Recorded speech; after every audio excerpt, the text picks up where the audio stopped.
Chapter 1. Moving a guy as big as Keever wasn't easy.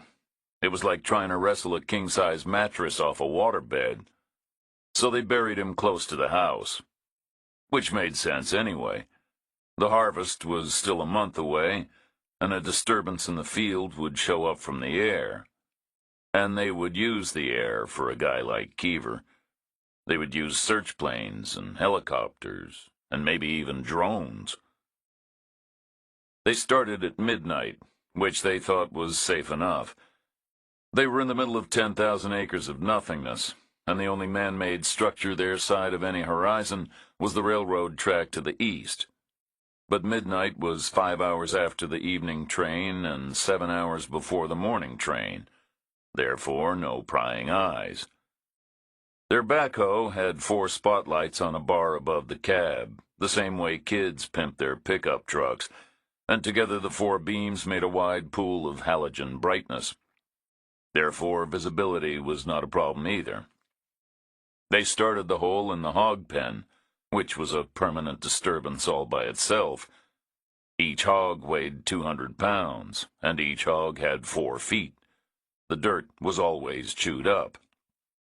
Nothing to see from the air, not even with a thermal camera. The picture would white out instantly, from the steaming animals themselves, and their steaming piles and pools of waste. Safe enough. Hogs were rooting animals, so they made sure the hole was deep, which was not a problem either. The backhoe's arm was long, and it bit rhythmically in fluent articulated 7-foot scoops, the hydraulic rams glinting in the electric light. The engine straining and roaring and pausing, the cab falling and rising as each bucket load was dumped aside. When the hole was done, they backed the machine up and turned it around and used the front bucket to push Keever into his grave, scraping him, rolling him, covering his body in dirt until finally it fell over the lip and thumped down into the electric shadows. Only one thing went wrong, and it happened right then. The evening train came through 5 hours late. The next morning, they heard on the AM station that a broken locomotive had caused a jam 100 miles south, but they didn't know that at the time.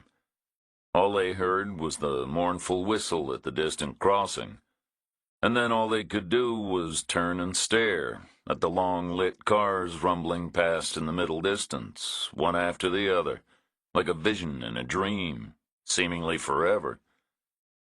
But eventually the train was gone, and the rails sang for a minute more, and then the tail light was swallowed by the midnight darkness, and they turned back to their task. 20 miles north, the train slowed, and then eased to a hissing stop, and the doors sucked open, and Jack Reacher stepped down to a concrete ramp in front of a grain elevator as big as an apartment house. To his left were 4 more elevators, all of them bigger than the first, and to his right was an enormous metal shed the size of an airplane hangar. There were vapor lights on poles set at regular intervals, and they cut cones of yellow in the darkness. There was mist in the nighttime air, like a note on a calendar. The end of summer was coming. Fall was on its way. Reacher stood still, and behind him the train moved away without him, straining, grinding, settling to a slow rat-a-tat rhythm, and then accelerating, its building slipstream pulling at his clothes. He was the only passenger who had gotten out, which was not surprising. The place was no kind of a commuter hub. It was all agricultural. What token passenger facilities it had were wedged between the elevators and the huge shed, and were limited to a compact building which seemed to have both a ticket window and benches for waiting. It was built in a traditional railroad style, and it looked like a child's toy, temporarily set down between 2 shiny oil drums. But on a signboard running its whole length was written the reason Reacher was there. Mother's Rest, which he had seen on a map, and which he thought was a great name for a railroad stop. He figured the line must cross an ancient wagon train trail, right there, where something had happened long ago.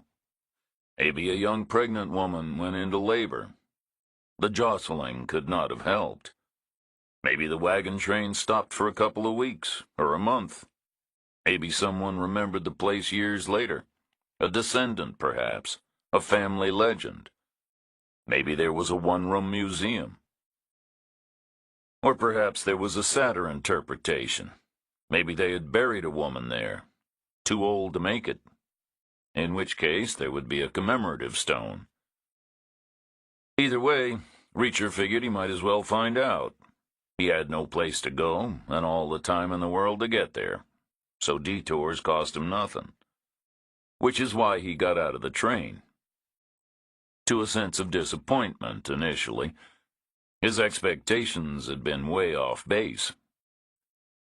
He had pictured a couple of dusty houses and a lonely one-horse corral, and the one-room museum, maybe run part-time on a volunteer basis, maybe by an old guy from one of the houses, or the headstone, maybe marble, behind a square wrought iron fence. He had not expected the immense agricultural infrastructure. He should have, he supposed. Grain, meet the railroad. It had to be loaded somewhere. Billions of bushels and millions of tons each year. He stepped left and looked through a gap between structures. The view was dark, but he could sense a rough semicircle of habitation. Houses, obviously, for the depot workers. He could see lights, which he hoped were a motel, or a diner, or both. He walked to the exit, skirting the pools of vapor light purely out of habit. But he saw that the last lamp was unavoidable because it was set directly above the exit gate.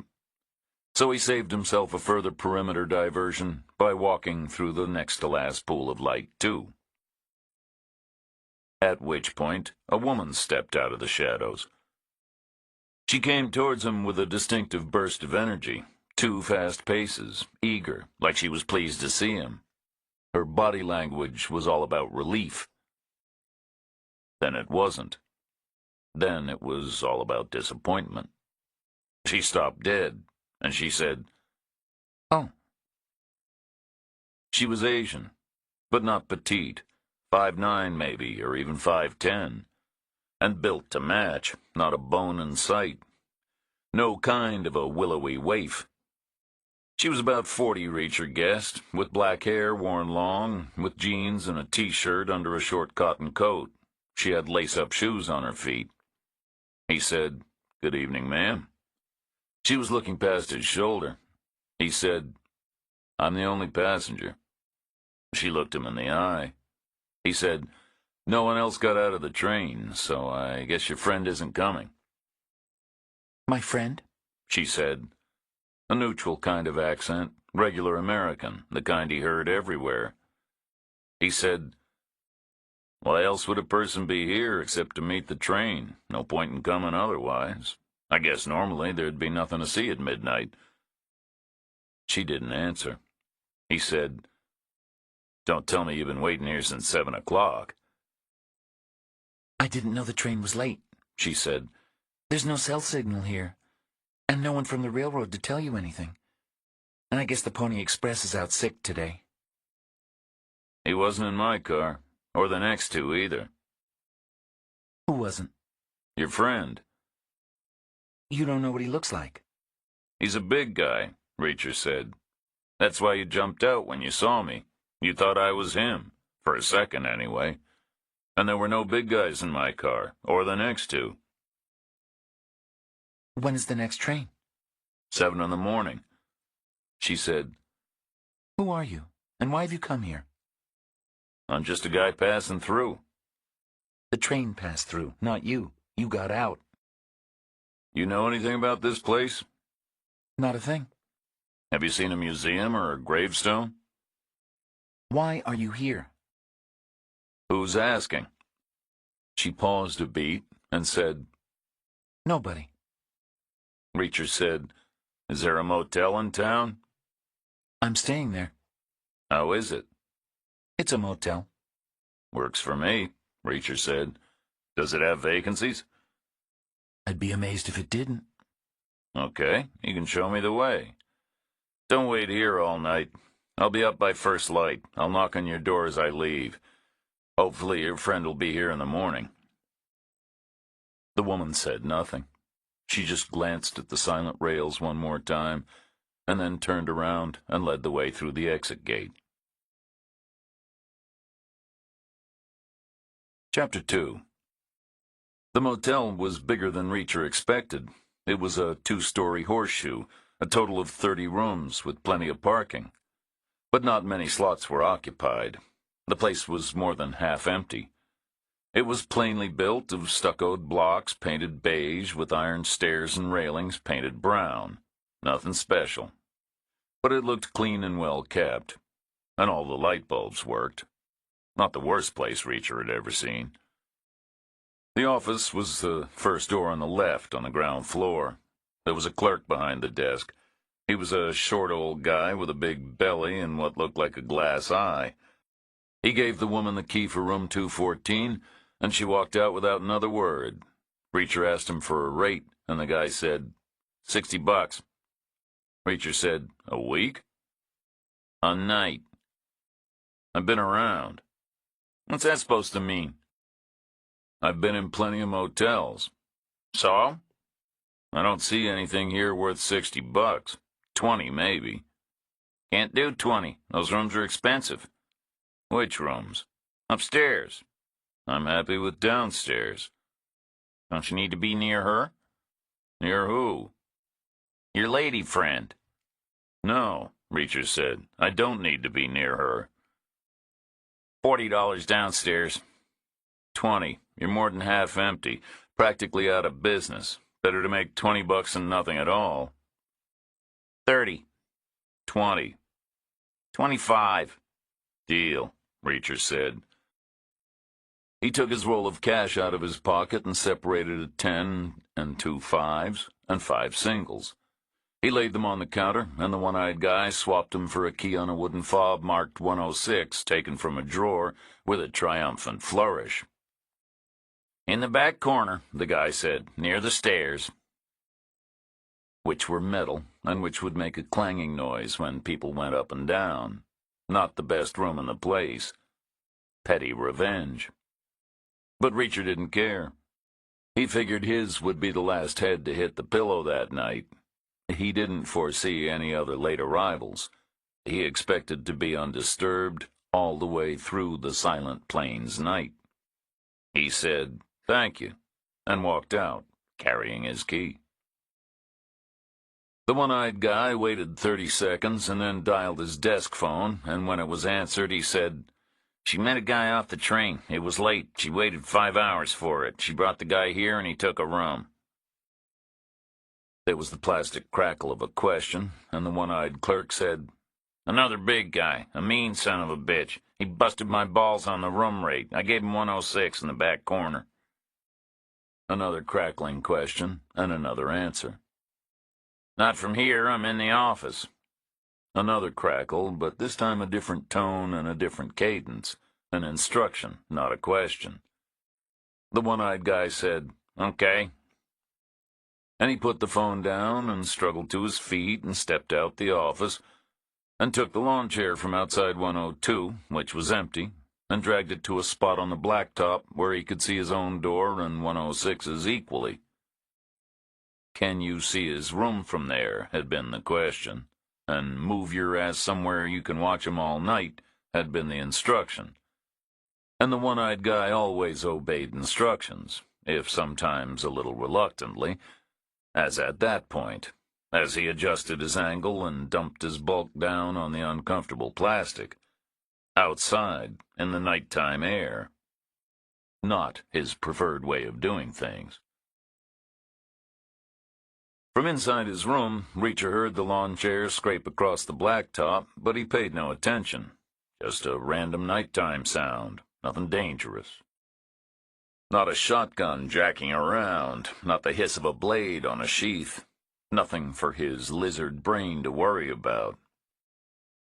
and the only non-lizard possibilities were a lace-up footstep on the sidewalk outside and a knock on the door, because the woman from the railroad seemed like a person with a lot of questions, and also some kind of expectation they should be answered. Who are you, and why have you come here? But it was a scrape, not a footstep or a knock, so Reacher paid no attention. He folded his pants and laid them flat under the mattress, and then he showered away the grime of the day and climbed under the bed covers.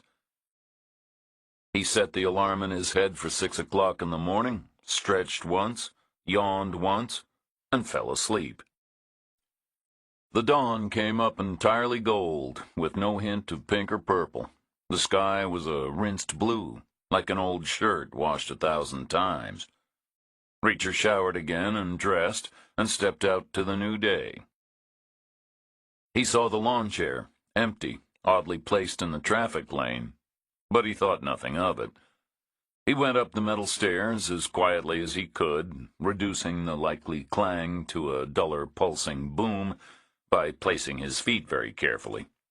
He found 214 and knocked on its door, firmly but discreetly, like he imagined a bellboy would in a fine hotel. "Your wake-up call, ma'am." She had about 40 minutes, 10 to get going, 10 to shower, 10 to stroll up to the railroad again. She would be there well ahead of the morning train.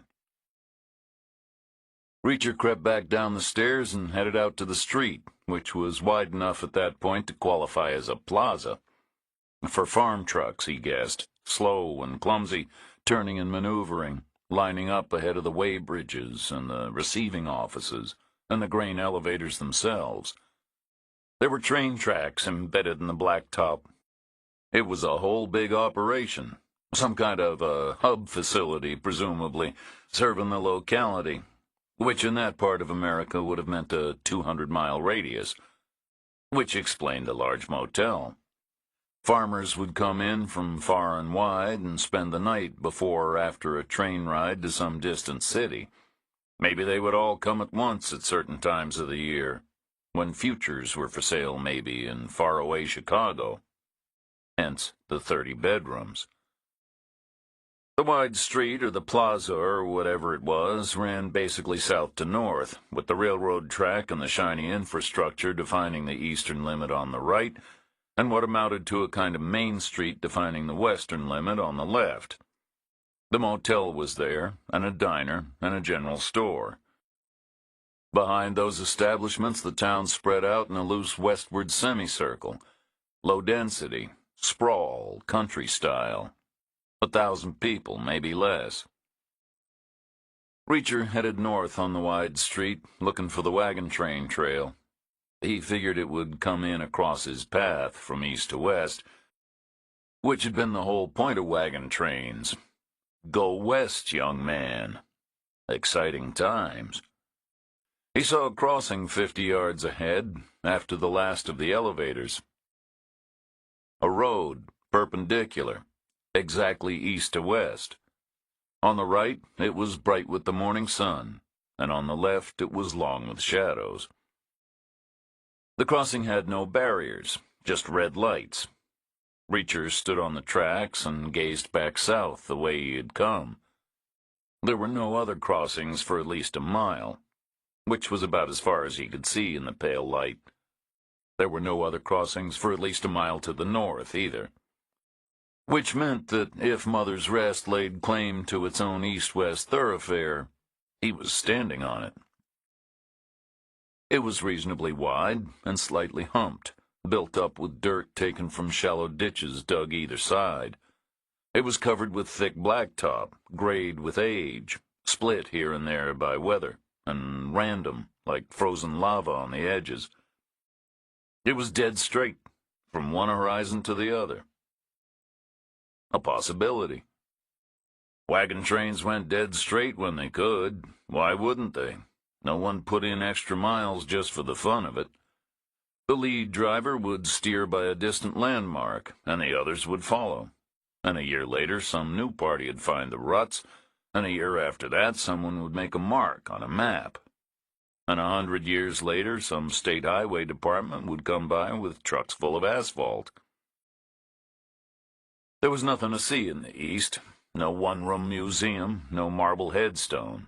Just the road, between infinite fields of nearly ripe wheat.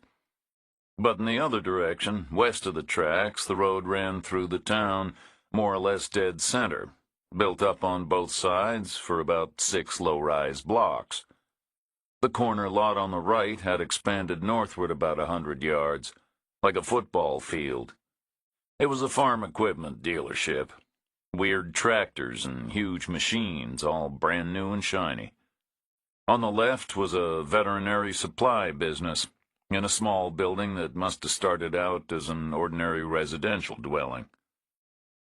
Reacher made the turn and walked on the old trail, due west through the town, the morning sun faintly warm on his back. In the motel office, the one-eyed clerk dialed the phone, and when it was answered, he said, "She went back to the railroad again. Now she's meeting the morning train, too. How many guys are these people sending?" He was answered by a long plastic crackle, not a question, but not an instruction either. Softer in tone. Encouragement, maybe, or reassurance. The one-eyed guy said, "Okay, sure," and hung up. Reacher walked 6 blocks down and 6 blocks back, and he saw plenty of stuff. He saw houses still lived in, and houses converted to offices, for seed merchants and fertilizer dealers and a large animal veterinarian. He saw a one-room law office. He saw a gas station 1 block north, and a pool hall, and a store selling beer and ice, and another selling nothing but rubber boots and rubber aprons. He saw a laundromat and a tire bay, and a place for stick-on boot soles. He didn't see a museum or a monument, which might be okay. They wouldn't have put either thing right on the shoulder. Back a block or 2, probably, for a sense of reverence and to stay out of harm's way.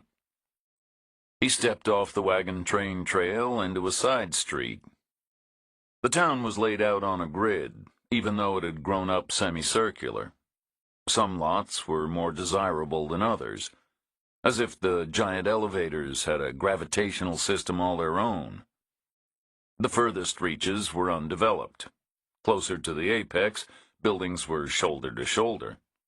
The block behind the trail had one-room apartments that might have started out as barns or garages, and what looked like pop-up market stalls for folks who had given over an acre or 2 to fruits and vegetables. There was a store that did Western Union and MoneyGram and faxing and photocopying and FedEx and UPS and DHL.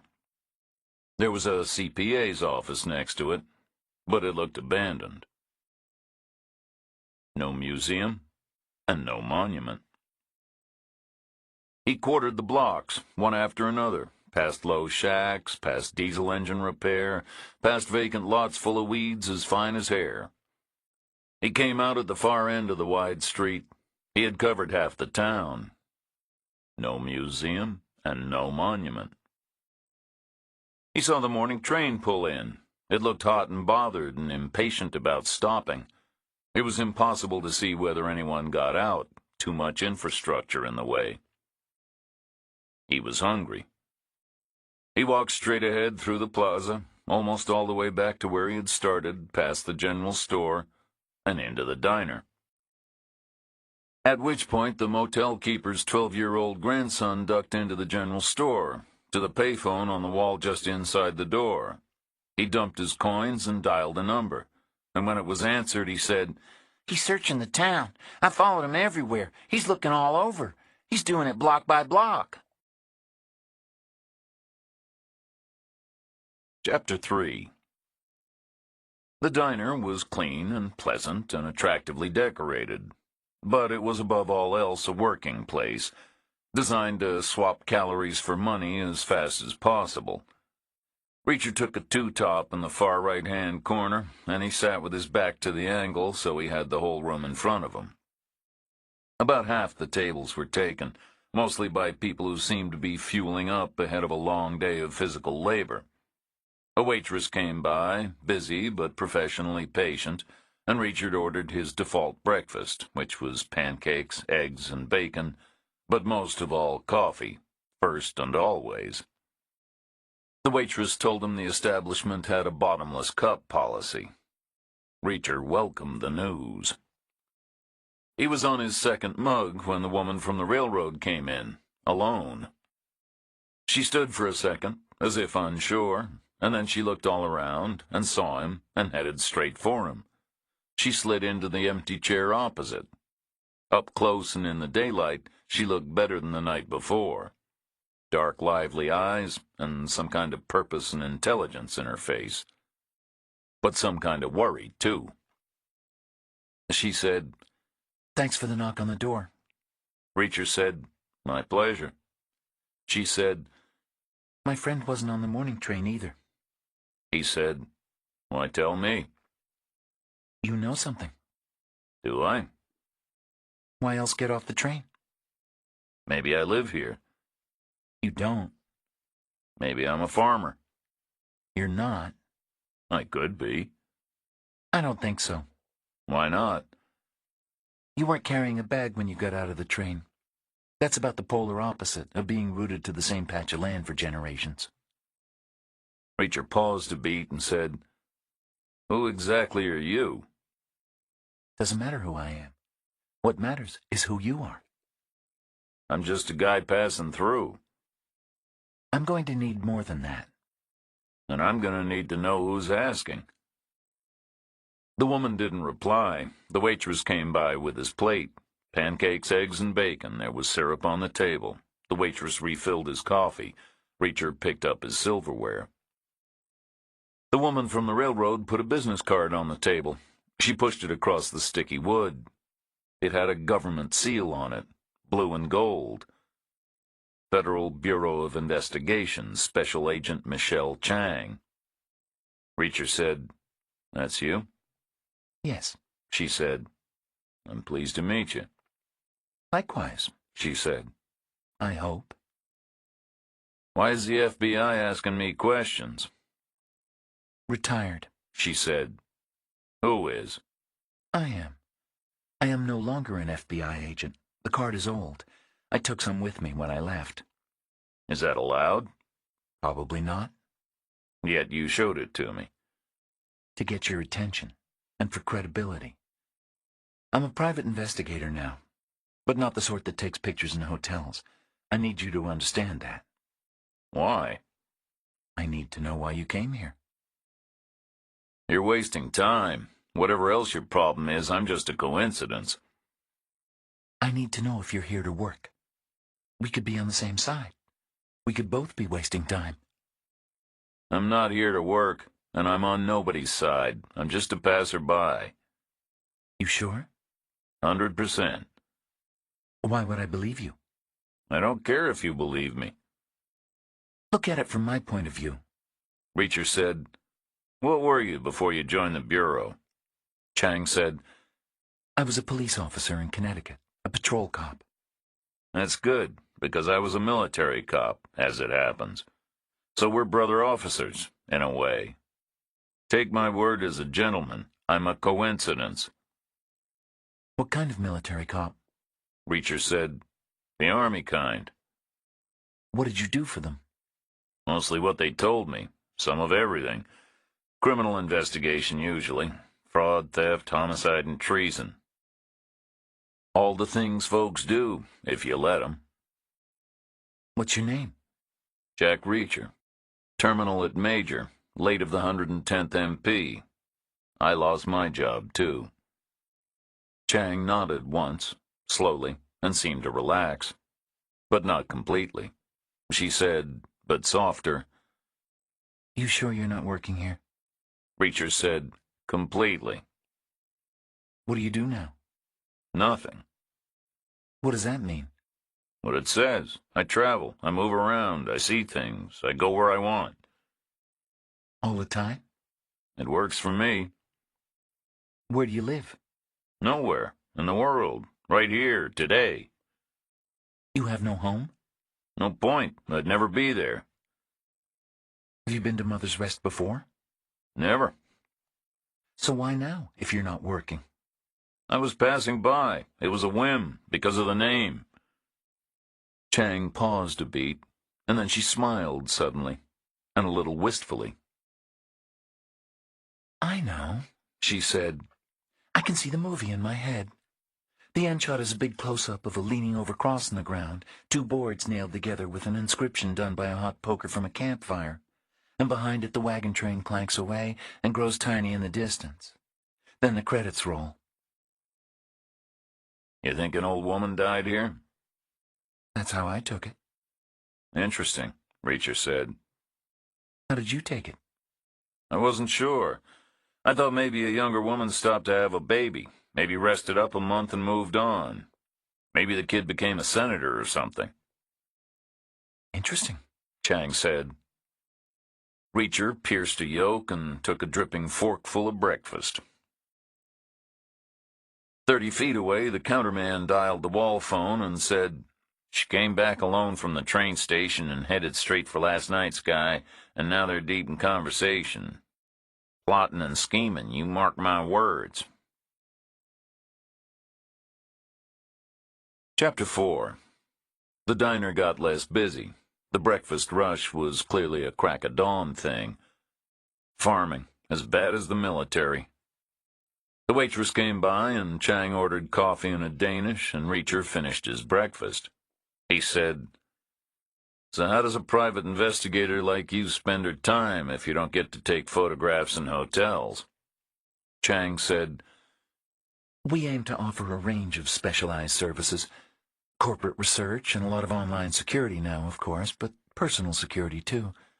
Close personal protection. The rich are getting richer and the poor are getting poorer. And that's good news for the bodyguard business. And we do building security, plus advice and background checks and threat assessments and some general investigations, too. "What brings you here?" We have an ongoing operation in the area. "Against what?" I'm not at liberty to say. "How big of an operation?" We have one man in place. At least I thought we did. I was sent as backup. "When?" I arrived yesterday. I'm based in Seattle now. I flew as far as I could and rented a car. It was a hell of a drive. These roads go on forever. "And your guy wasn't here?" No, Chang said. he wasn't. "You think he left temporarily and is coming back by train?" I hope that's all it is. "What else could it be? This isn't the Wild West anymore." I know. He's probably fine. He's based out of Oklahoma City. It's entirely possible he had to run back for some other business. He'd have used the train because of the roads. Therefore, he'll come back by train. He'll have to. He told me he doesn't have a car here. "Have you tried calling him?" She nodded.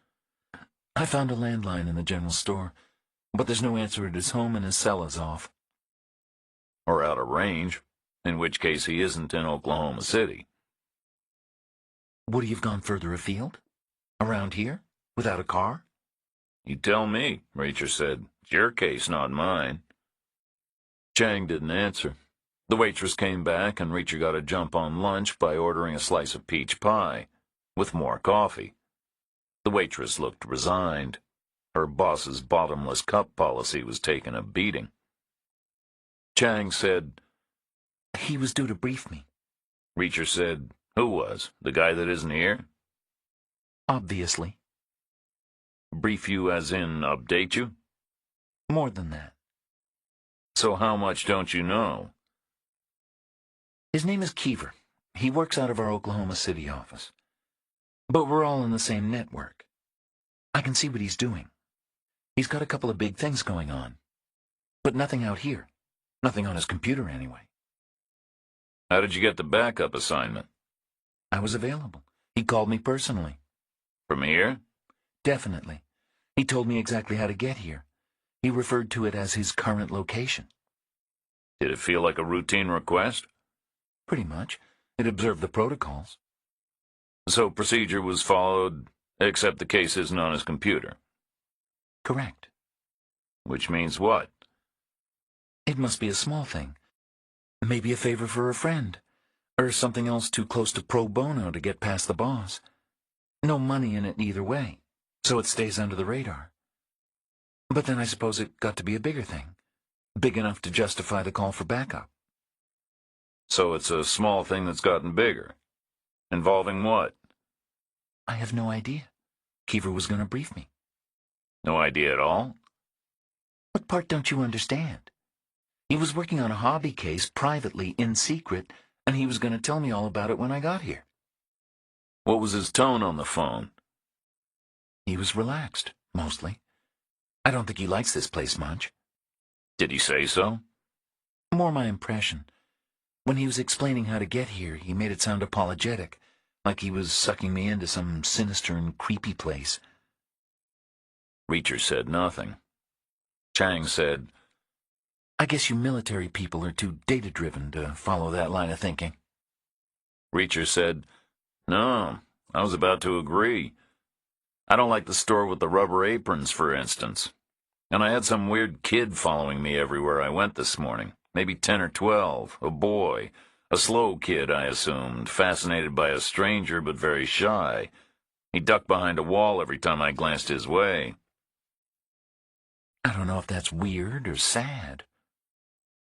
You have absolutely no information at all. I'm waiting for Keever to brief me. Which means waiting for the trains. Twice a day. How long before you give up? That's very blunt. I was kidding. This is like most bad things that ever happen to me, and to you too, probably, in your patrol car. This is a communications breakdown. A message hasn't gotten through, that's my guess. Because there's no cell service, presumably. People can't cope without it anymore. Chang said, I'm going to give it 24 hours. I'll be gone, Reacher said. I guess I'll take the evening train. Reacher left Chang in the diner and walked back to the old trail, ready to look at the rest of the town. He didn't see the weird kid again. He turned in at the veterinary supply office and rechecked the left-hand side of the street, all 6 blocks, and saw nothing of interest.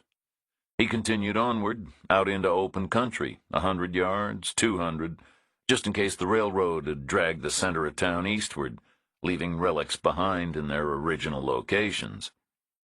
If Chang was right and the old lady had died, her stone wouldn't necessarily be visible from a distance. It might be a low-built affair, a slab laid on the ground, an iron picket, not more than 1.5 feet high, all nested in a sea of wheat, with maybe a mown path leading to it from the shoulder.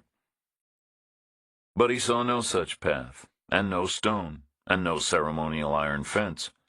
No larger structure either. No museum, no official billboard about a site of historic interest.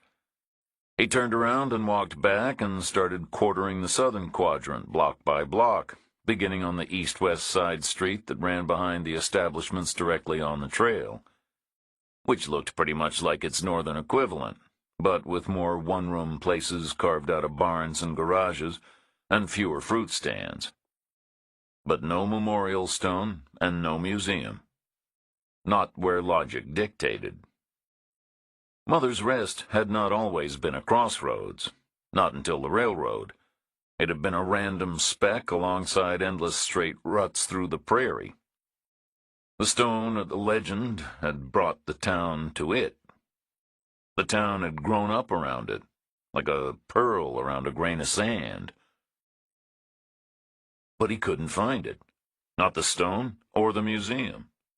Not where they should be, which was a respectable distance from the original shoulder, enough to create a feeling of excursion or pilgrimage, which would be about a modern-day block behind the original shoulder. But there was nothing there. He moved on, block by block, the same way he had before. He saw the same kinds of things, and began to understand them. The town explained itself to him, gradually, street by street. It was a trading post for a vast and dispersed agricultural community. It shipped in all kinds of technical things and shipped out produce in immense quantities. Grain, mostly. But there was some pasture, too, evidently. hence the supply companies and the large animal veterinarian, and the rubber aprons, he supposed.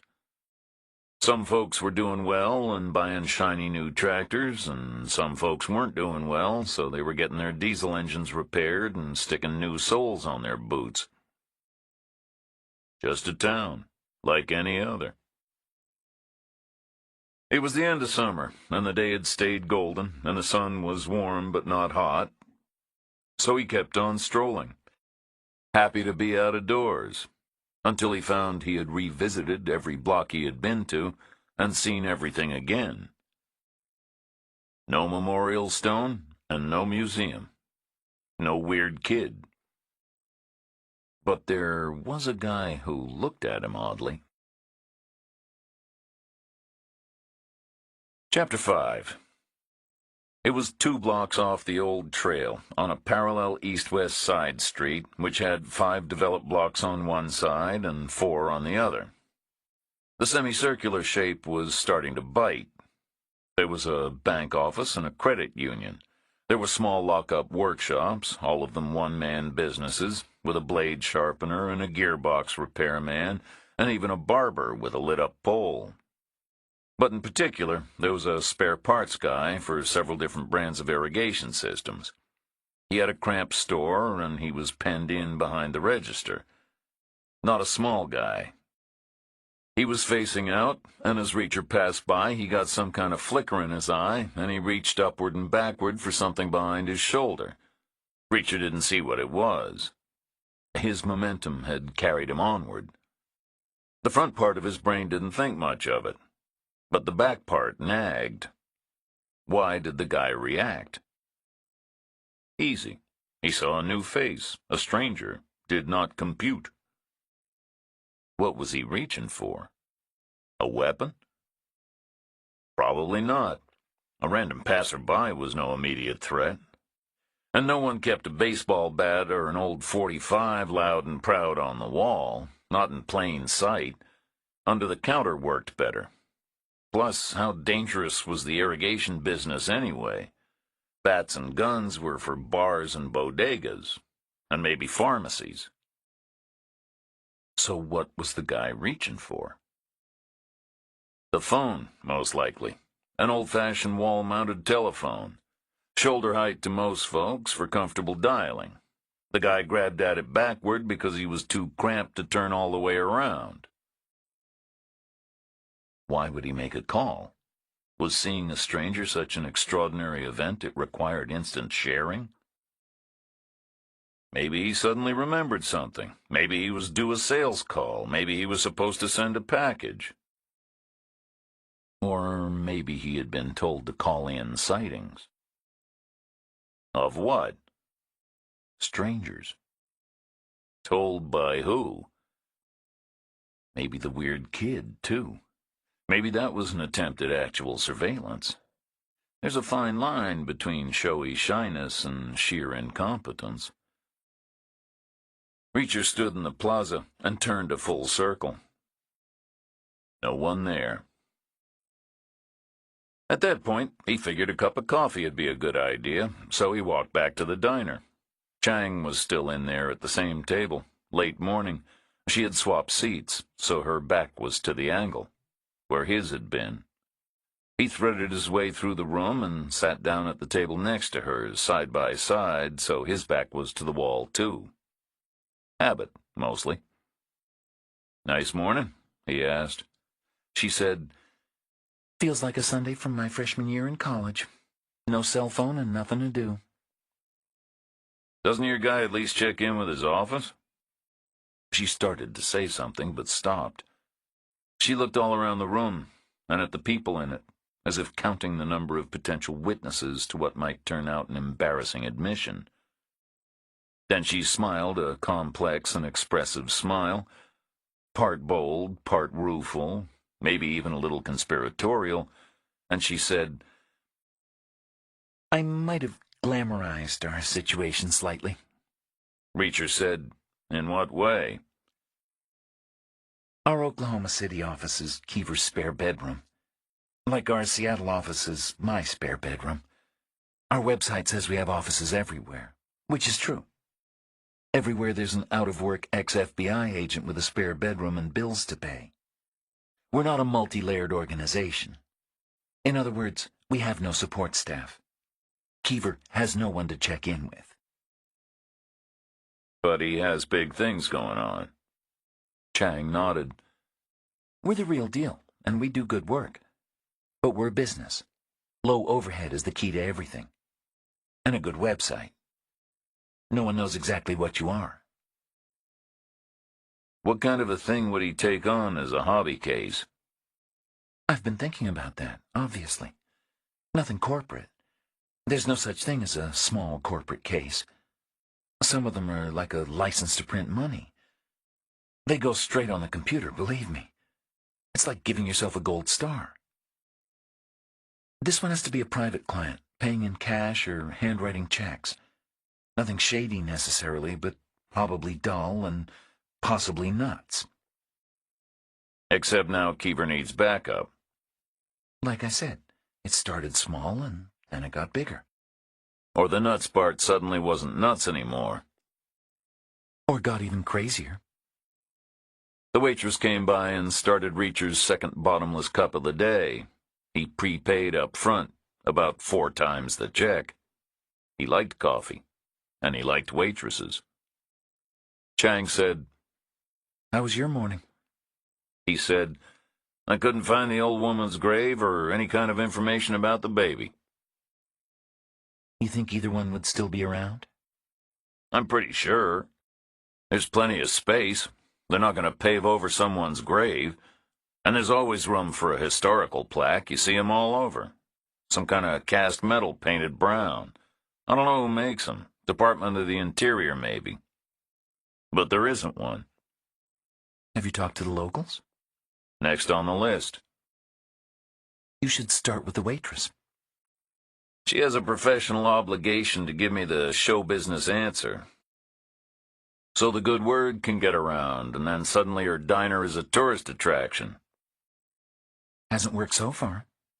You think many people ask? Probably about 5 out of 10, She said. Except that's about 11 years' worth of visitors right there.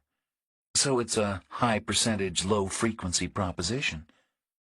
Depends what you mean by many. And right then the waitress set off towards them with the bun flask for Reacher's first refill of the session, and Chang asked her, Why is this town called Mother's Rest? The waitress stood back, favoring one hip over the other, like tired women do, with the coffee mid-air and level with her waist. She had hair the color of the wheat outside, and a red face, and she could have been 35 or 50, and a thin person bulking up with age or a heavy person burning down with work. It was impossible to tell. She looked very happy to take a minute, because Reacher was already her best friend forever, because of the tip, and because she'd just been asked a question that was neither offensive nor boring. She said, I'd like to think a grateful son in a faraway city built his mom a little country home to retire to in exchange for all the good things she'd done for him, and then some stores came to sell her what she needed and some more houses, and pretty soon it was a town. Reacher said, Is that the official version? The waitress said, Honey, I don't know. I'm from Mississippi. I can't imagine how I washed up here. You should ask the counterman. I think he was born in the state, at least. And then she bustled away like waitresses do. Chang asked, Was that the show business answer? Reacher nodded and said, But from the creative side, not the marketing side. She needs to get with the program, or go right for the movies. I saw one just like that on the television set in a motel room, in the daytime. Should we ask the counterman? Reacher glanced over. The guy was busy. He said, First I'm going to find some real people. I saw some candidates while I was out walking. Then I'm going to find a place to take a nap. Or maybe I'll get my hair cut. Maybe I'll see you at the railroad stop at 7 o'clock. Your guy Keever will be getting out and I'll be climbing aboard. Even if you don't know the story of the name yet? It's not that important. Not really worth sticking around for. I'll believe my own version. Or yours. Depending on my mood. Chang said nothing in reply to that, so Reacher drained his mug and slid out from behind his table and threaded his way back through the room. He stepped outside. The sun was still warm. Next on the list, real people. Starting with the spare parts guy for the irrigation systems. Chapter 6. The guy was still hemmed in behind his register. He had about 2 feet of room, which wasn't enough. He was close to Reacher's own height and weight, but slack and swollen, in a shirt as big as a circus tent, above a belt buckled improbably low, under a belly the size of a kettle drum. His face was pale, and his hair was colorless. There was a phone on the wall behind his right shoulder. Not an ancient item with a rotary dial and a curly wire, but a regular modern cordless telephone, with a base station screwed to the stud and a handset upright in a cradle. Easy enough for the guy to flail blindly behind him, and then the numbers were right there in the palm of his hand for speedy dialing. Or speed dialing. The base station had a plastic window with 10 spaces. 5 were labeled and 5 were not. The labels seemed to be the brands the guy sold parts for. Helplines for technical advice, possibly, or sales and service numbers. The guy said, "Can I get you anything?" Reacher said, "Have we met?" "I'm pretty sure not. I'm pretty certain I'd remember." "Yet when I walked by the first time, you jumped so high you practically bumped your head in the ceiling. Why was that?" "I recognized you from your old pictures." "What old pictures?" "From Penn State in '86. "I wasn't smart enough for Penn State." "You were in the football program. You were the linebacker everyone was talking about. You were in all the sports papers. I used to follow that stuff pretty closely back then. Still do, as a matter of fact." "You look older now, of course, if you don't mind me saying that." "Did you make a phone call?" "When?" "When you saw me walk by." "Why would I do that?" "I saw your hand move towards the phone." "Maybe it was ringing. It rings all the damn time. Folks wanting this, folks wanting that." Reacher nodded. Would he have heard the phone ring? Possibly not. The door had been closed, and the phone was all electronic with adjustable volume, and maybe it was set to ring very quietly in such a small space. Especially if calls came in all the time, right next to the guy's ear, a loud ring could get annoying. Reacher said, "What's your theory about this town's name?" The guy said, "My what?" "Why's this place called Mother's Rest?" "Sir, I honestly have no idea. There are weird names all over the country. It's not just us." "I'm not accusing you of anything. I'm interested in the history." "I never heard any." Reacher nodded again. He said, "Have a very pleasant day." "You too, sir. And congratulations on the rehab, if you don't mind me saying that." Reacher squeezed out of the store and stood for a moment in the sun. Reacher visited with 12 more merchants, for a total of 13, which gave him 14 opinions, including the waitresses. There was no consensus. 8 of the opinions were really no opinions at all, but merely shrugs and blank looks, along with a measure of shared defensiveness. "There are weird names all over the country." Why single out Mother's Rest, and a nation with towns called Why and Why Not, and Accident and Peculiar, and Santa Claus and No Name, and Boring and Cheesequake, and Truth or Consequences, and Monkey's Eyebrow, and Okay and Ordinary, and Pie Town and Toadsuck and Sweet Lips? The other 6 opinions were variations on the waitress's fantasy, and his own, Reacher supposed, and Chang's.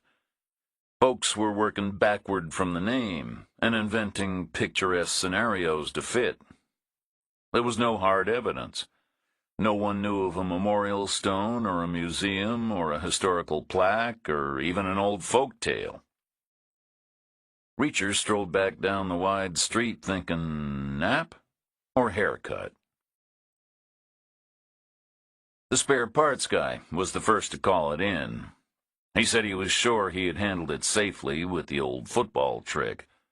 It was a technique he had been taught many years before. Pick a good college team in a good year, and most guys were too flattered to be suspicious. Within an hour, 3 more merchants had made the same kind of report. Except about the football. But in terms of substance, the picture was clear. The one-eyed motel clerk took all the incoming calls, and he got the information straight in his mind, and then he dialed an outgoing number, and when it was answered, he said, "They're coming at it through the name. The big guy's all over town asking questions." He got a long plastic crackle in exchange, calm, mellifluous, and reassuring. He said, "Okay, sure." But he didn't sound sure, and then he hung up the phone. The barber shop was a 2-chair establishment with one guy working in it. He was old, but not visibly shaking, so Reacher got a hot towel shave and then a clipper cut, short on the back and sides, fading longer up top. His hair was still the same color it always had been, a little thinner, but it was still there. The old guy's labors produced a good result. Reacher looked in the mirror and saw himself looking back, all clean and crisp and squared away. The bill was $11, which he thought was reasonable. Then he strolled back across the wide plaza, and outside the motel he saw the lawn chair he had seen before, all alone in the traffic lane. White plastic. He picked it up and put it down against the right side of the curb on a patch of grass near a fence. Unobtrusive, in no one's way. He rotated it with his foot until it was lined up with the rays of the sun. Then he sat down and leaned back and closed his eyes. He soaked up the warmth. And at some point he fell asleep, outdoors in the summertime, which was the second best way he knew. Chapter 7. That evening, Reacher walked up to the railroad a whole hour early at 6 o'clock. Partly because the sun had gone low in the sky and there was nowhere left to bask, and partly because he liked being early. He liked enough time to scope things out, even something as simple as getting on a train. The elevators were still and silent, presumably empty and awaiting the harvest. The giant warehouse was all closed up. The rails were quiet. The vapor lights were already on, ahead of the dusk which was coming. The western sky was still gold, but the rest of it was dark. Not long, Reacher thought, before nightfall. The tiny railroad building was open but empty. Reacher stepped inside. The interior was all wood in a gingerbread style, and it had been painted many times in an institutional shade of cream. It smelled like wooden buildings always did, at sundown after a long hot day, all airless and dusty and baked. The ticket window was arched, but it was small overall, and therefore intimate. It had a round hole in the glass for talking. But behind the glass the shade was down. The shade was brown and pleated. It was made from some kind of primitive vinyl. It had the word "closed" printed on it, in paint that looked like gold leaf. There were restrooms off a short corridor. There was a table with a 6-day-old newspaper. There were lights hanging from the ceiling, milky bulbs and glass bowls, but there was no switch. Near the door, where it should have been, was a blank plate with a message taped to it. "Ask at ticket window for lights." The benches were magnificent. They could have been 100 years old. They were made from solid mahogany, upright and severe, only grudgingly sculpted to the human form, and polished to a shine by use. Reacher picked a spot and sat down. The contour felt better than it should. The shape was stern and Puritan, but it was very comfortable. The woodworker had done a fine, subtle job. Or maybe the wood itself had given up the struggle, and instead of fighting back, had yielded and molded and learned to embrace. From all the shapes and sizes, with their various masses and temperatures. Literally steamed and pressed, like an industrial process in super slow motion. Was that possible, with wood as hard as mahogany? Reacher didn't know. He sat still. Outside, it went darker. Therefore, it went darker inside, too. Ask a ticket window for lights. Reacher sat in the gloom and watched out the window. He guessed Chang was out there somewhere, in the shadows. That was how she had done it before. He guessed he could go find her. But for what? He wasn't planning any kind of a big, long speech. 5 more minutes of small talk wouldn't have made a difference. He traveled. He moved on. People came and went. He was used to it. No big deal. A friendly wave would do the job as he stepped across to the train. By which time she might be preoccupied anyway, talking to Keever, getting the story, finding out where the hell he had been. If Keever was on the train. He waited.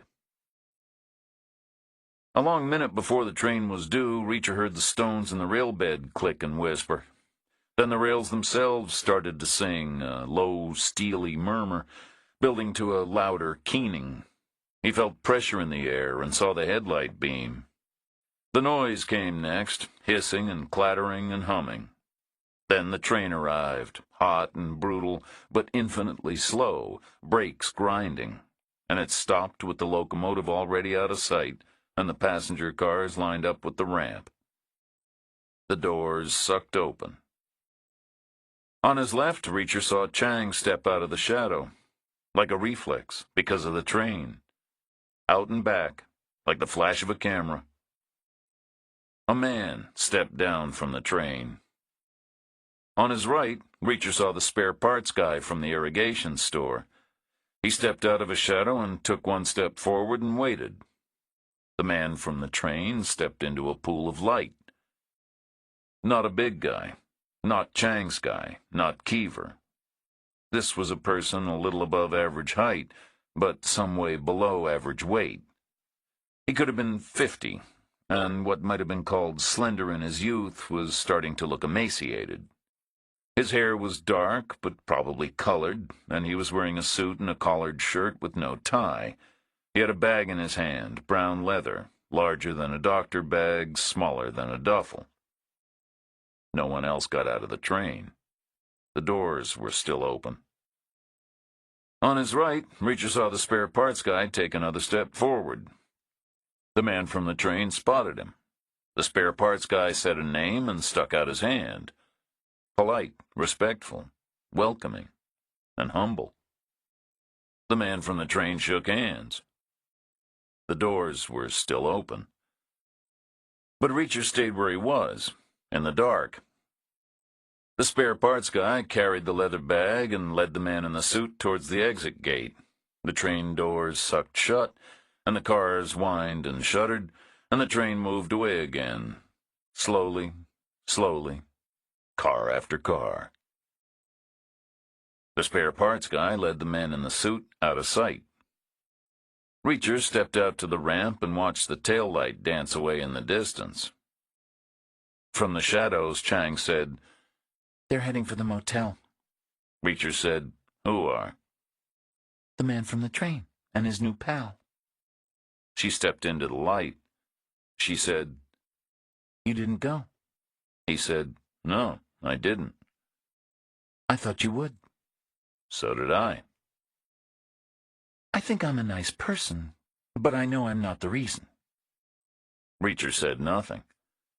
Chang said, That came out wrong. I'm sorry. Not that kind of reason. Which is presumptuous anyway. I mean, no reason I should be that kind of reason. Now I'm making it worse. I mean, you didn't stay just to help me out, did you? Did you see those guys shake hands? Of course. That's why I stayed. Chapter 8. Reacher led Chang into the silent waiting room, and they sat on a bench, side by side in the dark. Reacher said, How would you characterize that handshake? Chang said, In what way? The narrative, the story, the body language. He looked like a junior corporate executive who'd been sent to meet an important customer. Had they met before? I don't think so. I agree. And it was nicely done by the local guy, wasn't it? A whole subtle performance, deferential but not obsequious. Different from when he shakes his buddy's hand, I'm sure. Or his father-in-law's, or the loan officer at the bank, or an old friend from high school he hasn't seen for 20 years. So? Our local guy is a man with a wide variety of handshaking styles at his command, and we can assume he's comfortable about using all of them. It's part of his shtick. How does this help us? I saw that guy this morning. He runs a store with spare parts for irrigation systems. I walked by his window and he jumped and went for the phone. Why would he? You tell me. How paranoid do you want me to be? Somewhere between common sense and a little bit. She said, I would think nothing of it, if it wasn't for Keever. But? You look like Keever, in a general way. Maybe Keever's been snooping around and people have been told to keep an eye out for him. Or anyone like him. Reacher said, I wondered about that too. Didn't seem very likely, but unlikely things happen. So I went back later to check. I asked the guy, why did you react? He said he recognized me from college football in 1986 at Penn State. Apparently there were photographs of me in the magazines. He said he didn't make a telephone call. He said maybe his hand was moving because the phone was ringing. He said it rings all the time. Was it ringing? I couldn't hear. You played football at Penn State? No, I went to West Point and played football only once. Not very well, I'm afraid. I'm pretty sure I was never in a magazine. Could have been an innocent mistake. 1986 was a long time ago. Your appearance would have changed considerably. And you look like you could have played football for Penn State. That was my conclusion, at the time. But now? Now I think he was covering his ass. He was hiding behind a bullshit story. Maybe it's a trick he learned. Don't waste time with awkward denials, but jump right in with a plausible excuse. Some guys might find it flattering. Maybe they wanted to be football stars. Who wouldn't? Maybe their heads get turned and the problem goes away. Plus, he calibrated it to make me younger than I am, which is flattering too, I suppose. I was already in the Army in 1986. I graduated in '83. The guy put on a whole big performance. That's not evidence of anything. First up, I asked him if we met. He said no. Which was true, right? But a guy like that, a fan who remembers college players from 30 years ago, if I'd asked him if we'd met, he'd have said, no, but I'd sure like to shake your hand, sir. Or as I was leaving. There would have been a handshake in there somewhere. This is a handshaking guy. It's important to some people. I've seen it before. Better than an autograph or a picture, because it's personal, it's physical contact. I bet there's a whole long list of people when this guy sees him in the newspaper or on TV, he thinks to himself, I shook that guy's hand once. But he didn't shake yours. Which was a slip on top of a slip. He knew I wasn't a famous football player. So now I'm back with your version. People have been told to keep an eye out for nosy strangers, including maybe the weird kid from this morning. Plus, no Keever on the train. Where the hell is he? So I stayed. One more night at least.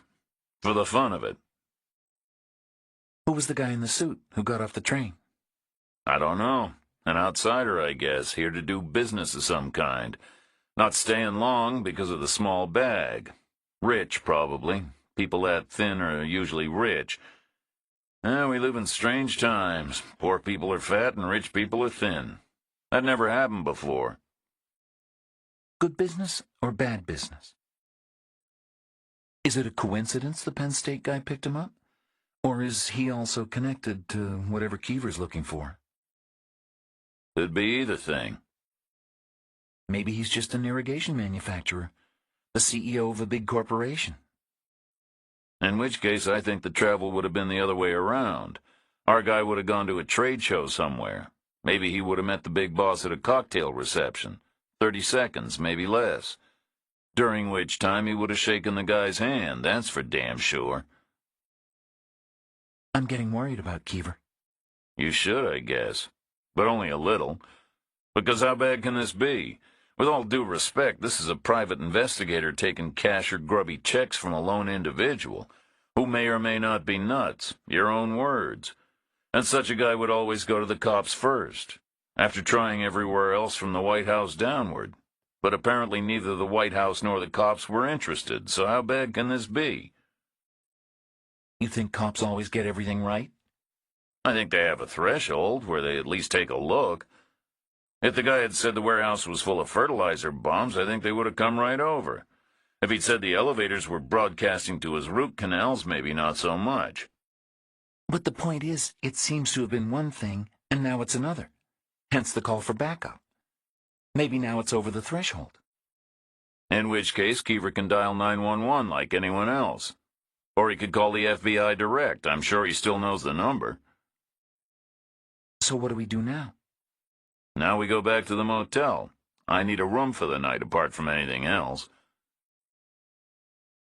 The one-eyed guy was on duty in the motel office. Chang picked up the key to 214 as before and waited. Reacher went through the same grudging negotiation. $60, 40, 30, 25, but not for 106.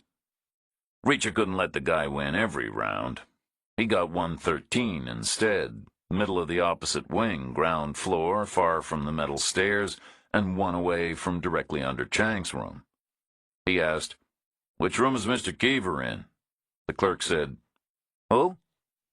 "Keever, the big guy from Oklahoma City. Checked in 2 or 3 days ago. Came by train, no car. Probably paid for a week up front." I'm not allowed to say. It's a question of privacy. For our guests, I'm sure you understand. And I'm sure you'd appreciate it if the shoe was on the other foot. "Sure," Reacher said. "That makes sense to me." He took his key and walked out with Chang. He said, "Don't take this wrong, but I want to come up to your room." Chapter 9. They used the metal stairs on the right-hand tip of the horseshoe, and then Chang's room was right there, 214, one door from the last room of the row, which was 215. Chang used her key, and they stepped inside. The room was like every other room, but Reacher could tell a woman was using it. It was neat, and it was fragrant. There was a small rolling suitcase with things folded tidily inside. Reacher said, "What kind of notes would Keever carry?" Good question, Chang said. Normally we carry laptops and smartphones, so all our notes are entered by keyboard, which can be laborious, but you have to do it anyway because it all has to be in the record eventually. But the point of an under-the-radar case is to stay off the record, so why do all the typing? He's probably got handwritten pages somewhere. Where? In his pocket, probably. Or in his room, depending on quantity. We should check. We don't know where his room is, and we don't have a key. And we can't get one, because apparently the Four Seasons here has a privacy policy. I think it's 212, 213, or 215. Why? I'm guessing Keever made your reservation, right? He probably stopped by the desk and told the clerk he had a colleague coming in. And this clerk seems to think if you have any kind of a vague connection, then you need rooms close together. You're in 214 because Keever was already in 213 or 215 or maybe 212. Why did you ask the guy if you already knew? He could have narrowed it down some. But mostly I've felt like using Keever's name in public. Simple as that. If people are watching, then maybe they're listening too. In which case I want them to hear me say it. Why? To give them fair warning, Reacher said. Reacher and Chang walked 2 doors down to 212, which was easy to rule out. The drapes were closed and the television was playing softly. Not Keever's room. Both 213 and 215 were empty. Both had open drapes, but both were pitch dark inside. Service that morning, Reacher figured, and subsequently undisturbed. Law of averages said one was a vacancy and one was Keever's. Paid for, but not currently occupied due to some kind of extraordinary circumstance.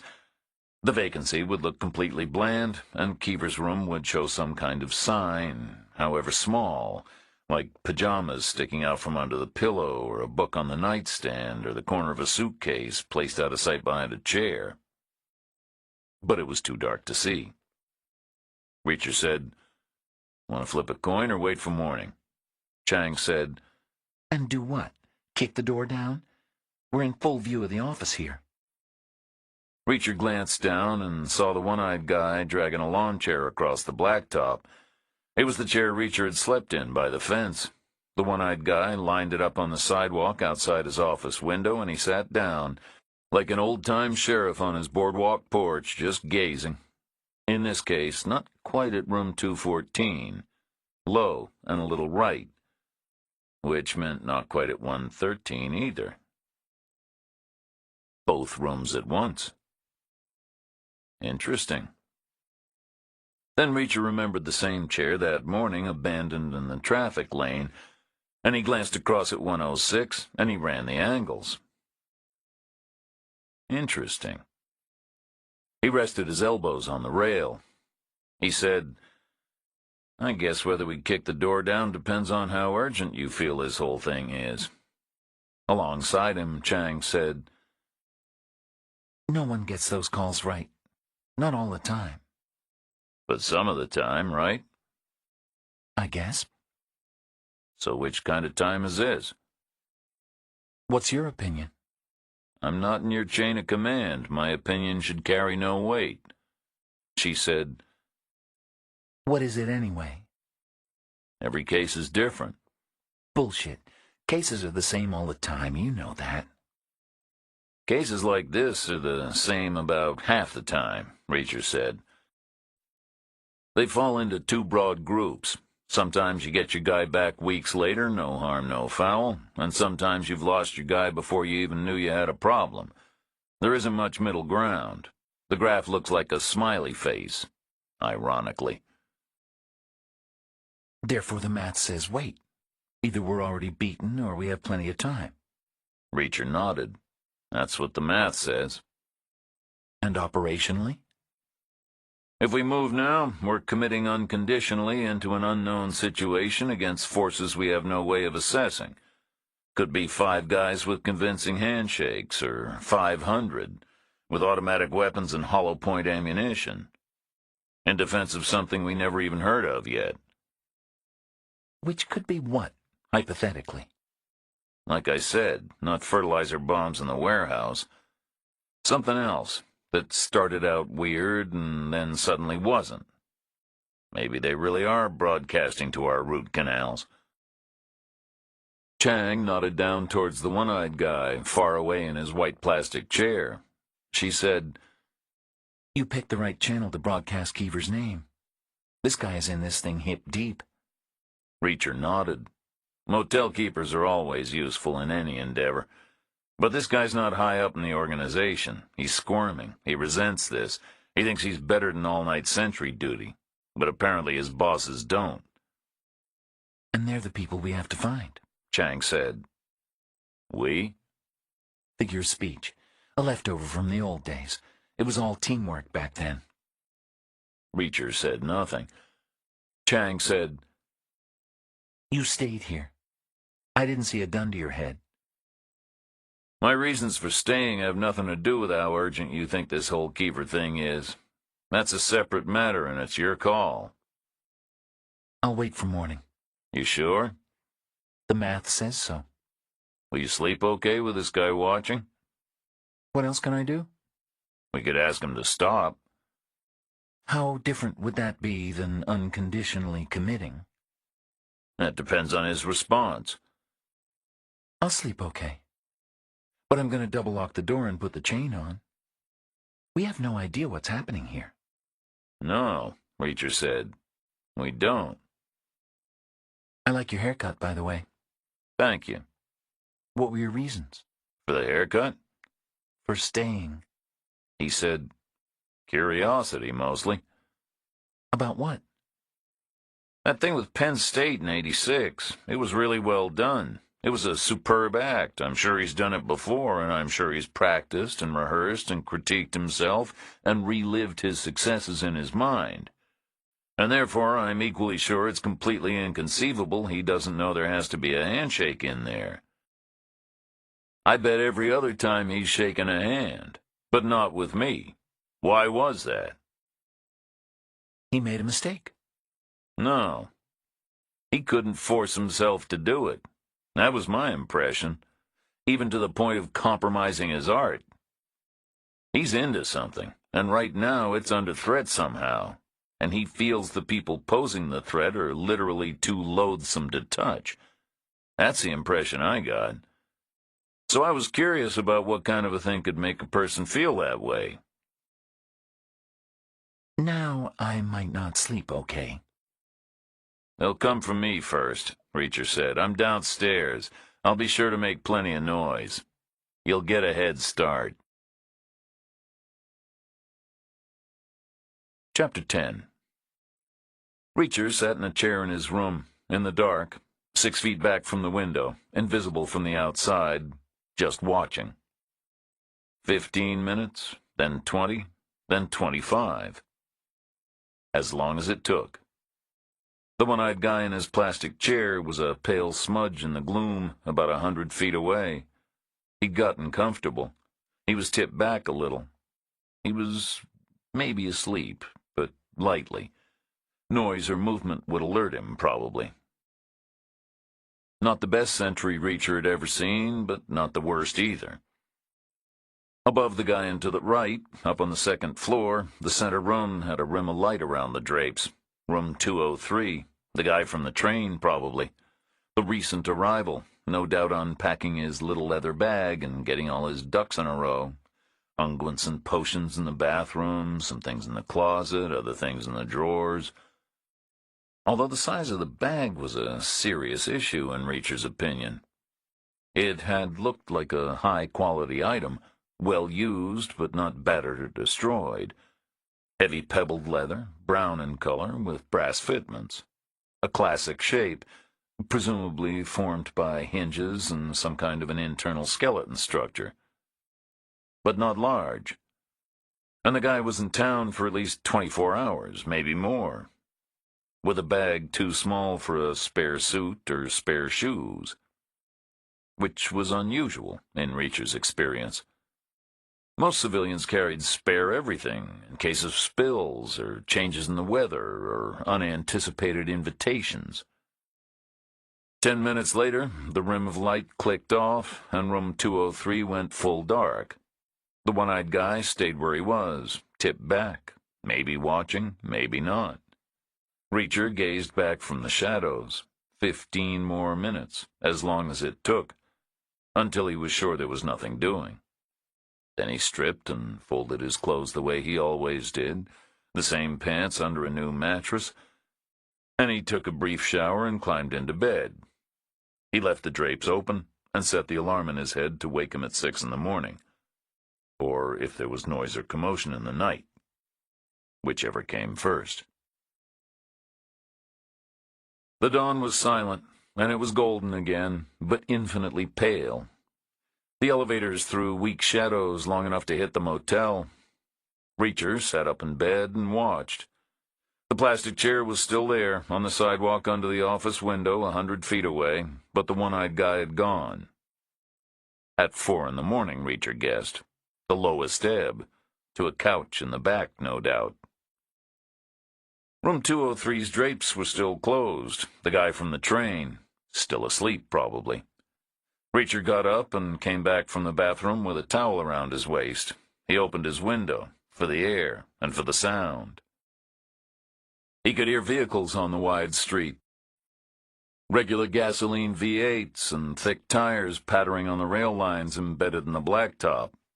Pickup trucks, probably, heading for breakfast in the diner. People were up with the sun. He sat and watched, without coffee. He ran a pleasant fantasy through his head of calling the diner and ordering a pot from the waitress, his new best friend, and having her show up with it minutes later. Except he didn't have the diner's number, and there was no phone in his room. And he wasn't dressed. 100 feet away across the horseshoe, there was light in the office window, but no movement. Just a faded old motel, 2/3 empty, not long after dawn. He sat and watched, patiently, expecting to be rewarded eventually. And eventually he was, after almost an hour. First, the one-eyed guy came out his office door and stood and sniffed the air the way people do in the morning. Then the guy glanced all around at the inside perimeter of his little domain, and his parking spaces, and the sidewalk passing the first-floor rooms, and the walkway passing the second-floor rooms. A leisurely visual inspection, born mostly of duty, Reacher thought, but with a small slice of pride in there somewhere. Then the guy remembered the unexamined territory directly behind him, and he turned around to check, and he saw his misplaced lawn chair.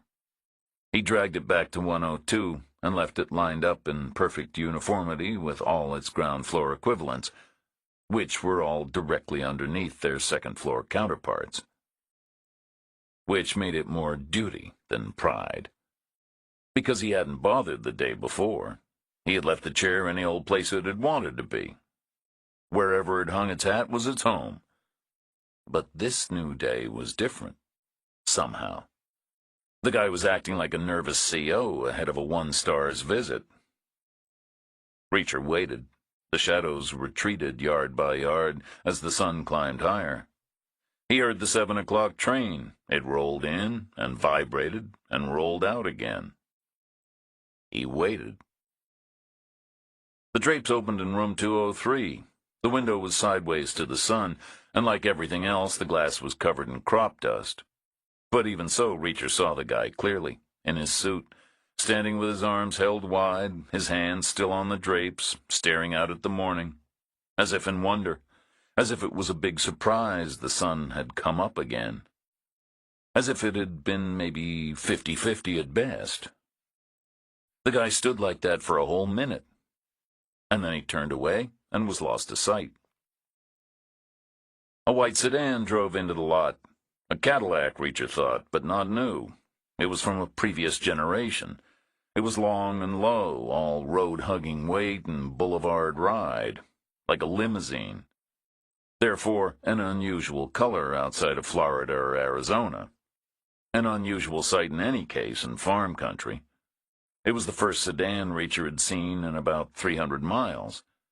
It was pretty clean, recently rinsed at least, if not actually washed. Reacher couldn't see the driver, the glass was too dark.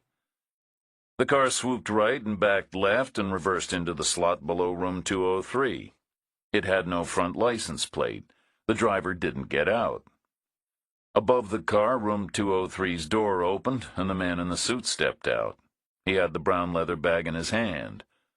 He stood still for a long moment and did the air-sniffing thing, as if in wonder. Then he snapped out of his trance and headed for the stairs, definitely gaunt but light on his feet, and a fluid mover, not muscle-bound like an athlete, but graceful like a dancer or a stage actor. He came down the stairs, and the driver got out of the Cadillac to greet him. The driver was a man Reacher hadn't seen before. He was about 40, tall and well-built, not fat, but certainly fleshed out, with a full head of hair and a guileless face. Another junior executive, possibly.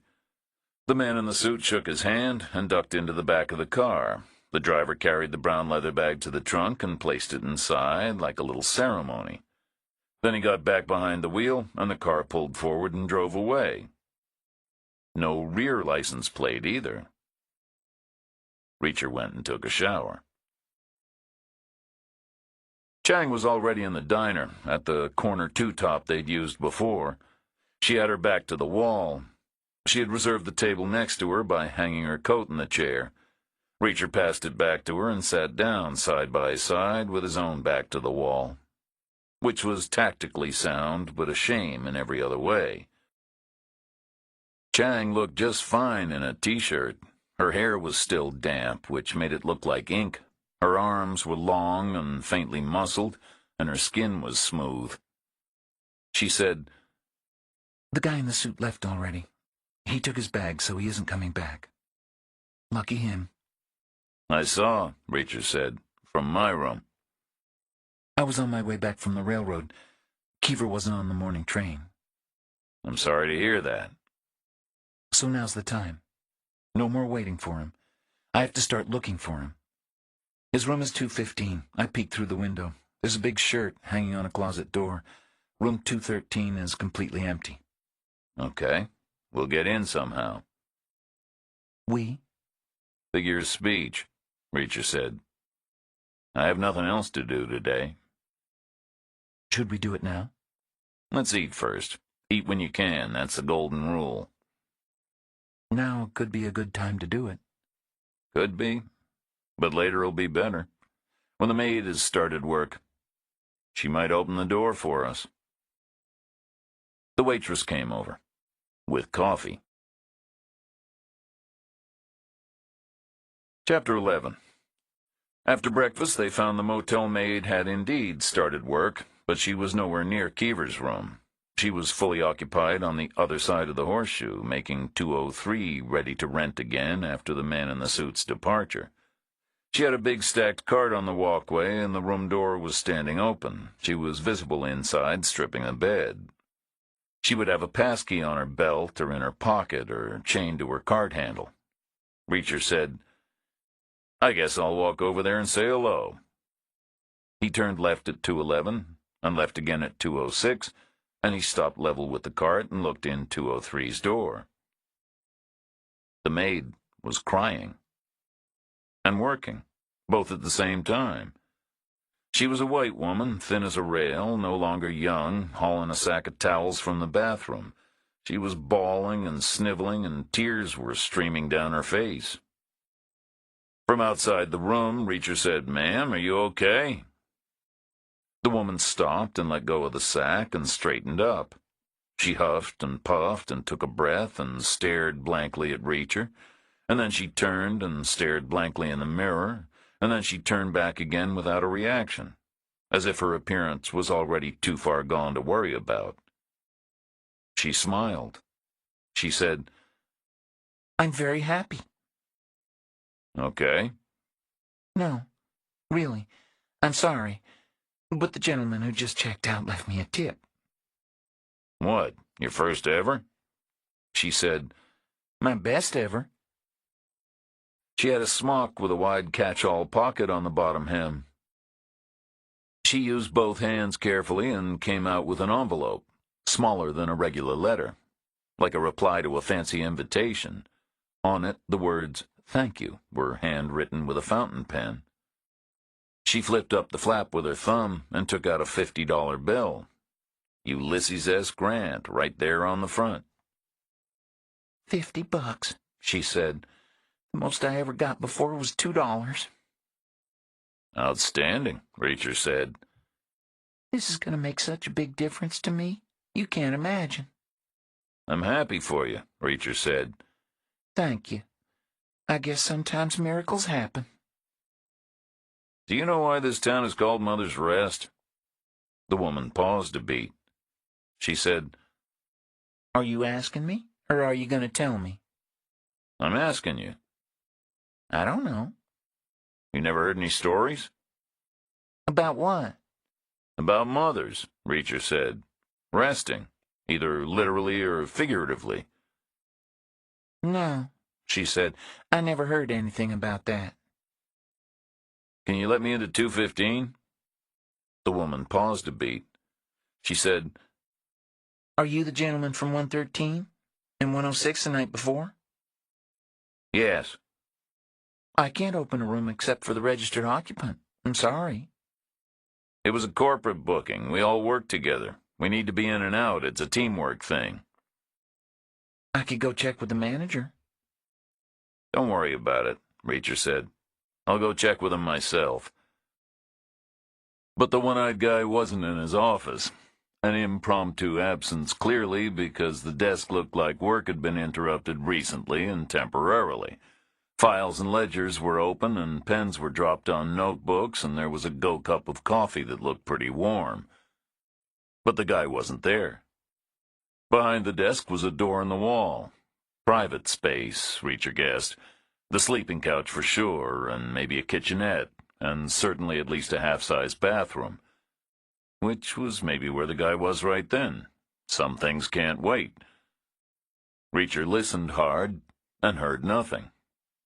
He stepped around the desk to the private side. He glanced at the ledgers, and the files, and the notebooks. Routine motel stuff, accounts, orders, to-do lists, percentages. He listened again, heard nothing. He opened a drawer where the guy kept the room keys. He put 113 in and took 215 out.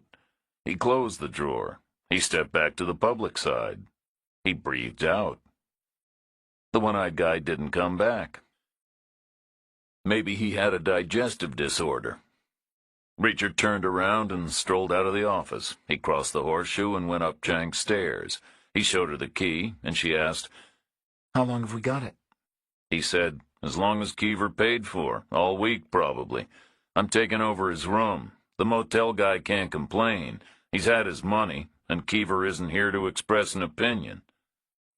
Will that work? It might, unless they get up a posse.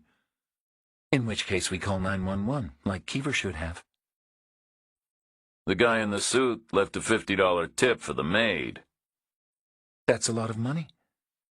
You give that for a week on a cruise ship. She was very happy. She would be. It's like a free week's wages. Makes me feel bad. I never leave more than 5. He was a rich man. You said so yourself. Reacher said nothing and stepped up to Keever's door. He put the key in the lock. He opened the door and stepped back and said, After you. Chang went inside and Reacher followed. Evidence of Keever was all over the room. The shirt on the doorknob, a neat travel kit in the bathroom, a linen jacket in the closet, a battered valise open against a wall full of clothes. Everything had been lined up with great precision by the maid. The room was clean and tidy. No briefcase, no computer bag, no fat notebooks, no handwritten pages. Not on open view, anyway. Reacher turned back and closed the door. He had searched maybe 100 motel rooms in his long and unglamorous career, and he was good at it. He had found all kinds of things and in all kinds of places. He said, What was Keever before he joined the Bureau?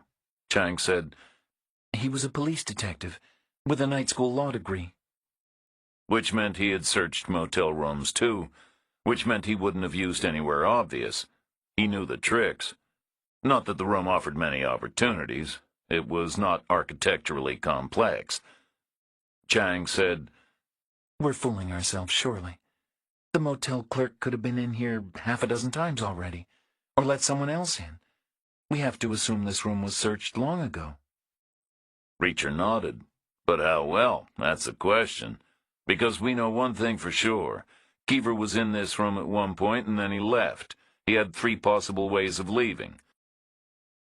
First, he left on an innocent errand that turned bad later.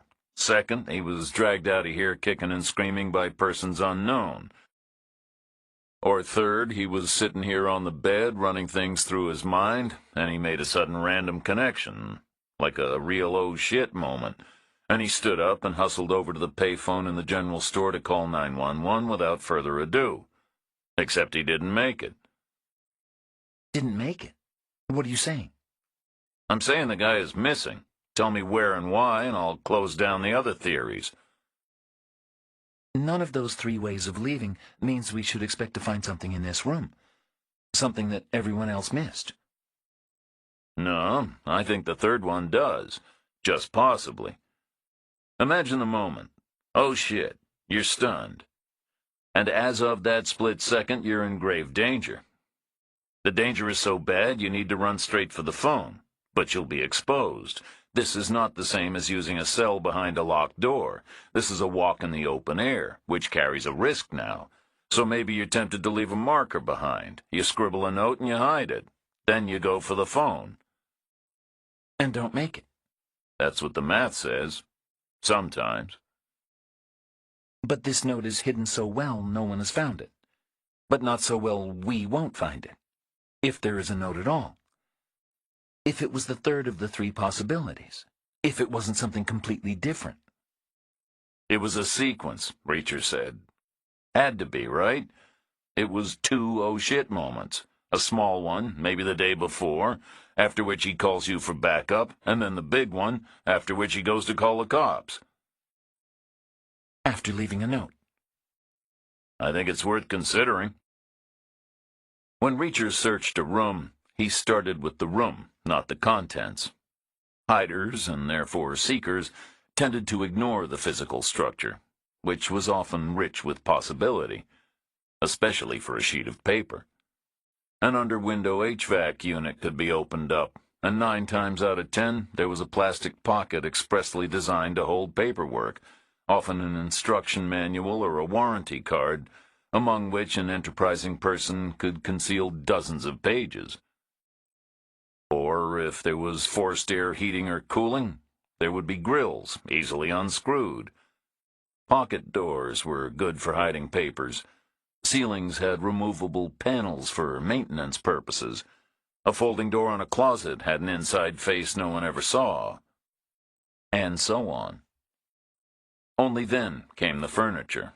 In this case, a bed, 2 night tables, an upholstered chair, a dining chair at the desk itself, and a small chest of drawers. They looked everywhere, but they found nothing. Afterwards, Chang said, "Worth a try, I guess. In a way, I'm glad we didn't find anything. Makes it less final. I want him to be okay." Reacher said, "I want him to be in Vegas with a 19-year-old, but until we get a postcard, we have to assume he isn't. Just so he stays sharp." He was a cop and a special agent. How far is it from here to the general store? What could have happened? It's about 200 feet, past the diner. Lots of things could have happened. Chang didn't answer. Reacher's hands felt dirty, from moving furniture and touching surfaces not regularly cleaned. He stepped into the bathroom and flipped up the tap to wet his hands. The soap was a new cake, still wrapped in tissue paper. Light blue, all pleated and stuck down with a gold label. Not the worst place Reacher had ever seen. He pulled off the paper and balled it up. A trash can was under the vanity. The vanity was deep. A kind of underhand, through-the-slot change-up was required. Left-handed, too, which he executed. And then he washed his hands, the new soap hard at first, and then better later. He dried his hands on a fresh towel, and then his conscience got the better of him, and he bent down to check his tissue paper spitball had in fact hit the target. It hadn't. The trash can was round, like a short cylinder, but it was jammed up in a left-hand corner, which meant there was a shallow space behind, the kind of space that got ignored, especially by maids with mops, not for $2 tips. It was the kind of space that ended up the graveyard of errant throws. 3 of them. One was his own spitball. He could tell by the dampness. One was an older version of the same thing, bone dry, a previous cake of soap. And one was a piece of furred paper, like junk from a pocket. Chapter 12. The paper was a stiff white square, about 3½ inches on a side, with one gummed edge. A sheet from a memo block or cube. Reacher had seen such things before. It had been folded in 4, and it had ridden in a pocket for a month or more. The folds were worn, and the corners had deteriorated, and the surfaces were rubbed. Reacher guessed it had been flicked towards the trash can, maybe 2-fingered like a trick with a playing card, but it had sailed too far and hit the deck in no man's land. He unfolded it and smoothed it flat. What could be called the outer face was blank, just a rub of grime and faint indigo staining, probably from denim. From the back pocket of a pair of blue jeans, he thought. He turned the paper over. What could be called the inner face had writing on it, ballpoint pen, a hurried note, a scrawl, really. There was a phone number, and the words, 200 deaths. Reacher asked, "Is this Keever's handwriting?" Chang said, "I don't know. I've never seen Keever's handwriting. And it isn't a great sample, so we can't be certain. Think like a defense attorney. There's no unbroken chain of custody. Anyone could have left this here, at any time. Sure, Reacher said, but suppose it's Keever's. What would it be? B? A note, probably made during a phone call. In his office, his spare bedroom anyway. Maybe an initial contact or a follow-up. High stakes with 200 deaths and a phone number, which might be either the client or a source of independent corroboration, or a source of further information. Why would he throw it away? Because later he wrote it up in longer form, so he didn't need it anymore. Maybe he was standing here at the mirror checking himself over like people do. Maybe he dumped his old Kleenex and took new, and maybe he checked his other pockets at the same time. Maybe he hadn't used those pants for a while. The phone number's area code was 323. Reacher said, Los Angeles, right? Chang nodded and said, Either a cell or a landline. 200 deaths. That would qualify as serious danger. If it's Keever's. If it was about this current case. It could be anybody's about anything. Who else would pass through here with 200 deaths on his mind? Who says they did? Even if it's Keever's, it could have been an old case, or a different case. Or it could have been a liability lawyer a year ago chasing ambulances. How could there even be 200 deaths here? That's 20% of the population. Someone would have noticed. You wouldn't need a private investigator.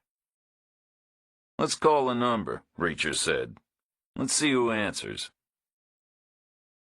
Reacher locked up the room and they went down the metal stairs, and 100 feet away the one-eyed guy came out of his office and bustled across towards them, waving and gesturing.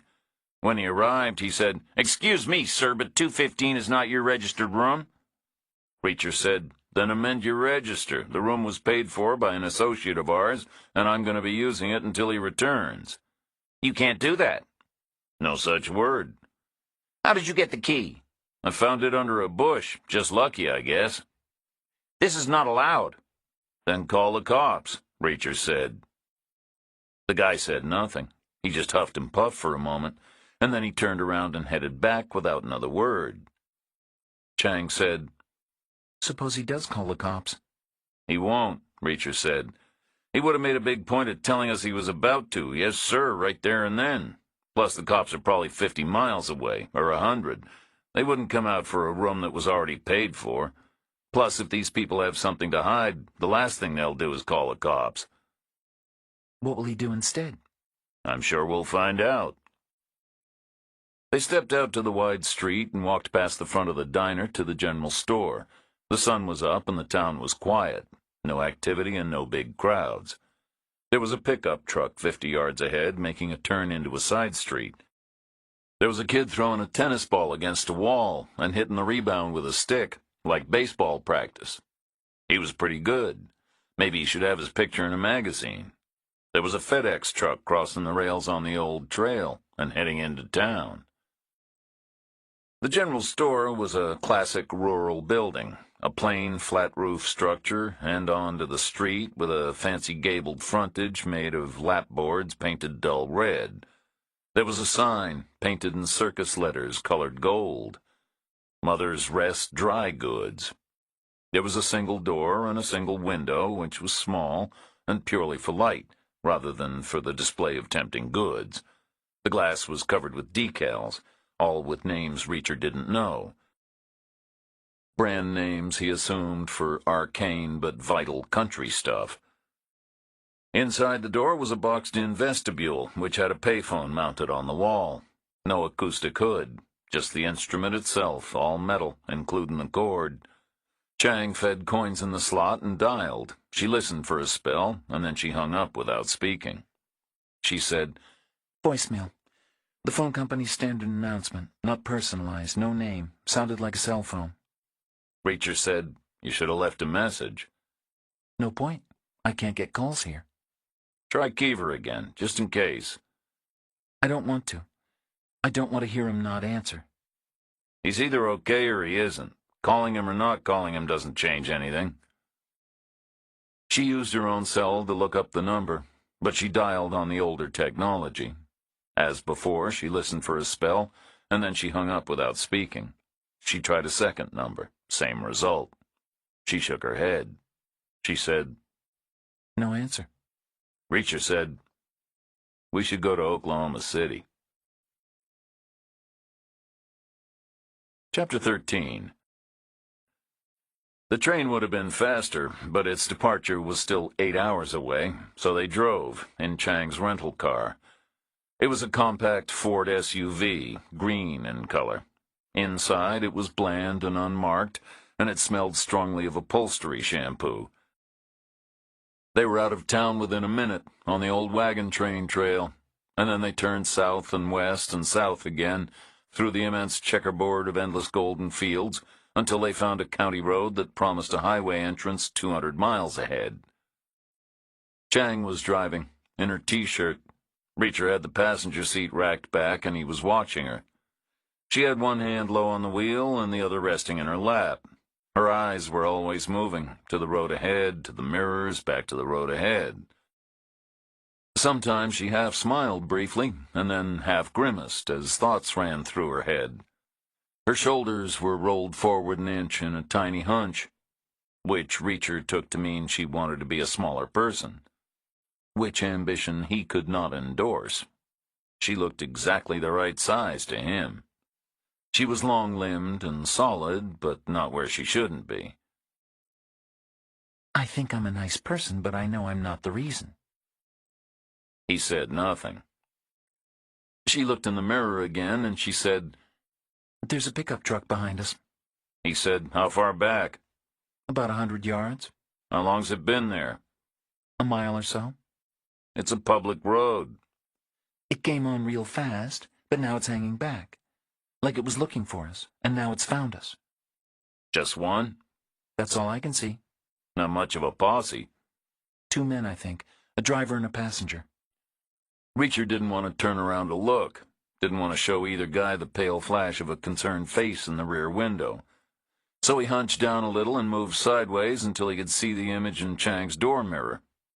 A pickup truck about 100 yards back. A Ford, he thought.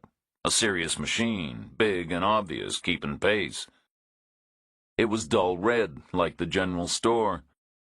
There were 2 guys in it, side by side, but far from each other because of the vehicle's extravagant width. Reacher sat up again and looked through the windshield. Wheat to the right, wheat to the left, and the road running dead straight ahead until it fell below the far horizon.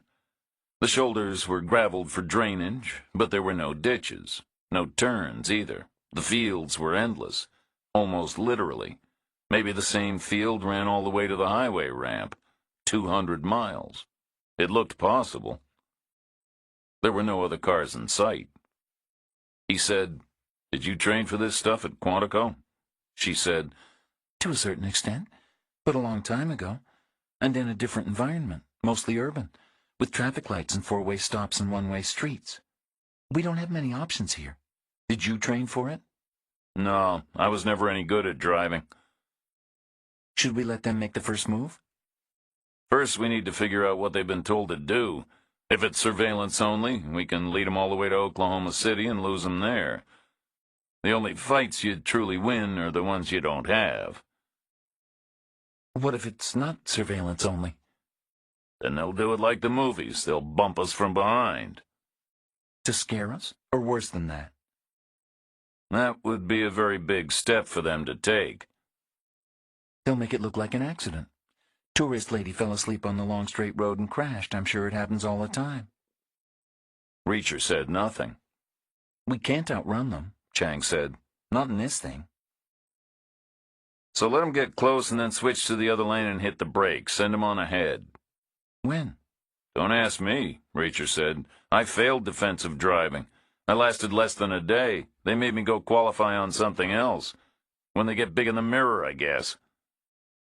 Chang drove on, two-handed now. 1 minute, 2. She said, I want to see their moves. We need to force their hand. You sure? They're the home team. We need to shake them up. Okay, speed up a bit. She hit the gas and he turned around and stared out the back window, the pale flash of a concerned face. He said, Faster. The little green Ford jumped ahead, almost 200 yards, and then the pickup reacted, and its grill rose up and it came charging closer. Chang said, Give me a real-time distance countdown. I can't judge in the mirrors. "They're at 80 yards now," Reacher said, "which gives us about 8 seconds.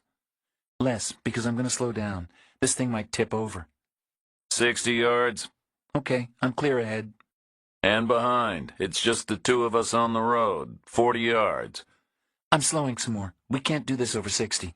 20 yards. I'm going to do it at 10 yards. Okay, now. Do it now." And she did. She swerved left and braked hard, and the pickup came within an inch of clipping her right back corner, but it missed, and it sped on ahead, braking hard, but much later.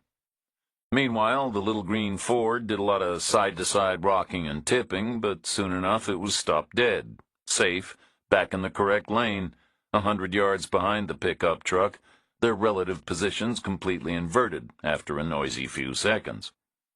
Chang said, Of course, this begs the fairly obvious question, what now? We turn around, they turn around. And then they're chasing us all over again. "Drive straight at them," Reacher said. And crash? That's always an option. But the pickup moved first. It turned around in the road and came back towards them, but very slowly, just creeping along, barely more than idle speed, which Reacher took as a message, like a white flag. "They want to talk," he said. "They want to do this face to face." The truck stopped 10 yards ahead, and both doors opened. 2 men climbed out. Sturdy individuals, both about 6 feet and 200 pounds, both somewhere in their middle 30s, both with mirrored sunglasses, both with thin cotton jackets over T-shirts. They looked cautious but confident, like they knew what they were doing, like they were the home team. Chang said, They must be armed. They wouldn't be doing it this way otherwise. "Possible," Reacher said. The 2 men took up position in the middle of the no-man's land between the 2 vehicles. One was on the left of the center line, and one was on the right. They stood easy, just waiting, hands by their sides. Reacher said, "Run them over." I can't do that. "Okay. I guess I'll go see what they want. Any problems, take off for Oklahoma City without me, and best of luck." No, don't get out. It's too dangerous. For me or for them? They're just a couple of country boys. We should assume they have guns. But only temporarily. You're nuts. Maybe, Reacher said. But never forget it was Uncle Sam who made me this way. I passed every other course except driving. He opened his door and stepped out. Chapter 14. The little green Ford had regular front hinge doors, like most cars, and the doors had a restraint about 2/3 of the way through their travel.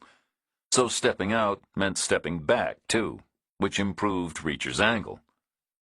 It put the engine block between him and the 2 guys. If they drew down immediately and started shooting from the get-go, he could hit the deck behind a bulletproof shield. If they had guns, which was not proven. Except even if they did, he couldn't imagine why they would start shooting from the get-go, which was gone anyway. They could have fired through the windshield. That was the real get-go. Unless they wanted to preserve the car for a convincing accident. It would be hard to explain bullet holes in the glass if the tourist lady had merely fallen asleep at the wheel. In which case, how would they explain bullet holes in the dead passenger? And they would have to get his body back in the car, which wouldn't be easy. He would be a lot of dead weight. He figured they weren't going to shoot. If they had guns. He said, "Guys, you got 30 seconds, so go ahead and state your case."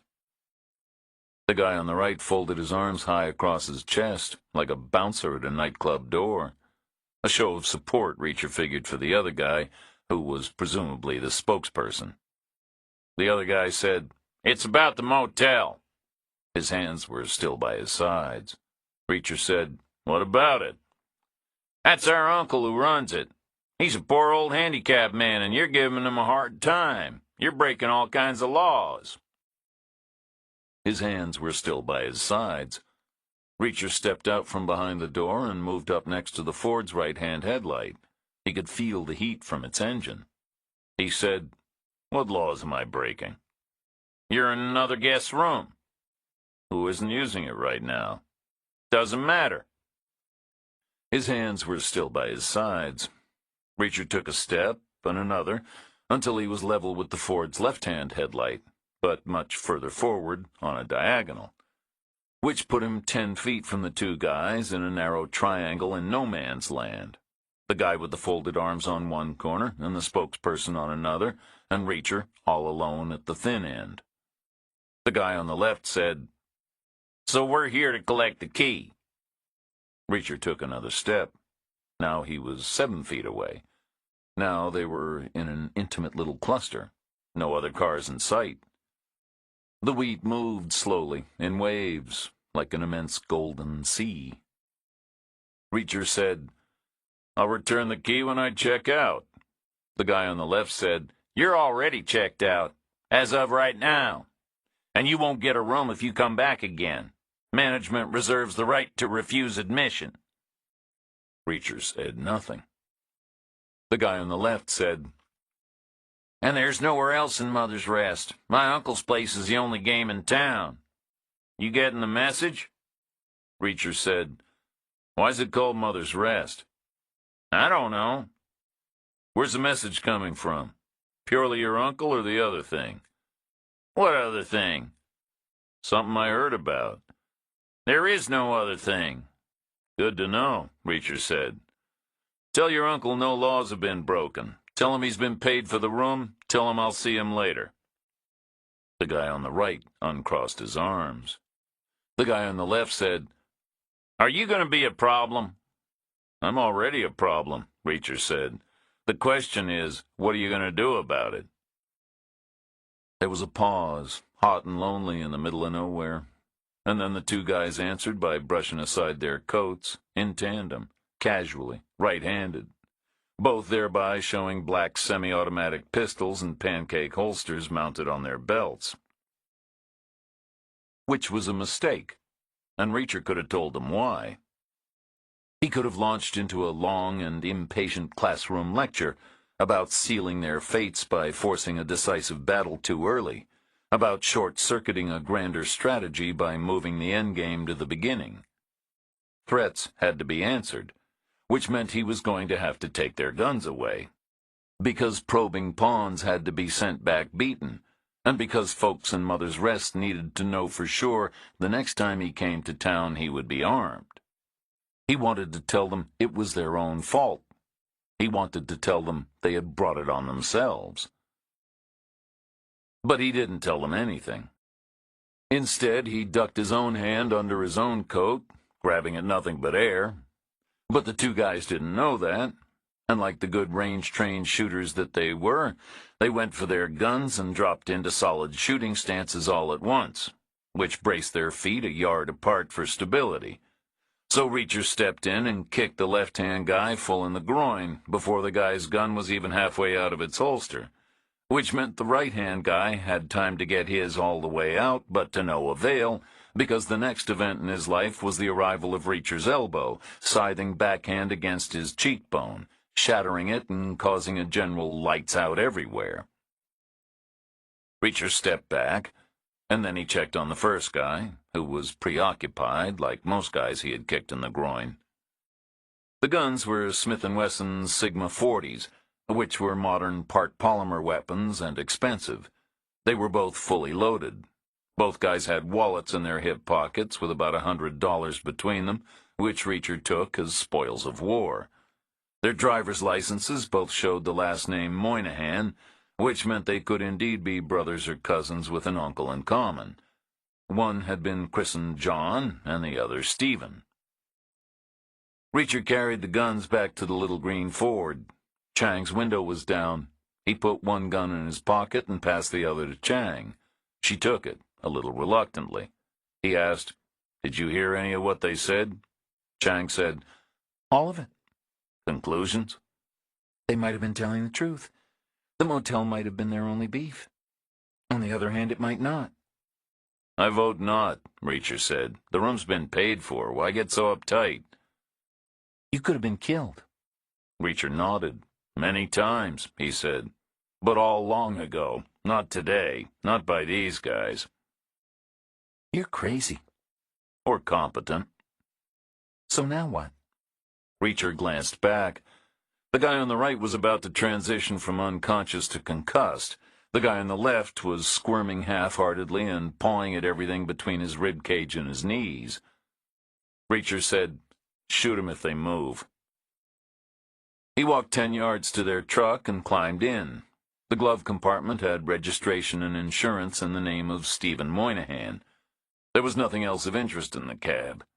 He got straightened up behind the wheel and put the truck in gear. He steered for the shoulder and parked straddling the gravel, with the left-hand wheels safely out of the traffic lane and the right-hand wheels deep in the wheat, and the nose pointing back towards town. He shut it down and pulled the key. He dragged the guys one by one into the shade ahead of the front bumper and sat them up against the chrome. Both were awake by that point. He said, "Watch carefully now." And when he had their attention, he took their key and balanced it on his palm and tossed it underhand into the field, 40 or 50 feet. It would take them an hour to find, even under the best of circumstances, even after they were operational again, which might be a supplementary hour all by itself. Then he walked back and got in the Ford, and Chang drove on. From time to time, he turned around and checked the view. The parked truck stayed visible for a long time, dwindling to a tiny dull pinprick in the far distance, and then it fell below the northern horizon and was lost to sight. It took nearly 3 more hours to get to the highway, and then the distance markers promised another 2 to Oklahoma City. The drive was uneventful, until a point about 90 minutes out, when all kinds of chiming and beeping started coming from the phone in Chang's pocket. Voicemails and text messages and emails, all patiently stored and now downloading. Cell service was back. Chapter 15. Chang drove one-handed and juggled her phone, but Reacher said, "We should pull off the road before the tourist lady gets in a wreck for real. We should get a cup of coffee." Chang said, I don't understand how you drink so much coffee. "Law of gravity," Reacher said. "If you tip it up, it comes right out. You can't help but drink it." Your heart must be thumping all the time. Better than the alternative. A mile later, they saw a sign and took an exit that led to a standard linear array of pit stop facilities, including a gas station and bathrooms and an old-fashioned plain stone building in a federal style, somewhat disfigured by bright neon signs for modern chain store coffee and food. They parked and got out and stretched. It was the middle of the afternoon and still warm. They used the bathrooms and met in the coffee shop. Reacher got his usual medium cup of hot black, and Chang got iced with milk. They found a corner table, and Chang put her phone down. It was a thin touch-screen thing about the size of a paperback book. She swiped and dabbed and scrolled, first through the phone options, and then the text messages, and then the email. She said, Nothing from Keever. "Try calling him again." We both know he won't answer. Stranger things have happened. Once I had 3 police departments and the National Guard looking for a guy, and all of a sudden he showed up fresh back from a vacation out of state. We know Keever isn't on vacation. Try him anyway. Which she did, after a long, reluctant pause, first on his home number and then on his cell number. There was no reply on either. Reacher said, "Try the Los Angeles number again, from the piece of paper with the 200 deaths." Chang nodded, keen to move on. She dialed and held the phone to her ear. This time the call was answered. She said, a little surprised, Good afternoon, sir. May I know who I'm speaking with? which question must have been answered in the obvious manner, the same way Reacher had with a previous inquiry. Who's asking?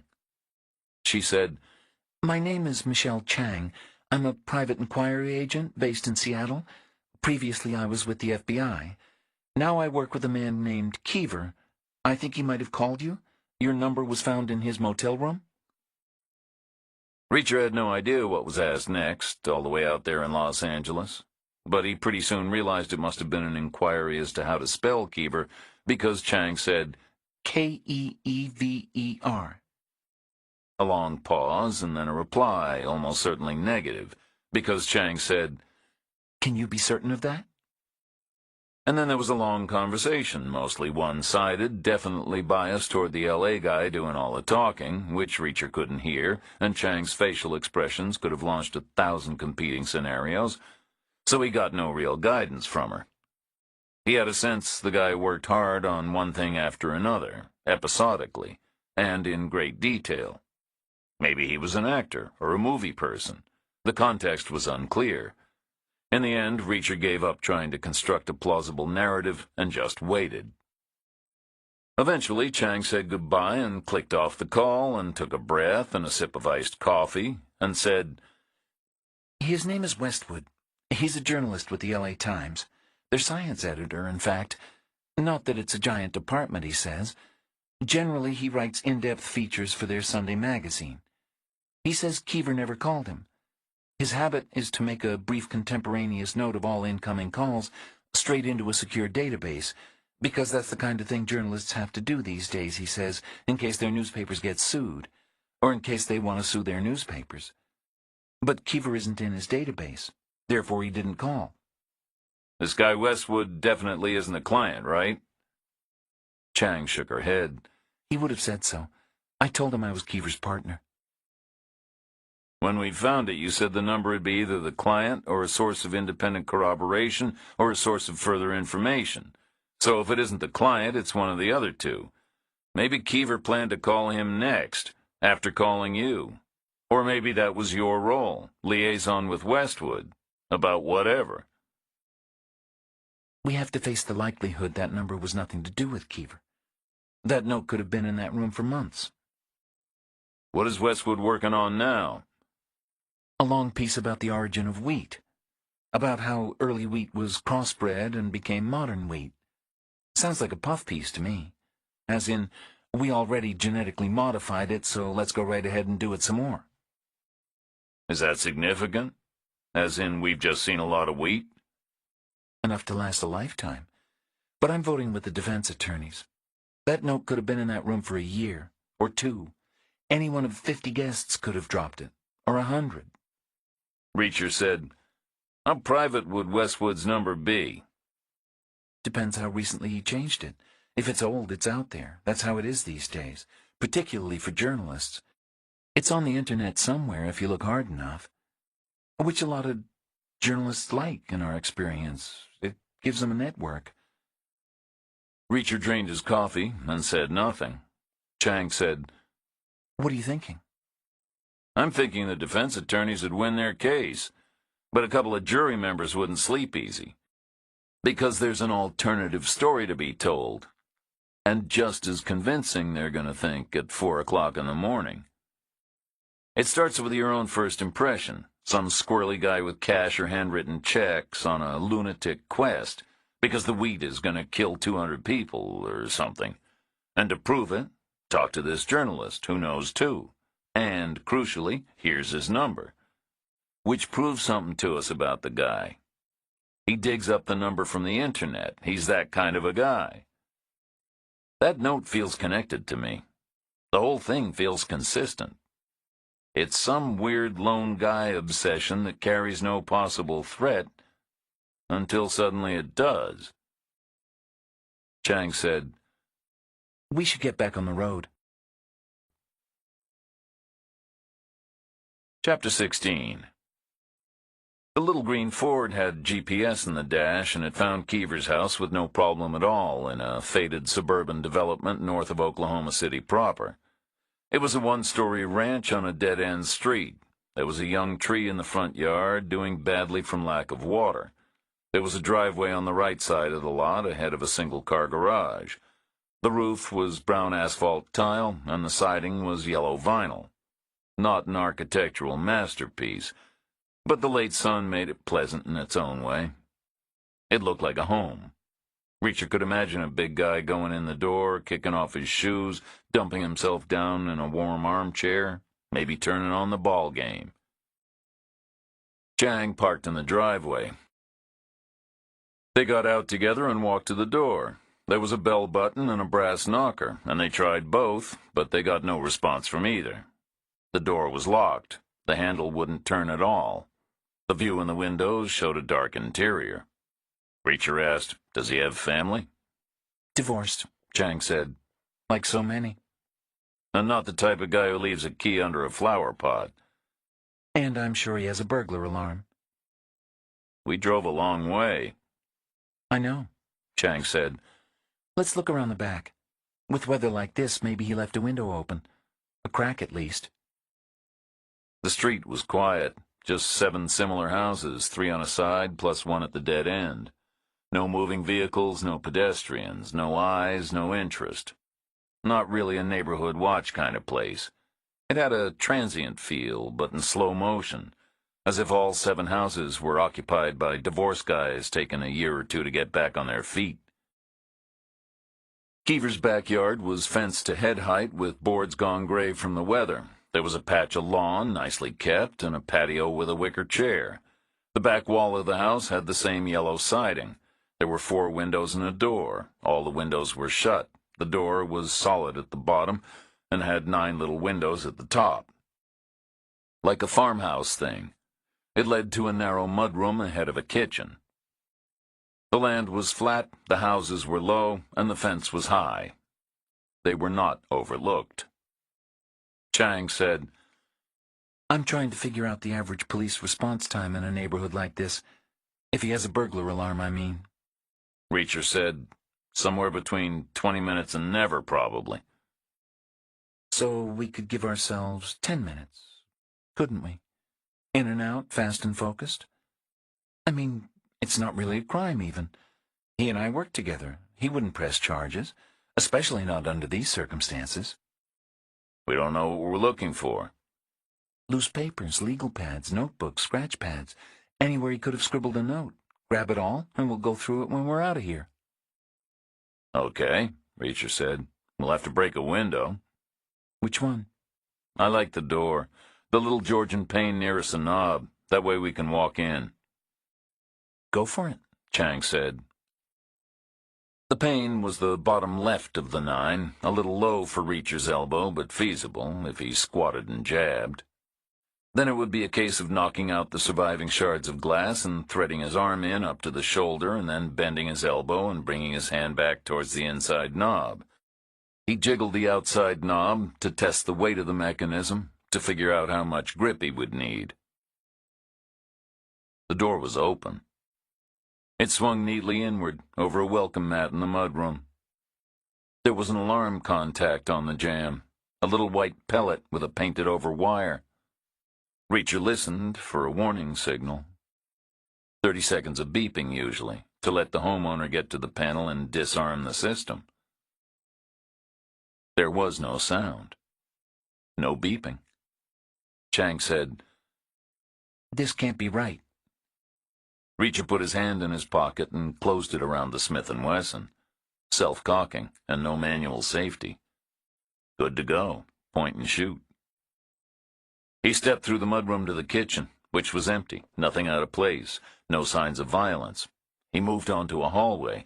The front door was dead ahead. The sun had dropped lower. The house was full of golden light. And still air. And silence.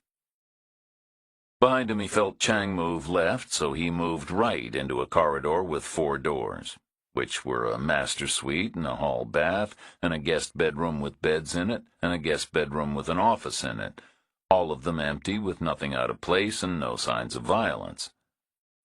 He met Chang in the hallway near the front door. She shook her head. She said, It's like he stepped out to pick up a pizza. He didn't even lock the door. The alarm panel was on the wall. It was a recent installation. It was showing the time of day and a steady green light. It was disarmed. Reacher said, Let's get what we came for. He led the way back to the smallest bedroom, which was all kitted out with matching units, shelves above, cabinets below, and chests of drawers and a desk, all in blonde maple veneer, and a computer and a telephone and a fax machine and a printer. Investments, Reacher supposed, for a new career. "We have offices everywhere." The Scandinavian look was calming. The room was tidy. There was no clutter. There was no paper. No legal pads, no notebooks, no scratch pads, no memo blocks, no loose leaves. Reacher stood still. He said, "This guy was a cop and a federal agent. He spent hours on the phone, on hold and waiting and talking. Did anyone ever do that without a pen and a pad of paper? For notes and doodling and passing the time? That's an unbreakable habit, surely." What do you mean? "I mean, this is bullshit." He ducked away to the cabinets below the shelves. He opened one after the other. The first held spare toner cartridges for the printer. The second held spare toner cartridges for the fax machine. The third held spare legal pads. And right next to them were spare spiral-bound notebooks, still shrink-wrapped in packs of 5. And right behind them were spare memo blocks, solid cubes of crisp virgin paper, 3.5 inches on a side. "I'm sorry," Reacher said. For what? "This doesn't look too good anymore. This is a guy who uses a lot of paper, so much so he buys it in the economy size. I bet that desk was covered with paper. We could have pieced this whole thing together, but someone got here ahead of us, on the same mission. So now it's all gone." Who? The how tells us who, I'm afraid. Keever's a prisoner. That's the only way this thing can work. They found notes in his jacket pocket, maybe torn out from a legal pad, and in one pants pocket they found his wallet with his driver's license, which told them his address, which they assumed was where the rest of the legal pad was, maybe with more notes on it, and in the other pants pocket they found his house keys, which meant they could walk right in, even to the extent of these new alarms maybe having a thing you wave near the panel to turn it off, a remote fob on the keychain, a transponder, which would be a mercy, I guess. It would mean they didn't have to beat the code out of him. Chang said, That's very blunt. "I can't explain it any other way." It doesn't tell me who. "Mother's Rest," Reacher said. "That's his last known location." They went through Keever's house room by room, in case something had been missed. The mudroom held nothing of interest. The kitchen was a plain space, not much used. There was mismatched silverware and odds and ends of canned food, presumably bought with temporary enthusiasm, but never eaten. There was nothing hidden, unless it had been walled up and artfully painted over with a finish exactly resembling 20-year-old latex base coat, complete with grease and grime. The living room and the dining nook were the same. Searching was easy. The guy wasn't exactly camping out, but it was clear he had started over without much stuff, and hadn't added a great deal along the way. The guest room with beds looked like it had been set up for his children, visitation rights, every other weekend maybe, whatever the lawyers had agreed. But Reacher felt the room had never been used. The master's suite smelled slightly sour. There was a bed with a single night table. There was a chest of drawers and a wooden apparatus that had a hanger for a jacket and trays for watches and coins and wallets, like in a fancy hotel. The bathroom smelled humid and the towels were a mess.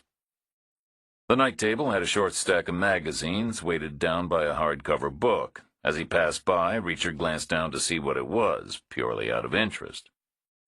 He saw 3 things. First, the magazine on the top of the pile was the Sunday supplement from the L.A. Times. Second, it was only part consumed. There was a 1/4 inch of bookmark visible. Third, the hardcover book was also only part consumed. It had a bookmark, too. The bookmarks were old slips of memo paper, folded once lengthwise. They were the first paper Reacher had seen anywhere in the house. Chapter 17.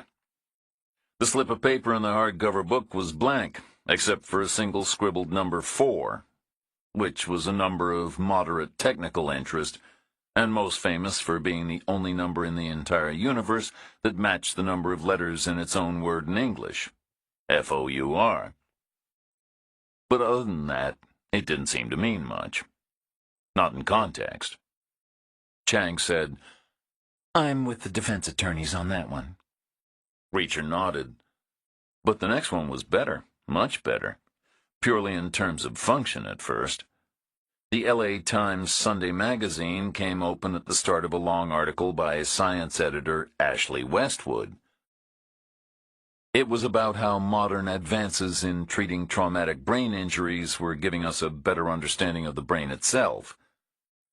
The magazine was less than 2 weeks old. Chang said, The defense attorneys would start by quoting the L.A. Times Sunday circulation. Reacher said, which is what? Nearly 1 million, I think. As in, it's a 1,000,000 to 1 chance this is not a coincidence? That's what the defense attorneys would say. What would an FBI agent say? We were taught to think ahead, to what the defense attorneys would say. Reacher unfolded the bookmark. It was blank on one side. It wasn't blank on the other side. The other side had 2 lines of handwriting. At the top was the same 323 telephone number, science editor Westwood himself in Los Angeles, California. At the bottom was written, Mother's Rest, Maloney. Reacher asked, Now what would an FBI agent say? Chang said, Now she would tell the defense attorneys to bite her. Keever is due to call Westwood for corroboration of or information about something to do with the town we were just in. I think that's clear. Plus, now we have a name. There could be people up there named Maloney. After all, we just met the Moynahans. But why was the bookmark at the front of the article? He hasn't read it yet. Which is why he hasn't called Westwood yet. Let's keep an open mind about the client. Let's just call him passionate. A guy like that, he's on the phone all the time. He's telling the same story to whoever will listen. Mother's Rest, 200 deaths. If you don't believe me, call this reporter in L.A. And he gives out the hard-won phone number, and every single time Keever jots it all down over and over again, because that's the kind of guy he is. Which is why we've already found that number twice without really trying. So maybe at first this is a nuisance client, which I'm sure you get. From time to time. But there's some little thing in what the guy is saying that sets Keever thinking. But he's still skeptical, so he tries a little test. And this is Oklahoma City, right? He's likely got to go all the way to the train station to get newspapers from other cities. But he does. He gets the L.A. Times one Sunday. He wants to see if this expert witness has any kind of credibility. Is he a serious writer, or is he something from a supermarket paper? Keever wants to decide for himself. How long ago was wheat first grown? Depends where, Chang said. Thousands of years, anyway. So it turns out Westwood is probably pretty good. He's done the brain, and now he's going back thousands of years. This is a smart guy. But Keever doesn't know that yet, because he hasn't read the piece, which suggests that whatever the client said was intriguing, but somehow not very urgent. Keever didn't hop right to it. It feels plenty urgent now. Exactly. We need to know what changed.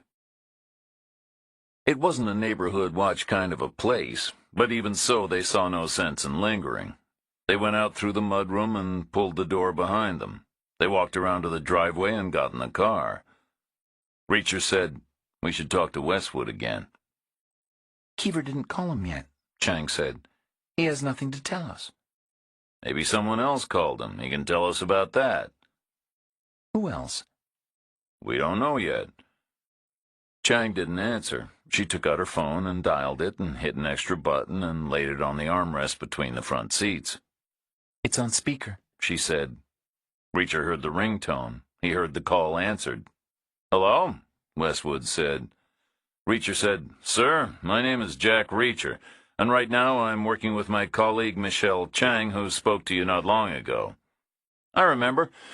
We agreed her other colleague never called me. Keever, was it? I thought we established that." "Yes, we accept that. But now we have a pretty clear indication he was intending to call you at some point in the future, maybe next on the list or maybe somewhere down the line." Westwood paused a faint distant beat and said, "Where is this guy now?" Reacher said, "He's missing." "How? Where is he?" Reacher said nothing. Westwood said, "Dumb questions, I suppose." "The how part could be crucial. The where part was fairly dumb. If we knew where he wouldn't be missing." "You should look at the calls he already made, surely. Not the calls he was possibly going to make at some point in the future." "Our information is limited." "To what?"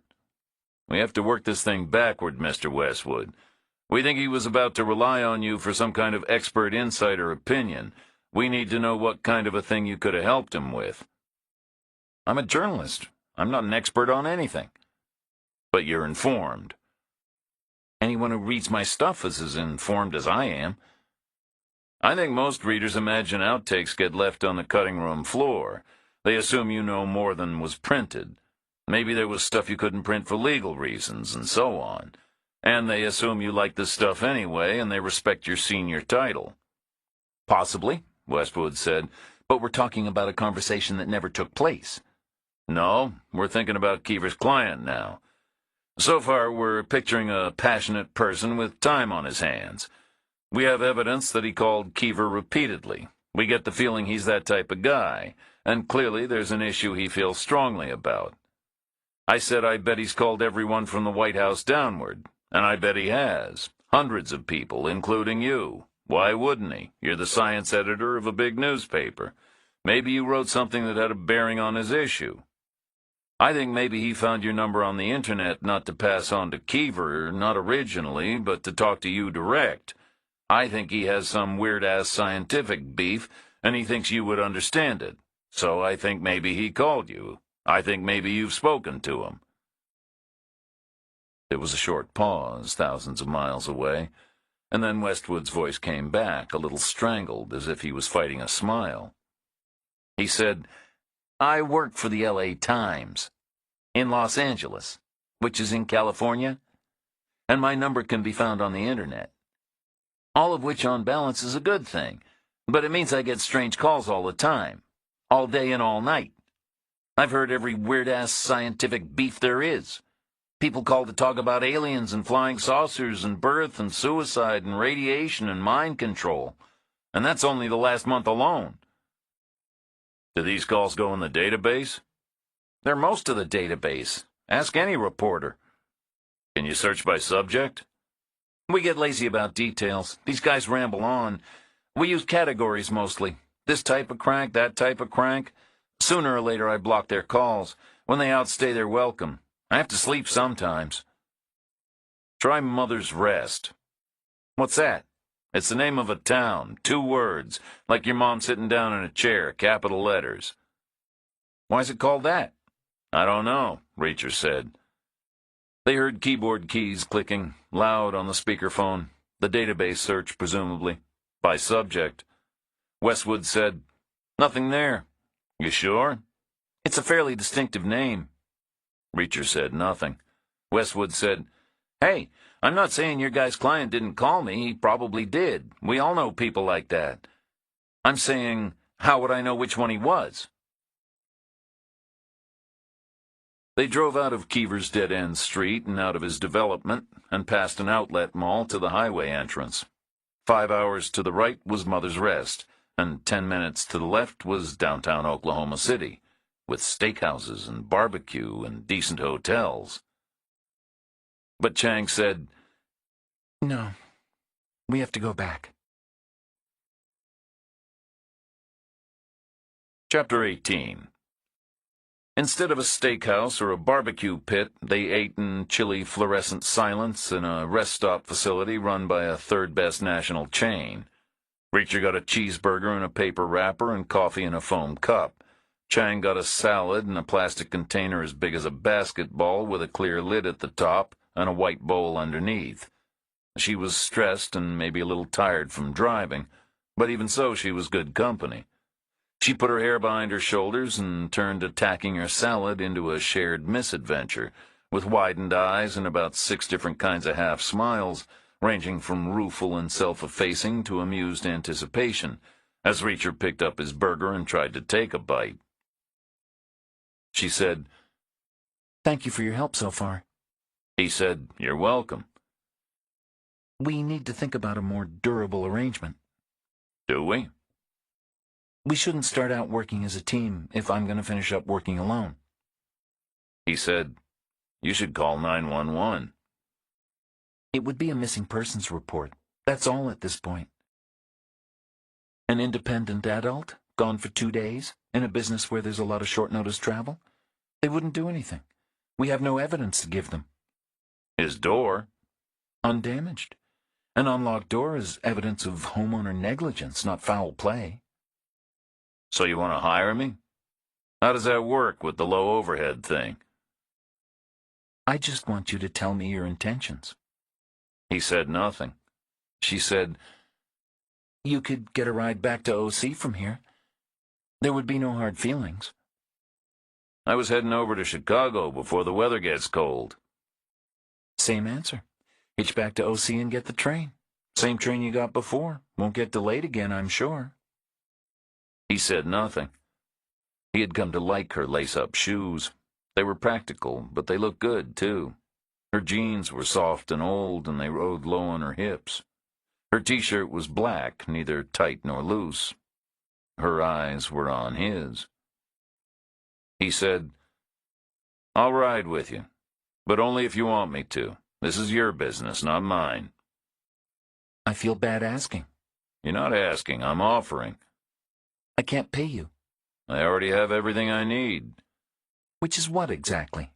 "A few bucks in my pocket and 4 points on the compass." "Because I would need to understand your reasons." "For what?" "For helping me." "I think people should always help each other." "This could go above and beyond." "I'm sure we've both seen worse." She paused a beat. "Last chance," she said. He said, "I'll ride with you." It was dark when they came off the highway. The county road ran onward through the vastness, visible only a headlight's length ahead and unrevealed beyond. The little Ford hummed along, bouncing now and then on eroded blacktop, pale wheat stalks strobing by on both sides. Overhead were thin clouds and a new moon and a dusting of distant stars. It was impossible to say when they passed the point where they had left the Moynahans.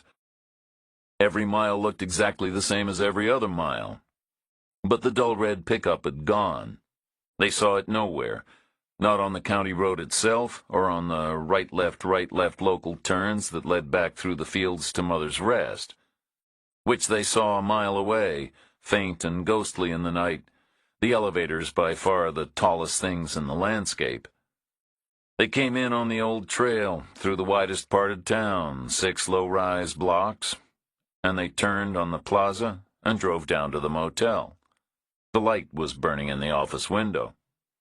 Chang said, "Let the fun begin." She parked in the slot under her room and shut down the engine. They paused a moment in the sudden silence, and then they climbed out. They put their hands on the captured guns in their pockets and stood near the car, and the yellow nighttime half-light, from the glow of the electric bulbs in their bulkhead fixtures, one above every door, and all of them working. No movement, no sound. No Moynahans, no posse. Nothing. Then, 100 feet away, the one-eyed guy came out of the office. He hustled over, the same way he had before, waving and gesturing, and when he arrived, he fixed his imperfect gaze on the ground, and he took a breath.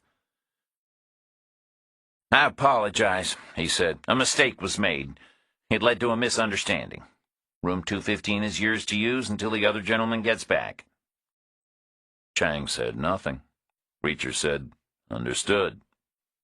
The one-eyed guy nodded, as if to seal the deal, and then he turned tail and hustled back. Chang watched him go and said, "Could be a trap or an ambush." "Could be," Reacher said, "but I don't think it is.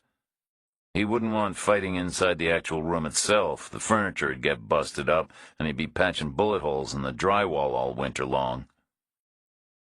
"You saying they've surrendered?" "It's a move in the game." "What's the next move?" "I don't know." "And when will it come?" "Tomorrow, probably," Reacher said. He looked all around, all three sides of the horseshoe, downstairs and upstairs. There was a rim of light around the drapes in room 203, where the man in the suit had stayed. It had a new occupant. "Not before dawn," he said. "That'd be my guess." "Will you sleep okay?" "I expect so. Will you?" "If I don't, I'll bang on the wall."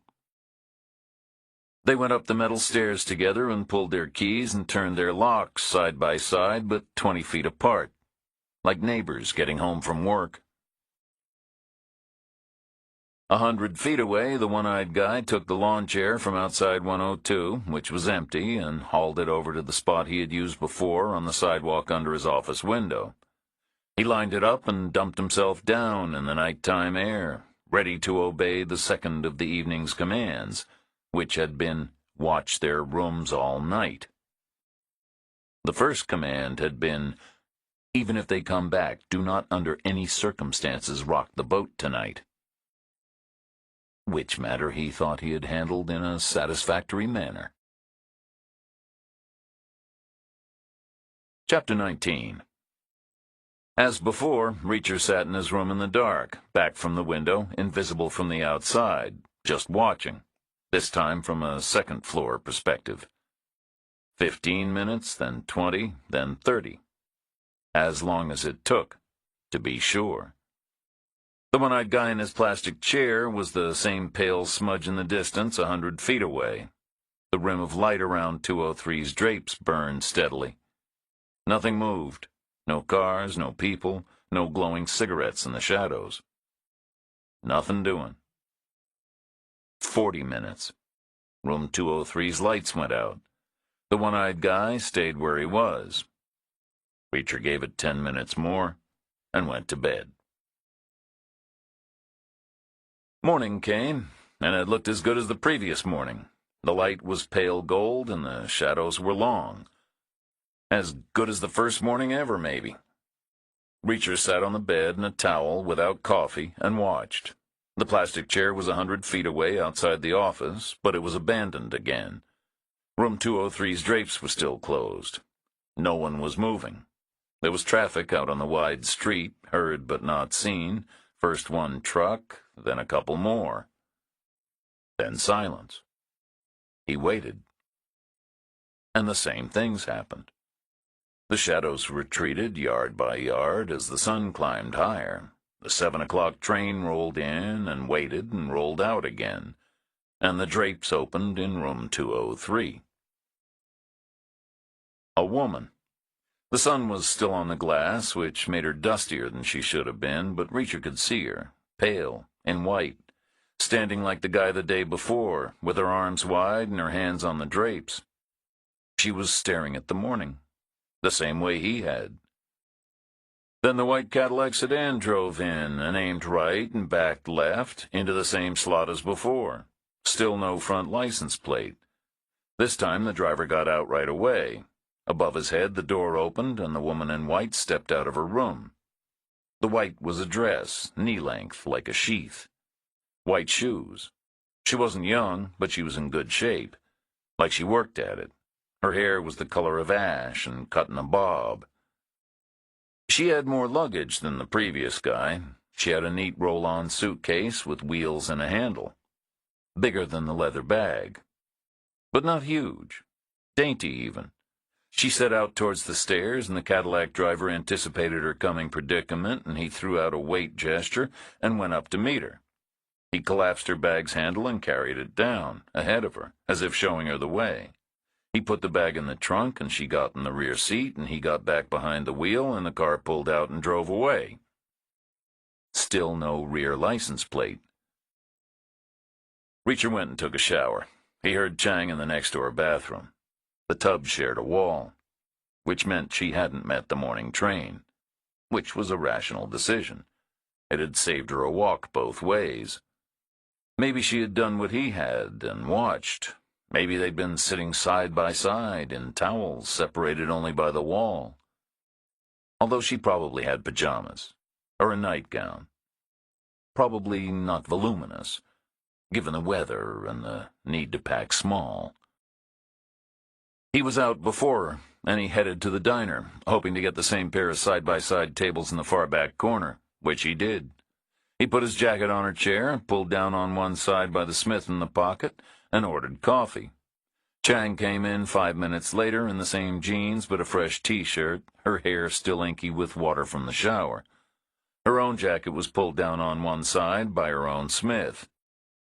Like any ex-cop, she looked around, the full 360, 7 or 8 separate snapshots, and then she moved through the room with plenty of energy, powered by what looked like enthusiasm, or maybe some kind of shared euphoria at their mutual survival through the night. She slid in alongside him. He said, "Did you sleep?" She said, "I must have. I didn't think I was going to." "You didn't go meet the train." "He's a prisoner, according to you, and that's the best-case scenario." "I'm only guessing." "It's a reasonable assumption." "Did you see the woman in 203? "I thought she was hard to explain. Dressed in black, she could have been an investor or a fund manager or something else, deserving of the junior executive routine. Her face and hair were right, and she has a key to the company gym, that's for sure. But dressed in white? She looked like she was going to a garden party in Monte Carlo at 7 o'clock in the morning. Who does that?"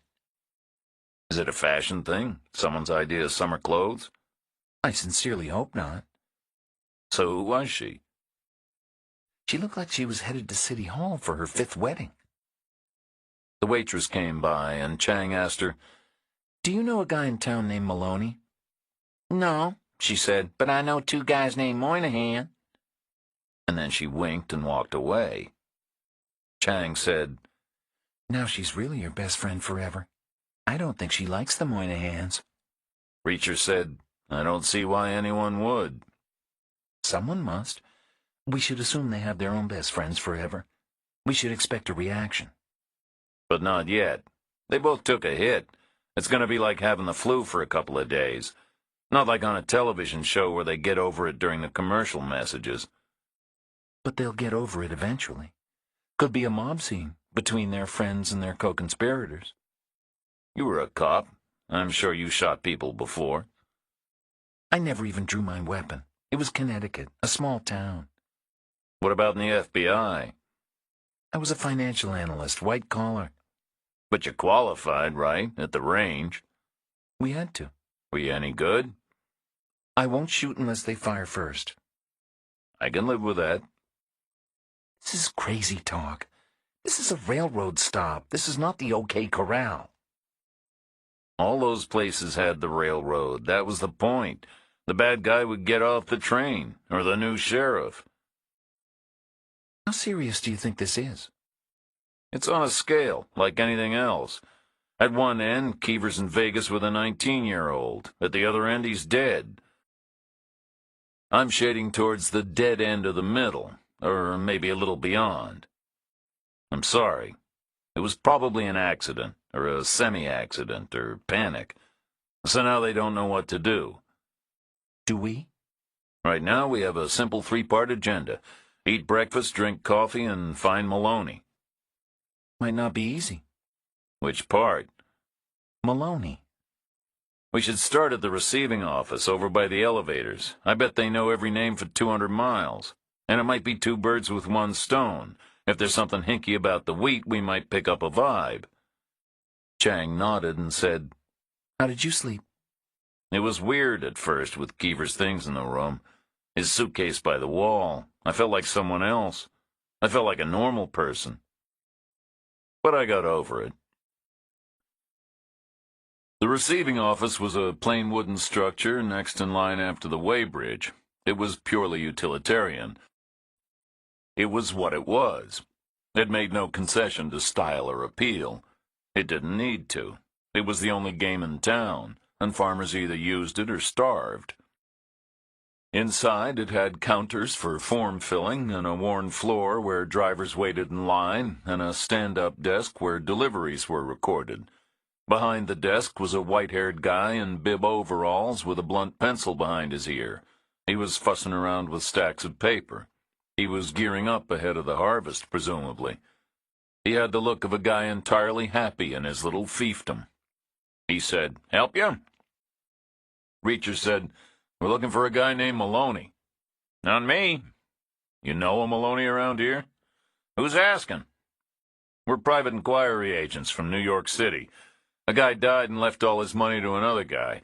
But it turns out the other guy already died too, so now the money is back in the pot for all the relatives we can find. One of them claims he has a cousin in this county named Maloney. That's all we know." "Not me," the guy said again. "How much money?" "We're not allowed to say." "A lot?" "Better than a poke in the eye." "So how can I help you?" "We figured you might know a bunch of names around here. I imagine most folks must come through this office at one time or another." The guy nodded, like a vital and unanticipated connection had been made. He hit the space bar on a keyboard and a screen lit up. He maneuvered a mouse and clicked on something, and a list appeared, long and dense. A bunch of names. He said, "These are the folks pre-cleared for using the weighbridge. Goes faster that way, which we need at busy times. I guess this would be all the grain people in the neighborhood, from the owners to the workers and back again, men, women, and children. This business is all hands on deck at certain times of the year." Chang said, "You see a Maloney in there? We'd certainly appreciate a first name and an address." The guy used the mouse again, and the list scrolled upward, alphabetical. He stopped halfway down and said, "Well, there's a Mahoney, but he passed on, I think. 2 or 3 years ago, if I remember right. The cancer got him. No one knew what kind." Chang said, "No one named Maloney?" "Not in the list." "Suppose he's not a grain worker. Would you know him anyway?" "Maybe socially, but I don't. I don't know anyone named Maloney." "Is there anyone else we could ask?"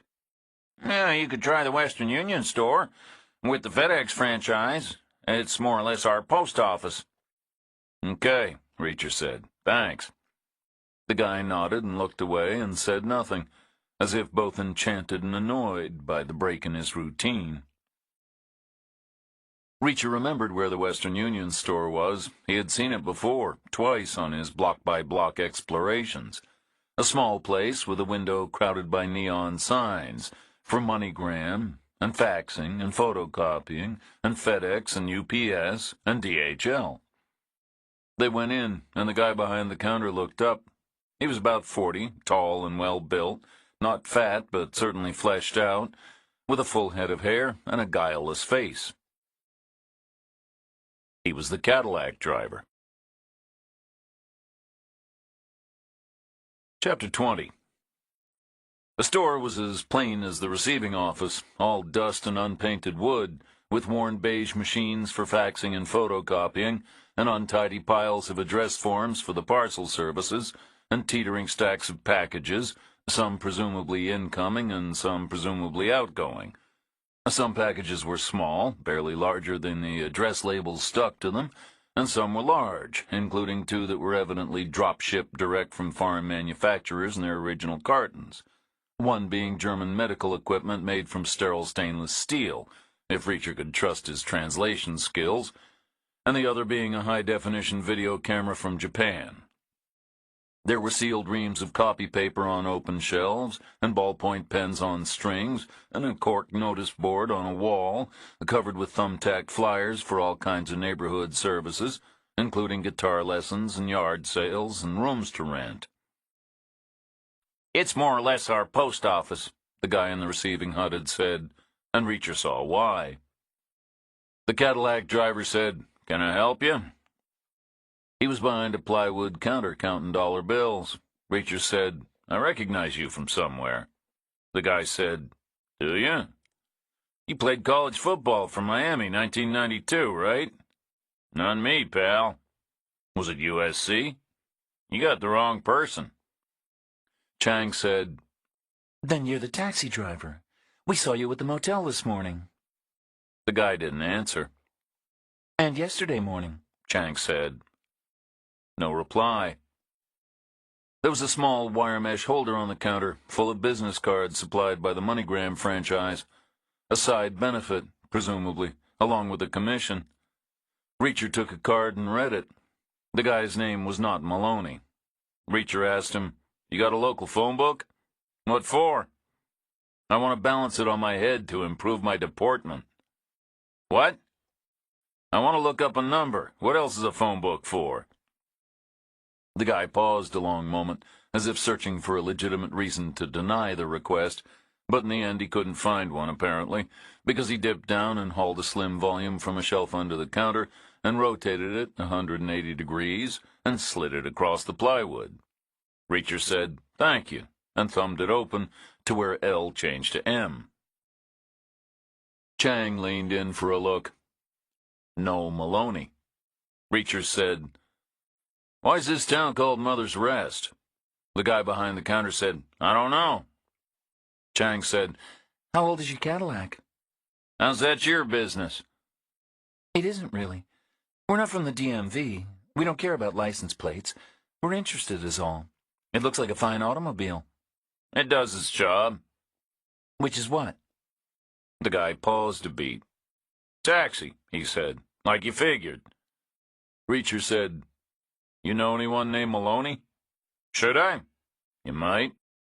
"No," the guy said with a measure of certainty, as if glad to be on solid ground. "There's no one named Maloney in this county." Reacher and Chang walked back to the wide street and stood in the morning sun. Chang said, "He was lying about the Cadillac. It's not a taxi. A place like this doesn't need a taxi." Reacher said, "So what is it?" "It felt like a club car, didn't it?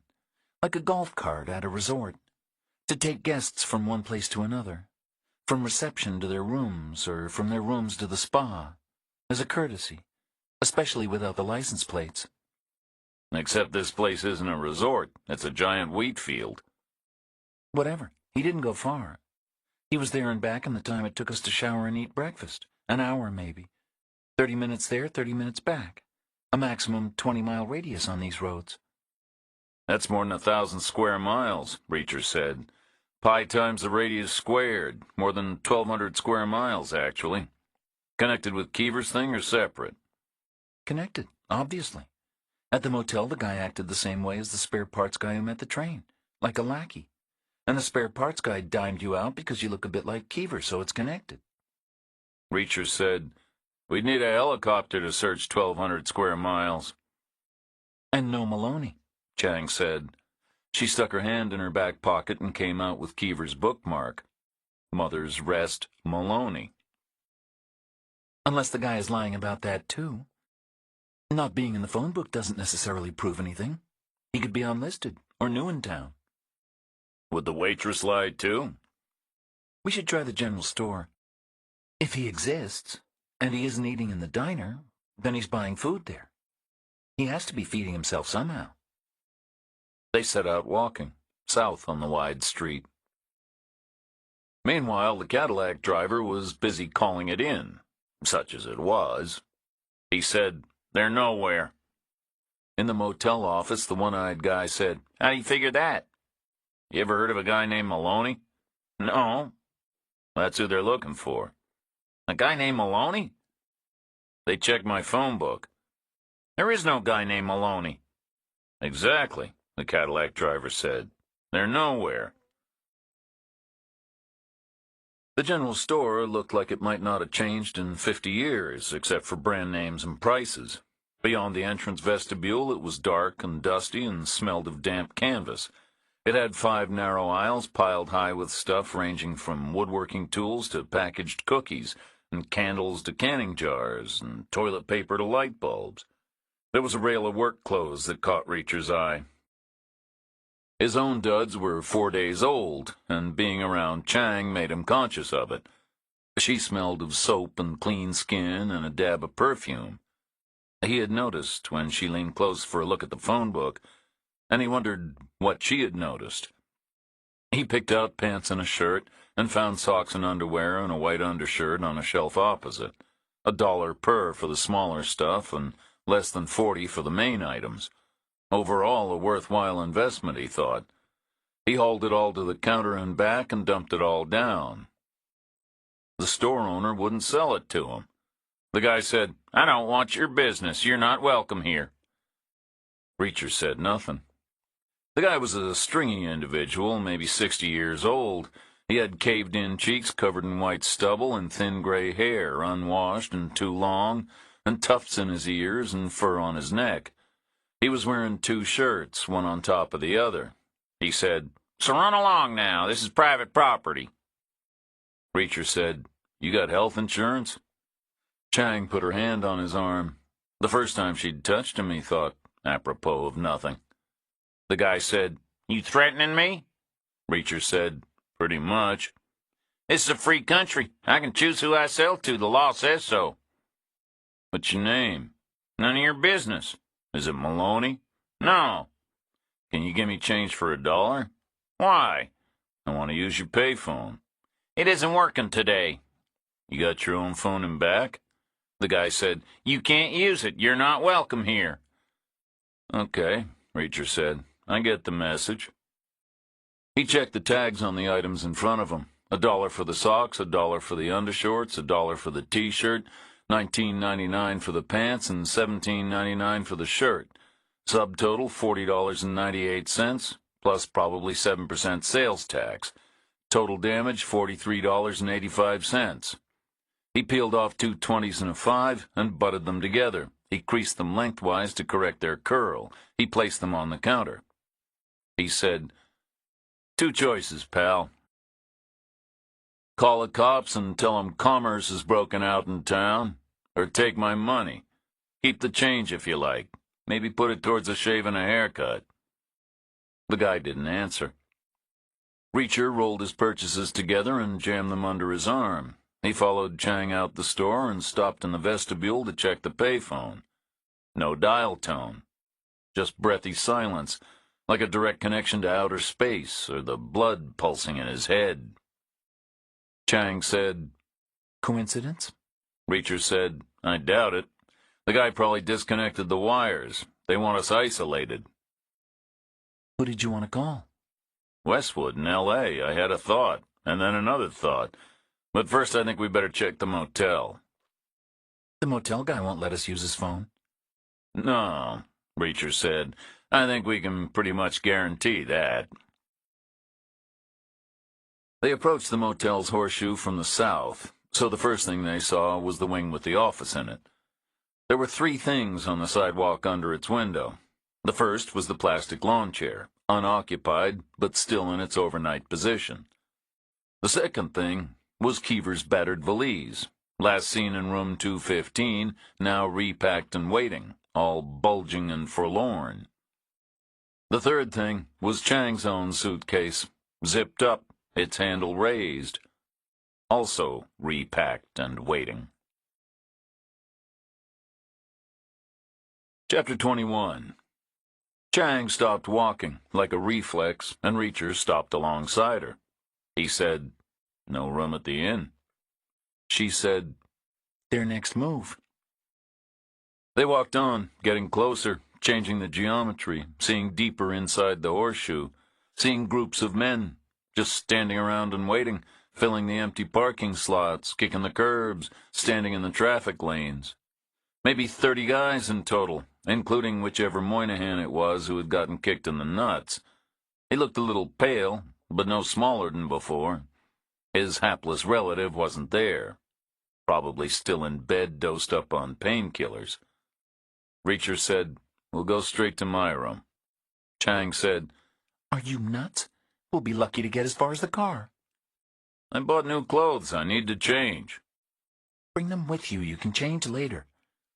It was already a concession not to change in the store. I don't like carrying stuff around. We can't fight 30 people. They moved on and stopped 20 feet from the staircase they needed. There were 3 guys near it. All of them were looking towards the office, where the one-eyed guy was coming out and hustling across, waving and gesturing.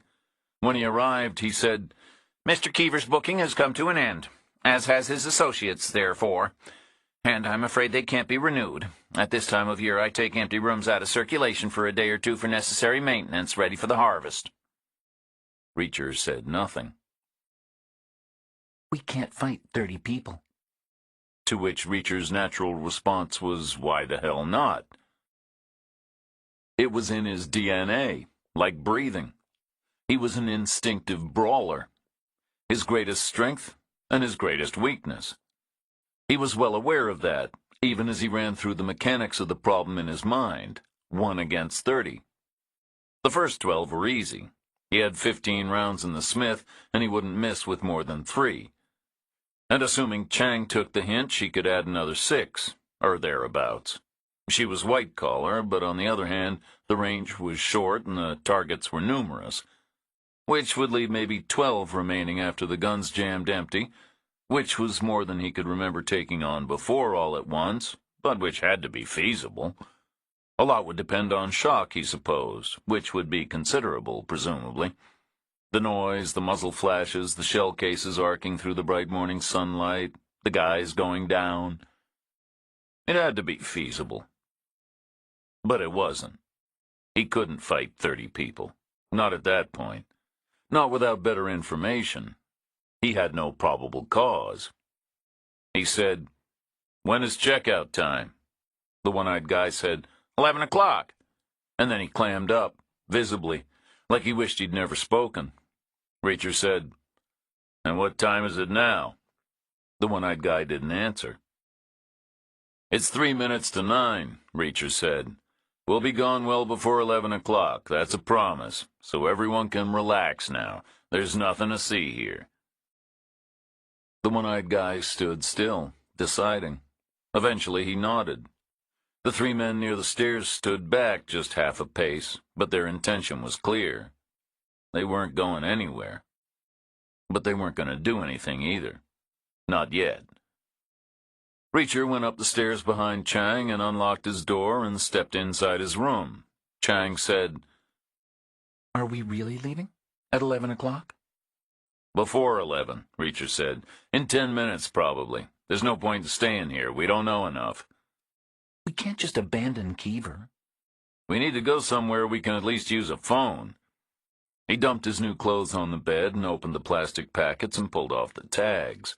He said, "Maybe I should take a shower." You took a shower 2 hours ago. I heard you through the wall. "Did you?" You're fine. Just get dressed. "You sure?" She nodded and locked the door from the inside and put the chain across. He carried his stuff to the bathroom and took off the old and put on the new. He put the Smith in one pocket and his toothbrush in the other, and his cash and his ATM card and his passport. He rolled up the old stuff and jammed it in the trash receptacle. He glanced in the mirror. He smoothed his hair with his fingers. Good to go. Chang called through. Reacher, they're coming up the stairs. He called back, "Who are?" About 10 guys, like a deputation. He heard her step back. He heard pounding on the door, angry and impatient. He came out the bathroom and heard the lock rattling and the chain jiggling. He saw figures outside the window on the walkway, a press of guys, some of them looking in through the glass. Chang said, What are we going to do? "Same as we always were," he said. "We're going to hit the road." He walked to the door and slid the chain off. He put his hand on the handle. "Ready?" he said. Chang said, As I'll ever be. He opened the door. There was a surge outside, and the nearest guy stumbled forward. Reacher put the flat of his hand on the guy's chest and shoved him back, not gently. He said, "What?" The guy got set on his feet again, and he said, "Checkout time just moved up." "To when?" "Now." Reacher hadn't seen the guy before. Big hands, broad shoulders, a seamed face, clothes all covered with dirt. Chosen in some way, presumably, to be the point man, to be the spokesperson. The pick of the local litter, no doubt. according to popular acclaim. Reacher said, "What's your name?" The guy didn't answer. Reacher said, "It's a simple question." No response. "Is it Maloney?" "No," the guy said with something in his voice, like it was a stupid question. Reacher said, "Why is this place called Mother's Rest?" "I don't know." "Go wait downstairs. We'll leave when we're ready." The guy said, "We're waiting here." "Downstairs," Reacher said again, "with two ways of getting there. The other is head first over the rail. Your choice. Either method works for me." Below them, the one-eyed guy was staring upward. Their suitcases had been moved nearer their car. They were side by side on the blacktop next to the tailgate door. The guy with the big hands and the dirty clothes made a face, part shrug, part sneer, part nod, and he said, "Okay, you got 5 more minutes." 10 more, Reacher said. "I think that's what we'll take. Okay with you? And don't come up the stairs again." The guy got a look in his eye, like some kind of mute challenge. Reacher said, "What do you do for a living?" The guy said, "Hog farmer." "Always?" "Man and boy." "Same place?" "Near enough." "No military service?" "No." "I thought not," Reacher said. "You let us take the high ground, which was dumb, because 30 guys don't mean squat if they have to come up a staircase 2 by 2.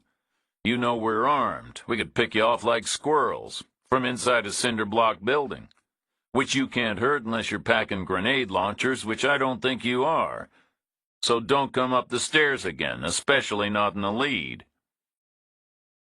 The guy said nothing in reply to that, and Reacher stepped back and closed the door on him. Chang said, If our aim is to get out of here alive, I don't think you should be antagonizing them. "I don't agree," Reacher said, "because as soon as we're gone, they're going to be asking themselves a question. Are we coming back? It's going to be the subject of a big debate. If we'd gone all meek and mild, they'd have known we were faking. Better to let them believe their stonewalling worked." It did. Like you said, we don't know anything. "We know something. I said we didn't know enough." What do we know? "We know the clerk just called in a situation report. He told his boss we'd be gone by 11 o'clock, but that wasn't good enough for the guy. The compromise wasn't acceptable. He wanted us gone right now, hence the 10 guys with the new message, which was a message we didn't get last night. Last night we were welcomed with open arms. So what changed?" Chang said, The woman in white. "Exactly. The same guy who wants us gone right now didn't want the boat rocked while she was on the premises. But now she's gone, so it's back to business as usual." Who was she? And where did she go? "We don't know. We don't know about the man in the suit either, except they were important somehow, as in everyone had to be on best behavior when they were around. I saw the clerk tidying up before the car came for the man in the suit. He lined up all the chairs, before the guy got a look at the place in daylight." They weren't investors. Not the kind that actually go inspect an investment, anyway. They didn't have the vibe. I spent a lot of time with investors. "So what were they?" I have no idea. Someone's important guests, or someone's best customers, or something. How are we supposed to know? Maybe they're fugitives from justice. Maybe this is an underground railroad. But a niche market, club class only. Peace and quiet and a good night's sleep guaranteed, and all road transfers by Cadillac, for white-collar criminals. "Would the woman dress up for that?" Probably not. Reacher said, "I agree it has a railroad feel. They get off the train, they spend the night in the motel, they move on the next morning by car. It feels very transient. It feels kind of one-way, too. Like this is a stop on a longer journey." From where to where? Reacher didn't answer. Chang said, So what now? "We'll head west and figure that out when your phone starts working." After 10 minutes exactly, they opened the door and stepped out to the walkway. The 30 guys were still there below them, still corralled together in small independent groups, 2s and 3s and 4s, collectively surrounding the little green Ford in a rough and distant semicircle. The nearest was the hog farmer, about 10 feet from the car. Next to him was the queasy Moynihan. Both of them looked tense and impatient. Reacher put his hand in his pocket, his palm and 3 fingers lightly on the smith, and started down the stairs with Chang right behind him. They got to the bottom, and she bipped the remote, and the car unlocked with a ragged thump that sounded very loud in the silence. Reacher stepped around the hood and looked at the hog farmer and said, "We'll go as soon as you put our bags in the trunk." The hog farmer said, "Put 'em in yourself." Reacher leaned back against the Ford with his hands in his pockets and his ankles crossed. Just a guy waiting. All the time in the world.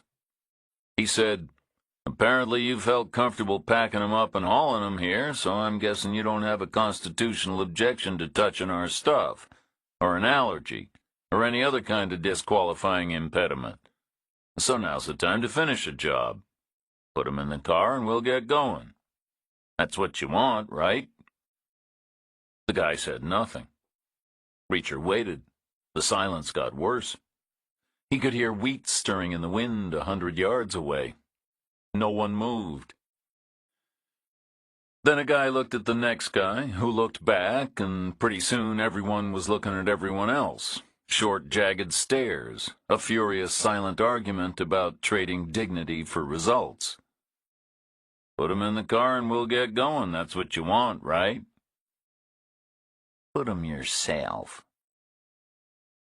Eventually, a guy behind the hog farmer broke ranks and stepped forward, a pragmatist, clearly.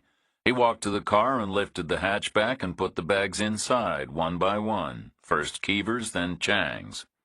He closed the hatch and stepped back. "Thank you," Reacher said. "I hope you all have a great day." He opened the passenger door and slid into the seat. Beside him, Chang slid behind the wheel. They closed their doors as one, and Chang fired up the engine. She backed out of her slot and turned the wheel and took off forward, out into the plaza, and then north past the diner and the store, to the old wagon train trail, where she turned left and headed west, with the road running straight on ahead of her, forever, until it disappeared in the golden haze on the horizon. At that point, as narrow as a needle. She said, "Are we coming back?" Reacher took his hand off his gun, for the first time since leaving the motel room. He said, "I expect we'll have to come back." Chapter 22. They drove 3 hours, and then stopped for gas and food. Still no cell signal. They figured they might not find one until they were all the way over near the I-25 corridor deep into Colorado. Another 4 hours, maybe. In which case, they might as well head straight for Colorado Springs, which was where the Ford had been rented, and where planes to L.A. took off on a regular basis. They agreed L.A. was next. The telephone was a wonderful invention, but sometimes inadequate. Which meant airport security was in their future, so they stripped the Smiths and dumped their constituent parts in separate trash cans all around the rest stop. Easy come, easy go. Then Reacher drove the next spell, unlicensed and illegal, but in 2 hours they saw only 2 vehicles, neither of which was a cop car. Then Chang took over again, and they drove on, until the golden horizon darkened to gray, which meant civilization was on its way. They talked about what to do with Keever's valise. Reacher, unsentimental about possessions, was in favor of trashing it, but Chang saw it as a talisman, like a beacon of hope. She wanted to keep it with them. In the end, they compromised. They stopped at a FedEx in a strip mall on the edge of Colorado Springs and shipped the valise back to the yellow house on the dead-end street in the faded development north of Oklahoma City. Chang filled out the form with the address, and then after a long hesitation, she checked the box for no signature required. That afternoon, 8 men met at the counter inside the Mother's Rest dry goods store. The store owner was already there, with his 2 shirts and his unkempt hair, and the first to join him was the spare parts guy from the irrigation store, who was followed by the Cadillac driver, and the one-eyed clerk from the motel, and the hog farmer, and the counterman from the diner, and the Moynihan who'd gotten kicked in the balls and had his gun taken. The eighth man at the meeting came in 5 minutes later. He was a solid guy, red in the face, fresh from a shower, wearing iron blue jeans and a dress shirt. He was older than Moynihan and the spare parts guy and the Cadillac driver, and younger than the motel clerk and the store owner, and about the same age as the hog farmer and the counterman. He had blow-dried hair like a news anchor on TV. The other 7 guys stiffened and straightened as he walked in and fell silent and waited for him to speak first. He got straight to the point. He said, "Are they coming back?" No one answered. 7 blank looks. The eighth guy said, "Give me both sides of the argument." There was some silence and squirming and shuffling, and then the spare parts guy said, "They won't come back because we did our jobs. They got nothing here. No evidence, no witnesses. Why would they come back to a dry hole?" The Cadillac driver said, "They will come back because this was Keever's last known location. They'll come back as many times as it takes. Where else can they start over when they're getting nowhere?" The eighth guy said, "Are we sure they got nothing here?" The counterman said, "No one talked to 'em, not a word." The store owner said, "They only used the payphone once. They tried 3 numbers and got no reply from any of 'em, and then they went away again. That's not what people do with red-hot information." So the consensus is they learned nothing. The what? What you all think. The Cadillac driver said, "What we all think is they learned less than nothing. They finished up in my store chasing some non-existent guy named Maloney. They were nowhere. But they'll still come back. They know Keever was here." So they did learn something. The store went quiet. The one-eyed guy said, "We agreed. It was supposed to look like he wandered off somewhere. We were never going to deny he was here." The eighth man said, "What was their attitude as they left?" The hog farmer said, "The guy was throwing his weight around. Some kind of consolation, I figured. Making himself feel better. Playing the tough guy because he knew he was beat. I think the gal was kind of embarrassed by it." "Are they coming back?" "I vote no." "Who votes yes?" Only the Cadillac driver raised his hand. The eighth man said, "A 6-to-1 majority," which is a fair assessment. "I think you're calling it about right, and I'm proud of you all. They came, they learned nothing except what we could afford for them to know, and they went away again, with only a slight chance they'll be back." The squirming and shuffling turned a little more upbeat.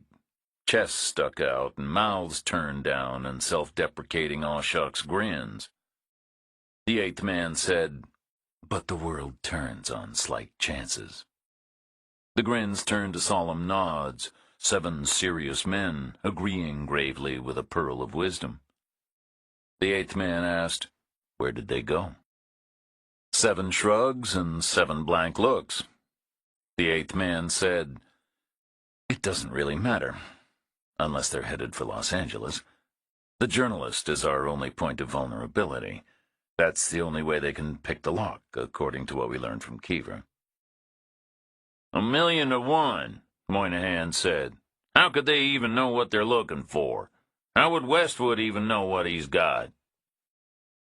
The world turns on 1,000,000 to 1 chances. "We're supposed to be completely invisible," the motel clerk said. "Aren't we? Isn't that what we pay for?" "You don't pay for it. I pay for it." The store went quiet again until the spare parts guy picked it up. He said, "Okay, isn't that what you pay for?" "Yes, it is. And more. I pay for assistance as and when I need it. Like the AAA, all part of the service." The hog farmer said, "Going outside of us is a big step." "Yes, it is," the eighth man said again. "There are considerable negatives, but positives too. We should discuss them." Moynihan said, "What kind of assistance?" There's a menu. I get what I pay for, from a little to a lot. The store owner said, "I think we should start with surveillance. At least. If they get near Westwood at the newspaper, then we need to know right away, so we're prepared for what comes next if the 1,000,001 goes against us." The other 6 watched the 8th man's face, waiting for a shoot-down. And when none came, they started nodding in agreement, wisely and judiciously. The 8th man said, "We should take a vote. All in favor of surveillance." Moynihan asked, "Is that the low end of the menu?" The 8th man nodded. Phones, internet, and physical eyes on. How high does the menu go? All the way to what they call a permanent solution. We can do that part ourselves. How's your brother? I mean, next time we'll be ready. You changing your mind? Now you think there's a next time? Silence in the store. The 8th man said, "Who votes for surveillance?" 7 hands went up. "I'm glad you agree," the 8th man said, "because I already made the call. The surveillance started an hour ago. They sent a man named Hackett, one of their best, they said, qualified in a number of different areas."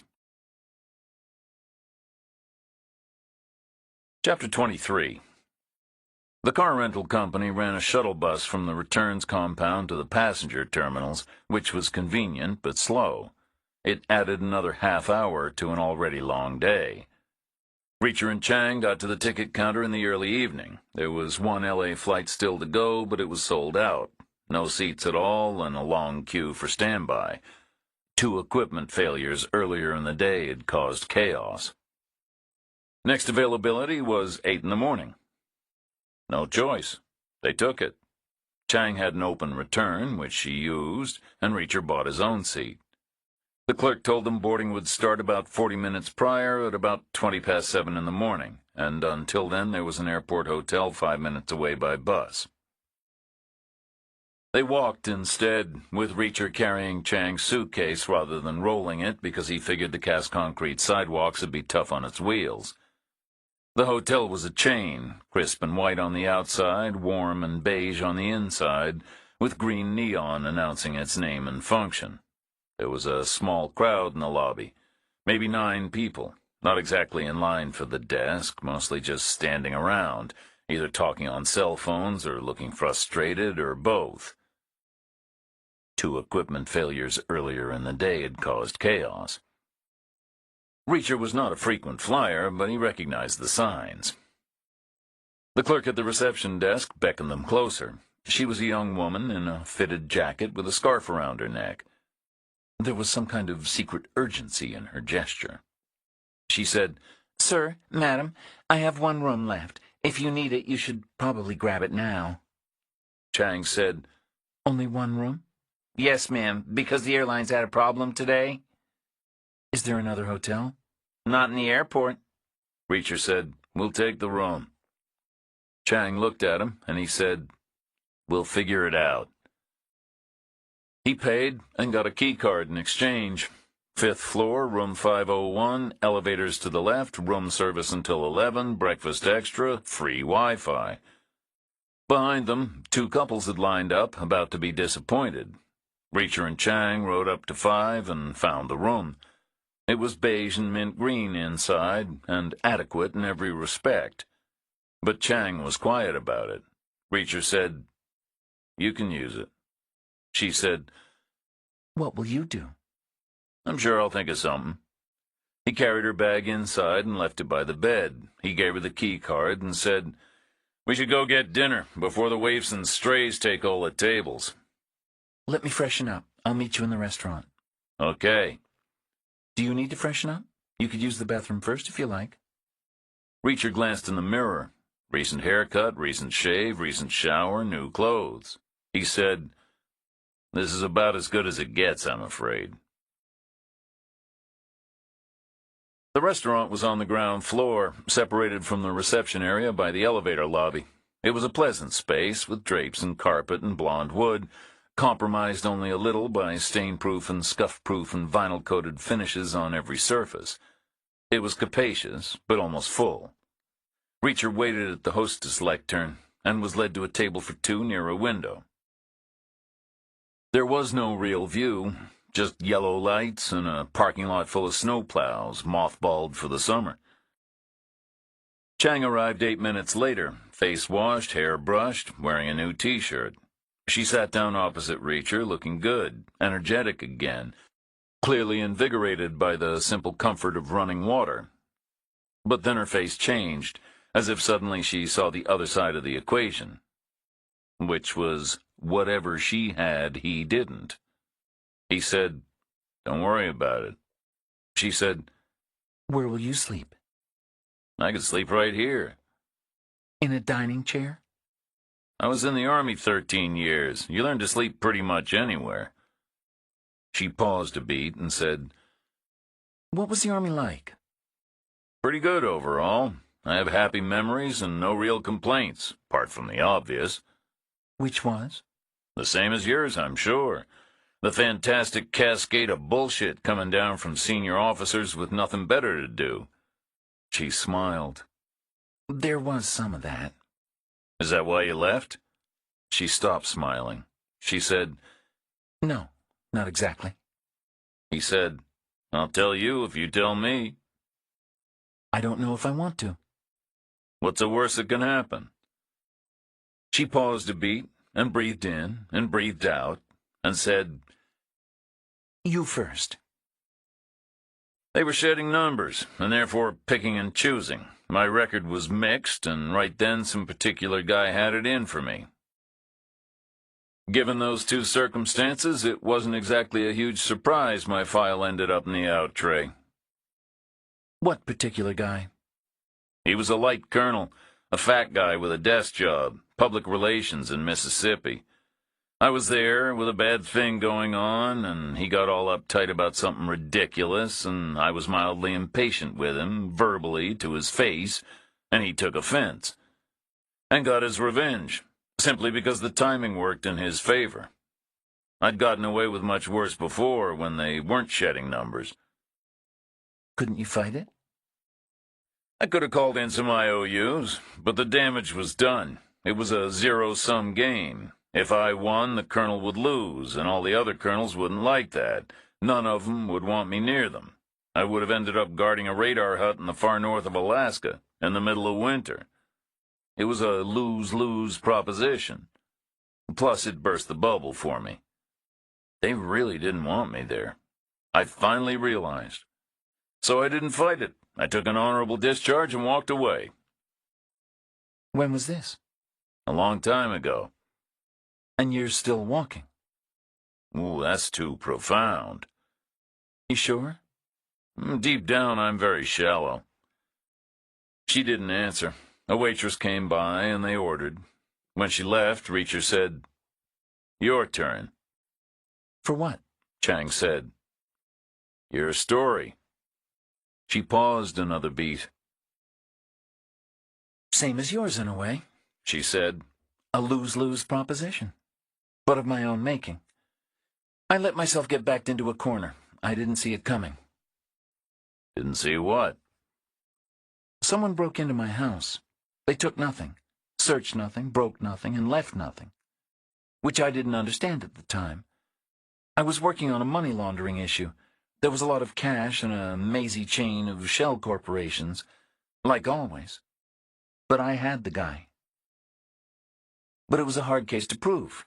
Almost impossible, in fact. I was leaning towards forgetting it. There's no point in recommending a prosecution if there's no realistic way of winning it. And then the guy came to see me. I was literally on the point of telling him the file was about to be closed. But he spoke first, and he was 2 steps behind. He told me if I didn't drop it right away, he would claim I had taken a bribe back at the beginning to look the other way. But then later on I'd changed my mind and stabbed him in the back, and kept the money anyway. He figured my work would be tainted or even excluded, and he would walk. "People can say all kinds of things. How could he prove it?" He'd set up a bank account for me in the Caribbean, in my name, and he wired the bribe money to it. It was right there, large as life. Real money, and a lot of it. It would corroborate everything he was claiming. Except he opened the account, not you. There must be records. He told me it was a woman who broke into my house. She took nothing, searched nothing, broke nothing, and left nothing. But she used my landline. She opened the account for me, right there in my house, and it's all over my phone bill. Which left me between a rock and a hard place. How could I prove I didn't make that call? I figured maybe the foreign bank would have a recording, or the NSA. But two women's voices might be hard to tell apart on a long-distance line, especially if she was trying to sound like me, which she probably was, because this was a very organized guy. He knew my social security number, for instance, and my mother's maiden name. That's my security question, apparently. So what did you do? What he told me to. I dropped the case, right away. I closed his file. But I was going to anyway. I think. Where's the guy now? Still in business. What happened to the bribe money? It disappeared. I traced it, like he knew I would. I found it in a shell corporation in the Dutch Antilles. Apparently I had purchased a minority position in a financial vehicle as a long-term investment. He was the majority stockholder. We were tied together forever. So what next? I fessed up. I laid it all out for my SAC. I could see he wanted to believe me, but the Bureau doesn't run on faith. And from that point on, I would have been useless as an active agent. My testimony would have been automatically suspect, even years later. I would have been a defense counsel's wet dream. As in, Special Agent, please tell us about the bribe you can't prove you didn't take. So I would have joined you in that radar hut in Alaska, in the middle of winter. It was a lose-lose. So I resigned. That's tough. You win some, you lose some. No, you win plenty, and then you lose one. No second chance.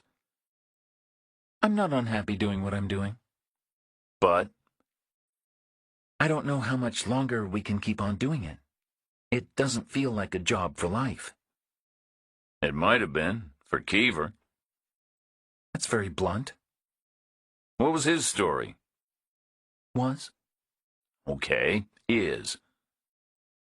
I heard he was facing a third reprimand. The Bureau is very cautious, and he had a habit of rushing in regardless. No plan, no backup. He was putting cases in jeopardy, they said, as well as himself and his fellow agents. A third strike would have qualified him for Alaska, too. That radar hut would have been getting crowded. So he resigned ahead of the hearing. I guess he thought it was the only dignified thing to do. And before you say it, sure, I agree. That's probably what he did in Mother's Rest. He rushed in regardless. He didn't wait for backup. The waitress came by with their plates of food and with refills for their drinks. When she was gone, Reacher said, "But Keever called for backup. He got that far. We know that. Why call and not wait?" Chang said, Impatience? Urgency? "Maybe they got to him first. While he was waiting. Maybe he didn't rush in." That sounds like a public service message on behalf of hotheads everywhere. We don't know what happened. I wish he'd rushed out. Always a sound policy. I bet you never did. More times than I can count. Which is why I'm still here having dinner with you. The chaotic universe. Darwinism in action. She paused and said, May I ask you a question? He said, "Sure." Are we having dinner? That's what it said on the menu. Lunch was different, and this sure ain't breakfast. No. I mean having dinner, as opposed to grabbing road food. As in candlelight and piano music? Not necessarily. Violin players and guys selling roses? If appropriate. Like a date? She said, Broadly, I suppose. He said, "Honest answer?" Always. Suppose we'd found Keever yesterday, maybe stepping off the train or fallen over in a wheat field somewhere with a sprained ankle, somewhat hungry and thirsty but otherwise okay. Then yes, for sure, I would have asked you out to dinner, and if you had accepted, then we'd be having that dinner right about now. So I guess this half qualifies. Only half? We didn't find Keever, so it's still partly road food. But you would have asked me out to dinner? Absolutely. Why? You're the sort of person I like to have dinner with. She was quiet for a long moment, 5 or 6 seconds, right at the edge of discomfort, and then she said, I would have said yes. For the same reason. Outstanding. So keep it straight in your mind. We're having dinner, not grabbing road food. That's a fact, not a question. And why did you ask me? To make sure you knew. No dining chairs were required that night for Reacher. They ate dessert and drank coffee, slowly, relaxed, not rushing at all, both of them choosing to trust the inevitable.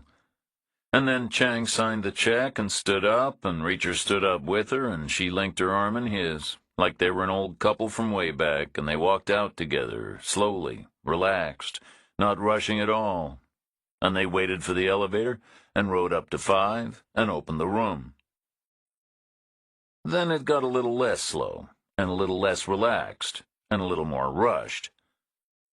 Chang was warm and fragrant and smooth and long-limbed and young, but not a kid, and she was strong enough to push back, and she was solid enough not to worry about. Reacher liked her a lot, and she seemed to like him back. Afterwards they talked for a spell, and then she fell asleep, and then he did too. The best way he knew. Chapter 24. Boarding started right on time at 7:20 in the morning. Chang rolled her bag down the air bridge, and Reacher followed it, all the way to the cheap seats about 2/3 into the plane. Chang put her bag in the overhead and took the window seat. Reacher took the aisle. He said, "How well do you know L.A.?" She said, Well enough to find the newspaper building. "Maybe he works from home." In which case he won't meet us there. I'm sure his address is a secret, if not his cell phone number. He'll pick a coffee shop in the neighborhood. Works for me, but which neighborhood? Do you know 'em all? I suppose we'll have to rent another car. We should get GPS. Unless he's in the office and willing to meet us there. We could take a cab. We'll get in too early. He won't be there yet. Okay. We'll call his cell when we land, and we'll let him make the decision for us. Coffee shop or office, rental car or cab. If he agrees to see us at all. 200 deaths. That's a story. Which he's already heard, according to you. When Keever's client called him, who seems not to have made much of an impression. There's a difference between hearing and listening, and that's our problem. I doubt if Westwood even knows what he's got. He didn't listen, and his notes don't seem to mean much. It's going to be like picking a lock with spaghetti. What if we can't? No such word. You're optimistic this morning. That's an inevitable consequence. I had a very pleasant night. Me too. Good to know. What do your friends call you? Reacher? Not Jack? He shook his head. Even my mother called me Reacher. Do you have siblings? I had a brother named Joe. Where is he now? Nowhere. He died. I'm sorry. Not your fault. What did your mom call him? Joe. And she called you Reacher? It's my name, just as much as Jack. You mean your friends don't call you Chang?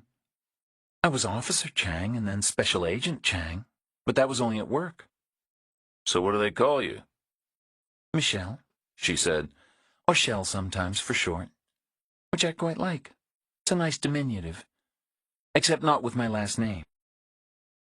Shell Chang sounds somewhere between a Korean porn star and an oil exploration company in the South China Sea, and a roll of quarters being dumped in a cash register. Okay, Reacher said. Michelle it is. Or Chang. And then the plane took off and chased the dawn westward over the mountains. 7 hours by road to the east, in Mother's Rest, dawn had already happened. The morning train had been and gone. The breakfast rush in the diner was easing. The guy with 2 shirts had opened his store. The spare parts guy had opened his too, and was already crammed in behind his counter, sorting invoices into piles. The Cadillac driver was tallying receipts for his 7 different accounts: Western Union, MoneyGram, faxing, photocopying, FedEx, UPS, and DHL. The Moynihan who had gotten kicked in the balls and had his gun taken was still home, caring for his brother, who was still a little dazed. And the one-eyed clerk was coming out of the motel office and standing and sniffing the air and glancing all around, at the inside perimeter of the horseshoe, at the parking spaces, at the sidewalk passing the first-floor rooms, at the walkway passing the second-floor rooms. A leisurely visual inspection of the light bulbs all working, of the lawn chairs all neatly lined up, all there, all quiet, all serene. 214 was empty. 215 was empty. They weren't coming back, he thought. All good. LAX arrivals was jammed, so Reacher and Chang had to fight their way out to the curb to find a quiet spot to make their call. Chang hid behind a pillar and dialed, and woke Westwood up. Not an early starter. She was embarrassed at first, then placatory, and then she got down to business. She introduced herself again and said she needed to meet, because something that had looked small to both of them was suddenly not so small anymore. She said there was a credible figure of 200 deaths. She said as an ex-FBI agent, she was taking it seriously. She said her colleague was from the military, and he was also taking it seriously. She said sure the book rights were still available. Then she listened to an address and hung up. Coffee shop, she said, in Inglewood. Reacher said, that's close by. When? 30 minutes. We should take a cab. We don't have time to rent a car. 20 miles south of Mother's Rest, the man with the iron jeans and the blow-dried hair took a call on his landline. AAA, but not exactly. Their man Hackett had logged the first contact. A cell-to-cell phone call, 6 minutes long, between Westwood, who was presumably at home, given his hours, and a woman who gave her name as Chang, who was at the airport, judging by the background noise, and who was with a male colleague she described as military. Deaths had been mentioned, and a rendezvous set up in a coffee shop in Inglewood, which Hackett would monitor. The cab line was long but brisk, and Inglewood was just the other side of the 405 from the airport, so they got to the designated coffee shop with time to spare. The place was one of many lining the street. Most had tiny outdoor tables and Italian words on their chalkboards, but Westwood's pick didn't. It was a straight-up vinyl and linoleum antique, faded over the decades to a dull khaki color. It was about a quarter full, with men on their own, all of them silently reading newspapers or staring into space. None of them looked like a science editor. We're early, Chang said. He'll be late. So they took a booth, sitting side by side at a laminate table, on a bench upholstered in tuck-and-roll vinyl that might have started out deep red and glittery, but was now as cocky as everything else. They ordered coffee, one hot, one iced. They waited. The place was quiet, just the turning of newspaper pages and the clink of ironstone cups on ironstone saucers. 5 minutes. Then, eventually, Westwood arrived. He looked nothing like Reacher expected, but the reality fit the bill just as well as the preconceptions had. He was an outdoors type, not a lab rat, and sturdy rather than pencil-necked. He looked like a naturalist or an explorer. He had short but unruly hair, fair-going gray, and a beard of the same length and color. He was red in the face from sunburn and had squint lines around his eyes. He was 45, maybe. He was wearing clothing put together from high-tech fabrics and many zippers, but it was all old and creased. He had hiking boots on his feet, with speckled laces like miniature mountain climbing ropes. He was toting a canvas bag about as big as a mail carrier's. He paused inside the door and identified Chang instantly, because she was the only woman in the place. He slid in opposite, across the worn vinyl, and hauled his bag after him. He put his forearm on the table and said, "I assume your other colleague is still missing? Mr. Keever, was it?" Chang nodded and said, We hit the wall, as far as he's concerned. We're dead-ended. We can trace him so far, but no further. "Have you called the cops?" No. "So I guess my first question is, why not?" It would be a missing persons report. That's all at this stage. He's an adult, gone 3 days. They might take the report, but they wouldn't do anything with it. It would go straight to the back burner. 200 deaths might get them interested. We can't prove anything. We don't know who, why, when, where, or how. So I'm buying you breakfast because there's a guy you haven't even reported missing, and 200 deaths you know nothing about. You're buying us breakfast because you're getting the book rights. You can buy all the breakfasts. Except so far this breakfast alone is worth more than the book rights. So far the book rights and 50 cents will get me a cup of coffee. Reacher said, "You're a scientist. You need to think about it scientifically." In what way? Statistically, maybe, and linguistically, with a little sociology thrown in, plus a deep and innate understanding of human nature. Think about the number 200. Sounds like a nice round figure, but it isn't really. No one says 200 purely at random. People say 100 or 1,000 or hundreds or thousands. 200 deaths sounds specific to me, like a true number. Maybe rounded up from the high 180s or 190s, but it sounds to me like there's information behind it, enough to keep me interested anyway. For instance, speaking as an investigator. Westwood said nothing. Reacher said, "Plus we assume the cops already heard the story and already dismissed it." Westwood nodded. Because you assume Mr. Keever's client called everyone from the White House downward, including me. Which is where we have to start, with the client. We need to find the guy. We need to hear the story over again from the beginning, like Keever did. Then maybe we can predict what happened next.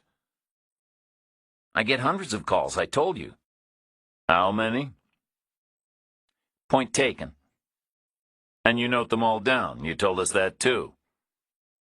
Not in any great detail. We might be able to puzzle it out. You would need a name at least. I think we have a name.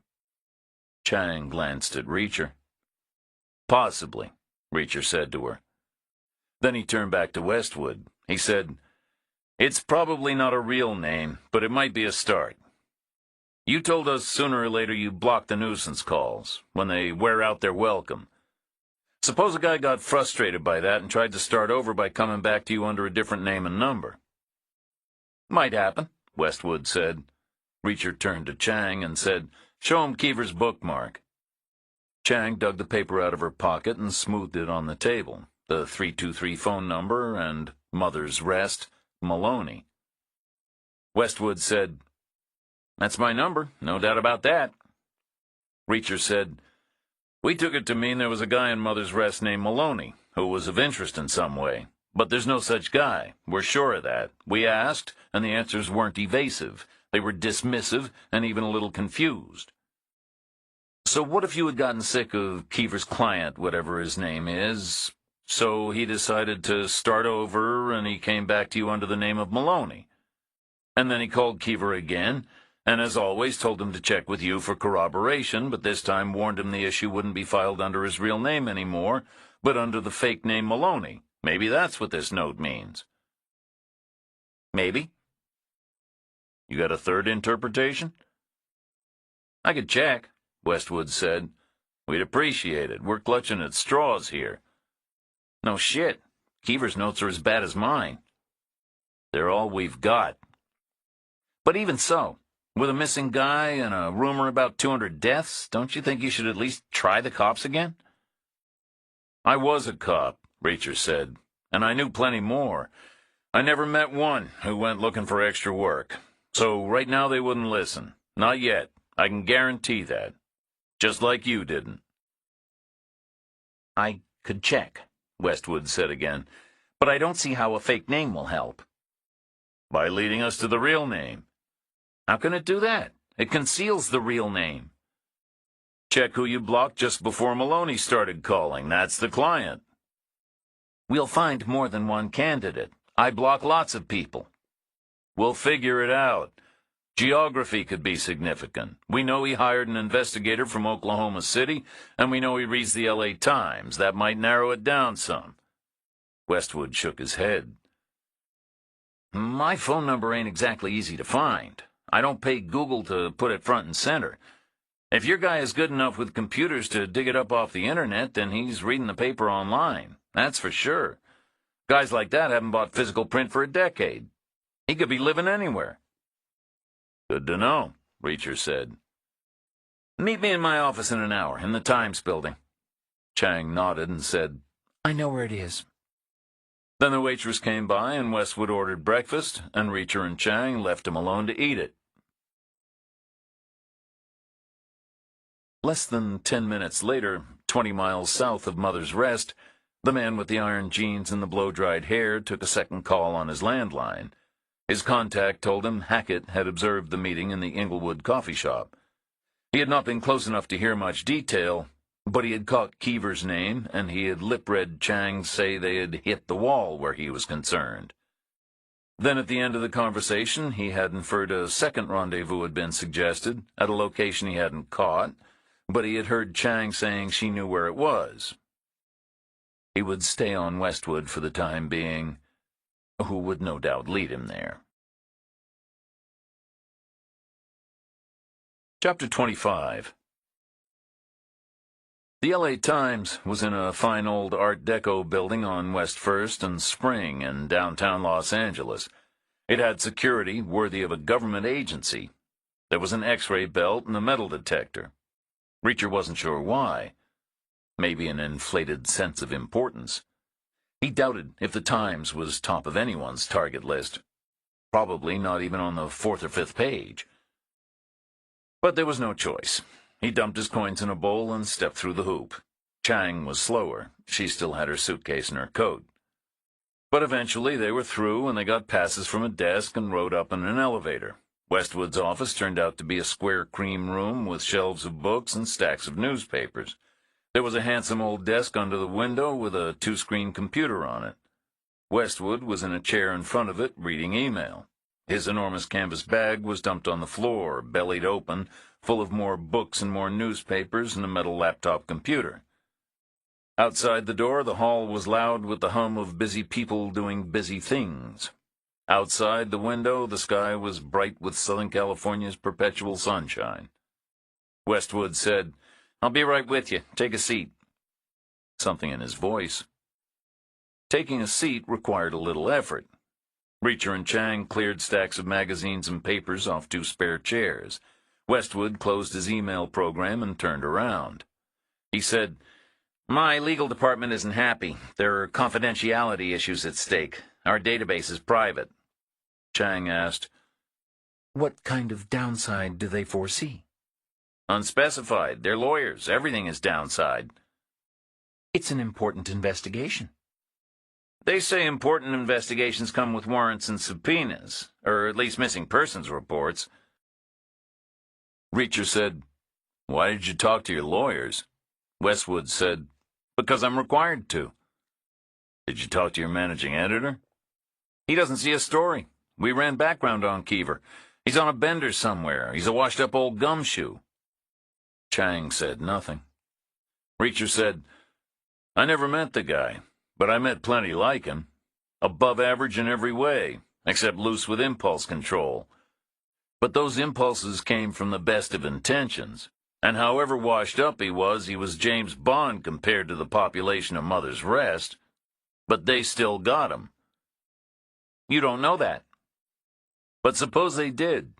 Suppose there's something weird out there with 200 dead people. That's a story, right? That's something the LA Times would eat up with a spoon. You could run it for weeks. You could get a Pulitzer. You could get on TV. You could get a movie deal. Get back to me as soon as you've got something solid. What do you think the chances are of that happening? 100 to 1? Not 200? Your theories aren't evidence. Here's another theory. We walk out of here, leaving behind the 100 to 1 possibility there's a big story out there, but because we're gone, it's no longer a Times exclusive anymore, which means if the 100 to 1 pays off and it breaks, there's going to be a crazy scramble, with all the papers competing for pole position. So if you're a smart science editor, even though it's only 100 to 1, you can see a tiny advantage in using what you know so far to get somewhat prepared ahead of time. So my guess is as soon as we're back in the elevator, you're going to check the database for calls from a guy named Maloney, just to put your mind at rest. Westwood said nothing. Reacher said, "So what difference would it make if we were still in the room?" No response for a long moment. Then Westwood turned his chair to face his screens, and he clicked the mouse and typed a few letters in 2 different boxes. User ID and password, Reacher figured. The database, hopefully. Chang leaned forward. The screen showed a search page, some kind of proprietary software, no doubt suitable for the job at hand, but ugly. Westwood clicked on a bunch of options, isolating his own notes, possibly, to avoid irrelevant results. Maybe there were 100 newsworthy Maloneys in L.A. Maybe there were 200. Sports stars, business people, actors, musicians, civic dignitaries. Westwood said, "All theories should be tested. That's a central part of the scientific method." He typed Maloney. He clicked the mouse. He got 3 hits. The database showed contact made by a caller named Maloney on 3 separate occasions. The most recent was just shy of a month previously, and the second was 3 weeks before that, and the oldest was 2 weeks before the second. A 5-week envelope, all told, 4 weeks ago. The incoming phone number was the same on all 3 occasions. It had a 501 area code, which no one recognized. Westwood had made no notes about the subject or the content of any of the 3 conversations. Instead, he had simply routed name, number, day, and time straight to a folder marked C. "Which is?" Reacher asked. "Conspiracies," Westwood said. "What kind of thing?" "It's a fairly wide category." "Give me an example." "Smoke alarms are compulsory in homes because they contain cameras and microphones wirelessly linked to the government. With poison gas capsules, too, in case the government doesn't like what you're saying or doing." Keever wouldn't waste time on a thing like that. "And I wouldn't ignore something more serious." "Maybe it wasn't well explained." "I guess it can't have been." "Are you sure you don't remember this Maloney guy at all?" As a response, Westwood clicked his way through an unfiltered list of all the calls he had received. The screens were big, and he had 2 of them, but even so there was space only for a small part of the calendar year. Reacher said, "Are we in there?" Westwood nodded. "From this morning." "What folder did you put us in?" "I haven't decided yet." Chang took out her phone number and dialed Maloney's number, the 501 area code and 7 more digits. She put her phone on speaker. There was hiss and dead air as the cellular system hooked her up. Then the number rang. And rang. And rang. No answer and no voicemail. Chang hung up after a whole long minute, and the office went quiet. Reacher said, "We need to know where the 501 area code is." Westwood clicked off his database and opened up a web browser. Then he glanced at the door and said, "So I guess we're really doing this." "No one'll know," Reacher said, "until the movie comes out." The computer told them 501 was one of 3 area codes given to cell phones in Arkansas. Chang said, "Was there an Arkansas number you blocked about 9 weeks ago? Maybe our guy switched from his landline to his cell, simple as that." Westwood went back into his database to the unfiltered list of calls, and he scrolled back 9 weeks and said, "How much limbo should we give him? How fast would he have come up with the idea of changing his name and number?" "Pretty fast," Reacher said. "It isn't brain surgery, but I'm guessing there was some limbo. Most likely because of hurt feelings. You rejected him. It might have taken him a week to swallow his pride and call you back." Westwood scrolled some more. 10 weeks back.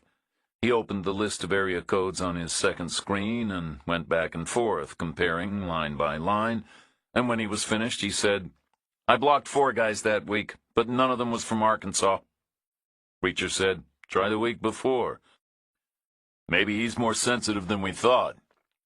Westwood scrolled again, backward through the next 7 days, and then forward again, checking against the list of area codes, and he said, "I blocked 2 guys the previous week for a 14-day total of 6, but still no one from Arkansas." Reacher said, "We're getting somewhere anyway. The Maloney calls started 9 weeks ago, from a guy who had just gotten blocked in a recent window of time, and in that category there are 6 possible candidates.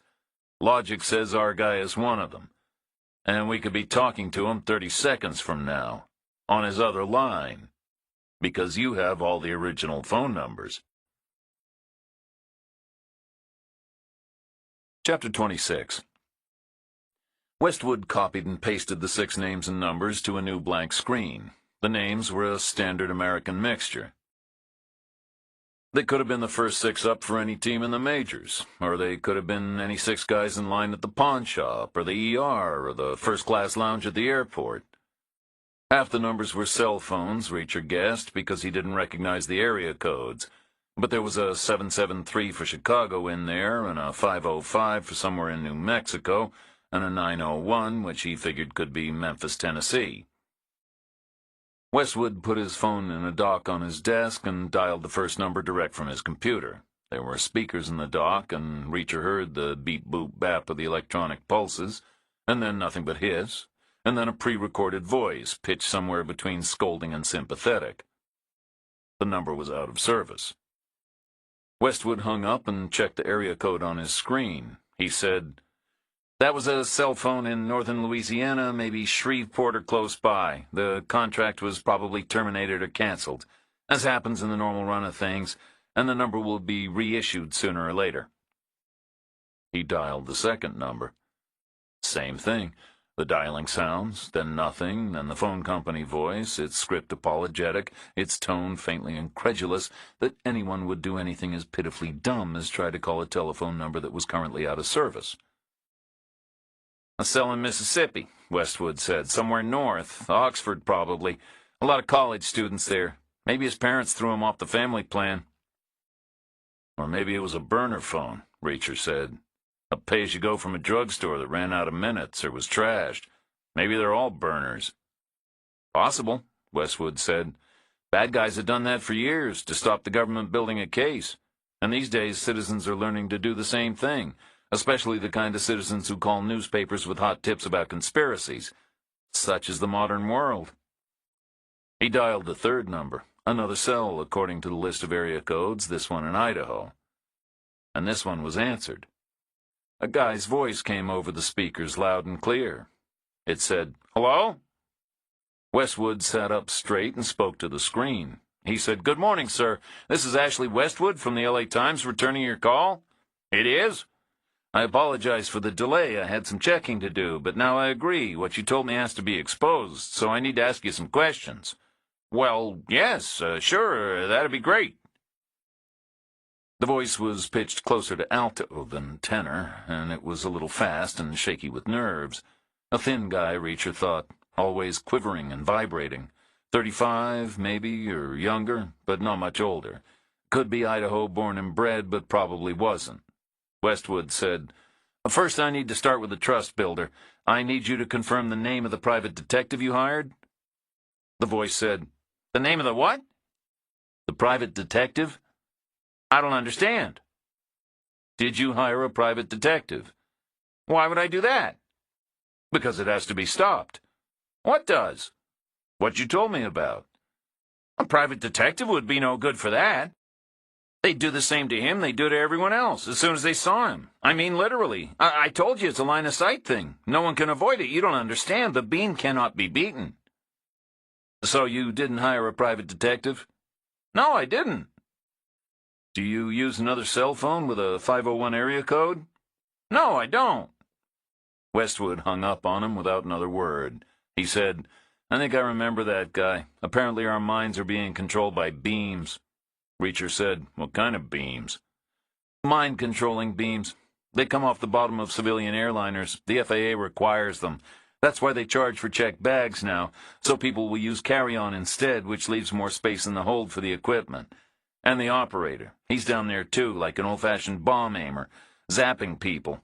The guy in Idaho won't go out unless it's cloudy. He says obviously the flyover states are especially vulnerable. All part of the elitist conspiracy.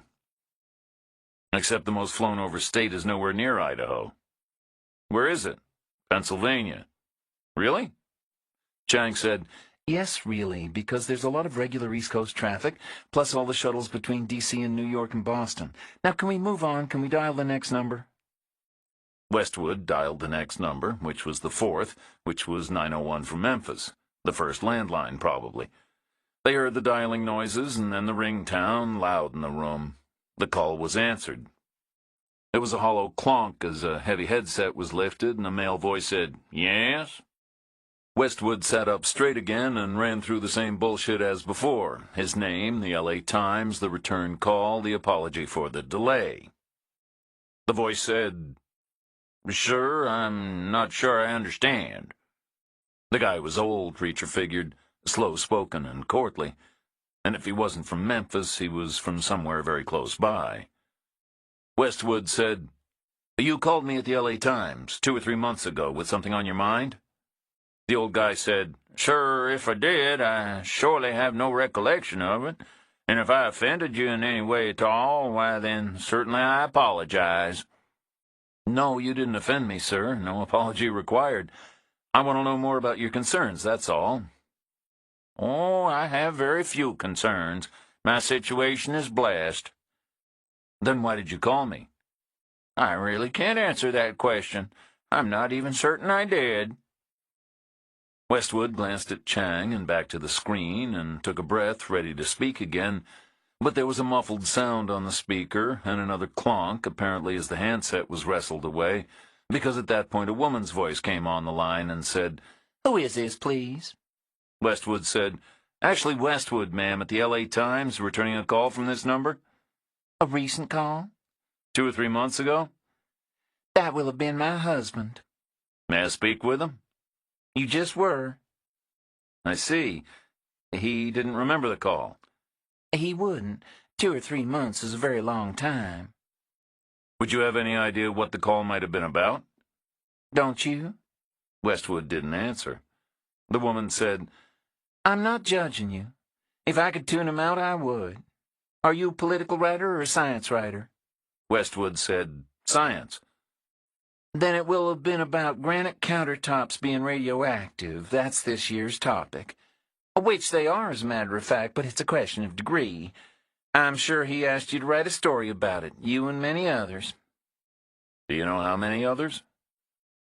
A small number compared to the population of the United States, but a large number compared to how many hours an old man should spend on the telephone. Westwood said, Ma'am, is it possible he hired a private detective? The woman said, For what? To help him with his investigations into the granite situation. No, it would be most unlikely. Can you be certain? The facts are not in dispute. There's nothing to investigate. And he has no access to money. He couldn't hire anybody. Not even cash? Not even. Don't ask. And don't get old. Does your husband have a cell phone? No. Could he have gotten one, maybe from a drugstore? No, he never leaves the house. Have people died because of the granite? He says so. How many exactly? Oh, thousands. Okay, Westwood said. Thank you. I'm sorry for disturbing you. My pleasure, the woman said. Makes a change talking to someone else. They heard a slow pause and a final clonk as the big old handset was put back in its cradle. Westwood said, "Welcome to my life." Chang said, "It's better than hers." Westwood dialed the fifth number, area code 773, which was Chicago. It rang and rang, way past the point where an answering machine would have cut it short. Then suddenly an out-of-breath woman came on the line and said, "City Library, Lincoln Park, volunteer room." She sounded very young and very cheerful and very busy. Westwood introduced himself and asked who he was talking to. The kid gave a name, no hesitation at all, but said she had never called the L.A. Times and knew no private detectives. Westwood asked her if the phone they were on was used by other people, and she said yes, by all the volunteers. She said she was one of them. She said the volunteer room was where they left their coats and took their breaks. There was a phone in there and time to use it occasionally. She said the Lincoln Park Library was a little ways north of downtown Chicago, and it had dozens of volunteers, always changing, young and old, men and women, all of them fascinating. But no, none of them seemed to be obsessed about anything scientific, not overtly, certainly not to the extent of calling distant newspapers. Westwood checked his list for the name against the 773 number as recorded contemporaneously in the company database. He said, "Do you know a volunteer called McCann? I'm not entirely sure if it would be Mr. or Ms." "No," the kid said. "I never heard that name." Westwood asked, "How long have you volunteered there?" "A week," the kid said, and Westwood thanked her, and she said he was welcome, and he said he guessed he should let her go, and she said, well, yes, she had things to do, and Westwood hung up. He dialed the last number, area code 505, which was New Mexico. Chapter 27. The New Mexico number rang 4 times and was answered by a man with a quiet, defeated voice. Westwood gave his name and ran through his standard preamble. The L.A. Times, the return call, the apology for the delay, the sudden revival of interest in the issue. There was a long pause, and the quiet man on the other end of the line said, "That was then. It would be a very different story now." Westwood said, "How so?" "I know what I saw. At first no one would listen, including you, I'm afraid. But then the police department sent a detective, a young man, casually dressed but keen. He said he was from a special confidential unit, and he took my report. He said I should sit tight and do nothing more. But then a week later I saw him in uniform on traffic duty. He was writing parking tickets. He wasn't a detective at all. The police department had fobbed me off with a rookie, to keep me quiet, I suppose, to head me off." Westwood said, "Tell me again exactly what you saw." "A spacecraft in the desert, just landed with 6 passengers disembarking. They resembled humans but weren't. And the important thing was the craft looked to have no means of taking off again. It was a landing module only, which meant those creatures were set to stay, which begged a question. Were they the first? If not, how many came before them? How many are already here? Do they already control the police department? Do they already control everything?" Westwood said nothing. The quiet man said, "So now the story would be psychological rather than purely scientific. How does an individual cope when he knows something but is forced to pretend he doesn't?" Westwood asked, "Did you hire a private detective?" "I tried to. The first 3 I called wouldn't take on extraterrestrial investigations. Then I realized it would be safer to lie low. That's the issue now. Stress. I suppose many of us are in the same boat. We know, but we feel like the only one because we can't talk to each other. Maybe that's what you should write about, the isolation." "What happened to the spaceship?" "I couldn't find it again. I imagine their allies hauled it away and hid it." "Has anyone died as a result?" "I don't know. Possibly." "How many?" "1 or 2, conceivably. I mean, a controlled landing implies considerable energy. flame from retro rockets and so on. It might have been dangerous inside a certain perimeter. And no one knows what they do later after they settle in. Do you have a cell phone? No, the radiation is too dangerous. It can cause brain cancer. Does the name Keever mean anything to you? Is he one of the folks you called? No, I never heard that name. Thank you, Westwood said. I'll be back in touch. He hung up. Chang said, I know. Welcome to your life. Westwood said, welcome to New Mexico. He deleted the 3rd, the 4th, and the 6th numbers from his temporary list. He said, Bean Boy and Granite Guy and Close Encounters Guy aren't it, agreed? Which leaves us the abandoned cell phone in Louisiana and the abandoned cell phone in Mississippi and the volunteer room in Chicago. We cut the odds in half, at least. He neatened up the new 3-line layout on his screen. At the top was the Louisiana number, which 10 weeks ago had belonged to a person named Headley, according to the database, and below it was the Mississippi number with the name Ramirez, and below that was the Chicago rec room, one user of which had been the elusive Mr. McCann, according to the database, or Ms. McCann, neither of which the out-of-breath kid had ever heard of. Westwood printed the page and handed it to Chang. She said, Try the Maloney number again. Westwood dialed it, beep-boop-bap, and it rang, and it wasn't answered, and voicemail didn't cut in. He hung up after another whole minute of trying. Reacher said, We need a list of everything you published in the last 6 months. Westwood said, Why? Because why else would the guy call you? He saw something you wrote. We need to know what it was. That won't help us find him. I agree, it won't. But we need to know what kind of guy we're dealing with when we get there. We need to know what his problem is. All my stuff is on the website. You can check it going back years. Okay, Reacher said. Many thanks for your help. What now? We'll figure something out. Like you said, we cut the odds in half. We have 3 to choose from. We'll track them down. Here's another theory, Westwood said. I checked Keever's webpage, obviously, and Ms. Chang's, too. It all looks very competent.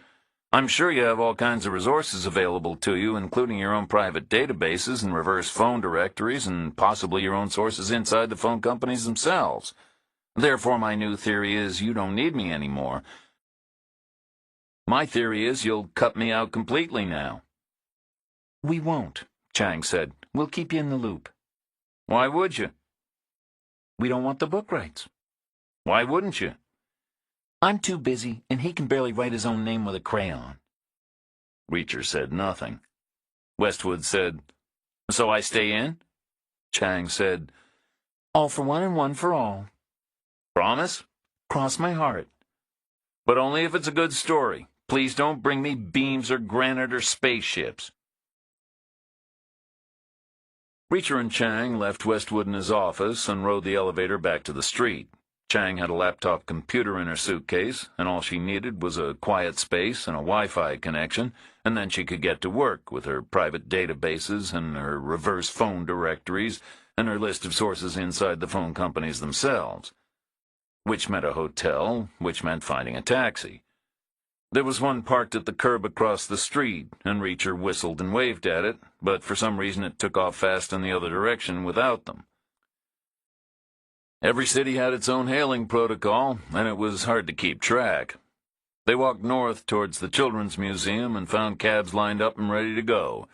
The kind of places Reacher knew in L.A. weren't notably quiet and might not have had Wi-Fi, so he let Chang decide their destination.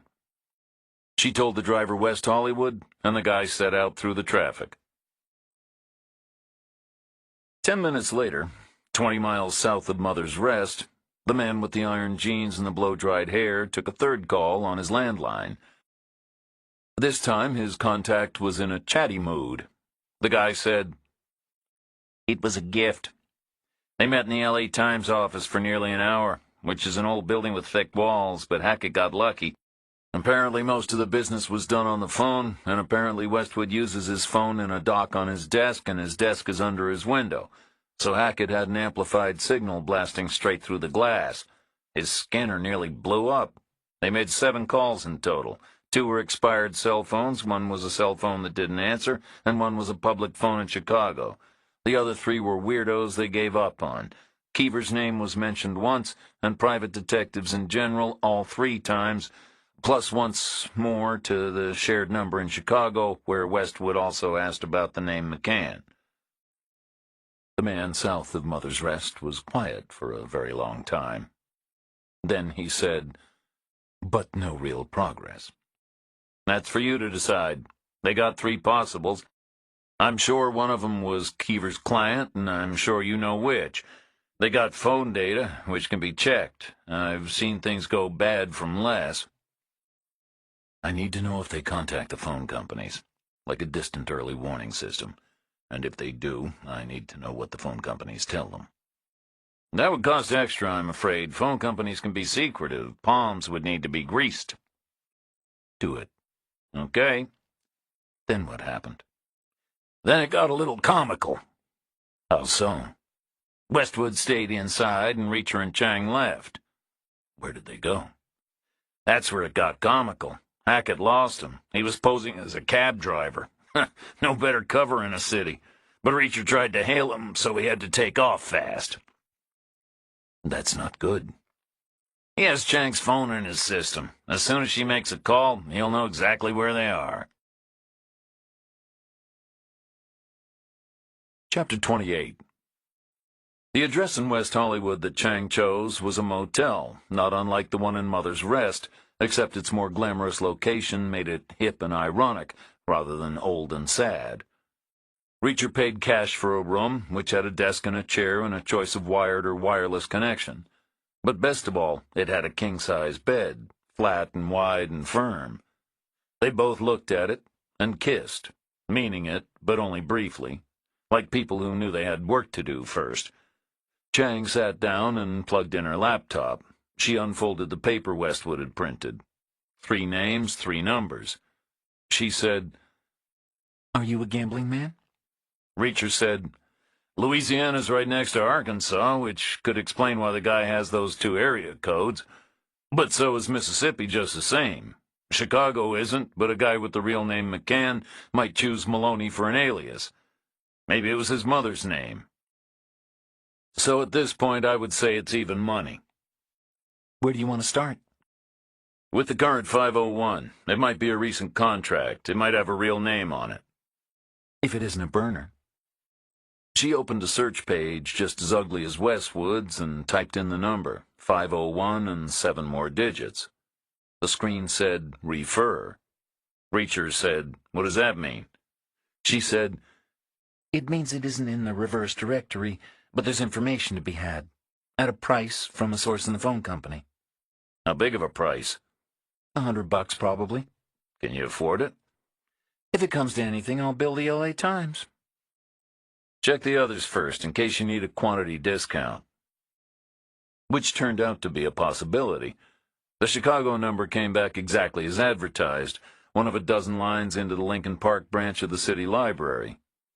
But both the Louisiana cell and the Mississippi cell came back as refer. Information to be had. Reacher said, "How exactly do we get it?" Chang said, "We used to email, but not now. Too vulnerable, too risky for the source. Worse than a paper trail. Now we have to call." She picked up her phone and dialed. The call was answered fast. There was no small talk. Chang was all business. She gave her name and explained what she needed, and read out the 3 numbers, slowly and distinctly, and listened to them repeated back, and said okay, and hung up. $200, she said. "He'll get back to me later today." Reacher said, "How much later?" "Could be hours." There was only one thing to do, to fill the time. 10 minutes later, 20 miles south of Mother's Rest, the man with the iron jeans and the blow-dried hair took a 4th call on his landline. His contact said, "Hackett says Chang just made a call. He says they're in a motel in West Hollywood." "Who did she call?" "The phone company. She wanted information on 3 numbers. She paid $200 for it." "What information did she get?" "None yet. Her source said he'd call her back later today. How much later? Could be hours.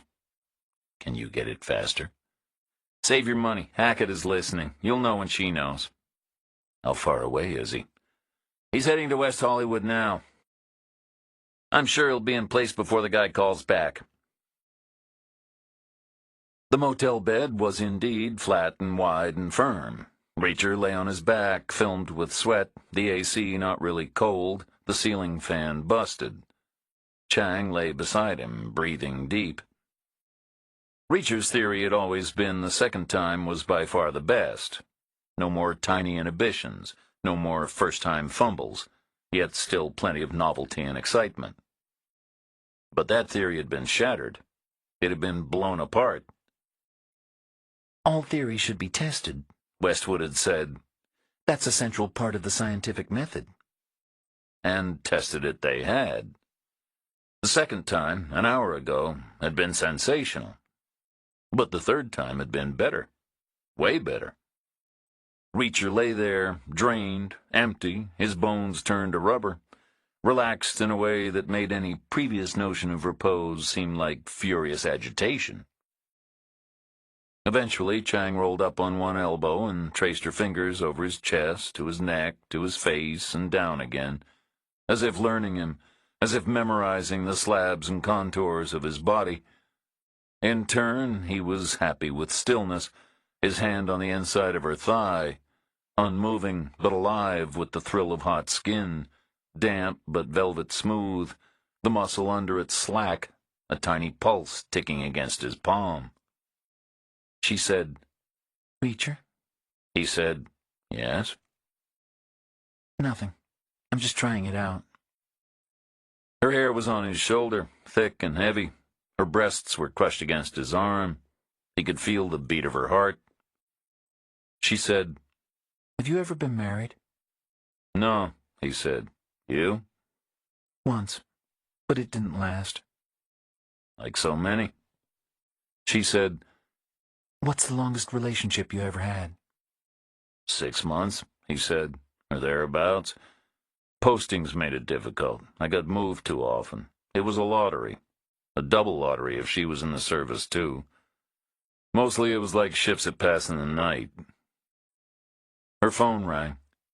She pushed off him and twisted upright and padded naked across the room to the desk. She checked the incoming number and answered the call. No small talk, all business. The phone company, presumably.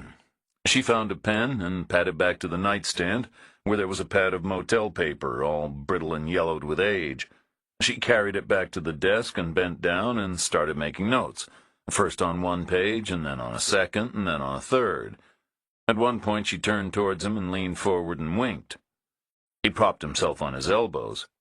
She said, Thank you, and clicked off her call. He said, What?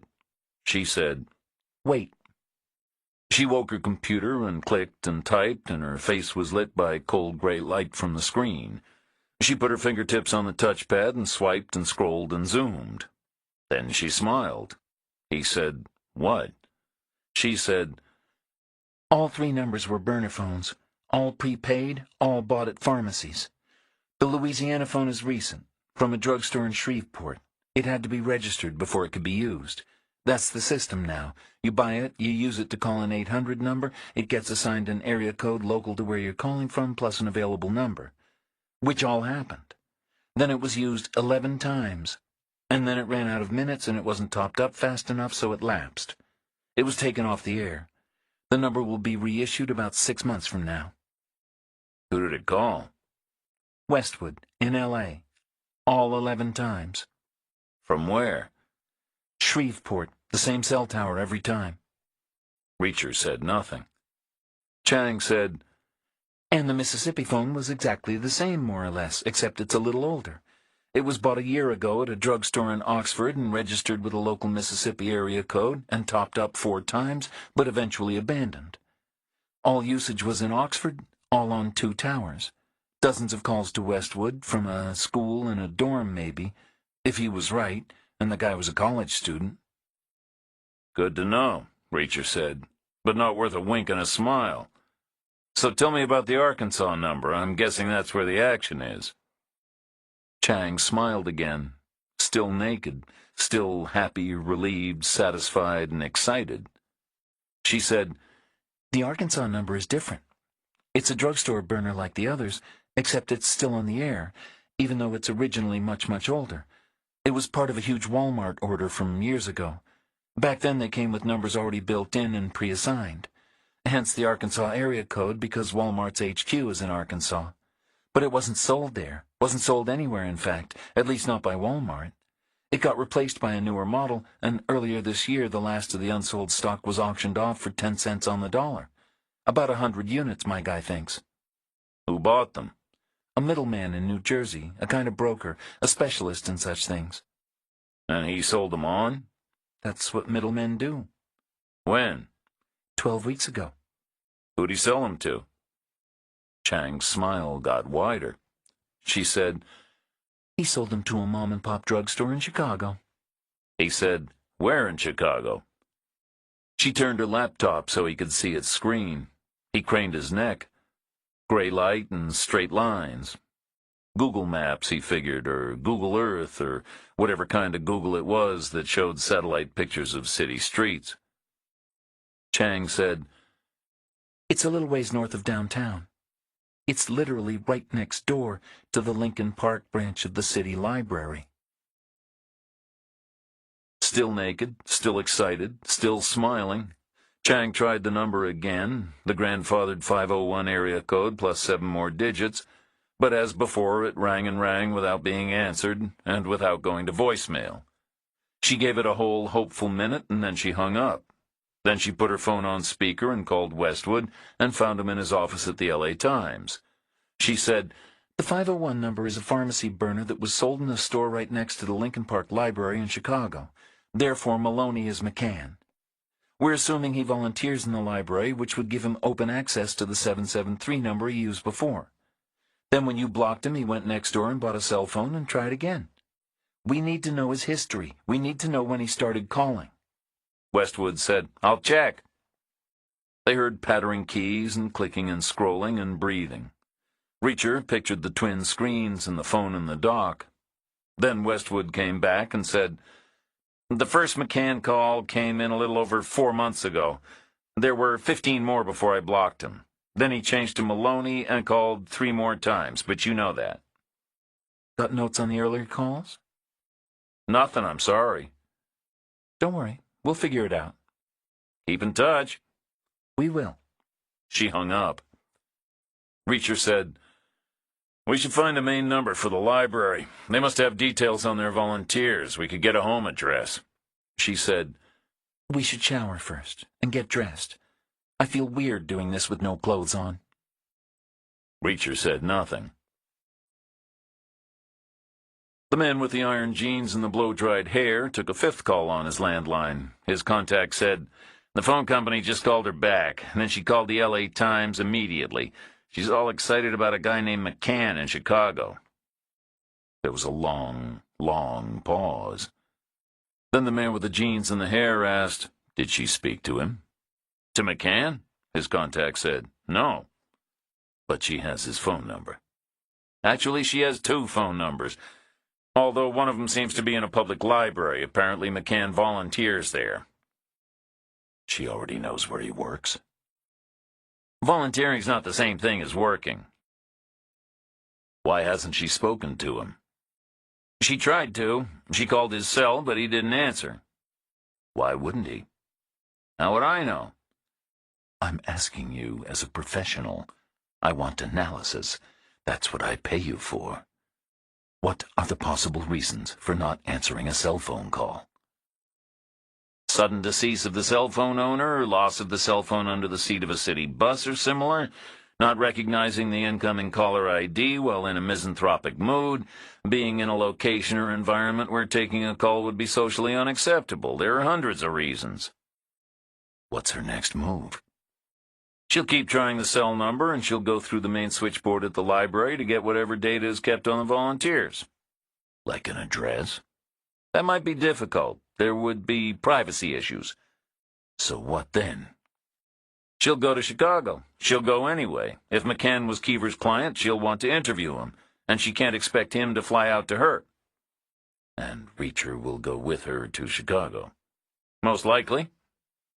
I can't let them do that. They're too close already. How do you propose to stop them? Your boy Hackett is right there. At the moment, Hackett is engaged for surveillance only. That might need to change. You told me about the menu. You need to think about this carefully, not just the money. It's a big step. I can't let them get to Chicago. You need to be very sure. This kind of decision benefits from absolute certainty. We should have stopped them ourselves when we had the chance. I'll need a formal instruction. The man with the jeans and the hair said, "Tell Hackett to stop them now. Permanently." Chapter 29. The shower made for a slow and gentle transition between what they had been doing and what they had to do next. The tub was narrow, but the curtain was on a bowed-out rail, and the spray was wide and warm. And they didn't want to get more than an inch away from each other anyway, so all was comfortable. They washed each other, like a game, top to bottom, slowly, carefully, soap and shampoo, no crevice neglected, and some lingered over. They took their time. There was a certain amount of fooling around. Steam rose and filled the room, and the mirror fogged. Then eventually they climbed out and dried off with thin towels, and they rubbed circles in the steam on the mirror, one high up, one lower down, and they combed their hair. Reacher with his fingers, Chang with a tortoiseshell implement she fetched from her suitcase. They collected their clothes from where they had fallen, on the floor and the chair and the bed, and they dragged them on over still damp skin. Then it was back to business. Reacher reopened the drapes and saw nothing outside except bright sun and blue sky. It was a spectacular day, Southern California in late summer. Even the band of smog low down looked golden. Chang tried the 501 cell again. As before, it rang endlessly without an answer. She kept it going. It purred dolefully but relentlessly on the speaker. On and on. Reacher said, "I never had this happen before. Either someone answers or it goes to an answering machine." Maybe those old burners didn't have voicemail yet. Or maybe he didn't set it up. Or he disabled it.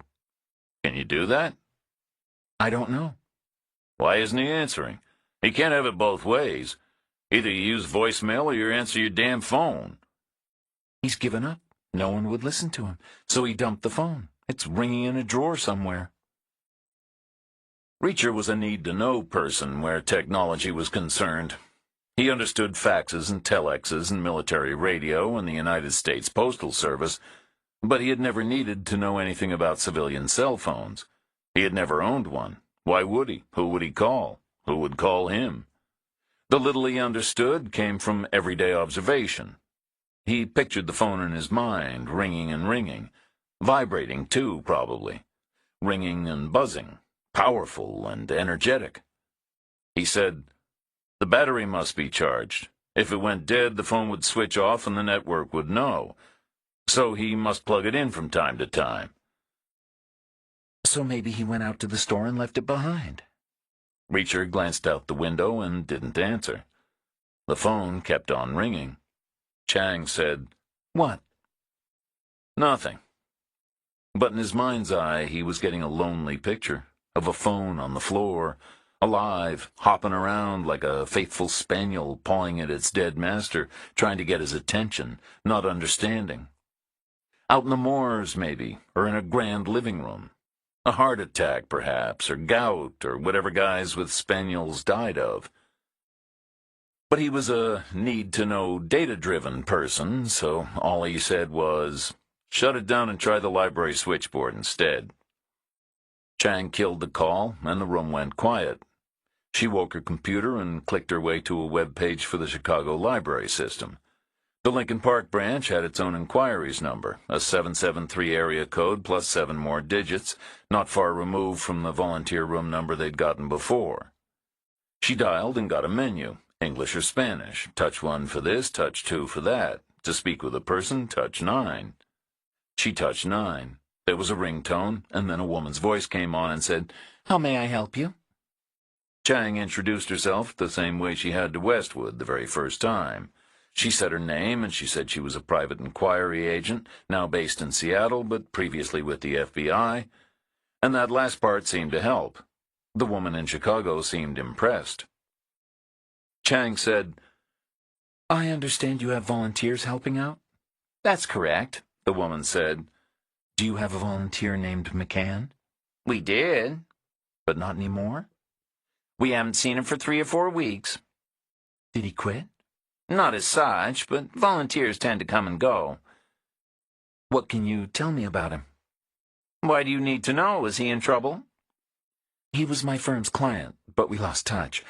We're trying to reconnect, to see if he still needs our help."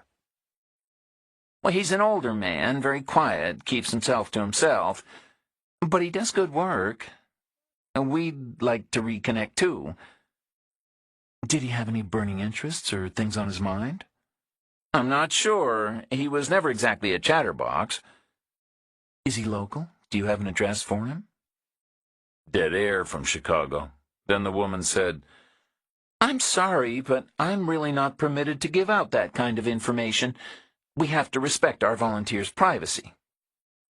"Do you have a phone number for him at his home? Perhaps you could call him and ask him to call us." Silence from Chicago. Just tiny plastic clicks. A database, possibly. A long list on a computer. Lots of scrolling required. M for McCann would be exactly halfway. Then the woman came back on the line and said, "No, I'm afraid we don't have a phone number for him."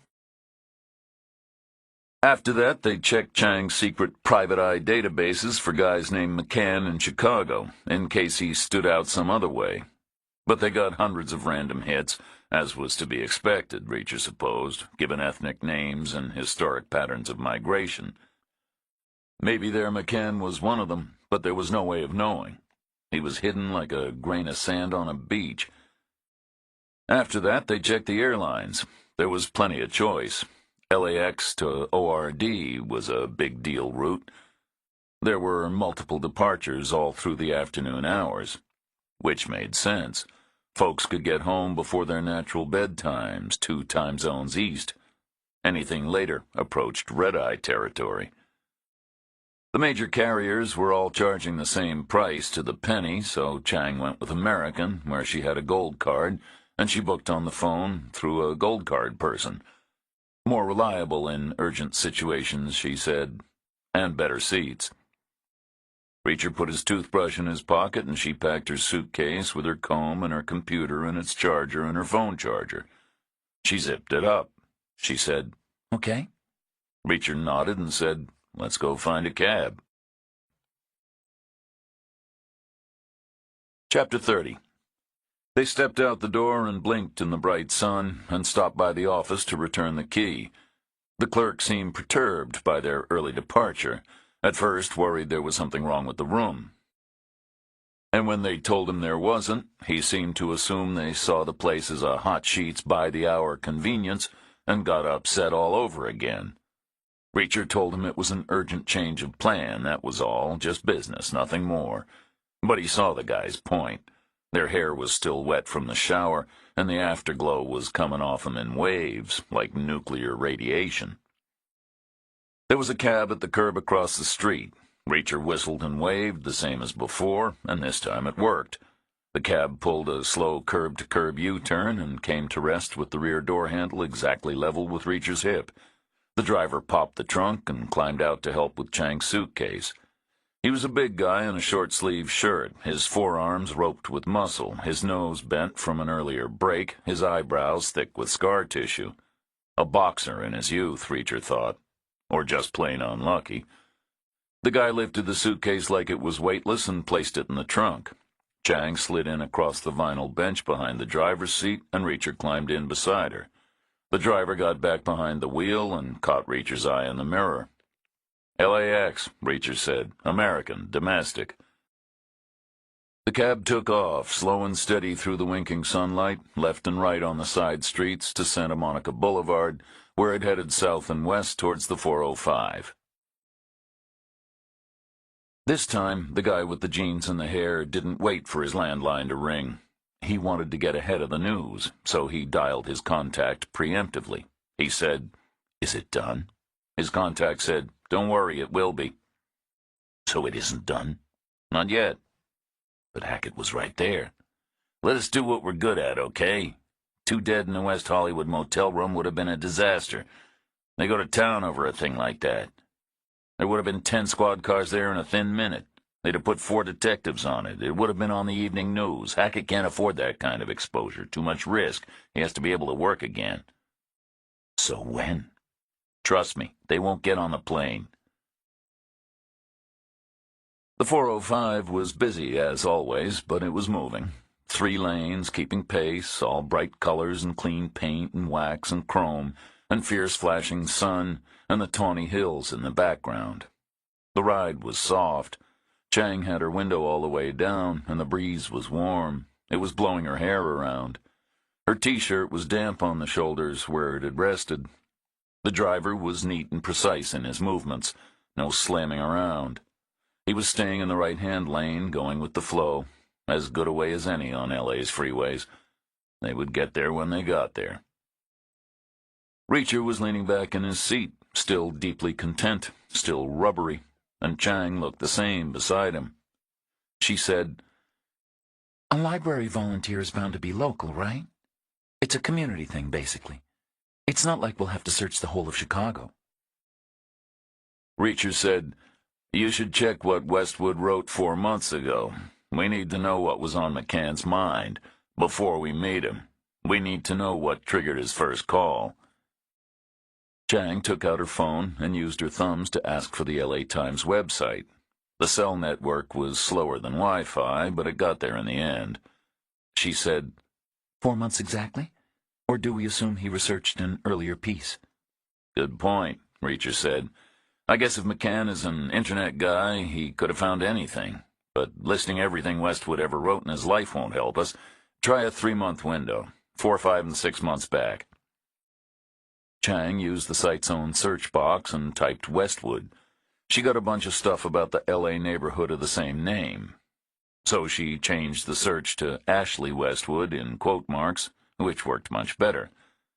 First up was a sidebar section on the right, with a photo and a bio of the man himself. The photo looked like it had been taken some years earlier on a good day. Westwood looked a little younger, and his hair and his beard were a little neater and less gray. The bio said he had postgraduate degrees in molecular biology and journalism. On the left was a list of his articles. Each one had a headline and a capsule summary. First up was a teaser for his piece on the history of wheat, which was due to be published on the upcoming Sunday. Below that was the piece on traumatic brain injuries they'd already seen in Keever's Oklahoma City bedroom. Chang swiped at her screen and the list spooled upward. She stopped at 8 pieces back, which was 4 months. The guy was doing a new article every 2 weeks approximately, each one fairly long and presumably researched fairly extensively, which in terms of civilian employment was easier than being a coal miner or an ER doctor, no doubt, but not actually easy in Reacher's opinion. He had never written anything longer than an after-action report, which was generally a discipline much shorter in form, and not necessarily researched or even nonfiction. First up at the 4-month mark was a piece about organic farming, fruits, vegetables, and staple crops. The headline was provocative, and the capsule summary hinted that big agribusinesses were subverting the definition in order to reap the premium prices without doing the hard work. 2 weeks before that, Westwood had written about gerbils. Ancient gerbils, to be precise, according to the headline. Apparently, new research proved the bubonic plague in medieval Europe had been carried not by fleas on rats, as long supposed, but by fleas on giant gerbils from Asia. The traffic was slowing up, in the right-hand lane at least. The middle lane and the left lane were passing them by, but the driver didn't move over. Chang scrolled on down the list. Next up after the gerbils was a 5-month-old piece about climate change. The headline said the oceans were rising, and the capsule summary said fractal geometry meant an East Coast seawall would need more concrete than humans had mixed in all their history so far. Chang said, Everyone writes about climate change. No need for McCann to pick on Westwood in particular, right? Reacher said, agreed. Next up was something called the Deep Web, which had to do with search engines and the Internet. Apparently, the surface web was easier to navigate. After that came bees. Apparently, they were dying out the world over. Without them, crops would not get fertilized and everyone would starve, which was a lot more than 200 people. Reacher could see about 200 people right then out the window, because the traffic was slowing even more. They were still in the right-hand lane. The middle lane and the left-hand lane were still a little faster. A black town car came level on Chang's side and kept pace for a second. A gap opened up ahead of it. Its rear window came down, and Reacher caught a partial glimpse of a guy inside, his head turning towards them. For an absurd split second, it looked like the guy wanted to tell them something. But then the inevitable happened. The town car was in the middle lane, but it was going at the right-hand lane speed, and behind it a small red coupe didn't slow, inattentive, and it kissed the town car's rear bumper. The speed differential was modest, not more than 5 or 10 miles an hour, but even so, the town car was punted solidly forward, and the passenger's head was slammed back against his seat cushion and then hurled forward again. All of Newton's laws of motion in play, inertia and action and reaction. Reacher was surprised by the force of it all. Maybe whiplash really was a thing. The town car motored on into the gap ahead, and the red coupe followed, neither one of them slowing, both of them apparently undamaged. Clearly, federal bumpers worked like they should. There was no fuss, no honking horns, no shaking fists, no middle fingers. All in a day's work, Reacher supposed, in Los Angeles traffic. The right-hand lane slowed even more. Within seconds, the town car and the red coupe were way ahead and out of sight. The left-hand lane was moving even better. Reacher leaned forward and asked, "Why aren't you moving over?" The driver glanced in the mirror and said, "It's all going to jam up soon." "So why not get ahead before it does?" "It's a hare and tortoise thing, my friend." Chang put her hand on Reacher's arm and pulled him back. She said, Let him do what he's good at. You failed driving, remember? She turned back to her phone. The last item in their chosen 3-month window was a piece about an ocean corridor parallel to the west coast from California to Oregon, which great white sharks used for seasonal migration. Not an issue for most folks, except a Frenchman was proposing to swim through it on his way across the Pacific from Japan. He would sleep on a chase boat every night and start over every morning, 8 hours a day. Apparently the sharks were a secondary problem. First, he would have to traverse the Pacific Gyre, which was a slow 1,000-mile whirlpool full of dumped plastic and toxic sludge and all kinds of other crap. Chang said, The French are crazy. Reacher said, "My mother was French." Was she crazy? Pretty much. The traffic slowed again, proportionately. The left-hand lane to what the middle lane had been doing, and the middle lane to what the right-hand lane had been doing, and the right-hand lane itself almost to a stop. Still, the driver wouldn't move over. He just inched along, stopping and starting, barely faster than walking. Then they found out why. Just past Culver City, and just before Inglewood, with LAX not far away, the guy pulled off the freeway into a sudden unmarked exit on the right, which led to a narrow road that looked like the entrance to some kind of an abandoned maintenance depot. The cab crunched over debris-strewn blacktop, all alone, between rusty iron sheds, and then it turned and bumped across broken concrete into a dead-end fork, with nothing up ahead but a derelict warehouse, which had a busted door hanging open. The guy drove straight inside, into the dark. Chapter 31. The warehouse had rusted iron ribs holding up the roof, and what little light there was inside came from hundreds of tiny bright speckles of sun showing through lacy holes in the siding. It was a big place, close to 300 feet long, but largely empty, except for unexplained piles of abandoned equipment and scrap metal. The floor was concrete, worn smooth in some places, stained with oil in others, and covered with rusty fragments and pigeon feathers everywhere. The crunch of the tires and the engine noise and the beat of the exhaust came back loud through Chang's open window. There were no people inside as far as Reacher could see, which fact the back part of his brain seized upon. One blow to the side of the driver's head would solve the problem. A right-handed haymaker, around and down a little, unexpected, no warning, give the guy some whiplash of his own, get your retaliation in first. Reacher's hand balled into a fist. Ready. And then it relaxed again. The guy drove on, slow and steady, but confident, as if he knew exactly where he was going, as if he had been there many times before. And he said, "The hare and the tortoise, my friend. I just saved us 20 minutes. At the far end of the warehouse was an identical busted door, hanging open just the same, and the guy drove out through it into the bright light, and over more cracked concrete, between more abandoned sheds, and out a sagging gate onto LAX's Northern Perimeter Road, just outside the big wire fence. Reacher saw the control tower dead ahead, and runways and taxiways and parked planes and little trucks swarming all around, busy and innocent under the high sky and the blazing sun. The driver said, "We were trespassing, technically, but I used to work in there back when it was a going concern, so I figure I'm entitled. It saves using the regular way in off the freeway, which will be a real mess right now. It always is in the afternoon.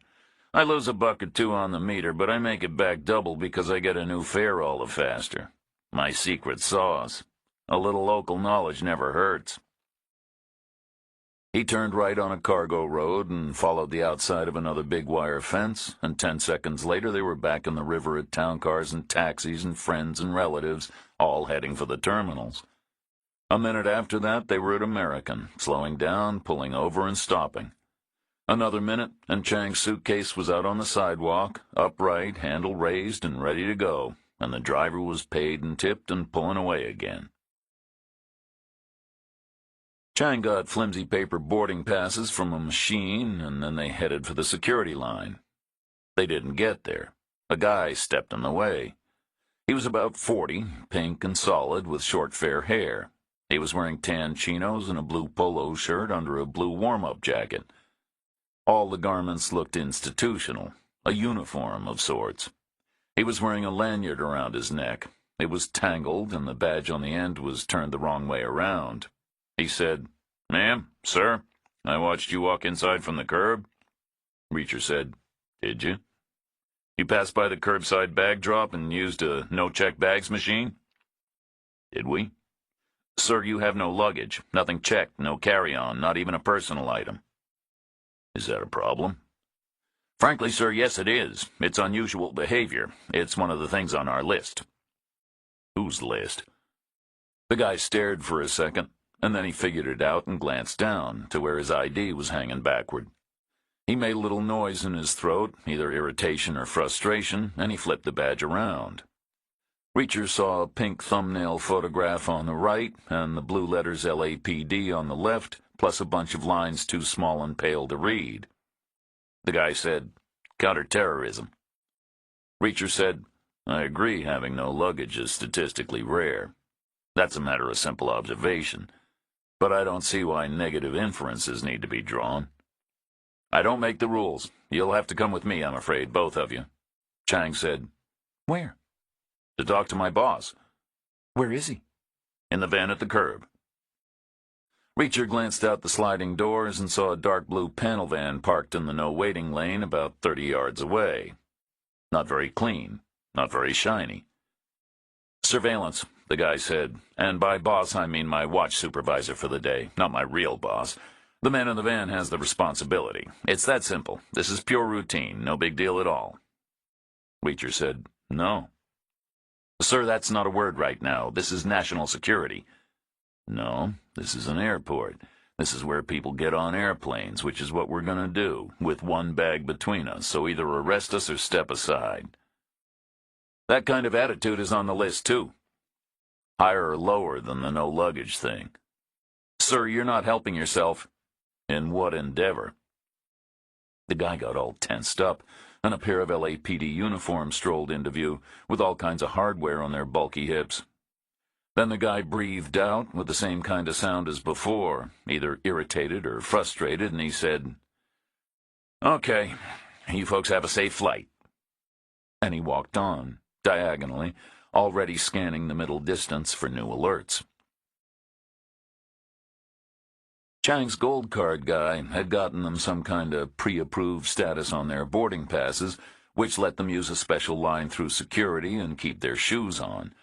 Reacher put his coins in a bowl and raised his hands in the scanner, and he joined Chang on the other side. They walked to the gate and found a lounge nearby that more gold card coding let them in, and they waited a good long time on upholstered chairs, which they agreed were the modern-day equivalents of the old mahogany benches at the railroad stop in Mother's Rest, in that both were more comfortable than they looked. Which the modern-day equivalents needed to be, because theirs was not the first flight out, which Reacher eventually figured was the gold card downside. Then they boarded, and the gold card guy came through strong again, with seats in the exit row, which meant more legroom, which Reacher obviously appreciated, yet also resented. He understood the theory. In an emergency, people would have to exit that way, out through the window and over the wing. Hence, all kinds of regulations mandated a minimum space so people would be comfortable on their way through. Except that if such a thing existed as a minimum space for a person to be comfortable, then why wasn't every row just as capacious? It was a regulatory conundrum he couldn't unravel. Chang said, "This is nice." Reacher said, "It sure is." "Why didn't you like that cop in the airport?" "I liked him fine. I like everyone. I'm a happy, cheerful, and gregarious person." "No, you're really not." "I liked him fine," Reacher said again. "You reacted to him in a negative way." "Did I?" "You said no to him, and then you started pushing him. You were practically daring him to arrest us." "I had a question." "Which was what?" "I mean, I thought he was plausible. Very plausible, really. We've both seen it happen. Some upstairs pointy head writes a list, based on what no one knows. Maybe 9 times out of 10, no luggage means you're a bad guy. Except my guess would be nearer 1 in a million. His too, probably. But he sticks to the list because he has to." "So what was your question?" "Have you seen an LAPD photo ID recently, to compare?" "I can't recall." "Me neither." "You think he was phony?" "I wish I knew. I guess if he wasn't, at least he was proving the mind control thing was bullshit. Otherwise, he would have been happy I wasn't checking bags. I would have been leaving more room in the hold for the machinery." "If he was phony, who could he be really?" "Maybe he was another Moynihan cousin." "In L.A.? How many can there be? I don't buy it." "Why did he quit when he did?" "Because you convinced him. He had no probable cause. And most likely he needed some. The legislation is probably weaker than we think it is." "No. He quit when he did because the cops came close." "They were his." "But suppose they weren't. Suppose he was a con man whose job it was to get us in the van. But hey, nothing is that important. He's a pro who wants to work again. He wasn't sure what I was going to do next. I might have gone ballistic. He couldn't risk attention, so he shut it down, because the cops happened to wander close, prowling around looking for unusual behaviors. In other words, the guy covered his ass and ran." "Or he was a good soldier who spared you an hour in jail and himself an hour of paperwork by taking a deep breath and counting to 10 and walking away." The plane turned onto the runway amid noisy billows of dry brown air, and it accelerated slowly, complacently, as if fully aware the mysteries of flight had been worked out long ago, and had lifted off calmly and glinted in the sun and side-slipped in the haze and curved upwards on trails of soot, setting a dark but graceful course north and east. 10 minutes later, 20 miles south of Mother's Rest, the man with the iron jeans and the blow-dried hair took the call on his landline. His contact said, "We're going to put this right." "Put what right?" "We got very unlucky." "What are you talking about?" "It was a problem." "Did they get on the plane?" At which point the contact went talkative again. Not from high spirits, from a bitter and incredulous should-have obsession. He said, "Hackett set it up perfectly. She booked the flight on the phone, so he had all the details. The timing was perfect, to the second. He watched them leave the motel in a taxi. He was in the back of a town car by then with a subcontractor driving, and they followed for a spell, and then they got alongside on the 405, and it was a total gimme, including she even had her window open, and the fast lane was moving well for the getaway, and a black town car on the road to LAX is invisible because there are a million of them, so the shotgun was literally coming up right then, point-blank range, but they got rear-ended by a Ferrari, like getting kicked into next week," Hackett said. "They never saw him again. You can't move backward on a freeway." "So they're on the plane?" "It wasn't the earliest flight. They chose it because she has a gold card. Hackett is ahead of them by 34 minutes. I told you, we're going to put this right." "In Chicago?" "No extra charge. It wasn't our Ferrari, but it is our reputation." "Don't let them talk to McCann." "Understood. Our thoughts exactly." The flight was long, not coast to coast, but basically transcontinental. A big slice, if not the whole thing. Chang had her seat reclined an inch, and her legs were stuck out straight with her lace-up shoes under the seat in front. She was thinking, like he had seen her think before, behind the wheel of the little green Ford on the long empty road to Oklahoma City. Sometimes half smiling, and then half grimacing, as positives and negatives ran through her mind, or strengths and weaknesses, or good outcomes and bad. Without a road to watch, her eyes were involved too, narrowing, squinting, widening, shifting focus far and near. Reacher was trying not to think. He was chasing an elusive memory, right in the twilight between conscious and subconscious. He was looking away from it, not thinking about it, leaving it well alone. He said, "The library'll be closed when we get there." She said, "We'll hit it first thing in the morning. We'll stay the night in a hotel." "We should make it a good one. We should stay in the best hotel in town and send the bill to the newspaper. A big suite with room service. They'll be happy to pay, because something is coming. I can feel it." "What exactly?" "I don't know. There's something I can't remember, but I know it's important." "How, if you can't remember?" "Just a feeling." "Because the best hotel in town will go on my credit card first. I'll be taking a financial risk." "They'll be happy to pay," Reacher said again. "Four Seasons or the Peninsula?" "Either one." "I'll call from O'Hare and take whichever is cheaper." Reacher said nothing. Chang said, "Exactly how important do you think this thing is, that you can't remember but know is important?" "I think it's going to give us a shape of what we're up against." "What is?" "I don't know. It's like I'm trying to match two things. Two things have been identical, but I don't know what. Words or facts or places." "Not places. L.A. is nothing like Mother's Rest. There's no similarity at all." "Okay." "Neither is Chicago. Except maybe some of the farmers go there to do whatever farmers do in Chicago. Is that it?" "No." "You better hurry up. We're going to be there soon." Reacher nodded absently. We're going to be there soon. He pictured the deplaning process in his mind. He liked to think things through and scope things out, even something as simple as getting off a plane. It was a lizard brain thing. They would taxi and park, and the seatbelt sign would go off, and people would stand and wrestle stuff out of the overheads and from under the seats, and they would pack together in the aisle and eventually shuffle one by one to the door and out to the jet bridge. Then the race would be on for real, down the long wide corridors, past the silvery boutiques, past the food courts with their laminate tables and their lonely customers. Which was when he got it. He said, "Not words or facts or places."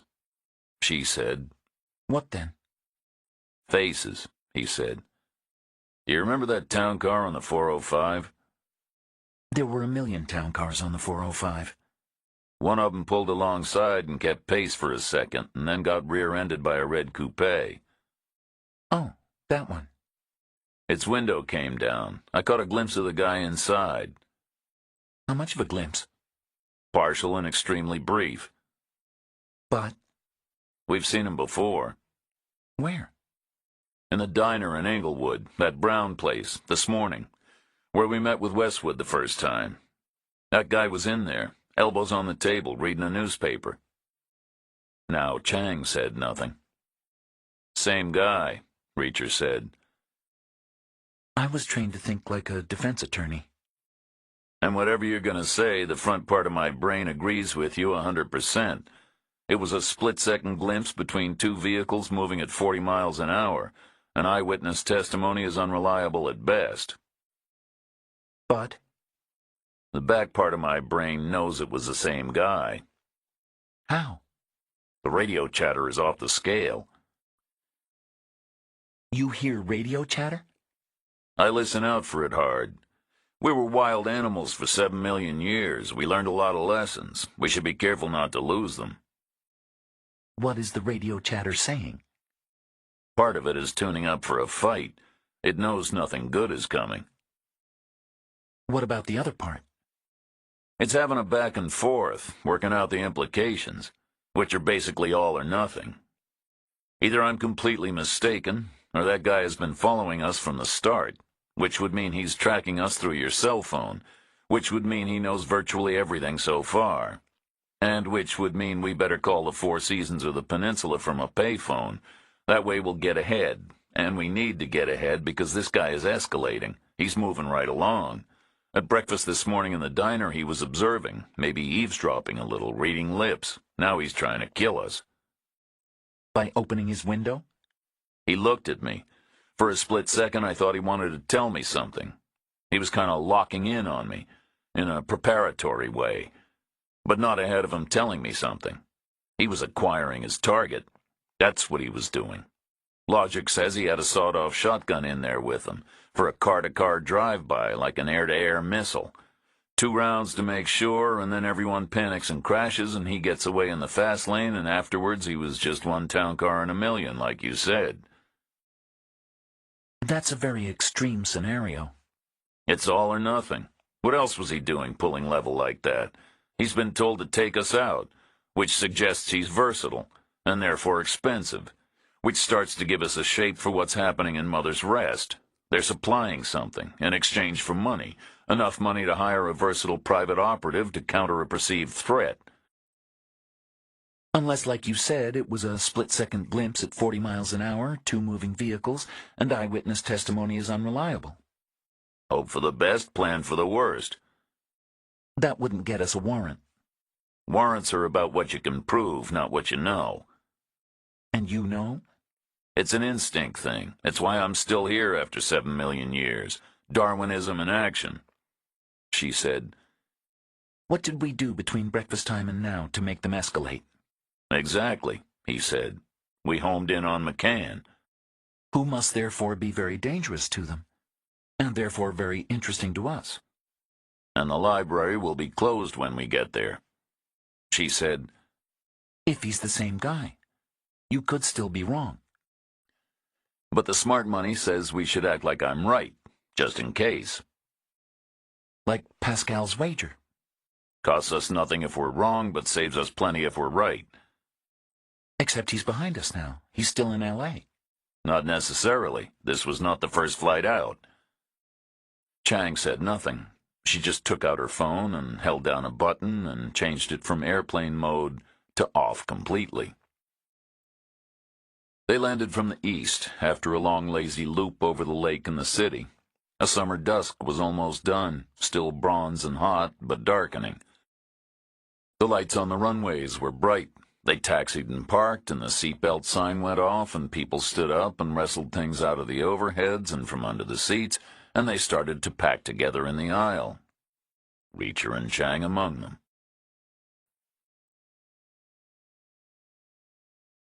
Chapter 32.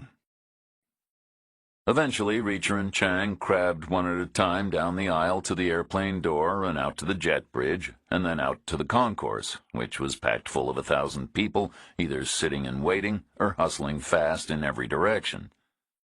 Reacher had the unknown man's face front and center in his mind, like a most wanted photograph in the post office, and he scanned the crowds obliquely in the corner of his eye, looking away, not thinking, trusting his instincts to snag the resemblance, if it was there. It wasn't.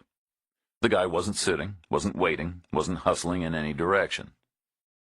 They walked together through the long concourse corridor, past people waiting outside restroom doors, past people lining up for coffee, past newsstands, past silvery boutiques, past fast food eateries with their laminate tables and their hunched solo travelers. Reacher scanned ahead for newspapers being read, for elbows on the table, for a familiar slope of shoulders. But he saw nothing. No guy. Not in the building. They made it to the airside exit and stepped out to landside, to baggage claim, and onward towards the door for ground transportation, and they saw a wall of payphones, lonely and ignored. But better still, they found a concierge desk, which offered all kinds of helpful services to new arrivals, including hotel bookings made direct. A cheerful woman in a blazer recommended the Peninsula, and made the call for them, and got them a suite, and told them where the cab line was. It was a warm evening, and the air outside was thick with humidity and gas fumes and cigarette smoke. They waited 5 minutes and got a tired guy in a tired Crown Vic, who took off for town as fast as he could. Reacher watched out the window until the airport crowds were gone, but he saw no faces he knew. On the highway, he watched the cars around them, but none pulled close or kept pace. They all just rolled along through the evening dark, individually, oblivious, all lit up, in worlds of their own. Chang said, "We should buy a burner phone." Reacher said, "And we should tell Westwood to buy one too, because that's how our guy got this whole thing started, presumably. He was sitting on Westwood, monitoring his calls. We came to him this morning. We walked right into it." Which proves they're worried about Westwood, which confirms something Westwood wrote is highly relevant. Probably not the sharks and the Frenchmen. Or the gerbils or the climate change. See? We're narrowing it down already. They came in parallel to the L tracks, and saw the great city huge and high and implacable in front of them, by that time a purely nighttime vista, with 1,000,000 lit windows against an inky eastern sky. The Peninsula Hotel was ready and waiting for them, with a suite twice as large as the service bungalows Reacher had grown up in, and 1,000 times plusher. The room service menu was the size of a phone book, and bound in leather. They ordered whatever they wanted, on the assumption the L.A. Times would pay. They ate it slowly, on the assumption they had the whole night ahead, uninterrupted. No need to rush. Better savor the certainty. Better to bask in the upcoming promise. Through appetizers, and entrees, and desserts, and coffee. They woke early the next morning, despite the time zones, partly because they had things on their minds, but mostly because they hadn't bothered to close the drapes the night before, and the bedroom faced east where it caught the morning sun. What was on Reacher's mind was his theory, which had suffered further revision. The fourth time had been better than the third. Hard to believe, but true. Which was bittersweet. Because one day it would have to be average. It had to stop somewhere, sooner or later. It couldn't keep on getting better forever. Could it? Hope for the best, plan for the worst. Apparently what was on Chang's mind was Lincoln Park, and an irony because she said, "I'm wondering how to get there. It's pretty close. I'm not sure it's worth renting a car. It might be hard to park, and taxis will add up, and might be hard to find. So overall, I'm thinking we should get a town car for the day.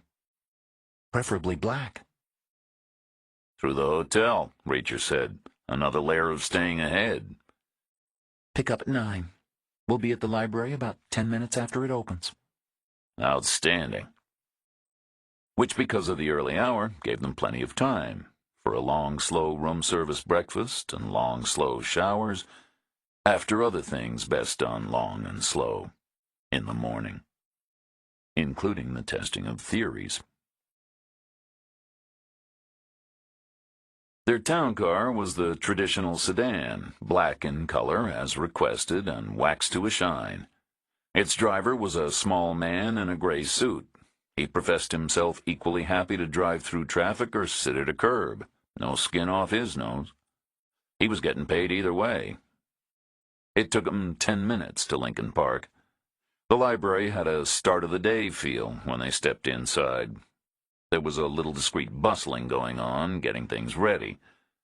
They asked for the woman they had spoken to on the phone the day before, on the inquiries number, after touching 9, and they got directions from one helpful staffer after another, like a relay race, all the way to a desk labeled Inquiries, which stood alone in a side alcove, and which was currently unattended. Its chair was neatly tucked in, and its computer screen was blank, as yet undisturbed. The Inquiries lady was late for work. But all was not lost, because in the end wall of the alcove was a door, and behind the door were voices, and on the door was a sign, Volunteer Room, from inside of which McCann had made 16 calls, until Westwood had run out of patience. Reacher knocked on the door, and the voices fell silent.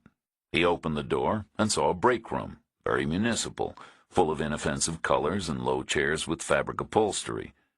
In the chairs were 5 people, 2 men, 3 women, different ages, different types. The phone was on a low table between 2 of the chairs. "Excuse me," Reacher said. "I'm sorry to interrupt. I'm looking for Mr. McCann." An old guy said, "He isn't here." He said it in a way that made Reacher assume he knew McCann possibly well, in order to answer with such authority, and to appoint himself spokesperson on the matter. He was a thin old specimen with pleated no-iron khaki pants and a full head of white hair, neatly brushed, and a tucked-in plaid shirt, like a retired person uniform. Retired from an executive position, probably, full of spreadsheets and data, still needing to feel wanted, or wanting to feel needed. Reacher asked him, "When was the last time you saw Mr. McCann?" 3 or 4 weeks ago. "Is that usual?" "He comes and goes. These are volunteer positions, after all. I gather he has many other interests." "Do you know where he lives?"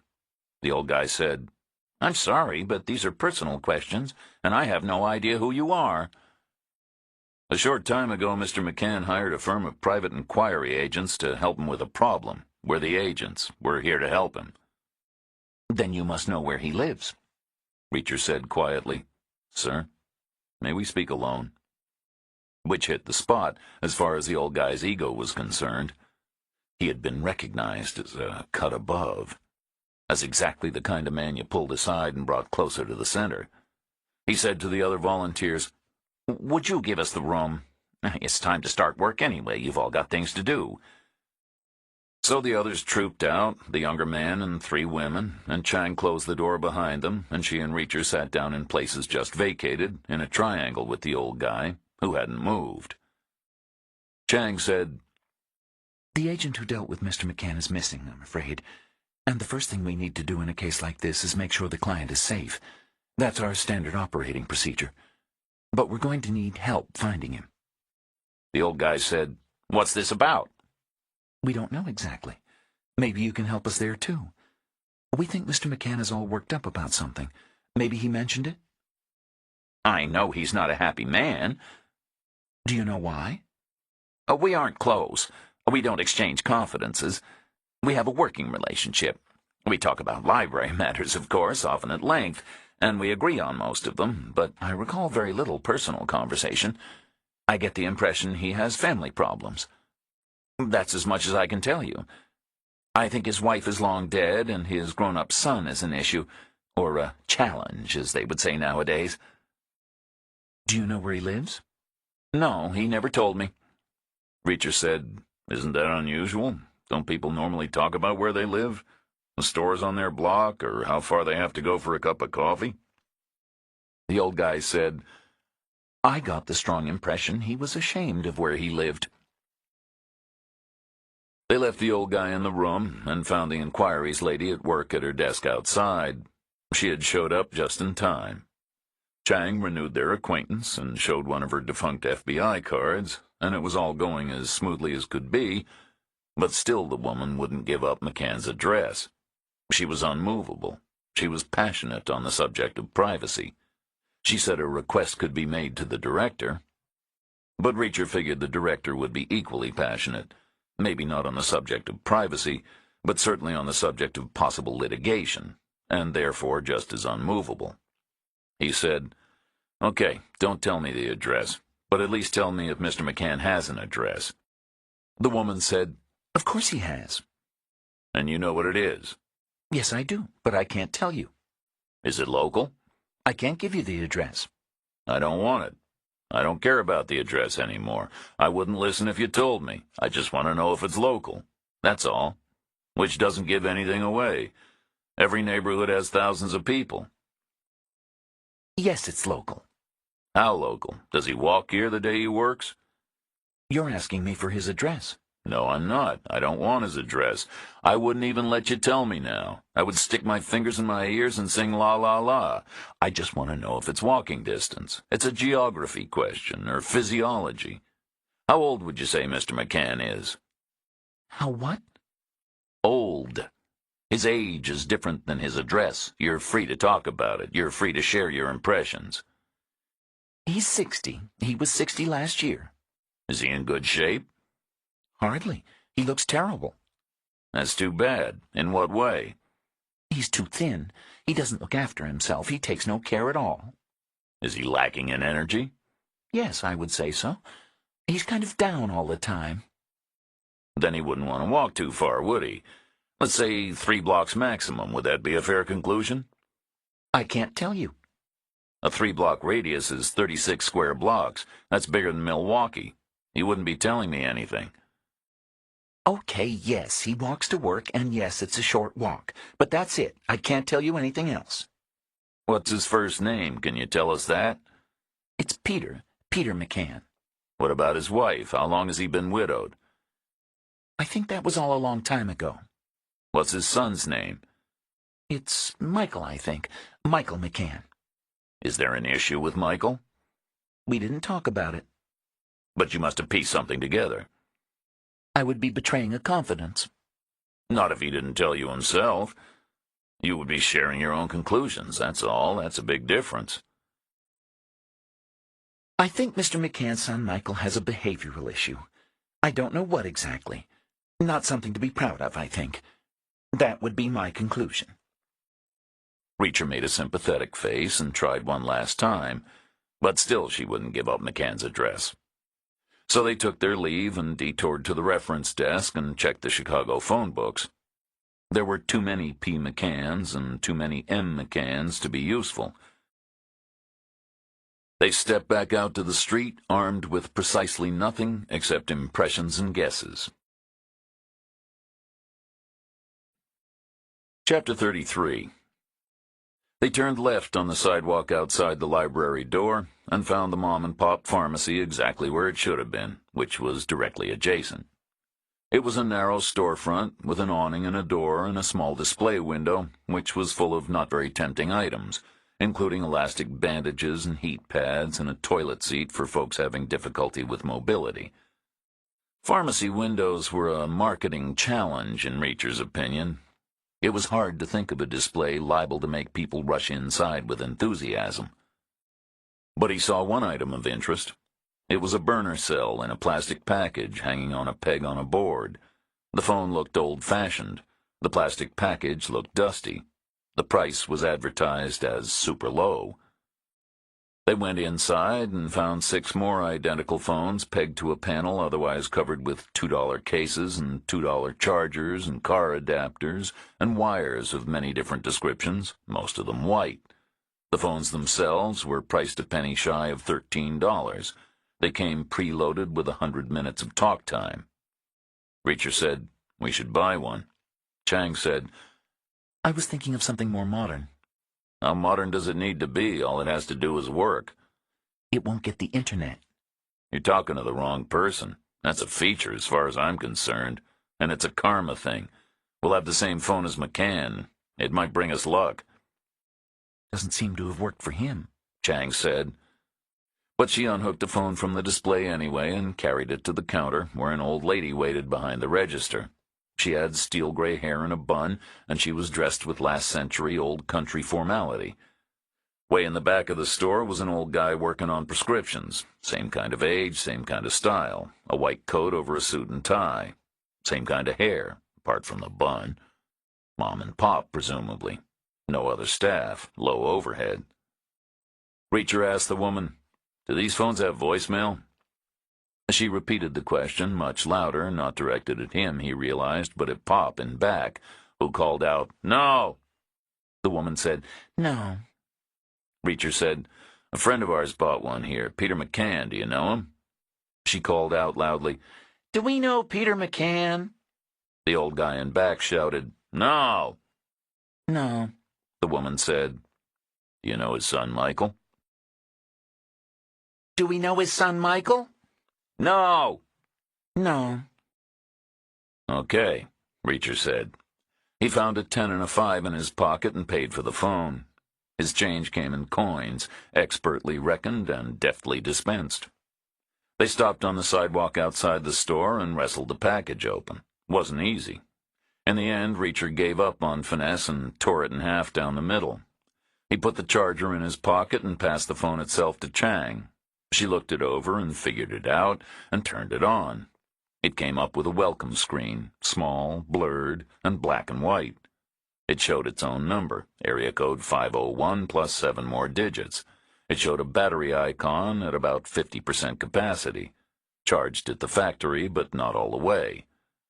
The icon was like a tiny flashlight battery tipped over on its side, solid at one end and hollow at the other. Reacher said, "Try McCann again. Maybe this time he'll answer. Maybe his phone will recognize a kindred spirit." There was no speaker option. Not for $13. Chang dialed, and they stood together, cheek to cheek, listening, her right ear, his left, and they heard McCann's phone ring. And ring. Endlessly, the same as before. No answer and no voicemail. Like a faithful spaniel, not understanding. Chang ended the call. She said, "Now what? We search an area bigger than Milwaukee?" "I was dramatizing for effect. Milwaukee is bigger than 36 blocks. It's a pretty nice place." Then he stopped. She said, "What?" He said, "Nothing." He had been about to say, "We should go there sometime." She said, "Okay. We have to search an area smaller than Milwaukee, but not by much." "A couple of blocks might do it, if we point ourselves in the right direction. This is a man who looks terrible because he doesn't take care of himself. Probably doesn't eat right, maybe doesn't sleep right. Probably won't go to the doctor so he doesn't get prescriptions to fill. And he certainly isn't trawling the aisles comparison shopping for vitamin pills. Pharmacies are not on his radar. He doesn't have a favorite. He's indifferent to them all. Therefore, he had no particular reason to buy his phone from this particular pharmacy. So why did he? Because he walks past it twice a day to and from the library. How else would he even notice? They had one phone in the window, all covered with dust. So I think we can conclude he walks home in this direction. Out the library door, turn left past the pharmacy and onward. To where? I think this is a pretty nice neighborhood. I think the real estate here is solid, but apparently McCann is ashamed of where he lives. What does that mean? You see anything around here you'd be ashamed to live in? I'm not McCann. Exactly. It's all relative. The old guy in the volunteer room looks like a retired CEO or something, and I'm sure he's local, and I'm sure he lives in a house. Pretty much impossible to have a shirt like that without living in a house. The two things go together, practically a requirement. Probably some kind of a nice brownstone on a quiet, leafy street. Therefore, if it's relative, McCann doesn't live in a house. But not in an apartment either. Apartments are perfectly legitimate alternatives to houses. Better in some ways. Certainly nothing to be ashamed about. So McCann lives in something less than a house, but not an apartment. A broken-up house. Chang said. A not very nice brownstone on a not very leafy street, all divided up into separate rooms.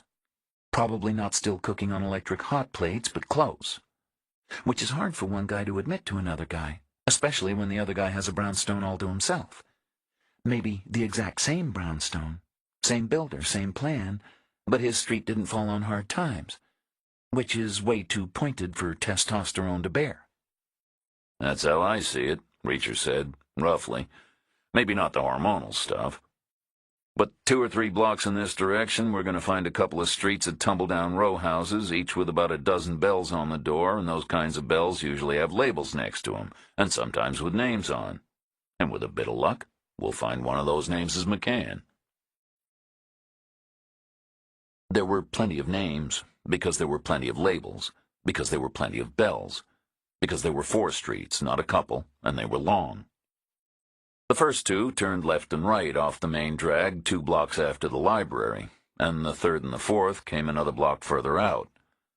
They were low-rise enclaves between taller buildings, not shoehorned in, but there from the beginning. There was nothing off-putting or unpleasant about them, no trash in the gutters, no busted syringes crunching underfoot, no graffiti, no rot or decay, nothing overt. But somehow the mysterious and unforgiving calculus of real estate had downgraded them. Maybe there were missing trees, or damp in the basements, or too much window AC. Maybe the breeze blew wrong.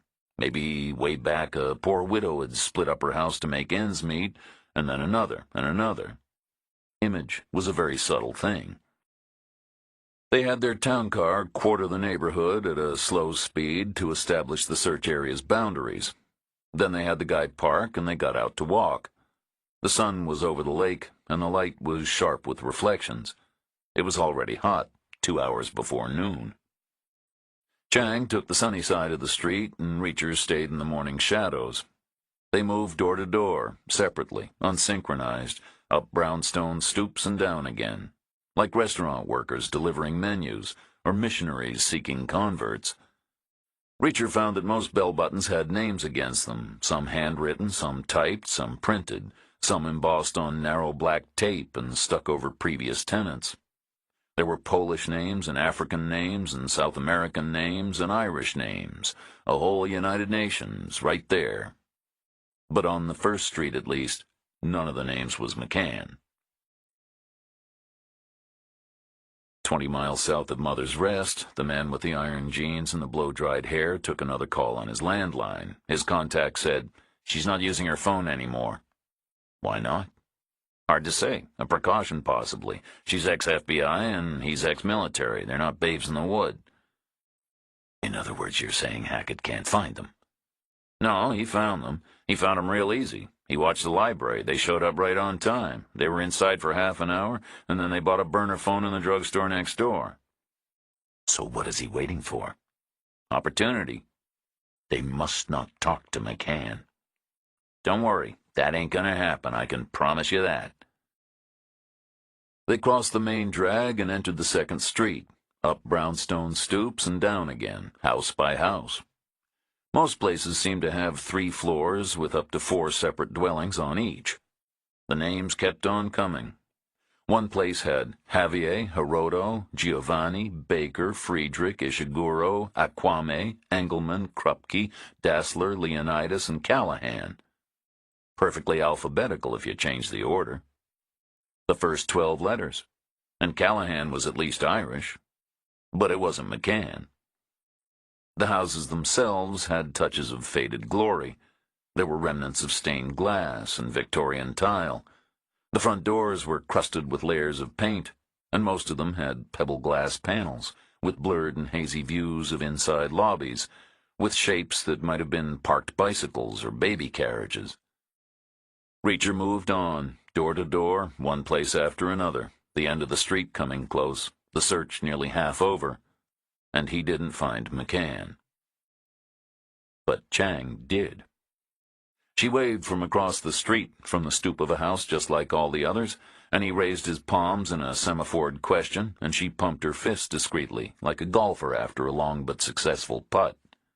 He crossed the street and joined her, and she pointed at the bell box and ran an elegant nail over a ribbon of white paper neatly printed with the name Peter J. McCann. Chapter 34. McCann's digs were listed as apartment 32, which Reacher figured was the second apartment on the third floor, possibly a back room, if they were counting clockwise from the front left, as was likely. A top-floor walk-up, in other words, with no view. It was an unremarkable building on a second-rate street. Location was working against the guy. The street door was stout and securely locked. Chang pressed McCann's call button. They heard no sound inside. Too far away, presumably. There was no crackling reply over the speaker. Nothing at all. Just a hot, quiet morning with nothing stirring. Reacher said, "Try his phone again." Their burner had a redial facility, not bad for $13. Chang hit it, and they waited cheek to cheek. It rang and rang. No answer. She killed the call. She said, "Now what?" "Too early for pizza," Reacher said. "Will have to be a UPS." He pressed 9 separate buttons, and when the first of them answered, he said, "Package delivery, ma'am." There was a pause, and then the door lock buzzed and clicked. They went inside, through a hot vestibule with bikes and baby carriages and drifts of tie menus and locksmiths' cards, into a downstairs hallway that bore traces of family living from 100 years before, with crown moldings and wallpaper. But the wallpaper was faded and scuffed, and the moldings were cruelly terminated by crude partitions, and the elegant parlor doors had 5-lever locks butchered into them, and spy holes, and brass numbers screwed on not exactly level. First on the left was 11, with 12 behind it further on down the hallway. The staircase was ornate and carpeted and steep. Automatic lights came on as they passed every dogleg. They got to the top, breathing hard. It was hot up there. Unit 32 was the first door they came to, back corner on the left. Reacher knocked. No answer. But the way the door rattled in the frame didn't sound right. Reacher tried the handle. The door was unlocked. The door opened straight into a living room, and that was pretty much the whole apartment right there, dark but small enough for a single glance. There was hot air and a sour smell, and an unmade twin-size bed against one wall, and a windowless RV-size kitchenette, and a windowless RV-size bathroom side by side on another. The only light in the place came from a bay window, which was dark with soot and had drapes only half pulled back. The walls were bare, and might once have been white, but they had long ago grayed over to the color of ash. There was a bar-height eating table, no wider than an oil drum, and a single stool. There was a lone armchair, and an ottoman that didn't match, except it was worn shiny in the same kind of way. And that was it for variety in terms of furniture. Everything else was tables. There were 5 tables in all, each one about the size of a door, about 6 feet long, about 3 feet wide, all of them made of wood and stained black. Together, they dominated the whole apartment. They were arranged in a line down the center of the room, in a pattern. The first end on, the second butted up sideways, making a T shape, the third end on again, the fourth sideways, another T, the fifth and last end on again, the whole array looking like a rigid backbone running through the dismal space like vertebrae and stubby ribs. On the tables were computers, 7 of which were desktops and 8 of which were laptops. There were other unexplained black boxes and external hard drives and modems and USB hubs and power supplies and cooling fans. But above all, there were wires, great bales and billows of kinked and tangled cables like rats' nests gone haywire. And where there weren't either wires or boxes, there were books, high teetering piles of them, all about technical aspects of coding and hypertext protocols and domain name allocation. Chang checked the hallway and closed the door behind them. Reacher said, "Try his phone." She hit redial, and he heard a purr of ringtone against her ear, and then the cell network clicked in, and a phone started to ring in the room. It was loud and insistent. It was ringing and buzzing, with a stupid tune and the thick vibration of plastic on wood. McCann's phone was right there, on a table, hopping around under a nest of wire, its little front window all lit up blue. It was plugged into a charging wire, which was plugged into a computer. Chang killed the call. She said, "Why doesn't he have it with him? A cell phone belongs in a pocket." Reacher said, "To him it's not a cell phone, I guess. Not in the normal way. It was an alternative number for calling Westwood, that's all. And it did its job. Not its fault there was no result. So like you figured, he gave it up and dumped the phone in a drawer. Except the drawer is a table." "Plugged in?" "Habit, maybe." "So where is he?" Reacher said, "I don't know where he is." Keever's door was unlocked too. "I remember." "I think we should take a quick look and get out." "How quick?" 2 minutes? Which wasn't much, but which was enough, because there wasn't much to look at. The kitchen was tiny, with a half-size cabinet that held only a box of off-brand breakfast cereal, and a half-size refrigerator that held only a quart of off-brand milk and 2 candy bars. The bathroom cabinet had legal analgesics and over-the-counter cold remedies. There was a chest of drawers full of threadbare clothing, most of it man-made material and all of it black. There was nothing unusual about the bed. The computer equipment was what it was. All the screens lit up on command, but from that point onward, every step of every way needed a password. No photos, no personal items, no leisure reading, no stacks of mail. Chang opened the door and checked the hallway. She said, "Let's go." She opened the door wider. There was a guy standing there. Eyewitness testimony was suspect because of preconditions and cognitive bias and suggestibility. It was suspect because people see what they expect to see. Reacher was no different. He was human. The front part of his brain wasted the first precious split second working on the image of the guy at the door, trying to rearrange it into a plausible version of a theoretical McCann, which was not an easy mental task, because McCann was supposed to be 60 years old and thin and gaunt, whereas the guy at the door was clearly 20 years younger than that and twice as solid. But still Reacher tried, instinctively, because who else could it be but McCann? Who else could be at McCann's door, in McCann's building, in McCann's city? Then, half a second later, the back part of Reacher's brain took over, and the image resolved itself, crisp and clear. Not a potential McCann at all, not even remotely a contender. But the familiar twice-glimpsed face, now 3 times seen. First in the diner, next in the town car, and finally in the there and then. In a dim upstairs hallway, in a 3-floor walk-up. Chapter 35.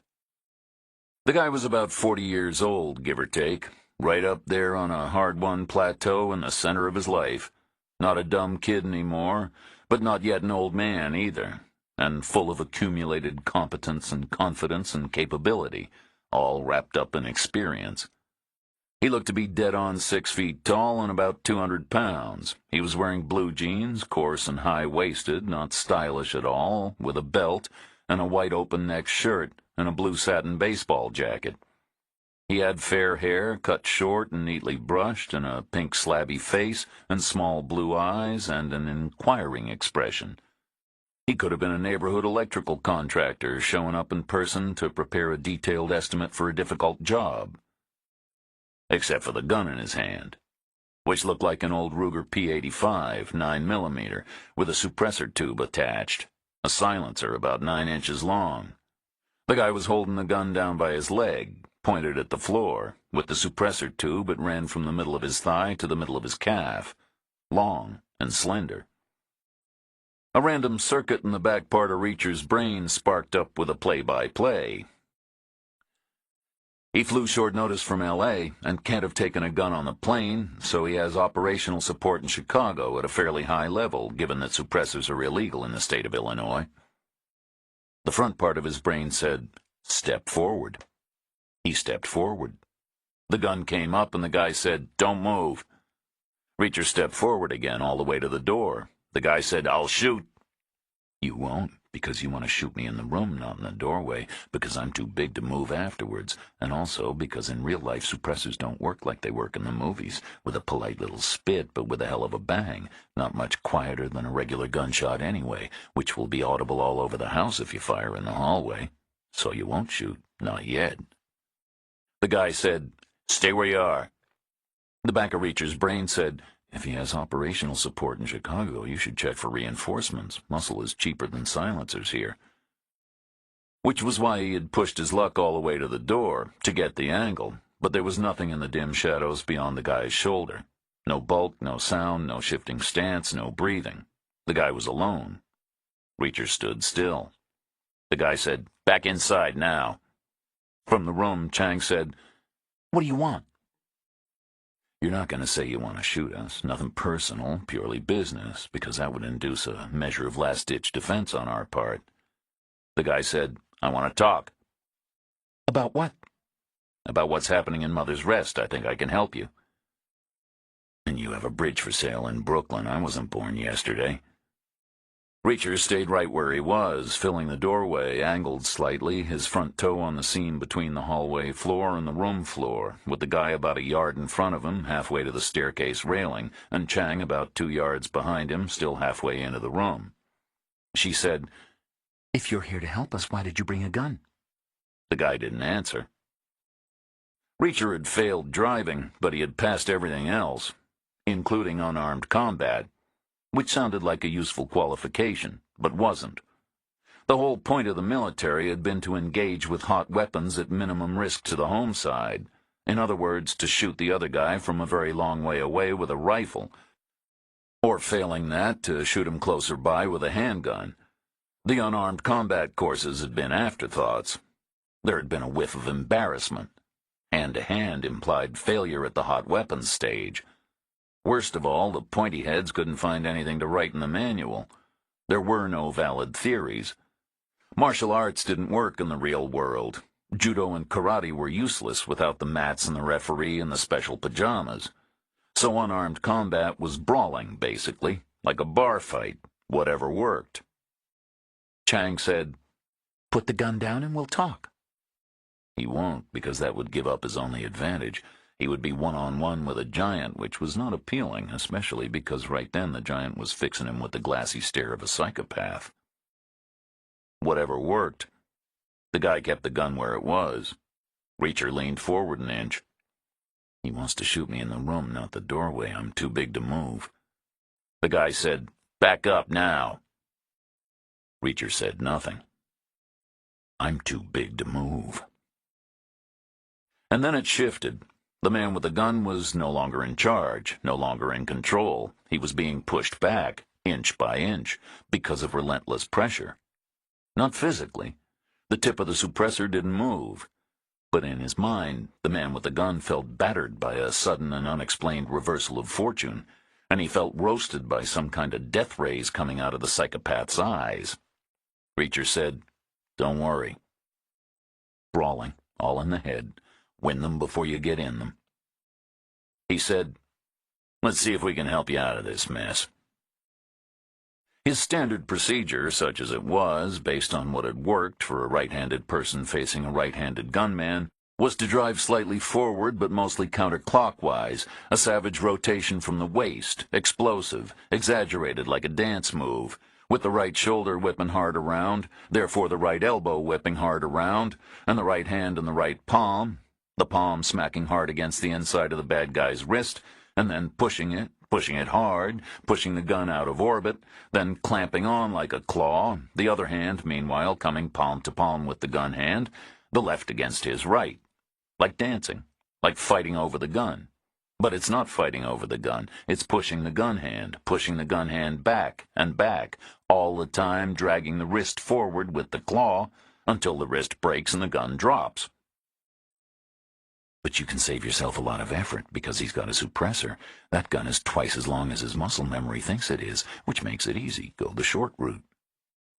which Reacher did, twisting hard from the waist but short, keeping his palm hooked close to his body, smacking not the guy's wrist but the suppressor itself, pushing it wide and safe, then grasping it and hauling on it hard. A standard procedure, so called because it was often used like a default setting, because 99 times in 100 it worked. But this was the 100th guy. He knew what to do. He didn't allow himself to get hauled around off balance by keeping hold of the gun. He let go of it right away, instantly. He gave it up, no contest. He just dropped it and spun away. It was the only smart play. It was 1 in 100. It was a smart play because even though it gave Reacher sole possession of a lethal weapon, it gave him possession of it the wrong way around. He had grabbed it by the suppressor in his right hand, palm outward, and he was still rotating away from the action. And the dead stop and the right-left-right shuffle to get the gun where it needed to be was going to occupy some finite slice of time. And then turning the barrel towards the target was going to occupy another slice, maybe longer, because it was a long barrel with the suppressor in place. Not point and shoot. More like lashing the guy with a whip, which would all take what, a second and a half? 2 seconds? During which time a guy smart enough to start such a play will be hitting you in the side of the head. He'll be raining down the blows, maybe 4 in your 2 seconds if he's any good with the speed bag. Better to let the gun go for the time being. Better to come back to it later. Better to get ready for what you know is coming. Reacher opened his hand and the Ruger fell away, and he started to unwind his counterclockwise twist, bringing his elbow up backhand, ducking his head down. And the first of the incoming blows bounced off the top of his skull, and then a left hook caught him above the ear, a savage blow, like an iron bar. And then his own elbow arrived in the neighborhood, scything a kind of defensive no-fly zone through the nearby air, butting aside the next incoming right, and he used its momentum to pull a left hook of his own out of the bag. But the bang above the ear had set back the unwinding process an inch or two, so his blind aim was off, and the punch landed weakly, in that it didn't knock the guy through the staircase railing, but merely bounced him off. At which point the guy showed yet more talent. Naturally, Reacher was leaning in, waiting to finish it, waiting for the guy to come flopping back, all loose and raggedy and defenseless. But the guy jerked away sideways at 90 degrees.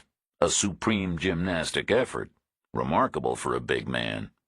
And a lifesaver, with a bonus. Not only had the guy escaped a colossal impact, but now Reacher had his weight on the wrong foot. So the guy took advantage by stepping in a pace and crashing a short left into Reacher's kidney, which Reacher felt would leave a bruise. Then the guy stepped back the same pace, like a boxer to a neutral corner. He stood there, alert but not moving, and looking pretty confident. The Ruger was on the hallway carpet, about halfway between Reacher's feet and his.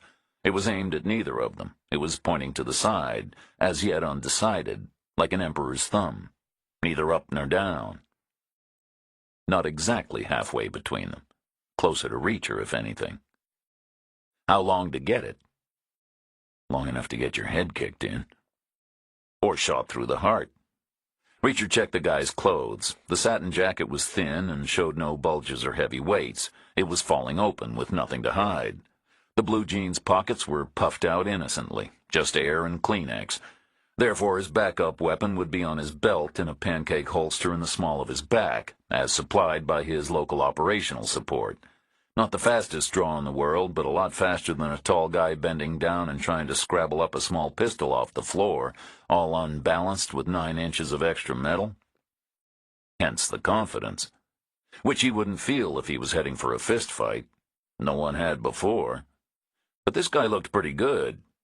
He had only one minor concern, Reacher supposed, which was that Reacher didn't really need to pick up the Ruger as such. All he really needed to do was get a foot on it and scrape it backward between his legs to Chang. That would be a game-changer. But difficult and slow, a clumsy, unnatural movement. Plus then the finite slice of time it would take Chang to grab it up herself and set and aim and fire. Not the fastest draw in the world, but faster than that. Almost certainly. So, a concern. But minor. Time to mess with his head. Reacher stepped backward, one long pace. The proportions changed. Now the Ruger was nearer the guy, who then stepped forward, closer to it. Inevitably, human nature right there. Hard to push him back, easy to suck them in. The guy would have made a big point of standing his ground against forward pressure of any kind, but he showed no such determination in the other direction. He stepped right up. His first mistake, a weakness. He didn't understand. He thought any length of rooming house hallway was as good as any other. In fact, he thought his new position was better, because it put the Ruger right at his feet. He could reclaim it any old time he wanted to. Then he would have 2 guns, and Reacher would have none. Better. But not really. Because of the temptation, because of the urgency. The guy had 2 weapons within easy reach, but neither one was actually in his hand. So near and yet so far. He was consumed by all the future possibilities. He was thinking ahead to the heavy solid feel, the ribbed grips rough against his palm, the trigger warm and hard under his finger. Invulnerability, victory, job done. So close. After nothing more than dipping down and up again for the Ruger, real fast and swooping, or batting his satin jacket aside and scrabbling around behind his back to the holster, and drawing and aiming and firing. Nothing more than that. So close. Temptation. Urgency.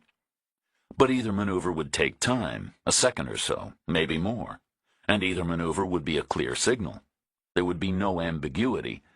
Reacher would know exactly what was coming next. And he was only 2 paces away. He was a big guy, but clearly mobile. And how mobile did he need to be? Trying for the Ruger meant a kick in the face, surely. Reacher would take 1 step and bang, right-footed after a little shuffle, like punting a football. The target would be right there in the right place at the right time at the right height, on a tee, begging for it, his face. And trying for the holster meant a kick in the nuts, equally surely. He would be fighting with 1 hand behind his back, literally. His elbow would be bent in a weird position. He would be wide open. 2 weapons within easy reach, but neither one in his hand. Temptation. Urgency. Distraction. Reacher took half a step closer, compressing the geometry, reducing the range, sharpening the focus, upping the pressure. Face to face, 5 feet apart. The guy kept still on the surface, but Reacher could see underneath. The guy was quivering. A physical manifestation of his dilemma. He wanted to duck down or reach around, one or the other, or both, uncontrollable. He kept starting and stopping microscopically, trying it this way, trying it that way, little shakes and judders. His eyes were moving, up and down, so near and yet so far. Reacher said, "What's your name?" The guy said, "Why?" "We seem to have made each other's acquaintance. We might as well introduce ourselves formally." "Why?" "Might be a smart move on your part. Might make me think about you as a person, not just an opponent.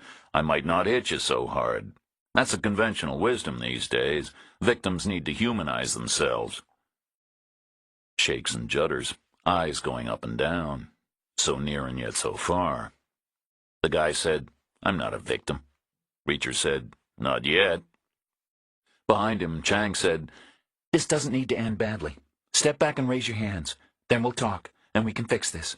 You haven't done anything to us yet." The guy didn't answer. His eyes were going up and down. Reacher could see he wanted to use the Ruger. And why not? It was his original weapon of choice. For a reason, presumably. And it had the suppressor. It was operationally superior. Sentimentally superior, too. Which maybe the guy didn't know yet in the front part of his brain. But it was working on him. He could pick up the Ruger and he'd be right back at the beginning, like starting over, like nothing happened. He could pick up the Ruger and make himself whole again. Reacher said, "What's your name?" The guy said, "Keith Hackett." "I'm Jack Reacher. I'm pleased to meet you." The guy didn't answer. Reacher said, "But you already know our names." No reply. "So that's the price.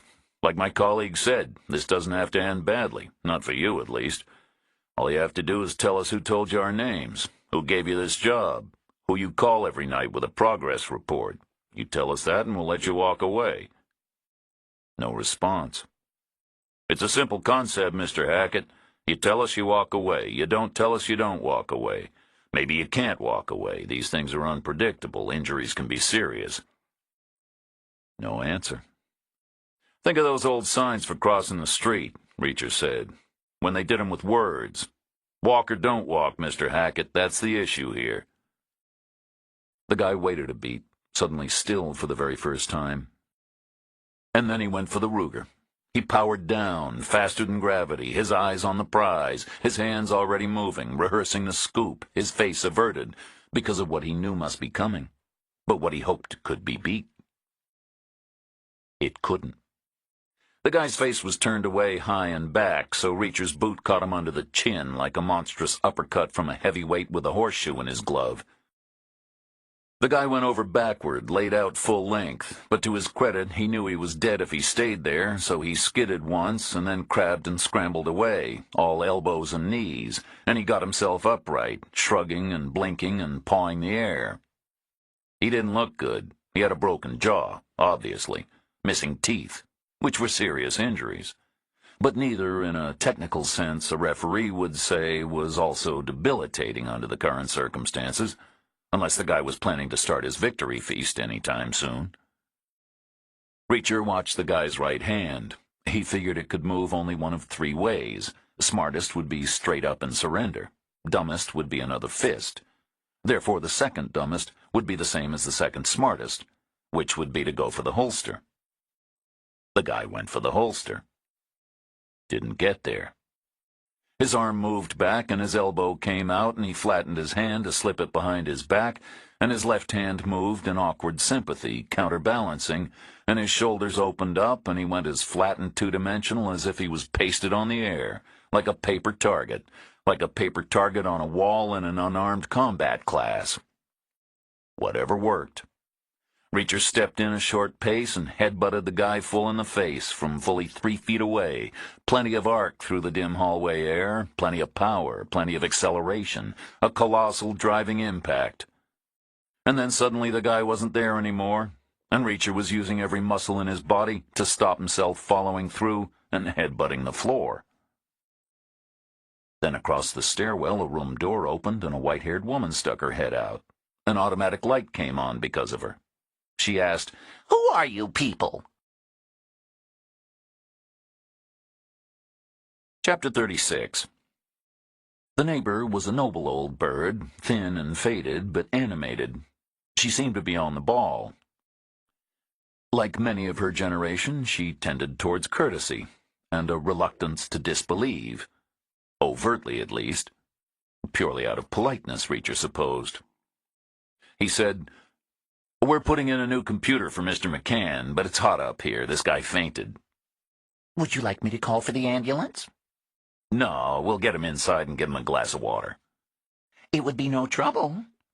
Ma'am, it's an insurance thing. He's a freelance contractor. It's tough on these guys. He's got an insane deductible. He doesn't want a hospital bill. Is there anything else I can do? Not a thing, ma'am. Reacher grabbed Hackett under the arms and started dragging him towards McCann's room. Chang nudged the Ruger with her foot discreetly, pushing it to safety a few inches at a time. The neighbor started to close her door, and then she changed her mind and opened it again, the same confidential 12-inch gap, and she said, "I thought Peter always installed his computers himself." Then she closed up for good, and the hallway went quiet. Chang picked up the Ruger and carried it the rest of the way. Reacher got Hackett inside. Chang closed the door. Hackett had plenty of maxillary damage, that was for damn sure. Pretty much all the facial bones. Some doctor was headed for the lecture circuit. But the guy was breathing pretty well, for the moment at least, until various internal items swelled up and clotted. After that, it was a gamble. Chang said, "When will he wake up?" Reacher said, "I have no idea. Somewhere between 2 hours and never." "You hit him very hard." "He hit me first, twice in the head and once in the back." "Are you okay?" He nodded. He was okay, but not spectacular. His kidney hurt bad. Movement was not pain-free, and his head hurt worse. There was a sharp pain above his ear. It had been a hell of a blow, maybe the worst he had ever taken. The headbutt had been unwise under the circumstances. "We can't wait here 2 hours," Chang said. "Anything could happen." "We need to find McCann, and waiting here is as good a way as any." "You're not thinking," she said. "Do you have a headache?" "Not yet, but I will. Why?" "How did they find us here?" "I guess this guy followed us. In retrospect, it was obvious we would start at the library." "But then we took the town car on a crazy route, looping all around the neighborhood to get our bearings. There was no one behind us. There was no one following. How could there be?" "How then?"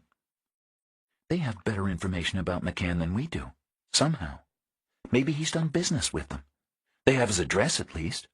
Maybe that's why the door was unlocked. Like Keever's door was unlocked. Maybe Hackett has already been here once this morning." Something in her voice. Reacher picked up the Ruger and checked the chamber and dropped the mag. Brassy 9mm rounds winked at him. But not enough brassy 9mm rounds. The mag was one short. He sniffed the chamber, sniffed the muzzle. The gun had been fired. Chang said, "They didn't want us to talk to McCann. There were 2 ways of stopping us. They chose both." Reacher checked Hackett's pulse. In his neck. It was there, but slow. Deeply unconscious or comatose. Was there a difference? Reacher wasn't sure. Chang said, "We should assume reinforcements sooner or later."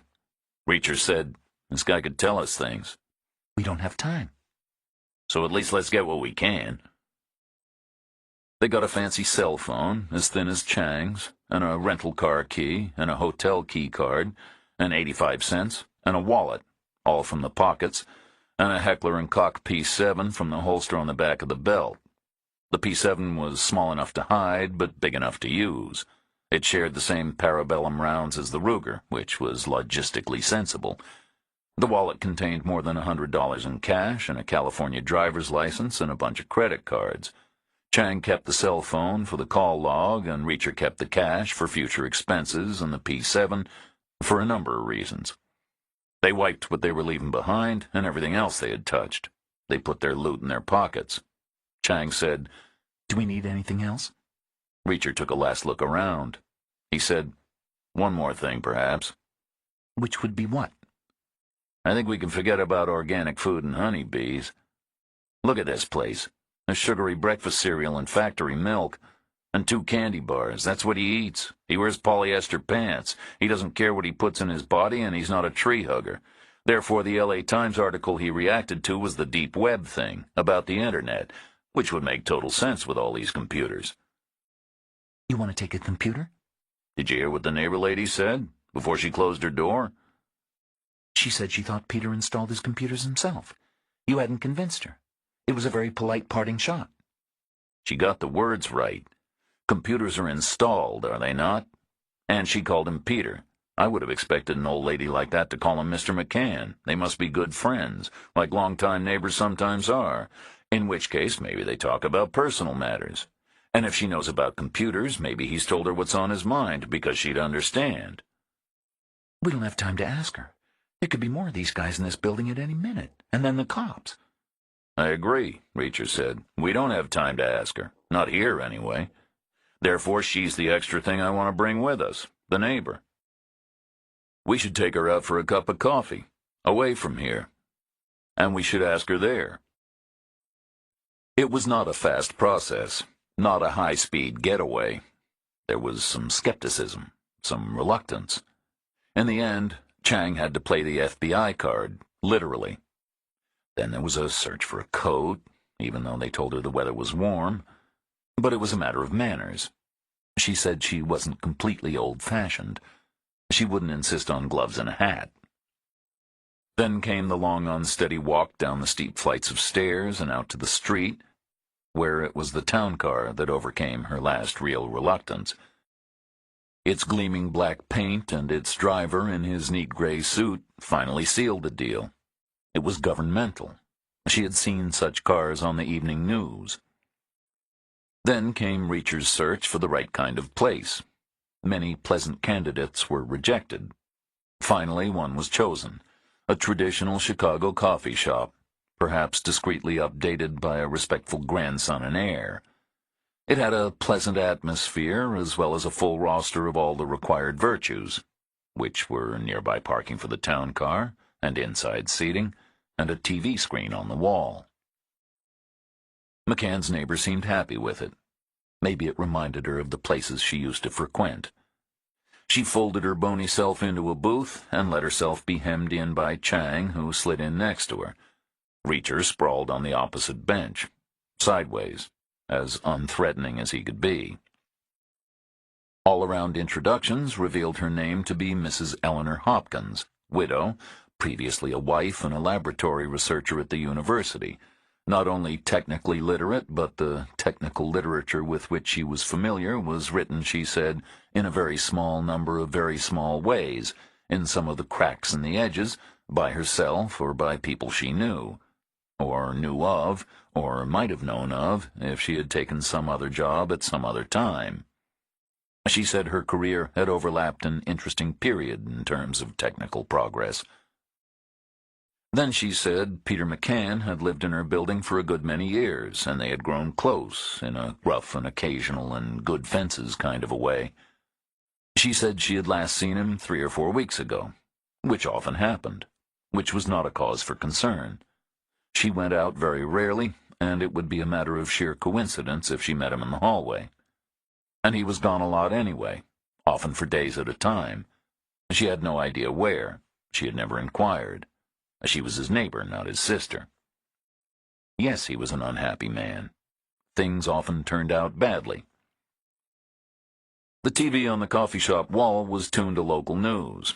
Reacher watched it in the corner of his eye. Mrs. Hopkins ordered coffee and a slice of cake, and Chang told her it was possible Mr. McCann had gotten himself into some kind of trouble, of a sort no one knew. Did she? She didn't. Reacher asked, "Did he seem obsessed about something?" Mrs. Hopkins asked, When? "Recently." Yes, I would say he did. "For how long?" About the last 6 months.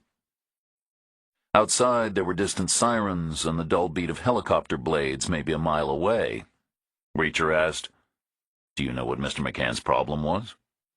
No, I don't. We spoke very little of personal matters. Was it connected to his son? It might have been, although that tended not to be an up-and-down situation.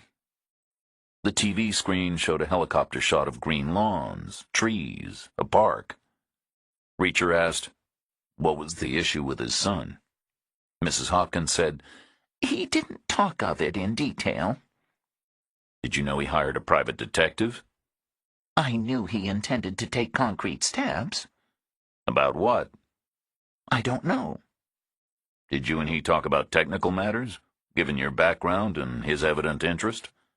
Yes, we talked frequently about technical matters, over coffee and cake sometimes, like this. We explored the issues together. We rather enjoyed it. I helped him grasp the basic structures, and he helped me understand the uses to which they are now often put. Was his obsession a technical obsession? I think not at its core, but there were technical aspects. Was it something to do with the internet? On the TV, under the unsteady green picture, was a ticker tape ribbon with the words, "Shooting victim found in park." The old lady looked up and said, By a dog walker, I expect. That's how it usually happens, I think, in parks. Reacher said, "What was McCann's interest in the internet?" There were aspects he wanted to understand. Like most laymen, he thought of things in physical terms, as if the internet was a swimming pool chock full of floating tennis balls. The tennis balls representing individual websites, naturally. Which is wrong, of course. Websites are not physical things. The internet has no physical reality. It has no dimensions and no boundaries. No up or down, no near or far. Although one might argue it has mass. Digital information is all ones and zeros, which means memory cells are either charged or not charged. And the charge is energy, so if one believes Einstein's E equals mc squared, where E is energy and m is mass and c is the speed of light, then one must also believe that m equals E divided by c squared, which is the same equation expressed differently, and which would imply that charge has detectable mass. The more songs and the more photos you put on your phone, the heavier it gets. Only by a trillion billionth of the tiniest fraction of an ounce, but still. On the TV screen, the helicopter camera zoomed tight on a group of low bushes.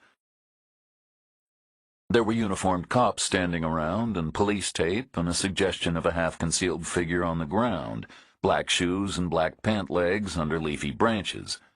The ticker still said, "Shooting victim found in park." Reacher asked, "What exactly did McCann want to understand?"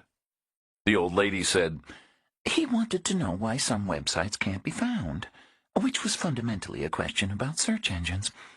His image of the swimming pool became useful.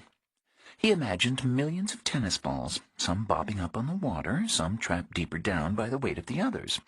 So I asked him to imagine a search engine as a long silk ribbon, being pulled up and down and in and out, weaving through the balls every which way, sliding over their wet fuzzy surfaces at tremendous speed. And then to imagine that some balls had been adapted, to have spikes instead of fuzz, like fish hooks, and that other balls had been adapted to have no fuzz at all, to be completely smooth, like billiard balls. Where would the silk ribbon snag? On the spikes, of course. It would slide over the billiard balls completely.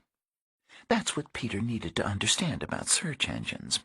It's a two-way street. A website must want to be found. It must work hard to develop effective spikes. People call it search engine optimization. It's a very important discipline now. That said, it's equally hard work to be a billiard ball. Staying secret isn't easy either. Chang said, Secret websites imply illegality. Indeed, the old lady said. Or immorality, I suppose. Or both at once. I'm naive about such things. But one imagines pornography of the most unpleasant sort, or mail-order cocaine and so forth. It's called the deep web. All those smooth billiard balls. Millions of them. No spikes, no hooks, nothing but going about their business with no one watching. The deep web might be 10 times bigger than the surface web, or 100, or more. No one knows. How could they? Not to be confused with the dark web, of course, which is merely out-of-date sites with broken links, like dead satellites whirling through space forever. Which makes the dark web more like ancient archaeology, and the deep web more like the wrong side of the tracks. Not that either one is actually dark or deep or either side of any actual tracks, you understand. The Internet is not a physical place. There are no physical characteristics to it at all. On the TV screen, an ambulance rolled into the overhead shot, slowly over the grass, lights flashing forlornly, being followed by what looked like a coroner's wagon. People got out and joined the cops. Chang asked, So how can a person find secret websites? A person can't, the old lady said. Not from the outside, anyway. You can't use a search engine because the sites are smooth. You need the exact address. Not just coffeeshop.com, but something like coffeeshop123xyz.com. Or much worse, of course, in reality. A unique resource locator combined with a super-secure password all rolled into one. Apparently such addresses circulate through certain communities by word of mouth. On the TV screen, a dark blue Crown Vic bumped over the grass and parked. 2 men in suits climbed out. Detectives, presumably. The ticker changed to Lincoln Park Homicide. Reacher could hear more helicopters in the air about a mile away. Rival channels late to the party. He asked, "Did McCann tell you what kind of a website he was looking for?" The old lady said, No. On the screen, men squatted by the black-clad figure on the grass. Detectives and the medical examiner, Reacher supposed. He knew the drill. He'd squatted by horizontal figures many times.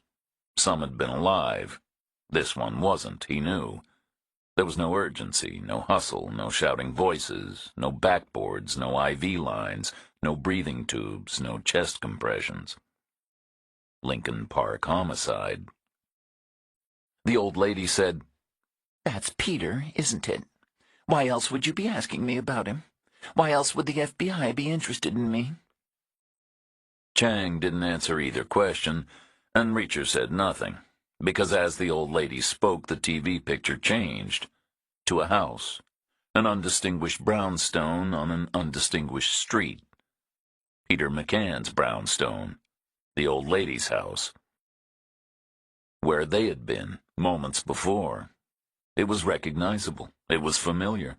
The front of it was all lit up by flashing red lights. Cops were running up the stoop. Much too soon for a connection to have been made. The cops in the park hadn't even looked in McCann's pockets yet. They hadn't found a wallet, hadn't checked the driver's license, didn't know who he was, and didn't know where he lived. They were still waiting for the all-clear from the medical examiner. Reacher knew how it worked. He had sat back on his heels many times, just waiting. Death had to be pronounced before the body became evidence. Not yet connected. A separate investigation. The ticker changed to Anti-Terror Cops Storm Chicago Dwelling. Reacher turned back to the old lady and asked, "Did you call 911? The old lady said, "Yes, I did. "When?" As soon as I closed my door on you. "Why?" I didn't like the look of you. "Neither one of us?" You especially. You don't look like what you say you are. Not like an FBI agent on the television." "I was undercover, pretending to be a bad guy." "Your act was convincing." "So you called 911? "Immediately. What did you say?" I had armed terrorists in my house." "Why that?" "This is Chicago. That's the only way to get a response in less than 4 hours." Chang said, "We should probably get going." Reacher said, "No, let's stay a little longer. 5 more minutes can't hurt." They got refills of coffee, and the old lady wanted more cake, so Reacher and Chang got more too, to keep her company. The TV changed to a split screen, with the park on the left and the house on the right, over individual labels saying Lincoln Park Homicide and Terror Alert. Both of those labels centered over the main ticker, which said Busy Day for Cops. The second cup of coffee was as good as the first, as was the cake. A body bag showed up in the park, and an ambulance arrived at the house. The body bag was zipped up and carried to the coroner's wagon, and EMTs came out of the ambulance and ran up the stoop and into the house. Later they came out again with an injured man on a gurney. Hackett, presumably, although it was hard to be sure. The guy's face was bandaged from the neck up, like an Egyptian mummy, and his clothes were covered with a sheet. Then, like a slow-burn visual effect in a movie, the cops drove out of the park, and 4 long minutes later they showed up at the house, in the same cars, all the way from the left of the screen to the right. A short electronic hop, but a circuitous real-world route. The same detectives got out and rushed up the stoop and went inside the house, and a minute later they came back out again, talking urgently on their cell phones. The ticker changed to, Official says cases are connected. Reacher said, "Ma'am, I'm very sorry for your loss, and I'm very sorry for the intrusion you're about to suffer. The Chicago PD will want to ask you questions. And it's not like it is in the television shows. The FBI can't come in and take over their case. We have to leave them alone. So we'd appreciate it if you don't even tell them we talked. There are all kinds of sensitivities there. Better not to tell them about us at all, even about us being at the house earlier. They don't need to know we beat them to it." "Are you asking me to lie to them?" "I will, if they ask me who told them terrorists, and why." "Then very well. I will too," the old lady said. "Do you really have no idea what McCann's problem was?" "I told you I'm his neighbor, not his sister. You should really ask her." "Who?" "His sister." "He has a sister?" "I told you before." "I thought it was a figure of speech." "No, she's real. She's very close. She'd be the one he shared secrets with." Chapter 37. They sent Mrs. Hopkins home in the town car and told the driver that was the last of his engagements for the day, and therefore he was off duty thereafter, free to go home or back to the garage or wherever else it was he was supposed to go. The guy took the news cheerfully. But Reacher figured his last engagement wouldn't be his finest. He figured they wouldn't make it all the way. They would get within a couple of streets of the old lady's house, and then they would hit the roadblocks. If the old lady could produce proof of name and address, she would be allowed to continue on foot. Or in the back of a real government car, depending how much sooner or later they wanted to talk to the neighbor. Either way, she would end up cool and comfortable, plied with water and coffee, talking to polite young women. Safe enough. Chang switched on her cell phone. Also safe enough. Hackett's tracking operation was out of business, at least temporarily, and they needed maps and satellite images and flight schedules and search engines. Mrs. Hopkins had told them Peter McCann's sister was a woman named Lydia Lair. She was younger by a number of years.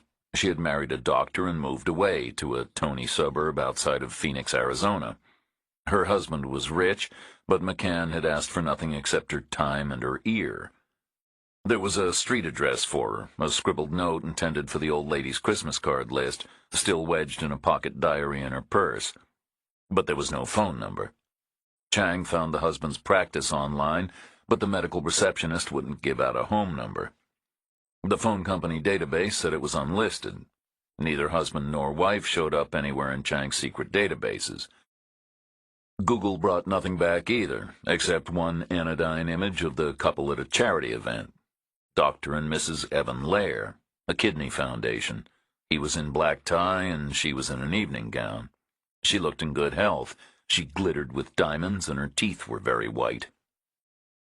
Then it became a three-way decision between how soon they would need to get to Phoenix and how long they could wait for a gold card flight and how long the police would wait before notifying the sister. If they ever did. She was not the next of kin. That would be the son. He would be their primary focus. They would want to tell him first. And if they did, they would leave it to him to call his aunt.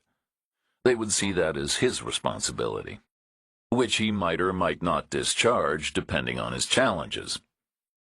All of which meant one way or the other, she might or might not be getting the call just as they touched down in Phoenix, which was still okay either way. Bad news was bad news. Didn't matter when you got it. As long as she didn't have time to start up with a scheme whereby she should fly to Chicago and take charge of everything personally. She had to be gotten to well before that happened, before she was coached into nothing but bumper stickers by victim support officers or well-meaning friends. The best travel bet was outside Chang's comfort zone, on an airline she didn't have a card for. But it was the first and most satisfactory option. It gave them just enough time to stop by the peninsula to dump the P-7 and grab Chang's bag. And one other thing. They fired up Hackett's captured phone and checked the call log. All incoming traffic was from one number alone. Its area code was 480. Chang checked her computer. She said, "That's a cell phone in Phoenix, Arizona. Where we're going." A very expensive quickie with her phone company guy told them the Phoenix number was a burner cell bought from a local Arizona Walmart just a week ago, and registered immediately right outside in the Walmart parking lot, bought for cash and as one of 6 at a time, which were purchasing behaviors suggestive of a customer who was comfortable with the theory and practice of untraceable communications. Reacher said, "He'll dump that number soon. He'll move on to the next." Chang nodded. As soon as Hackett doesn't call him when he should, or as soon as he turns on CNN and sees what's going on here. So maybe we should call him first while we still can. And say what? Whatever might produce an advantage. We need to keep him off balance. We need all the help we can get. You want to upset him? Can't hurt. Whatever stray emotions we can bring to bear. Okay, try it. He lit up Hackett's phone and found the right screen and pressed the green button. He heard the numbers spooling outward into the ether, and then he heard a short hissing silence, and then he heard a ringtone. And then he heard an answer. A voice said, "Yes?" It was a man's voice from a big chest and a thick neck, but the syllable was snatched at, and the full boom was bitten back short because of breathy haste and enthusiasm. And anticipation, like a gulp or a gasp. This guy had caller ID, and he wanted Hackett's news, and he wanted it bad, and he wanted it right then. That was clear. So the celebrations could begin, presumably. Reacher said, "This is not Hackett." The voice paused and said, "I see. This is Jack Reacher." No answer. "Hackett got McCann, but he didn't get us. In fact, we got him. He was good, but not good enough." The voice said, "Where is Hackett now?" Some kind of a flat monotone accent. Eastern European, maybe, a big guy for sure, probably pale and fleshy, maybe short of breath. Reacher said, "Hackett is in the hospital, but handcuffed to the bed because the police found him before the doctors, right here in Chicago. We took his phone and his backup weapon, but we left him with the gun that killed McCann, unconscious in a suspected terrorist den. The cops found him there. I know, don't ask. Bad data, they were misinformed. But because of it, they'll be sweating him hard. They'll be telling him Guantanamo is in his future, or rendition to places where bad things happen. He'll be so desperate for a deal, he'll give you up in a heartbeat. Nothing you can do to him, the government won't do worse. So you have that to worry about. Plus you have us to worry about. You started a war, which was dumb, because you'll lose, and it won't be pretty. We're going to beat you so hard your kids will be born dizzy." "You think?" "We already beat Hackett. He went down easy. Was he the best you had? I hope not, for your sake, because you're next. We know your name and we know where you live, and we're on the way. The time for looking over your shoulder starts now." There was a long, indrawn breath on the other end of the line, as if more words were coming, perhaps many. But in the end, none were spoken. Instead, the call cut off, and Reacher heard nothing more. He pictured the electronic chip being prized out of the phone, being snapped in two by a blunt thumbnail, the pieces being dumped in the trash. Chang said, Who was he? Reacher said, "He didn't talk much, only 9 words, but he sounded big and heavy and Russian and fairly verbal and reasonably smart." Russian? "From around there, Georgia or Ukraine, one of those new countries." Verbal, with only 9 words? "I told him I wasn't Hackett, and he said, 'I see.' Measured and calm. Or said in order to appear measured and calm. This is a guy who understands how words can mean all kinds of different things." Do we really know his name and where he lives? I might have been glamorizing our situation a little, or exaggerating for effect, as in we fake it till we make it, because we will know sooner or later, somehow. Maybe your phone guy could list his calls by location. There's only a week's worth on that number. He can't have strayed far from home. We could zero in. Would the information lead to physical harm or serious injury? That would be its sole purpose. Then my phone guy won't do it. That's his deal. Do you have to tell him? He would put 2 and 2 together after the fact. Then he would go work for someone else. I can't let that happen. Even for Keever? Keever would understand. So should you. You had a code. A deal is a deal. Works for me, Reacher said. I guess. I expect we can figure it out some other way. After we talk to the sister, who might figure it out for us, depending on how much she knows, and whether it means anything to us. Nothing else does. This is not a small thing in a wheat field anymore. Hackett is from California, and he has armorers in Illinois, and his boss is in Arizona. This is a nationwide organization. They'll be watching the airport. You told them we're coming. That's why I told them. We won't find them otherwise. It's a risk. Everything's a risk. Getting on the plane is a risk. All the other passengers have phones. Think of the songs and the pictures. Think of the extra mass. In the event, the jet engines coped perfectly with the challenge the onboard phones presented. Their plane took off smoothly and climbed away, just like every other plane that day at America's busiest airport. Reacher was confident they had not been followed, certainly airside. But their real names were in an airline's computer, and their ETA was widely advertised. Hope for the best, plan for the worst. They had seats together over the leading edge of the wing, window in middle, not the exit row. That was two behind them. Reacher was at the window. Chang had taken the middle voluntarily. Next to her on the aisle was a woman with earbuds. Reacher said, "I was thinking about the Moynihan cousins, or brothers, or whatever they were." Chang said, And? "There were two of them, and they were 100 times less trouble than Hackett on his own." How are you feeling? "Like I got hit 3 times, which is my point, as opposed to 0 times before. I agree with you about Hackett in California and the gun guys in Illinois and the boss in Arizona. It's a national organization. But I don't see how Mother's Rest can be a part of it. Those folks are a far lower standard. They can't be a local division. They would be the weak link in the chain. They'd stick out like a sore thumb." So what are they? "Clients, possibly," Reacher said. "McCann hired Keever. Maybe Mother's Rest hired someone, too. Maybe that's what happens now. Maybe bad guys outsource their muscle to national organizations. Maybe they outsource everything. Why not? It's a service economy." Chang said, Then the sister could be in danger, theoretically, because organizations behave like organizations.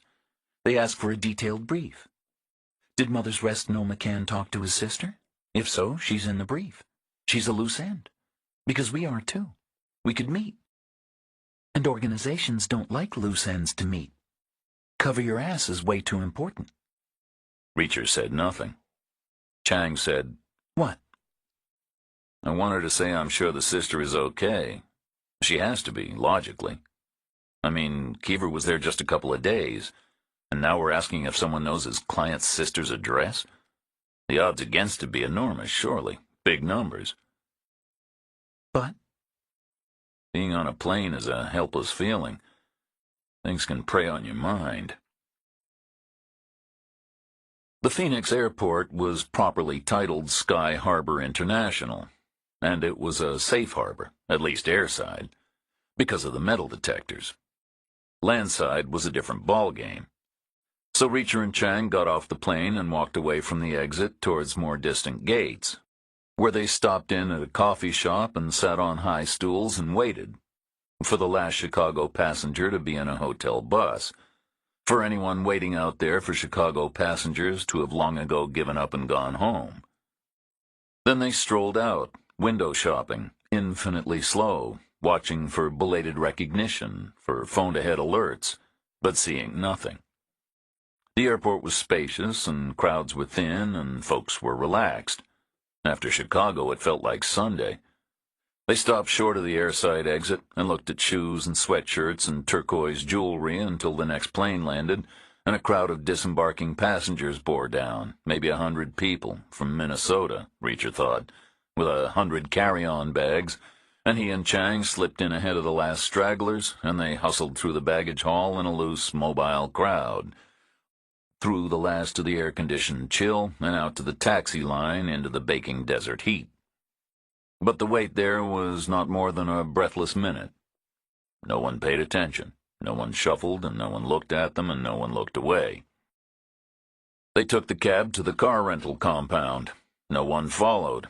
Reacher had no driver's license, so Chang lined up and rented a mid-size Chevrolet. It was bland and white for anonymity, and it had GPS for getting around. They waited at the document booth and scanned ahead. No idling cars at the curb, no one else around. It was too hot for pedestrians. They drove random and incoherent directions for 10 minutes, and then they set the GPS for the Tony suburb, where the doctor lived, with McCann's sister. They found news radio, but there was nothing from Chicago. No time for it. Apparently Phoenix had problems of its own.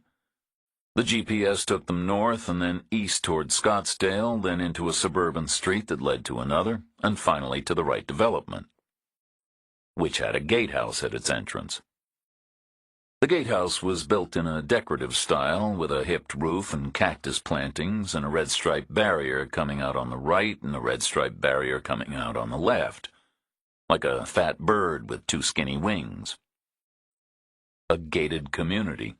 Rich people, taxpayers, political donors, the Maricopa County sheriffs on speed dial. They waited at the curb, 100 yards short.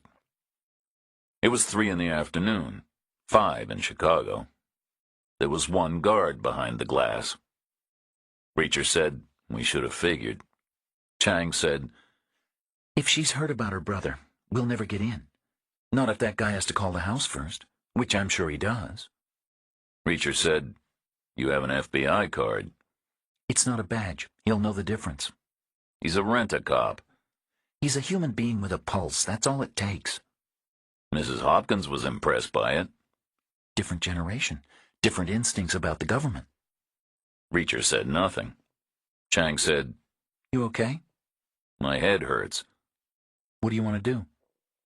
"Let's try to get in." "Okay. But any problems, we withdraw gracefully. We live to fight another day. The sister is a bridge we can't afford to burn." She drove on and turned in and stopped ahead of the barrier right next to the sliding glass partition. She buzzed her window down. She flipped her hair and turned her head and smiled. She said, "We're here for Dr. and Mrs. Evan Lair." The rent-a-cop was an elderly white man in a gray polyester uniform, a short-sleeved shirt, thin mottled arms. He hit a red button. He said, "I hope you folks have a wonderful afternoon." The barrier went up. Chang drove on through. She buzzed her window up again and said, "I wouldn't want to pay money for security like that." Reacher said, "The landscaping is nice, though." And it was. There were no lawns. There was nothing that needed water. There were artful rivers of stone with cactus leaves slashing through like blades, and mists of pale red flowers, and steel sculptures still bright and uncorroded in the bone-dry air. The land was flat, and the lots were large, and the houses were set at different angles, this way and that, as if they had arrived on the scene by accident. Reacher said, "It should be up ahead on the left, a quarter mile maybe." Which was where a lot of cars were gathered. All different makes, all different models, all different colors. Most of them expensive. They were cheek by jowl on the driveway, 3 across, 3 deep, then spilling out bumper to the street outside, all clustered, all packed in tight, all randomly misaligned, with empty curbs ahead of them and empty curbs beyond them, as if the house at that location was uniquely and strongly magnetic. Maybe 30 cars in total. Which was why the barrier had gone up with no questions asked. There was a message at the gate. A house party, or a cocktail party, or a pool party, or whatever other kind of a party could bring 30 cars over at 3 o'clock on a hot afternoon. The mailbox at the end of the crowded driveway said, "The Lair's Lair." Chang parked beyond the last of the curbside cars. They got out in the heat and looked back. The house itself was handsome, wide and confident, 1 story, a complex roof, part adobe, part rough-hewn hunting lodge, showy enough to at least whisper wealth and taste, but by most standards not really showy at all. Whatever was happening at the house was happening in the backyard, which was not on view. There was a head-high wall running all around, an architectural feature made to look the same as the house, same siding, same color. Same everywhere in the association. The front yards were all open, but the backyards were all buttoned up tight. Private, nothing to see. But Reacher felt he could hear a pool. He could hear splashing and muted watery yelps, the kinds of sounds people make in pools. Breathlessness and the shock of cool water. Which would make sense. It was 3 o'clock in the afternoon. It was more than 100 degrees. Why else would people come over? The pool, the patio, maybe the kitchen and the family room, in and out of sliding doors, cans of beer and tubs of ice.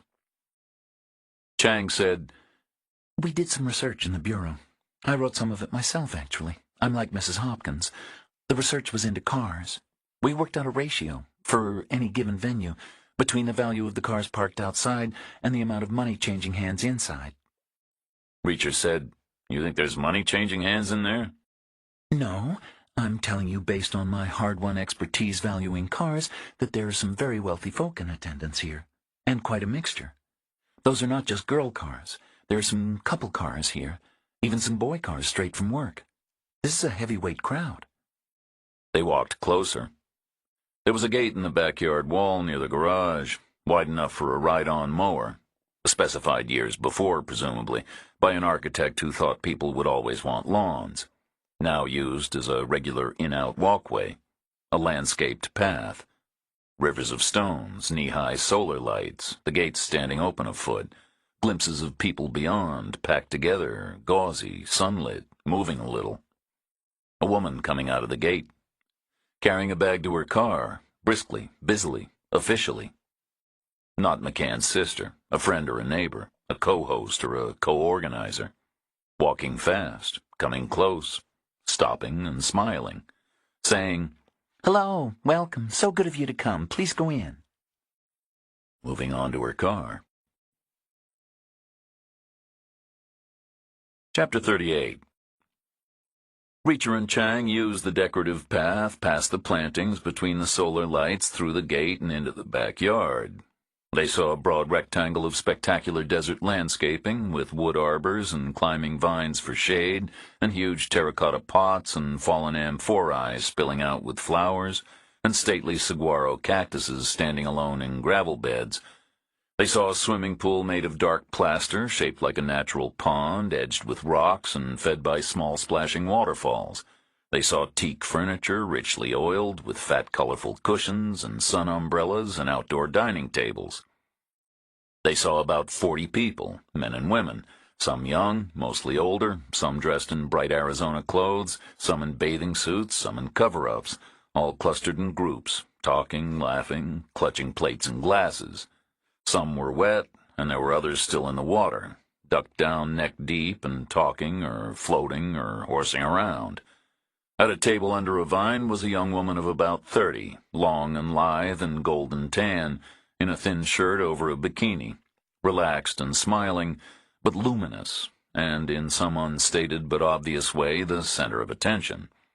Behind her on one side was a man, gray-haired but well-preserved, wearing khaki shorts and a loud Hawaiian shirt, and behind her on the other side was a dark-haired woman with bright eyes and a wide smile, wearing an ankle-length shift made of pale linen. The familiar ease between the three of them made it clear this was a daughter and her parents, and the old Google image seen on Chang's phone made it clear the parents were Dr. and Mrs. Evan Lair.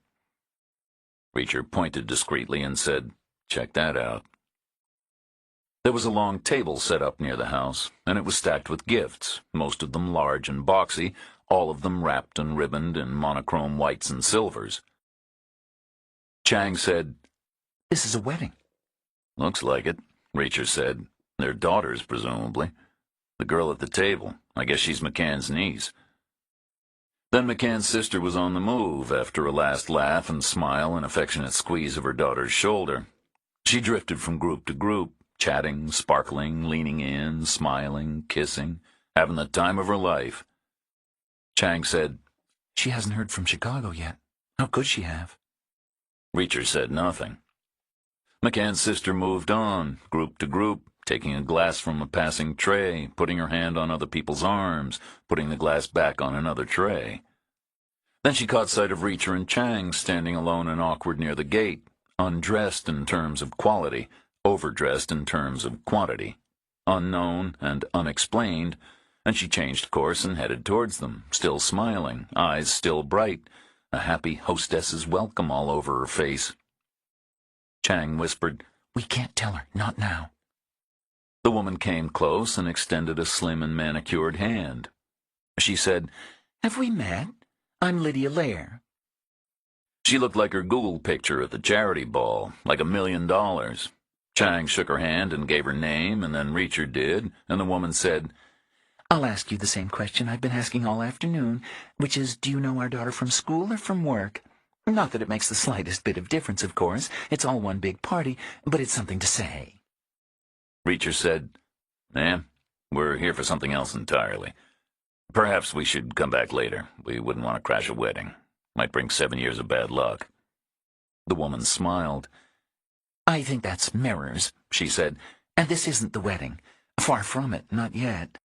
This is a kind of pre-wedding breakfast bride's side-only party sort of thing, so people can start to get to know each other ahead of the rest of the week's events, so everyone gets energized for the big deal at the weekend.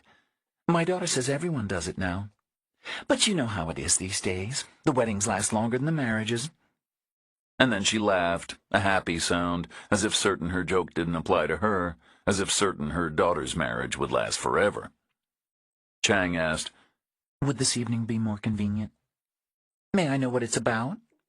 Your brother Peter. Oh, dear. I'm so sorry. But I think you might have wasted a trip. He isn't here. He didn't come. We expected him, obviously, but it's a long flight. How do you know, Peter? We should get into that later this evening, if that's convenient. Because right now we're holding you up, and we've taken too much of your time already. We should let you get back to your guests. McCann's sister smiled appreciatively and started to turn away. But a new thought struck her, and she turned back, different. She said, Is Peter in trouble? Are you police officers? Chang did the only thing she could, as a woman with a code, which was to ignore both questions completely and respond with a statement that resembled an answer. She said, We're private investigators. Did Keever send you? Ma'am, now we really need to talk. But we can't pull you away from all of this. Is Peter in trouble? Chang did the same thing again. She said, Ma'am, we're here to be briefed. Our job is to hear about Peter from you. McCann's sister said, Come with me. They walked through the house to a dark-paneled study, shuttered tight against the sun, with club chairs and a river-stone fireplace. They sat down, the women perched almost knee to knee, Reacher leaning back. McCann's sister asked, Where should I begin? Reacher said, Tell us what you know about Keever. I never met him, obviously, but Peter likes to talk things through, so during the selection process I felt I got to know all the candidates to some extent. How many candidates were there? 8 to start with. Did the process take long? Almost 6 weeks. That's thorough. That's Peter. How often do you talk? Most days. How long are the calls? Some days an hour. That's a lot. He's my brother. He's lonely. Why did he need a private detective?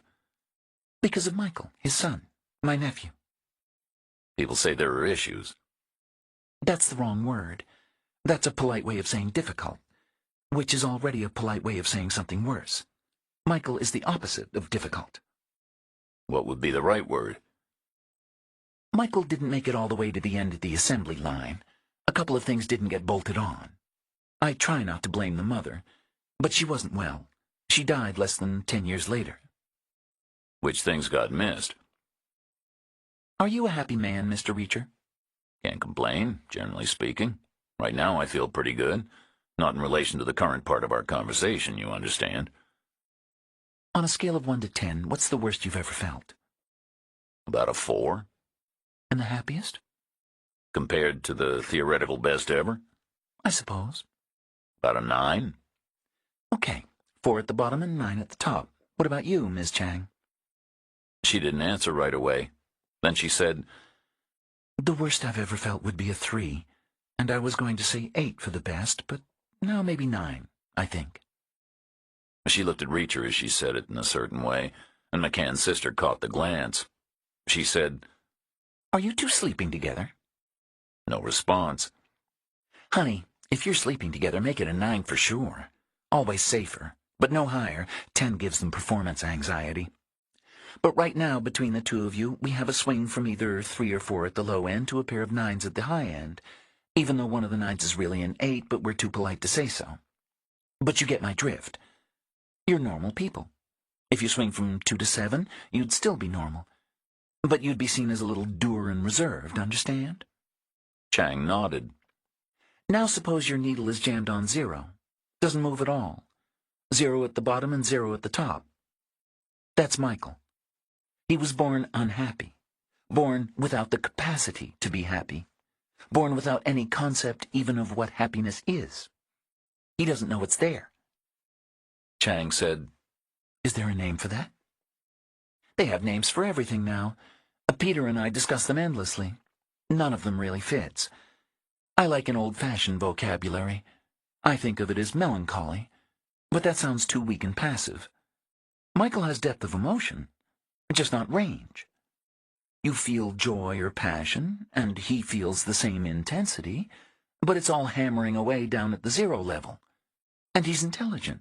He knows exactly what's happening to him. The result is endless torment. How old is he now? He's 35. What are the outward signs? Is he hard to get along with? The opposite. You hardly know he's there. He's very quiet. He does what you tell him. He hardly speaks.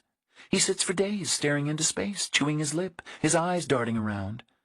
Or else he's on his computer or fiddling with his phone. There's no aggression. He never gets upset. Upset would imply an emotional range. Can he work? That's been part of the problem. He has to work to qualify for housing. It's part of the deal. And he can work. There are things he's good at. But people find him draining. They don't like to be with him. Productivity goes down. Usually he's asked to leave. So he's in and out of the programs. Where does he live now? Right now, nowhere. He went missing. At that point, the bride-to-be came in looking for her mother, a thin shirt over her bikini. Peter McCann's niece, Michael McCann's cousin. Up close, she was still luminous. She glowed. She was close to perfect.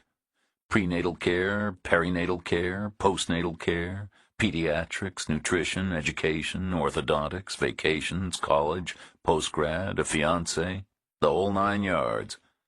Her assembly line had worked just fine, the American dream, a spectacular result. And she looked happy. Not silly, not giggly, not hyped up, and not an airhead. Just deeply and serenely content, with room at the top for ecstasy. Her needle ran from maybe 6 to 10. She had gotten everything her cousin hadn't. McCann's sister went back out to the pool with her. She promised to return as soon as she could. Reacher and Chang sat quiet in the darkened den.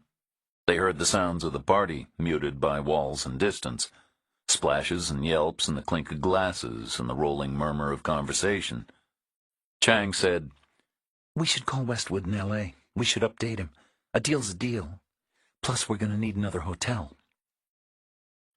Reacher said, Tell him we need everything he has on the deep web, all his notes, or maybe tell him to come out here to explain it all in person. We might not understand his notes.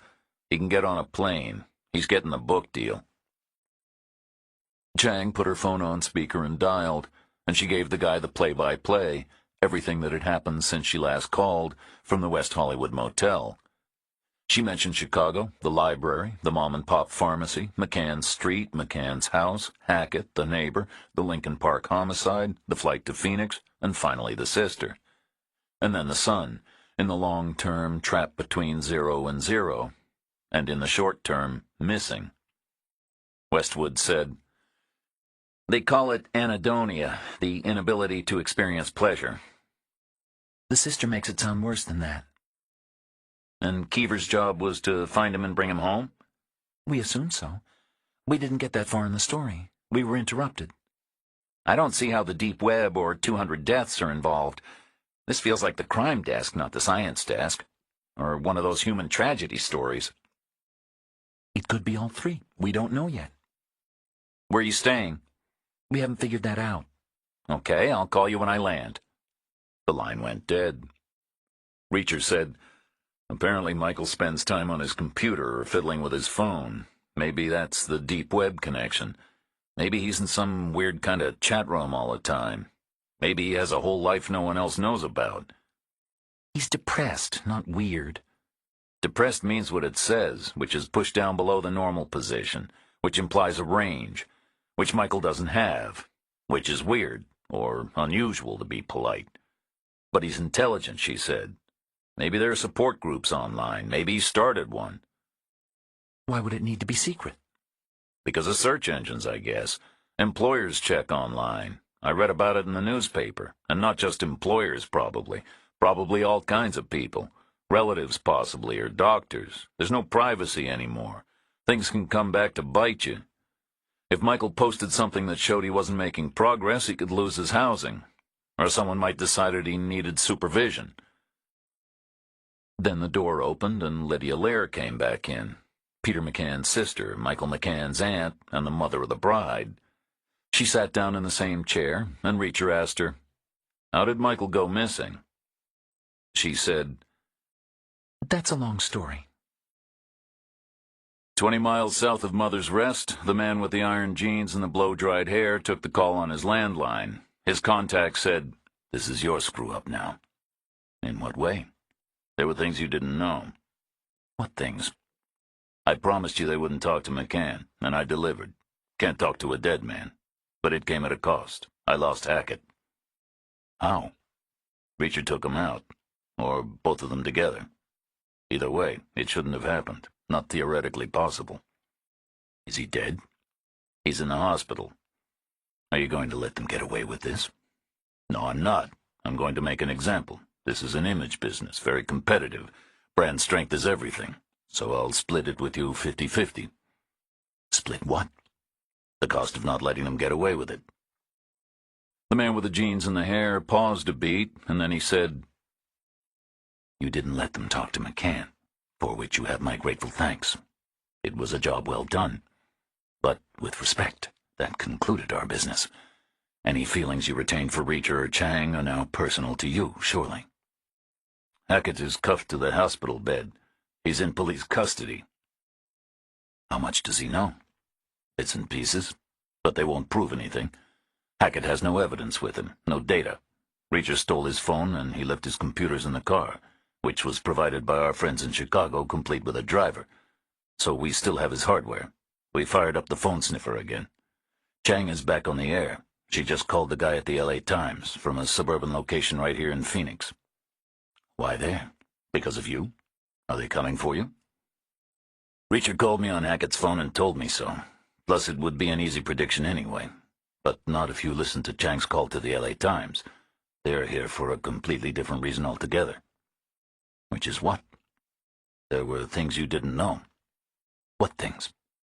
"The kinds of things that will make you happy to split with me 50-50. "Tell me." "Peter McCann had a sister, Lydia McCann, as was. Now Lydia Lair, married to a doctor. She lives here in Phoenix, in a suburban location.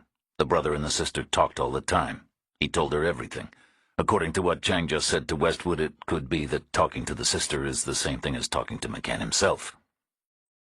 "We can't let that happen." "We?" "Okay, 50-50, of course. I'm glad we see eye to eye. But with one extra thing." "Which would be what?" "Tell me how McCann died." "Hackett shot him." "In greater detail." "Hackett went to visit him very early in the morning and walked him out the building at gunpoint to the local park. There was no one around. He shot him in the back of the skull with the silenced 9. "Was there a lot of mess?" "I wasn't there." "Probably exited through the face. But the brain was dead by then. No further heartbeat, no blood pressure. Effective, but not visual. Are you going to do the same thing with Reacher and Chang?" "I'm going to do whatever the hell works. Split 50-50. Which could be expensive. Because apart from anything else, we also have to do it fast. They could be talking right this minute." Chapter 39. The long story about Michael McCann's disappearance began with a desire to visit Oklahoma. Michael announced it one day, in his slow, halting, disappointed way, and his father didn't let himself fall in the trap of worrying about it. Not then, not immediately, because he knew it was unlikely to happen. These things rarely did. But then Michael further announced he had researched housing policy in Oklahoma, which was different than Illinois, in that part-time work could qualify, which might be more sustainable. Peter McCann's reaction had been mixed. Obviously at the top of the poll was the sheer terror of imagining Michael alone and adrift in an unfamiliar environment. But underneath that was a tiny green shoot of optimism. Finally, Michael had spent some computer time productively. He had researched housing policy in another state. He had even drawn a conclusion. Which might be more sustainable. Which was almost like making a plan. Certainly it showed a solid flicker of initiative. It was evidence of self-motivation, which some long-ago shrink had said would be the first sign of improvement. So all in all, Peter McCann had been holding it together. His sister said, Then Michael announced he had a friend in Oklahoma, which was a big deal. He had never had a friend before. He had never even used the word. We figured it happened through an internet forum, which was worrying, I guess. But Michael is 35 years old. He's not retarded. His IQ is way up there. He knows what he's doing. He's sad, that's all. So Peter asked what questions he could and then bit his lip. Reacher said, and what happened? Michael went to Oklahoma, a little place not far from Tulsa. He texted at first, then less frequently. But he was okay as far as we knew. Then one day he texted to say he was coming home soon. He didn't say exactly when, and he didn't say why. We haven't heard from him since. When did Peter call the police? Pretty soon afterwards. Then he called everybody.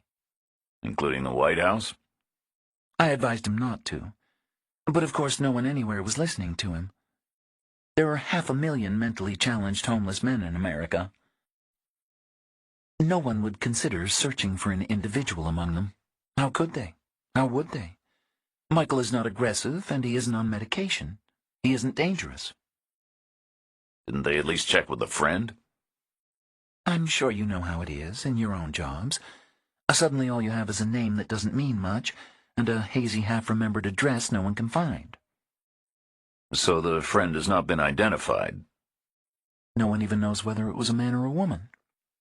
What about the social housing? There wasn't any. Clearly Michael had been staying with the unknown friend, probably not working at all, even part-time. And then what happened? Obviously Peter wouldn't give up. He went to work on his own. First he got help from the phone company. He can be very persistent. They tracked Michael's phone. The last day they can see it moved southwest from one cell tower to the next, from around Tulsa to Oklahoma City, at what looks like an average speed of about 50 miles an hour, which was a bus, Peter thinks. He thinks Michael took the bus from Tulsa to Oklahoma City. Why? To get the train to Chicago. Reacher nodded. The train. Inevitably. Chang said, There are other trains out of O.C. McCann's sister said, Peter thinks Michael was coming home. Peter's certain of it.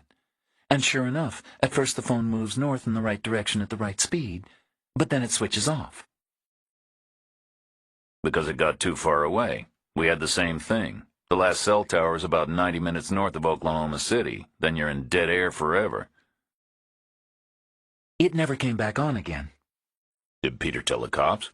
Of course. What did they say? They say the phone hunted for a signal so hard it ran down the battery. Then Michael didn't get a chance to charge it before it got stolen in Chicago. Just because he hasn't visited his dad doesn't mean he isn't back in town, and so on and so forth. Or, alternatively, the phone was stolen in Tulsa or O.C., and some other guy took it on the bus and the train, but he didn't have the code to unlock the screen, so he quit trying and trashed it. Meanwhile, Michael is still in Oklahoma, or perhaps he went somewhere else entirely, possibly San Francisco. Reacher said, Why San Francisco?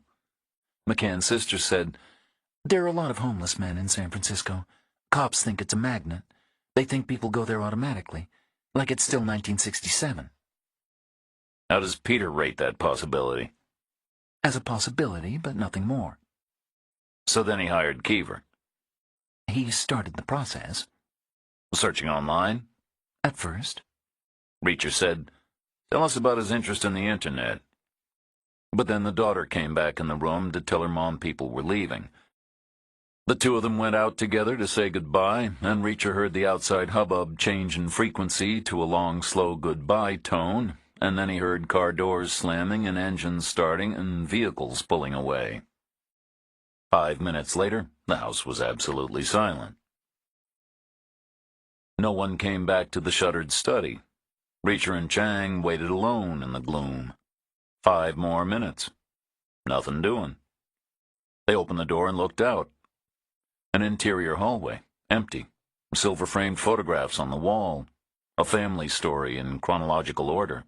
A couple with a baby, a couple with an infant, a couple with a kid, a couple with a teenager. all of them growing older frame by frame. There was no sound, no voices, no footsteps. They moved out of the study to the hallway. They felt entitled, or allowed, or at least no longer inappropriate. The guests were gone, no more need to hide. They turned towards what they felt was the center of the house and took quiet, tentative steps. The silver-framed photographs started up again, a fresh batch in a new location, but the same old story.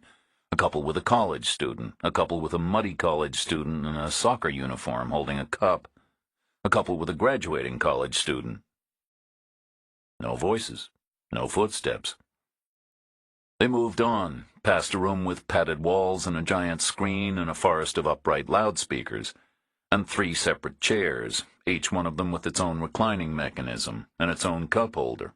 A home theater. Reacher had never seen one before. In a home. No sound. They came out in an arched antechamber ahead of the living room, where the architecture changed from adobe to hunting lodge. The ceiling soared overhead, with knotty boards rising to an angled peak in a shallow upside-down V. Black iron chandeliers hung down, with bulbs made to look like candles. There were sofas made of thick brown leather, deep and wide and sprawling, with plaid blankets folded over their backs for color. They heard a car on the driveway, metallic thumps as doors opened and closed, footsteps on the rivers of stone. The front door opened, a heavy tread in the hallway. Dr. Evan Lair walked into his living room. He saw Reacher, saw Chang, and stopped. He said, "Hey, guys," in a way that was part welcome, part question, perfectly amiable, completely accepting, but with a tiny edge of impatience, as if what he really meant was, "I thought all the guests had gone." Then his daughter came in behind him, still in the shirt and bikini, and she put her hand on his back and said, "It's something to do with Cousin Michael. Mom has been talking to them." Then she maneuvered onward and stepped up close and put out her hand and said, "Hi, I'm Emily." And they all shook and introduced themselves and said congratulations all around. Then McCann's sister came in, kinda dusting her hands, and she said, "I'm sorry, but we took a slice of cake and a glass of tea to the man at the gate. The least we could do. He had a busy afternoon on our behalf." Reacher said, "Did you give him a guest list beforehand?" "We have to." "Then you should have given him only half a slice of cake. He let us in without checking it." Evan said, "Is Michael still missing?" Emily said, "Dad, you know he is." "And Peter is finally looking for him now? Is that what this is?" "Uncle Peter has been looking for him all along." "Well, he isn't here. Neither one of them is here." Reacher said, "We apologize for the intrusion." "Sit down," Emily said. "Please." They ended up 2 and 3 on opposite sofas, Reacher and Chang cradled in the corners of one with iced tea in glasses and coasters on coffee tables made to look like old steamship trunks, and across from them on the other sofa was the Lair family, all in a line, with Evan and Lydia at the ends and Emily in the middle, long and lithe and golden tan. Reacher said, "Peter did very well with the phone company. That kind of information is hard to get." Peter's sister said, "It's Chicago. It was a friend of a friend in the Union." And Peter being a thorough guy, he won't have summarily dismissed the phone theft scenarios before or after the train ride. In Tulsa or OC or Chicago, not completely out of hand. But he will have thought it at least equally likely something happened along the way. "On the train?" Emily said, "Or not. We know that train as it happens. It stops once before Chicago, at a little country place called Mother's Rest." No reaction from McCann's sister. Reacher said, "Mother's Rest is way out in the middle of nowhere. It's also Keever's last known location. I think Peter concluded Michael got out of the train there.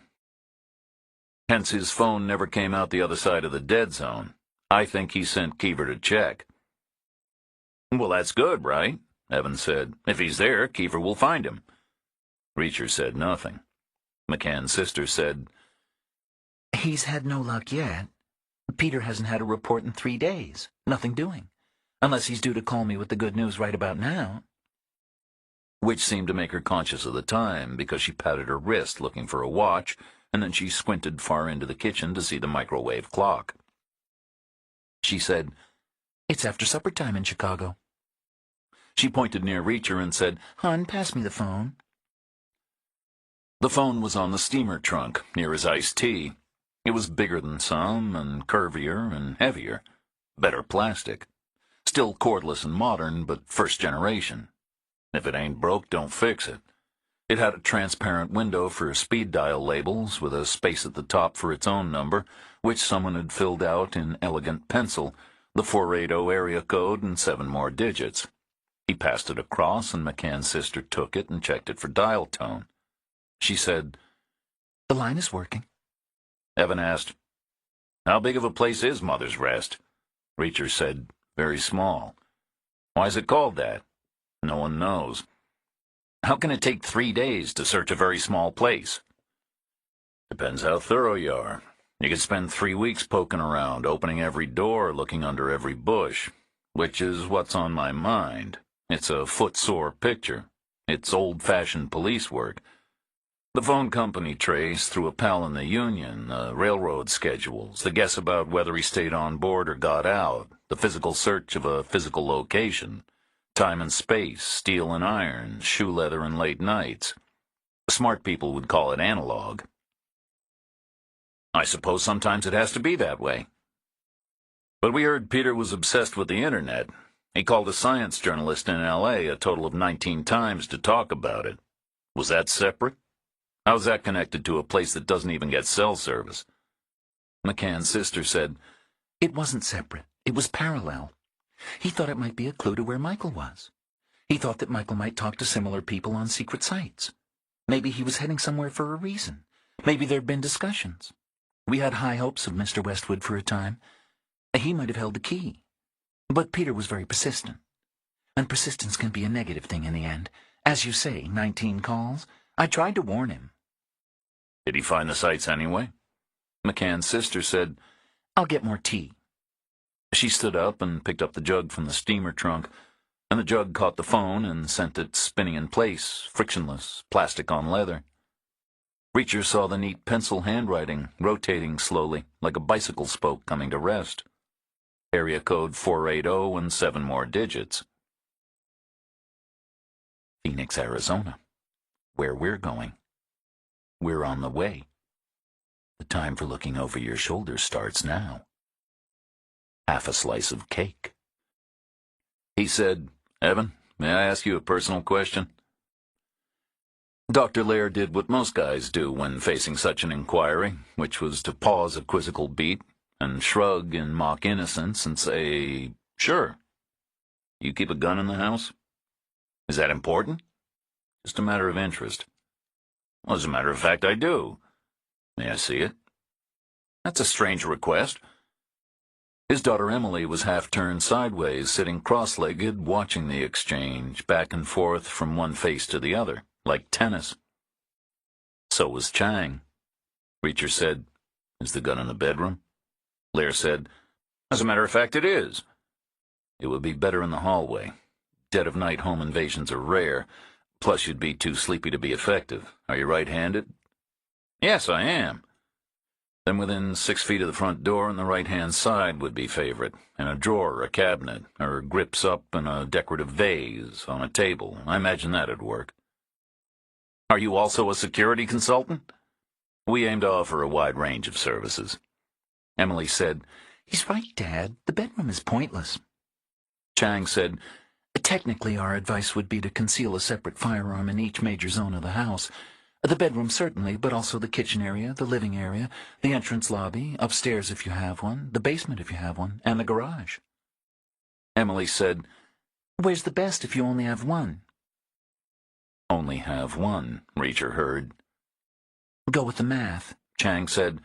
"Most problems come in the front door." "Seriously?" Lair said. "I should move it?" "Better ask Mom," Emily said. And right then McCann's sister came back with a fresh jug of tea and cake on a plate, and she said, "Ask me what?" "Whether my daddy should move his gun to the hallway." "Why on earth would he want to do that?" "On the advice of one logical daughter and 2 security consultants." How on earth did the subject come up? Is it important? We can't tell her. Not now. Reacher said, "No, it was just professional interest, that's all." And a minute later, the matter evaporated like a bubble of soap, quickly forgotten, except by Chang, who flashed a question eye to eye. What the hell is going on? Reacher scratched his nose absently with the edge of his forefinger, the rest of his hand cupped below, hiding him mouthing, "Turn your phone off." McCann's sister said, Are you okay? Reacher said, "Tell us about the websites Michael was using." Chapter 40. McCann learned two things fast, his sister said, when he started looking at his son's computer. The first was that software could be booby-trapped so that opening an internet history was the same thing as erasing an internet history. Unless you opened it right, which he didn't, obviously, because he didn't know how. But like a lot of downloaded programs, it wasn't perfect. It had a tiny glitch. It left the first screen visible for about half a second. Then it was gone. Blank. No more. The second thing he learned was how short of a time half a second was, but also how long. A fastball could get there and back again in half a second easy, and plenty could be retained in the memory. It was a question of trusting, not thinking, some ancient trick of mind and retina and afterimage. Better to look away and glimpse it on the edge. Except it meant nothing, just long lines of characters, as if someone had rolled a ball along the top part of a keyboard. Completely random. McCann's sister said, So Peter being Peter, he learned what he could about what he was up against, which turned out to be the deep web, about which there wasn't much useful to learn. We had some scary conversations. We thought we were in charge, relatively speaking, but we weren't. There was a whole secret world we knew nothing about. It was 10 times bigger than ours. People were in there, talking, doing weird stuff we wouldn't understand. It was like a science fiction movie. Reacher said, "Was there one thing in particular Westwood was supposed to help with, or was it a general inquiry?" No, it was very specific. There's a widespread feeling among deep web people that the government must be building a search engine capable of finding their websites. We felt there was a hint in Westwood's article that it already exists. Peter wants Westwood to confirm or deny, and if so, help get him a chance to use it. Is that likely? Personally, I don't think there's a hope in hell, but leave no stone unturned. His son is missing. My nephew. Is it conceivable Peter could have left things out when he was talking to you? Were his stories always completely joined up? What do you mean? You hadn't heard the words "Mother's Rest," for instance. No, I hadn't. Did he ever say anything about 200 deaths? Emily said, 200 what? Her mother said, No. Reacher said, he talked to Keever about both those things, and Keever went to Mother's Rest, so it was important somehow, yet he didn't mention it to you. What happens there? We don't know. Pete's my big brother, and I'm his little sister. He never forgets it. Never lets me forget it either. Not in a bad way, in the best way. The only reason he would leave things out would be to spare me unpleasantness. No one spoke. Chang got up. She said, I need the ladies' room. And Emily pointed it out, and she wandered away in the right direction. Reacher said, Do you guys have plans for dinner? McCann's sister said, I haven't thought about it yet. We could go out. Who? All of us. Where? Anywhere you like. Right now. My treat. Let me take you out to dinner. Why? Sounds like you've been working hard all day. Chang reappeared at the edge of the living room. She caught Reacher's eye and said, Men's room is right here if you need it. He said, Okay. I can show you if you like. I'm sure I'll find it when the time is right. Emily said, She wants to talk to you in private. So Reacher got up and joined Chang in the outer hallway. She said quietly, You think Hackett's friends are coming? We Should have been more cautious with the phone. They could have equipment all over the country. If so, we just sold out the sister. We gave Westwood chapter and verse. So we can't leave him alone. Not here. Not now. Either we get him out or we babysit him all night. Close personal protection. A wide range of services. I'd rather get them out. I already offered him dinner. The guy in the gate is useless. Which way's the bedroom? The other wing, through the living room again. You try asking him to dinner. Maybe they thought it was weird from me. It's weird from either one of us. We don't know them.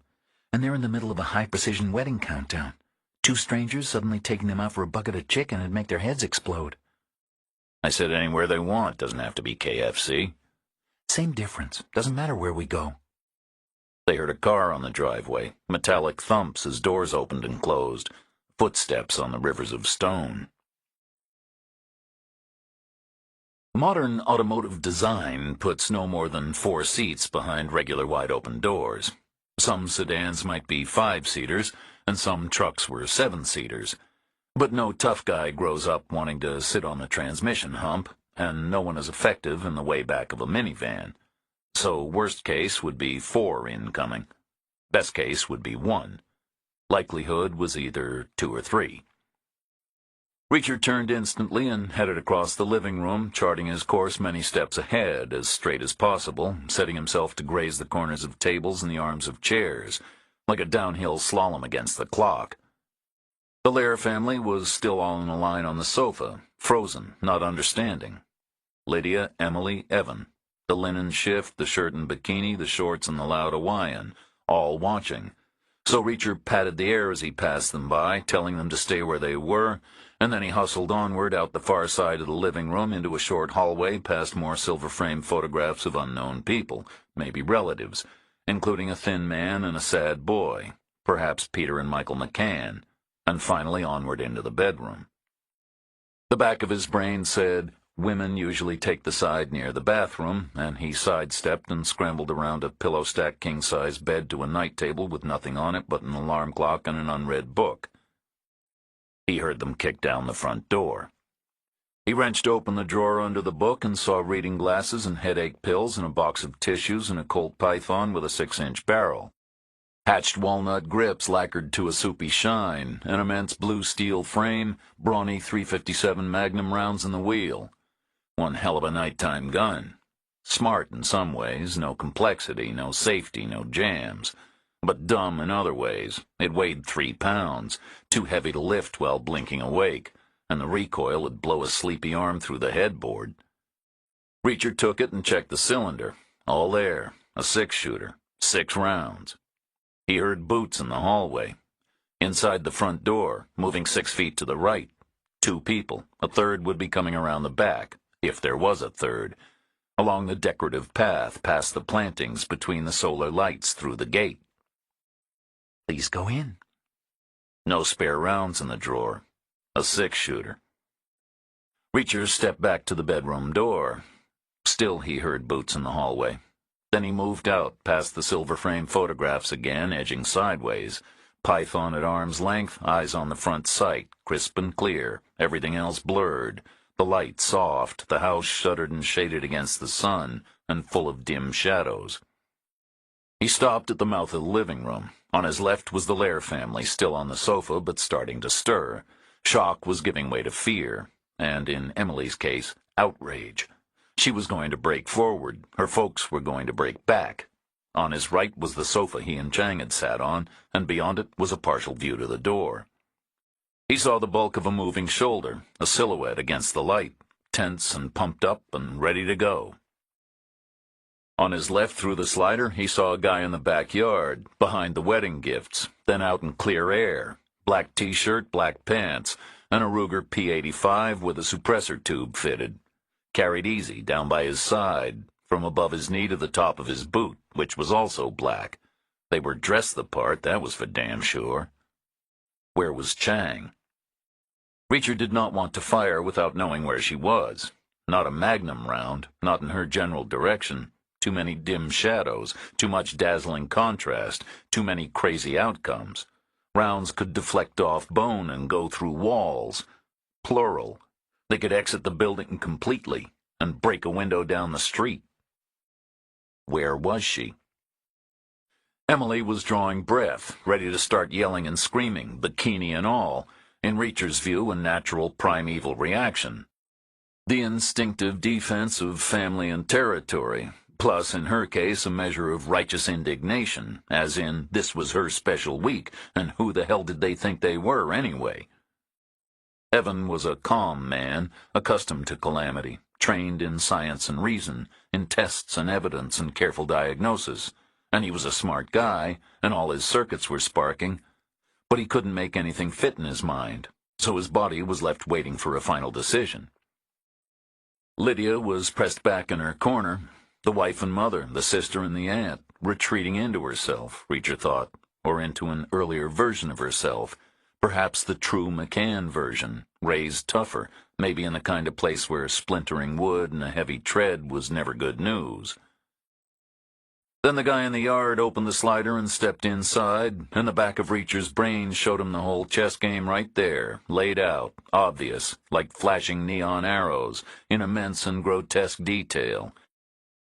The snap pivot left, and the round into the meat of the yard guy's chest, where it was less likely than a headshot to go through and through, which was good, given a neighborhood behind him full of wooden fences, but where it was more likely to soak the Lair family with thick pink mist from behind, hair and all, which wasn't good, because it would be traumatic, especially during such a week. Except on reflection, Reacher figured the week was already pretty much a disaster from that exact point onwards, given that the chess game said there would be a dead guy at that very moment sliding to the floor of their private house, even as the homeowner-owned python was snapping right again for 2 rounds at where the silhouette of the shoulder had been, which 2 rounds might or might not hit anything, but which would give a second's cover for the scramble around the sofa and the capture of the dead guy's Ruger, for a total of 3 rounds expended and 15 gained. But Reacher made none of those shots or moves, because by then he knew where Chang was. She was being pushed into view towards the living room from the front door, struggling, 2 guys holding her, her hands strapped behind her back, a palm clamped over her mouth, a gun at her head. Another Ruger with another suppressor. Unstable and unwieldy in its present role because of its length, but no doubt effective. Reacher put the python on the floor behind him very quietly, in the shadows against the hallway baseboard, under the last of the silver-framed photographs. Then he stepped into the living room. Chapter 41. The guy from the yard tracked around part of a curve, and the 2 from the door came in and took up position on the same arc, wide apart. Chang suddenly shoved forward, sent sprawling all the way to the Lair's sofa, where she landed and steadied herself and turned around and perched on the edge. Reacher sat on the arm, slow and casual, wanting to look like less of a threat, wanting to anchor himself at that end of the room, knowing a standing guy will be told to sit, and often where, whereas a sitting guy was rarely moved. Evan was next to him, and then came Emily, sitting back, and Chang, sitting forward and breathing hard, and Lydia, sitting back. What had been spacious for 3 was crowded for 5. They made a unified target. 3 Rugers against them fanned out wide, like a field of fire diagram in an old infantry manual. 3 Rugers, 3 guys. Black clothes, scalped hair, pale skin. Big enough and heavy enough, but also somehow bony. Tight cheekbones, hard times in their DNA. From not too long ago. From Europe, maybe. Far in the marshy East. Every man against his neighbor for the last 1,000 years. They stood there, rock steady, at first calming down and taking stock and checking boxes, and then thinking hard about something new. Normally, Reacher might have said they looked like they knew what they were doing, but the truth was, right then, he thought they didn't. Not 100%. Not anymore. They were improvising, or preparing to improvise, or at least considering it.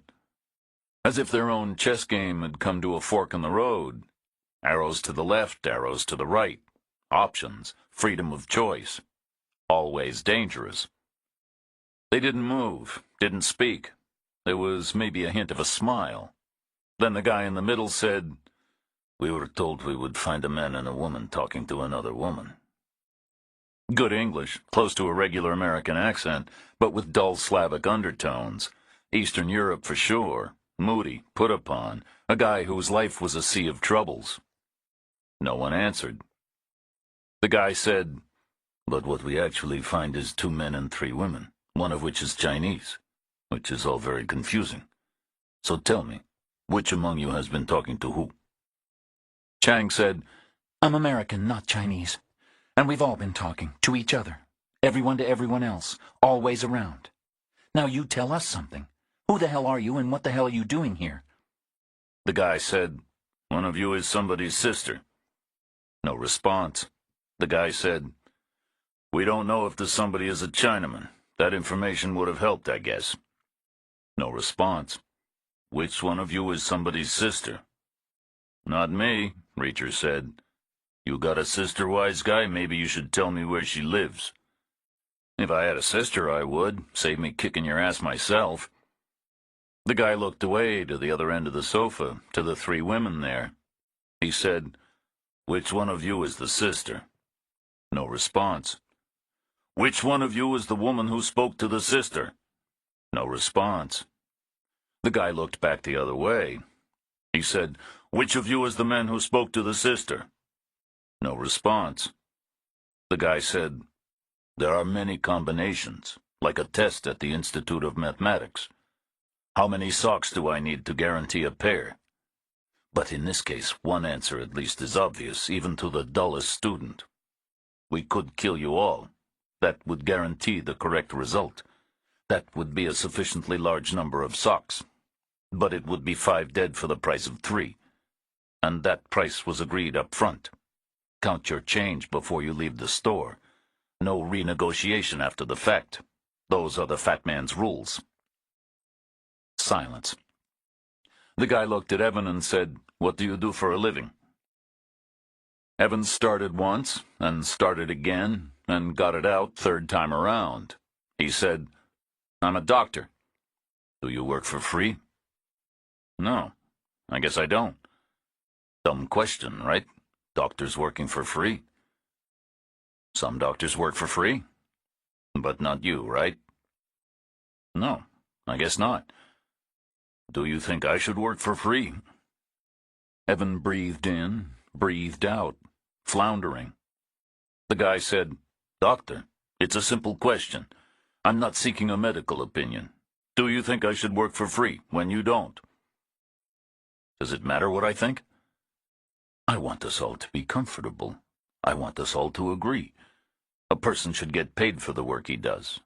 I need your backing on this." "Okay, a person should get paid." "For what?" "For the work he does." "Should he get more for 5 things than 3 things?" "I guess he should." "But how can he, when the price was fixed up front? There is no more blood in that stone, which is bad news for us, but good news for you. We'll do only what we've been paid to do. No free samples. You stand a chance of surviving." A 40% chance, the back of Reacher's brain told him, immediately and automatically, if the shooting was random. But why would the shooting be random?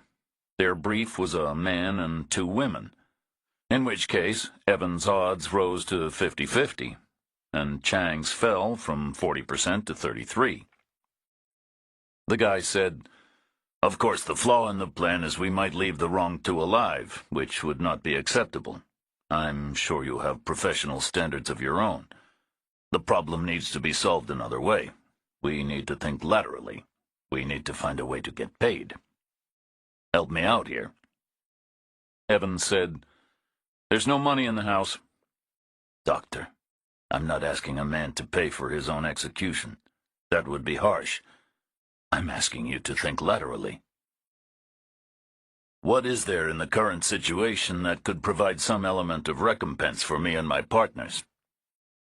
Evan said nothing. "Be creative, Doctor. Loosen up. Think outside the box. If not money, what else?" No answer. The guy looked at Emily and said, "What's your name, sweetheart?" Evan said, "No." The guy looked at Chang. He said, "Her too." Emily pulled her shirt tight around her and drew up her knees and scrabbled backward on the sofa. Evan leaned in front of her. The guy in the middle stared him down and said, "If you behave yourself, we'll shoot you first. If you don't, we'll leave you alive and make you watch." The three guys were equally spaced along the rim of a quarter circle. Like the bases loaded, but much closer. They were in a room, after all, not a ballpark. A spacious room, but still. The guy at first base on the right was maybe 7 feet from Reacher. At third, on the far left, the furthest guy was 15 feet away. And the guy on second was halfway between the other two, doing all the talking, on a straight line between Reacher and the front door, about 12 feet distant. 3 guys. No doubt the Maricopa County DA would call them invaders, as in, "A home invasion turned tragic tonight in an exclusive gated community northeast of town. Film at 11. The cops would call them perpetrators. Their lawyers would call them clients. Politicians would call them scum. Criminologists would call them sociopaths. Sociologists would call them misunderstood. The 110th MP would call them dead man walking. The guy on second said, "Let's get this show on the road." Emily was wedged hard against the back of the sofa, pressed against the plaid wool blanket, her knees drawn up, her arms wrapped tight around her shins. Altogether, she looked like a person half her size. Chang wasn't going anywhere either. She was planted in place, her hands flat on the sofa by her sides, her legs out straight, her lace-up shoes way out in front of her, her heels literally dug into the rug, like a cartoon roadrunner skidding to a stop. The guy on second said, "I'm getting impatient here." Wet lips, moving eyes, urgent. No response. Then Reacher breathed out and raised a placatory "don't shoot" palm, and he half stood, slow and calm, unthreatening, the complete opposite of sudden, and he kept himself half turned away from the guy with the guns and half turned towards the group on the sofa, and he said, "Come on, Emily, let's get this done. They're gonna nail you one way or the other. Might as well make it easy on yourself." She said, What? He leaned past Evan and grabbed the kid's wrist and pulled her upright. Immediately, Evan stood up to fight him, and Chang too, and McCann's sister, all of them breathless and panicked and unbelieving. Suddenly there was a small knot of people, all vertical and active, clustered together on the rug between the sofas, moving, swaying, bumping, glancing desperately left and right. The moment of truth. The 3 guys did nothing. Their smart play at that point would have been to start blasting away there and then, no hesitation, recognizing that the situation was turning to shit right in front of their eyes. But by then they were heavily invested in a plan of their own devising, in a course of action, in a procedure, in the promise of extreme future physical pleasure, and the 2 major components of that coming nirvana were knotted tight in the swaying crowd, collateral damage just waiting to happen, and they didn't want them damaged. Not so soon. They wanted them just the way they were, whole, aware, reacting, all smooth tan flesh and bikinis and T-shirts and low-cut jeans. So they didn't shoot. They didn't think. Not with their brains, anyway. So far, so good. Reacher nudged Evan one way and Chang the other and pulled Emily out of the crowd. He reeled her in, all thrashing knees and elbows, and he turned her around and shoved her onward hard into the hallway with the silver-framed photographs of the unknown relatives. He said, "The bedroom is that way." Evan scrambled past him, grabbing at his daughter, and McCann's sister jostled him almost as quick, and Chang piled in behind her, with the first base guy following, some sudden concern on his face about the emerging chaos, and behind him the second base spokesperson crowded in with the third base guy coming in from the rear. 8 people in total, clumsy, stumbling, forced nearly to single file, funneling into a dark, narrow hallway. Reacher dropped down in the crowd and scooped up the python, two-handed to stop it skittering on the polished wood, and he snugged the butt in his palm, solid and reassuring, and he fit his finger in the guard against the trigger, hard and substantial, and he brought the gun up, 3 pounds of weight, and he put his left hand on the top of Lydia Lair's head and buckled her knees and forced her down, and he aimed over Chang's right shoulder and fired at the center of the man on first's face. There were many factors that made a handgun either accurate or not accurate. The velocity of the round and the length of the barrel were the most important, aided or not by aerodynamic subtleties like the degree of spin imparted by the rifling grooves, which either worked well or didn't, depending on the bullet.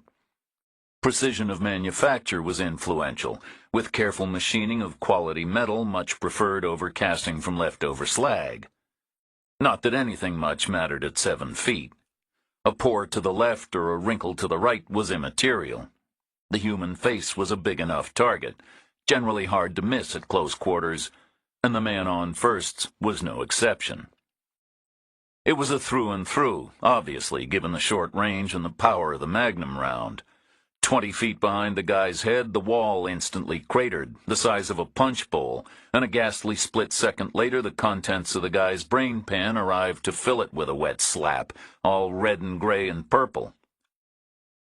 Meanwhile, the guy himself was going down vertically, as if he had stepped into an elevator shaft, and Reacher was turning fractionally left from the waist, shoulders braced, looking for the third base guy, the furthest away, because some back-of-the-brain calculation was telling him the guy had a better line of return fire, and he wasn't drooling as bad as the second base guy, so maybe he was less invested in the upcoming entertainment, and therefore more likely to start blasting, even at the risk of damaged goods. Reacher eased the trigger home, and he felt the mechanism turn, gears and cams and levers, effortless. And the gun fired, in his mind a considered shot, a decent interval after his first, but in the real world almost a double tap, a fast bang-move-bang, a craftsman going about his business, calmly, using his natural-born gifts. It was a through and through again, inevitably, in the guy's upper lip, out the base of his skull, shattering the slider window and exploding a pile of wedding presents on the table in the yard outside, in a cloud of paper fragments, white and silver, like confetti a few days early. The broken glass came down like a waterfall governed by gravity, and therefore at the same downward speed as the third base guy, who was also governed by gravity. Reacher saw an inch of their synchronized descent, and then he whipped away to the right to find the second base guy. Because at that point the race was really on, and Reacher was losing. One guy was nothing, and 2 guys were never really a problem either, but a third guy could get tricky. The bang-bang of his pals going down tended to concentrate his mind, and worse than that, gave him time to get his head in the game, to react, to finally realize, oh yeah, I've got a gun in my hand.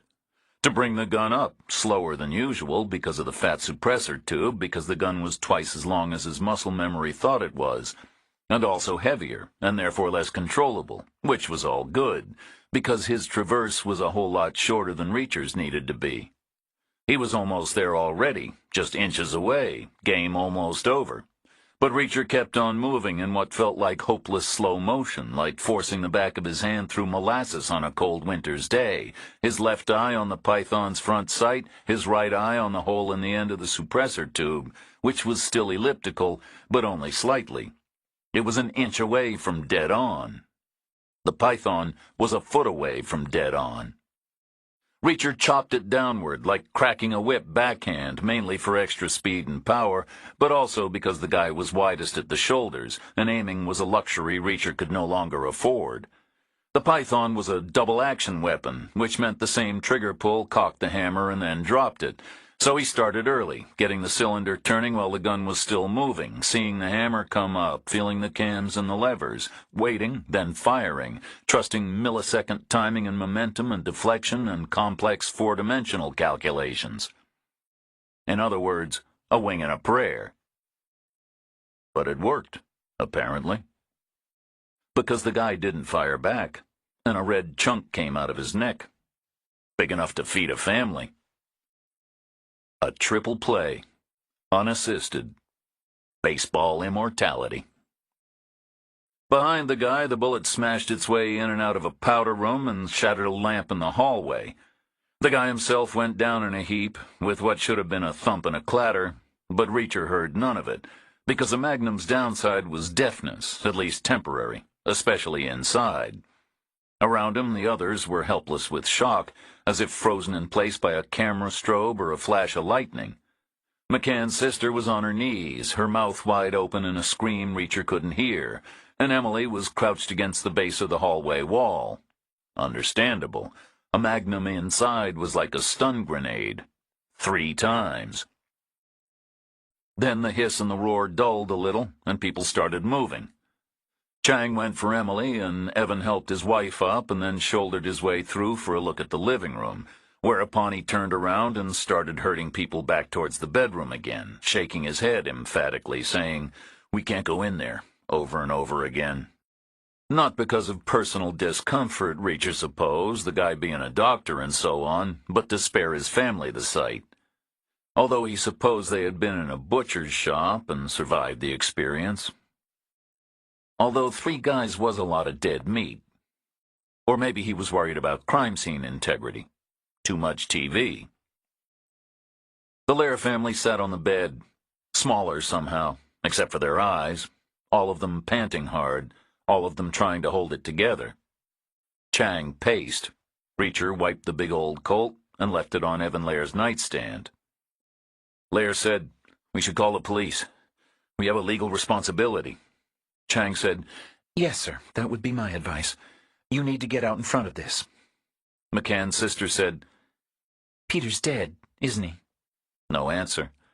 "They got him, and now they came to get me. Because they think I know what he knows. Or knew. Everyone thinks that. That's what you think." Chang said, "We have no proof or first-hand evidence about Peter. It would be most improper for us to tell you anything. And Michael must be told first anyway. I expect he's dead, too. We have no information." The room went quiet. Then Evan said, "What are we going to do?" Reacher said, "About what?" "We have dead people in our house."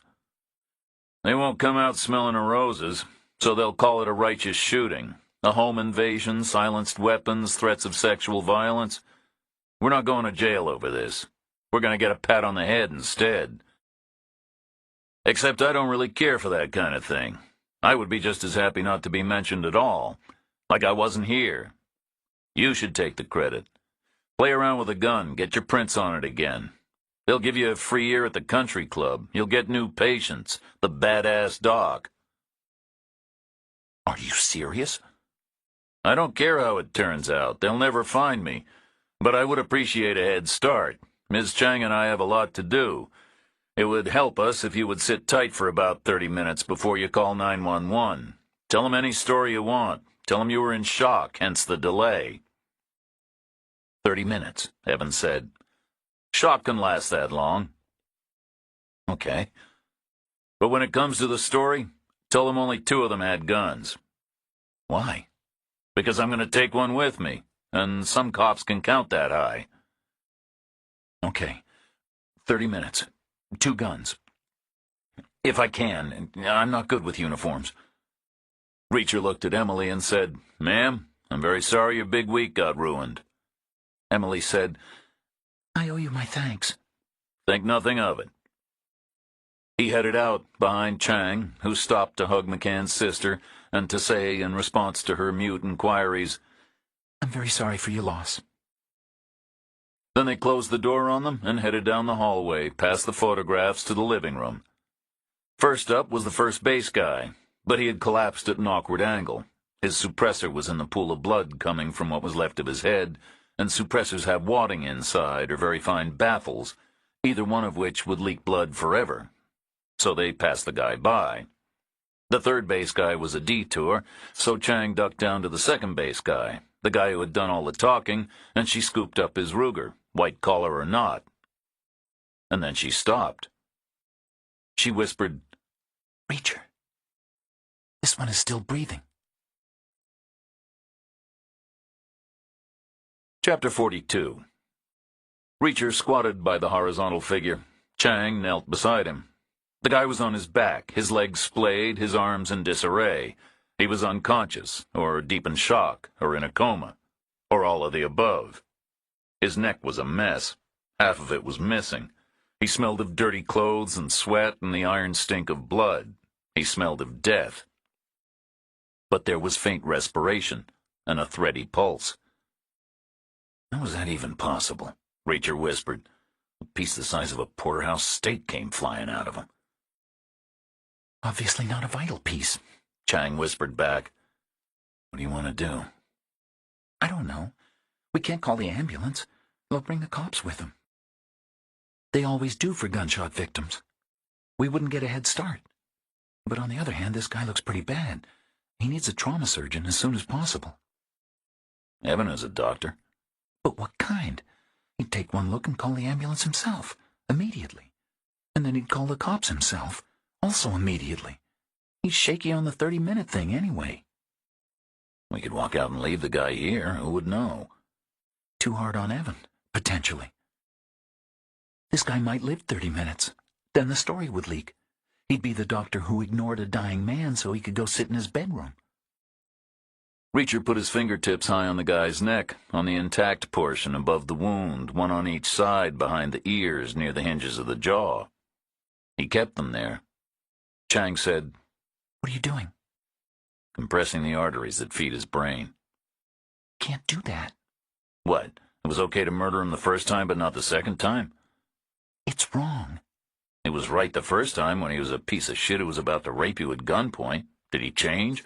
Did he suddenly become some kind of a saintly martyr we should rush straight to the hospital? When did that part happen? How long will this take? Not long. He wasn't well to begin with. This is so wrong. We're doing him a favor, like a horse with a broken leg. No one could fix this neck. Her phone rang, loud and clear, penetrating. She juggled it out and hunched away and answered it. She listened. She whispered. She clicked off. Reacher said, Who was that? Westwood has landed at Sky Harbor. Good to know. I said we'd call him back. Probably best. The family will have heard the phone. They'll know we're still here. They'll think it's one of these guys in a pocket. They'll ignore it. Is that guy dead yet? Nearly there. It's peaceful, like falling asleep. Then he sat back and checked for a pulse and didn't find one. He said, Let's go. Their car was on the curb 100 yards away, in what had been the closest spot when they arrived. Then the tide had gone out and left it high and dry. It was all alone. Chang drove. She U-turned across the road and headed back the way they had come. The development was quiet, stunned by heat. The air shimmered everywhere, blue and gold like liquid. The gatehouse had both barriers up. Both red-striped poles were vertical, like a fat bird dressed for the oven. Wide open, both ways, in and out. No guard behind the glass. Chang stopped the car. She said, Check it out. The blacktop was hot under Reacher's feet. He could have fried an egg on it. He heard the buzz of flies 6 feet away. The sliding window was open, where the guard leaned out to talk. I hope you folks have a wonderful afternoon. The AC was running hard, trying to cope. The guard was on the floor, all tangled up around the legs of his stool. Short-sleeved shirt, mottled arms, open eyes. He had been shot once in the chest and once in the head. Flies were feasting on his blood, blue and iridescent, crawling, already laying eggs. Reacher walked back to the car. He said, The old guy, not going to get any older. Makes me feel better about the assisted homicide. Makes me wish I'd found a butter knife in the kitchen and cut his head off. Chang drove out the gate and took random lefts and rights. They heard no howling sirens in the distance, no commotion, just the perpetual Phoenix traffic, 3 shiny lanes, like a slow river, rolling along forever. Where to? She said. Let's go find a cup of coffee, and there's a call you need to make.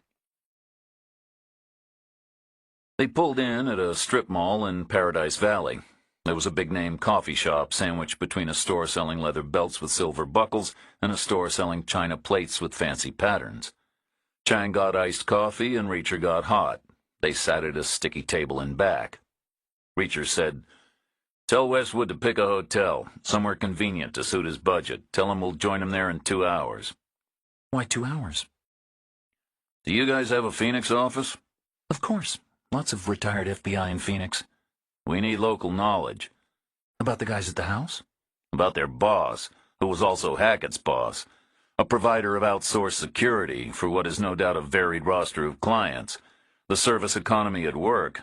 Physically, he sounded like a big guy to me on the phone. And then the guy who did all the talking at the house called him the Fat Man. Did you hear that? He was moaning about not getting paid and not being able to renegotiate afterwards, and he said those are the Fat Man's rules. So we need a name. An Eastern European Phoenix area crime boss who runs Eastern European muscle locally and people like Hackett elsewhere. And who could plausibly be called Fat, behind his back, presumably. Known locations would be good, too. Why? I want to pay him a visit. Why? For Emily, and for McCann's sister, and the guard in the gatehouse. And my back hurts and I have a headache now. Some things can't be allowed to continue. Chang nodded. And some things have side benefits. Exactly. Mother's Rest will be left wide open. We'll be canceling its security contract by cutting off its head before we go back there. Is that the kind of information your local person would have? I would if someone called me about Seattle. She took out her phone and dialed, first Westwood about the hotel, and then she scrolled through her contacts and found her local number. A spare bedroom, presumably, close by, in Mesa or Glendale or Sun City, fitted out with matching shelves and cabinets and a desk and a chest of drawers, and a computer and a telephone and a fax machine and a printer. Investments for a new career. We have offices everywhere. Reacher got up and headed for the men's room, where he checked himself in the mirror for blood, whether his or not, or other signs of mayhem. Always prudent. Once he arrested a guy who had his victim's tooth stuck in his hair, front and center, like a pale yellow bead from a salon near the beach. Then he washed his hands very thoroughly and his wrists and his forearms with plenty of soap, to get rid of the gunshot residue. Also always prudent. Why make it easy? Back at the table, Chang said, He's Ukrainian, and his name is Marchenko. Reacher said, Is he fat? Apparently he's colossal. Do we know where he does business? He has a private club south of the airport. Security? We don't know. Can we get in the club? Members only. We could apply for jobs. I could be a bouncer. What could I be? Depends what kind of club it is. I think we can guess. Works for me aesthetically, Reacher said. We should go look at the place, right now. Better to see it in the daylight. South of the airport was not all Badlands, but it was brighter and brasher than what they saw on the way.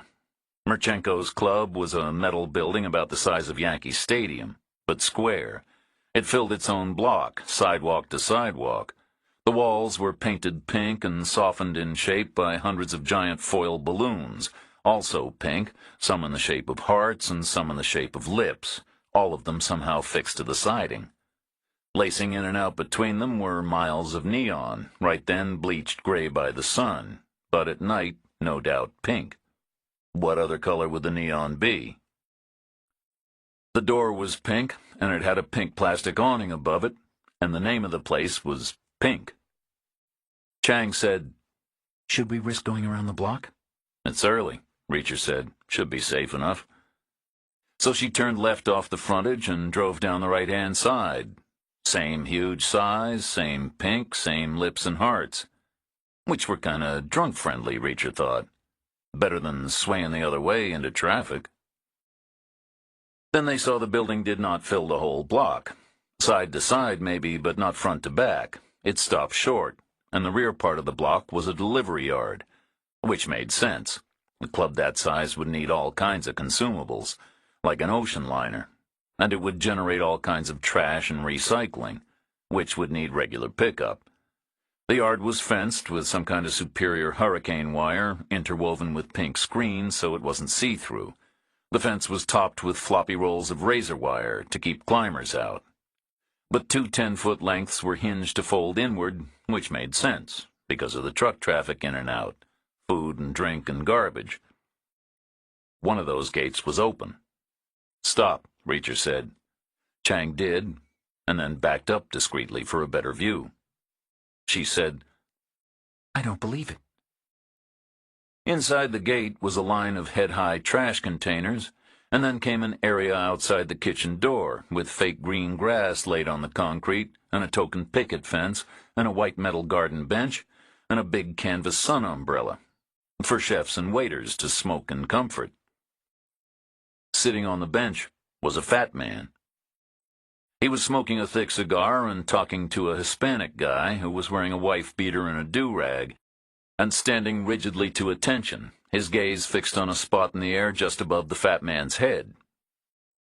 But fat was too small a word, and plainly inadequate for the occasion. The man on the bench was not plump, or big-boned, or overweight, or even obese.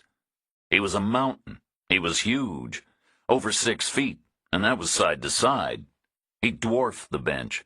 He was wearing an ankle-length caftan, gray in color, and his knees were forced wide by his belly, and he was leaning back, perched with his ass on the very front part of the seat, because in the other direction his belly wouldn't let him fold up 90 degrees to a normal sitting position. There were no recognizable contours to his body. He was an undifferentiated triangle of flesh, with breasts the size of soft basketballs, and other unexplained lumps and bulges the size of king-size pillows. His arms were resting along the back of the bench, and huge dewlaps of fat hung down either side of dimpled elbows. All in all, he was colossal, which was the word Chang's contact had used. His head was tiny in comparison with his body. His face was pink and shiny from the sun, and his eyes were small and deep-set, partly because he was squinting against the light, and partly because his face was swollen tight, as if someone had stuck a bicycle pump in his ear and given it 10 long strokes. His haircut was the same scalp style as the 3 guys at McCann's sister's house. Chang said, He could be a brother or a cousin. Maybe it's a fat family. He looks like the boss, Reacher said. Look how he's talking to that guy. He's giving him a real hard time. And he was. No histrionics, no shouting, just a steady stream of words, unending, conversational, and therefore probably all the more cruel and effective. The guy in the do-rag wasn't enjoying himself, that was for damn sure. He was holding himself rigid, staring at the air, riding it out. Chang said, We have to be certain. Maybe Marchenko delegates. Maybe they're underbosses. Maybe this is a brother or a cousin taking care of staff relations for him. Reacher said, Did your contact mention family members? She didn't say. Can you check? Chang dialed her phone. Reacher watched the fat man. He wasn't going anywhere. Not yet. He was still talking. Chang asked her question and listened to the answer. She hung up the phone. She said, We don't know of any family members. He looks like the boss, Reacher said again. Except there's no security. No guys with sunglasses and wires in their ears. There would be one at the gate, surely. Bare minimum. This guy's supposed to be a crime boss. He's in full view of the street. We're just sitting here. No one has tried to chase us away. Confidence, maybe, Chang said. Or overconfidence. He thinks we're dead by now. Maybe he's got nothing else to worry about. He could be the apex predator here. Unchallenged. If he's the guy. We shouldn't assume. I wish we could. I could hit him from here. Really? Figure of speech, not with a handgun. To be certain, I'd want to be closer. Inside the yard? Ideally. Maybe there are guards behind the gate. Could be. But it's an image thing with these guys. They like to be seen behind a human wall, or not seen. So maybe he's not the guy. He sure looks like the guy. He looks like a fat man, and it looks like he's making rules. We have to be certain. We'll never be certain, unless I ask for ID, which he might not have. I don't see a pocket in his dress. It's a caftan, or a muumuu. What's a muumuu? What he's wearing. We need to know. This could be solid gold. He's right there. Which is the problem. It's too good to be true. Could be confidence, like you said. Could be pure routine. Maybe his security is inside. Maybe they're used to him ducking outside for his smoke. It's early and they know no one's around. Maybe he doesn't like 'em close, or maybe he thinks staff relations are best done in private. How long will he stay there? It's a big cigar, but maybe he smokes it a bit at a time. We'll never have a better chance. And it can't last much longer. But we have to know. Reacher said nothing. The fat man kept on talking, maybe getting more intense. He was jabbing his head with every beat. The fat on his neck was jiggling. The rest of his body was implacably still, not made for gesture. Reacher said, I think he's summing up. I think he's arriving at a conclusion. We don't have much more time. We need a decision. Chang said nothing. Then she said, Wait. She raised her phone, and Reacher saw a picture swim on the screen. The sidewalk, the pink fence, the open gap. An odd angle, unsteady, camera mode. Then the trash containers, the fake garden, and the fat man. She touched the screen, and the phone made a sound like a shutter. Then she wiped and dabbed and typed and dabbed again, and the phone made a sound like a whoosh. She said, I'm asking my contact for visual ID. Reacher said she'd better hurry. This can't last much longer. The fat man kept on talking and jabbing and jiggling. The guy in the do-rag kept on taking it. Then the fat man's fingers started scrabbling at the top slat of the bench, possibly the beginning of a long and complicated procedure designed to get himself up. Reacher said, We're losing him. The fat man threw his cigar on the ground. Chang's phone dinged. She checked the screen. She said, Oh, come on. What? She wants me to zoom in. She wants a close-up. What is this, the Supreme Court? She raised her phone again and did something with her fingers like the opposite of a pinch, and she got the fat man as big as she could and steadied him in the center of the frame and clicked the picture. Reacher turned around to get the Ruger off the floor and back, just in case. He heard the whoosh of her text or her email or whatever it was. He kept the gun low and smuggled it between the seats to his lap. A solid weapon, nothing fancy. The firearm equivalent of a domestic sedan, like the rental Chevrolet they were sitting in. The suppressor was an aftermarket item, with a custom mount. The magazine was 2 rounds short, from the old guy in the booth, the chest and the head. I hope you folks have a wonderful afternoon. Reacher waited. Then the fat man levered his hips forward, a special technique, clearly. He was going to jack himself straight, like a plank, and then walk himself upright with his hands, or push off from behind and hope to totter away. Neither maneuver easy, but one or the other obviously possible. The guy hadn't spent his whole life in the same spot. Reacher said, We're out of time. But then the Hispanic guy spoke. Maybe a heartfelt statement, full of apology and contrition, full of promises of future reform, and likely polite, and certainly short. But apparently there was something in it the fat man wanted to either rebut or comment on further, because he settled back down, amid much asynchronous wobbling and shaking, and started talking again. Chang's phone dinged. She checked the screen. She said, We're 100% sure that's Marchenko. Chapter 43. She drove 20 yards down the street, and then she U-turned sidewalk to sidewalk and came back slow, easing to a stop on the curb just shy of the first possible line of sight out the open half of the gate, which put Reacher about 60 feet from the target, 20 to the gate and 40 in the yard. A right-hand turn. He opened his door and climbed out. There was no easy way to hide a silenced pistol, so he carried it down by his leg, long and threatening, mid-thigh to mid-calf. Completely unambiguous. But the acoustic benefits would be worth it, he hoped, during business hours close to the center of America's 6th largest city. 6 paces on the sidewalk, and then he turned in at the yard. No guards behind the gate, the trash containers dead ahead, then the garden, then the fat man, still talking, not looking, not yet. The Hispanic guy still standing, chin up, eyes level, still taking it. Reacher kept walking, brisk but not urgent, the gun still down, his heels loud on the concrete, so loud it was impossible the fat man wasn't already staring at him. But he wasn't. He was still talking, audible now, the same flat tones from the telephone, scolding, belittling, humiliating, his head jerking above the vast waddle of his neck. He turned his head, then he was staring. He turned his head, completely independent of his immobile body, and his mouth came open, and Reacher stepped over the token foot-high picket fence to the shiny grass, and he raised the gun, and he took one step more.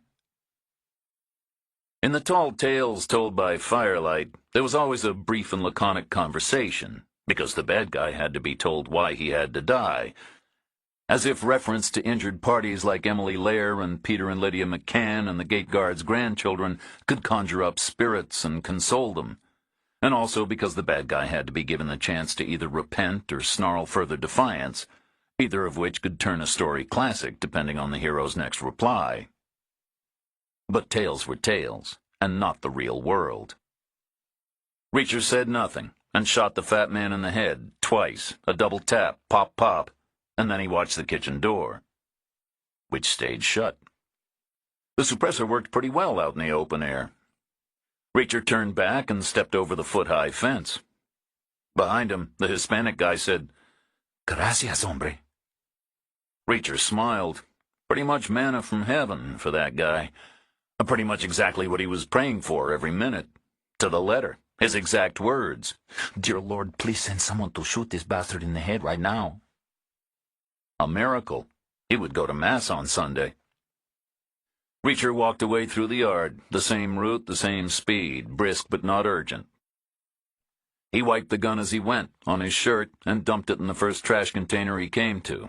Then he continued, out through the gate, and as soon as Chang saw him, she eased the car forward and he climbed in and she drove away.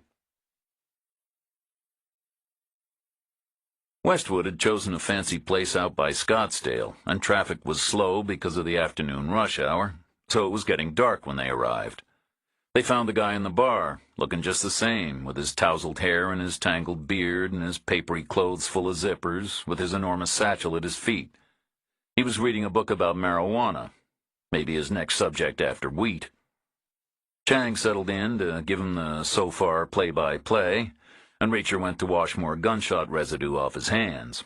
When he got back, Westwood asked him, "Do you believe journalists have ethics?" Reacher said, "I'm sure it varies." "You better hope I'm one who doesn't, because a reasonable interpretation of what Ms. Chang just told me is you committed 4 homicides today." "One of them twice," Reacher said. "Not funny." "Feel free to go home whenever you want. They're your book rights, not mine. Someone else can pick over the story after it happens." "Is there a story?" "There are only 3 parts we're not sure about." "Which are?" "The beginning, the middle, and the end." Westwood was quiet for a long moment. Then he said, "I heard the name Marchenko before, back when I was working on the deep web piece. Allegedly, he offered a menu of services. He would guarantee invisibility for your website, and he would handle problems if they arose. It was like a subscription thing. The Ukrainians were into online stuff early. I didn't write about him in the paper because nothing was proved. Legal wouldn't let me." "How many clients did Marchenko have?" "People said 10 or thereabouts. Kind of boutique." "That guy wasn't boutique. He wouldn't know boutique if it ran up and bit him on his fat ankle. He had a strip club bigger than Dodger Stadium. It was pink and covered in balloons. He liked excess. He liked volume." 10 is what I heard." "Then the volume must have come from revenue. Those 10 clients must have been earning a fortune." "Possible," Westwood said. "The deep web could be 500 times bigger than the surface web. Very little of it makes money, I imagine, but very little of it needs to in a universe that large. To earn a fortune overall, I mean." Chang said, "Has the government built a search engine capable of seeing the deep web?" Westwood said, "No." That was what McCann was calling about. Then he was asking the wrong question. Or the right question the wrong way. I start to tune out when a caller talks about the government, like a litmus test for common sense. I mean, who builds search engines? Software writers, that's who. Coders. A tough project needs the best coders, and the best coders are rock stars now. They have agents and managers. They get paid a lot of money. The government can't afford them. The alternative is kids. Rock stars still in their hungry years. But the government doesn't hire them either. Too far outside its playbook. Those kids are weird. What would have been the right question the right way? He should have looked at Silicon Valley, not the government. Has someone in Silicon Valley built a search engine capable of seeing the deep web? Westwood said, "No." McCann felt there was a hint in your piece. I asked what the motivation would be for one of the big guys like Google, which is not obvious. It would help law enforcement, but there's no money to be made. By definition, if deep web people wanted advertising and promotion, they could come up to the surface web and grab it right now. The point is they actively don't want it. They're actively declining to become customers, and they always will. A better search engine will drive them deeper down, that's all. It will turn into an arms race with no money to be made ever. Why would anyone do that? McCann called you 19 times. The hint must have been positive. I said someone else would do it. He must have thought I meant the government, but I didn't. The big guys like Google weren't always big. Once they were two kids in a garage, or a dorm room. Some of them set out to be billionaires from the get-go, but some of them didn't. Some of them just got caught up in solving an interesting problem, which happened to be worth billions later. It's a personality thing. It's about the solving, not the problem. It's a compulsion. Who knows where it'll strike? Are you saying some kid in a dorm room has built a search engine that can see the deep web? Not exactly, Westwood said. Not a kid, not a dorm room, and not exactly built. Like I told you, it's a compulsion. They can't explain it. But sooner or later a problem speaks to them and they have to solve it. They won't be beat. But 9 times out of 10 there's no commercial application, so they get a day job and it becomes a hobby. But they keep coming back to it every now and then. They keep tinkering. It will never be finished because of time and money, but that's not a problem for a hobby. In fact, that's the point of a hobby. Chang asked, Who? He's a startup guy in Palo Alto, already a veteran figure, 29 years old, currently doing well with retail payment systems.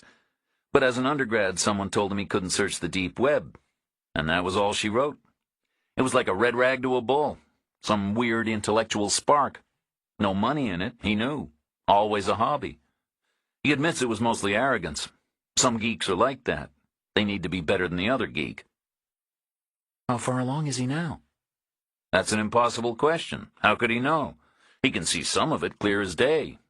But is that all of it, or only a tiny part? I don't understand why you didn't say more in your piece. This is a big part of the story, right? Progress has been made. The guy wouldn't let me. He was scared of retaliation from the deep web people. Some of those sites really don't want to be found. He was the guy who told me about Merchenko. A hobby project makes him an easy target.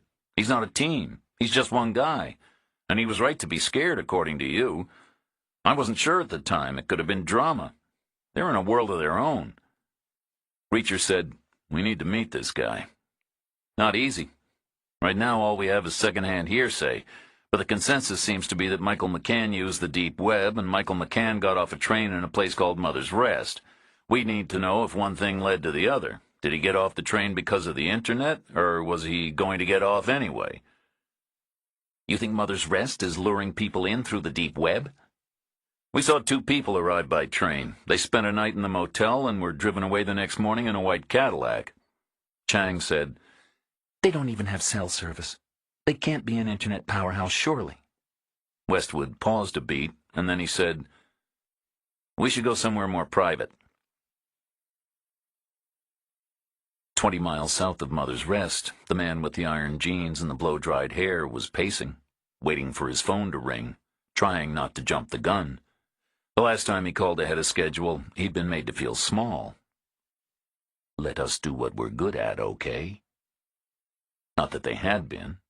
Not yet. Couldn't wait. He picked up the phone. He dialed. He got no answer. Westwood had called ahead with the reservations, not knowing, so he had gotten Reacher and Chang a room each. On realizing his mistake, he was neither embarrassed nor worried about the overspend.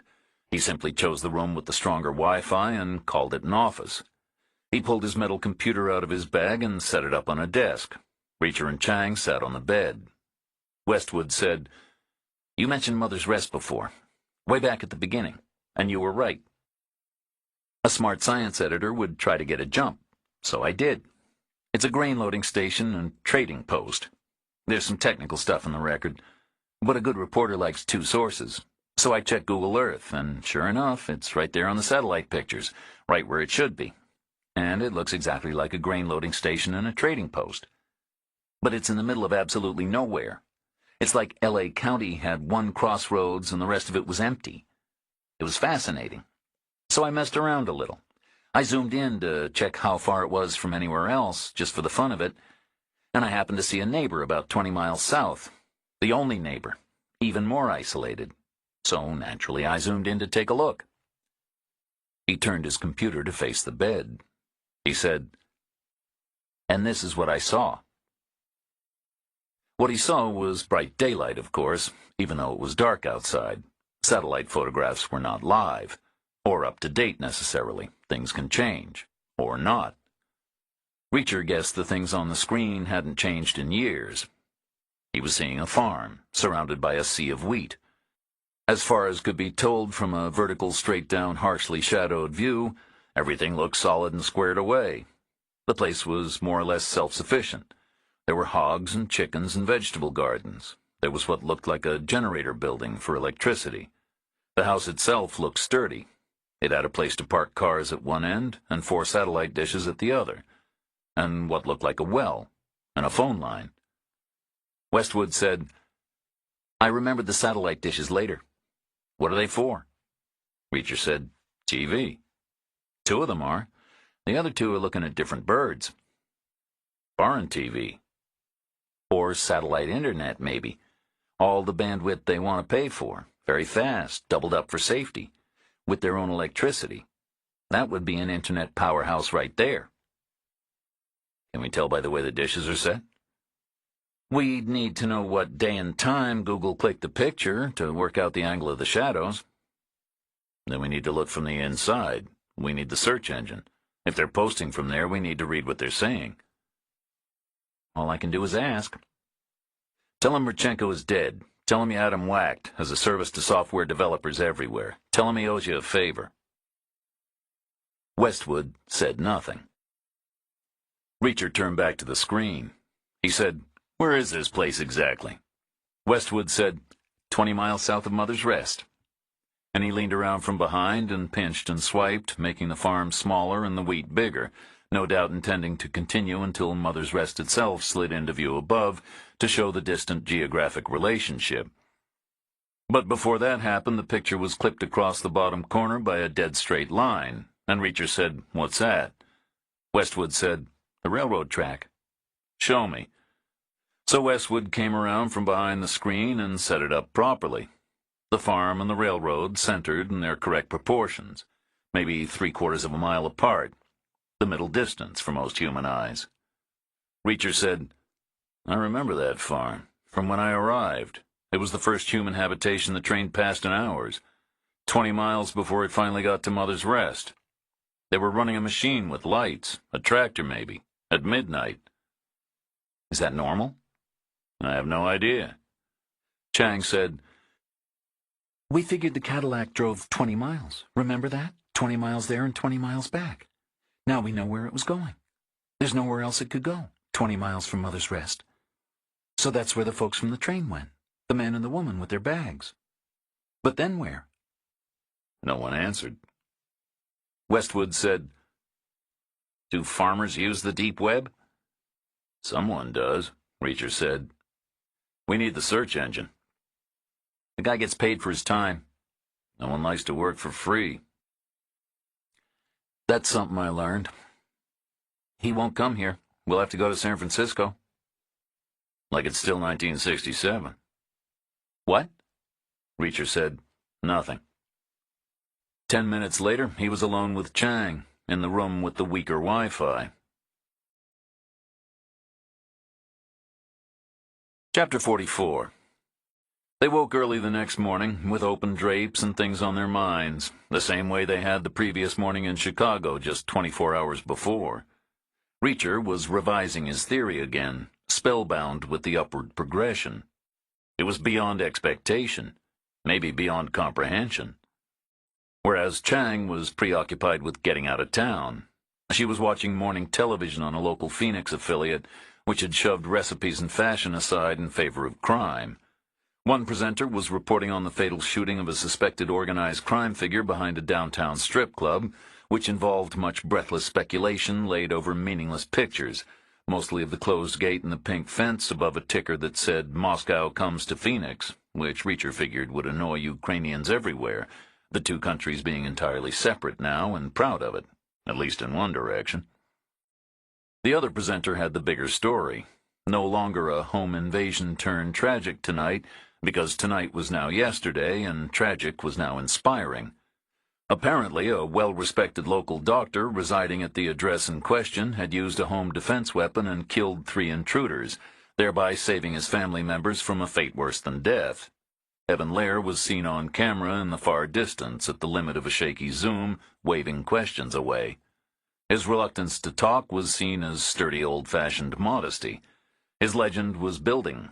He was halfway to becoming the badass doc, buoyed up by grainy nighttime videotape of gurneys coming out of the house bathed in flashing red light. There were distant live shots of Emily, now out of the shirt and bikini, now in jeans and a sweater, and Lydia, who was looking down at the ground. Then a third presenter broke in to say she was hearing from the police department that the events might be linked, in that the 3 dead men from the house were known associates of the dead man at the strip club. And a fourth presenter broke in to say she had early word from the DA's office that the shootings at the house would likely be seen as justified, and that as far as the strip club incident was concerned, the murder weapon had been recovered from a nearby garbage receptacle, but there were no fingerprints on it, and therefore there were no suspects at this time, and the inquiry would continue. Up next, 10 things to do with chicken. Chang said, You okay? Reacher said, Top of the world, except my head still hurts. No reaction? To what? She pointed at the screen. All that? My ears are still ringing a bit. That's not what I mean. I leave people alone if they leave me alone. Their risk, not mine. You're not upset? Are you? What was the machine you saw at the farm at midnight? It was a dot in the distance. It had a light bar, like a bull bar, but above the cab. 4 rectangular lights, very bright. Could have been a jacked-up pickup truck, more likely a tractor. It was working hard. I could see exhaust smoke in the lights. Could it have been a backhoe? Why? That was the day Keever disappeared. Reacher said, It could have been a backhoe. That's why I'm not upset. It could have been me if things had been different. Suppose Michael had gone missing in Seattle. McCann would have called me, and then later I might have called Keever for backup. Right now, you could be hanging out with him, looking for me. Perish the thought. Could have happened. You would have handled it better. Keever was a smart guy. Was? I guess I have to face it. Smart, but not smart enough. He made a mistake. You might have avoided it. What mistake? Maybe the same mistake I'm about to make. He underestimated them. If they buried him on the farm with the backhoe, then Marchenko wasn't involved. Not at that stage. That was all their own work. No help required. Maybe they're better than we think. They didn't look it. Hope for the best, plan for the worst. That morning, 8 men met at the counter inside the Mother's Rest dry goods store. As before, the store owner was already there, still in 2 shirts, still unkempt and unshaven. As before, the first in to join him was the spare parts guy from the irrigation store, and then came the Cadillac driver from the FedEx store, and the one-eyed clerk from the motel, and the hog farmer, and the counterman from the diner, and the Moynihan who had gotten kicked in the balls and had his gun taken. The 8th man arrived 5 minutes later, with his iron jeans and his blow-dried hair. The first 7 guys said nothing. They waited for him to speak. He said, The news is not good. Our faith was misplaced. The menu system did not function as expected. It did not do the job for us. As of now, we're on our own.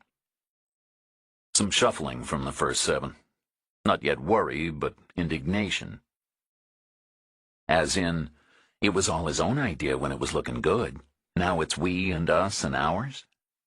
The hog farmer said, Is that what I saw on CNN this morning from Phoenix, the Russian guy? He was Ukrainian, and it wasn't just him. The other 3 were his too.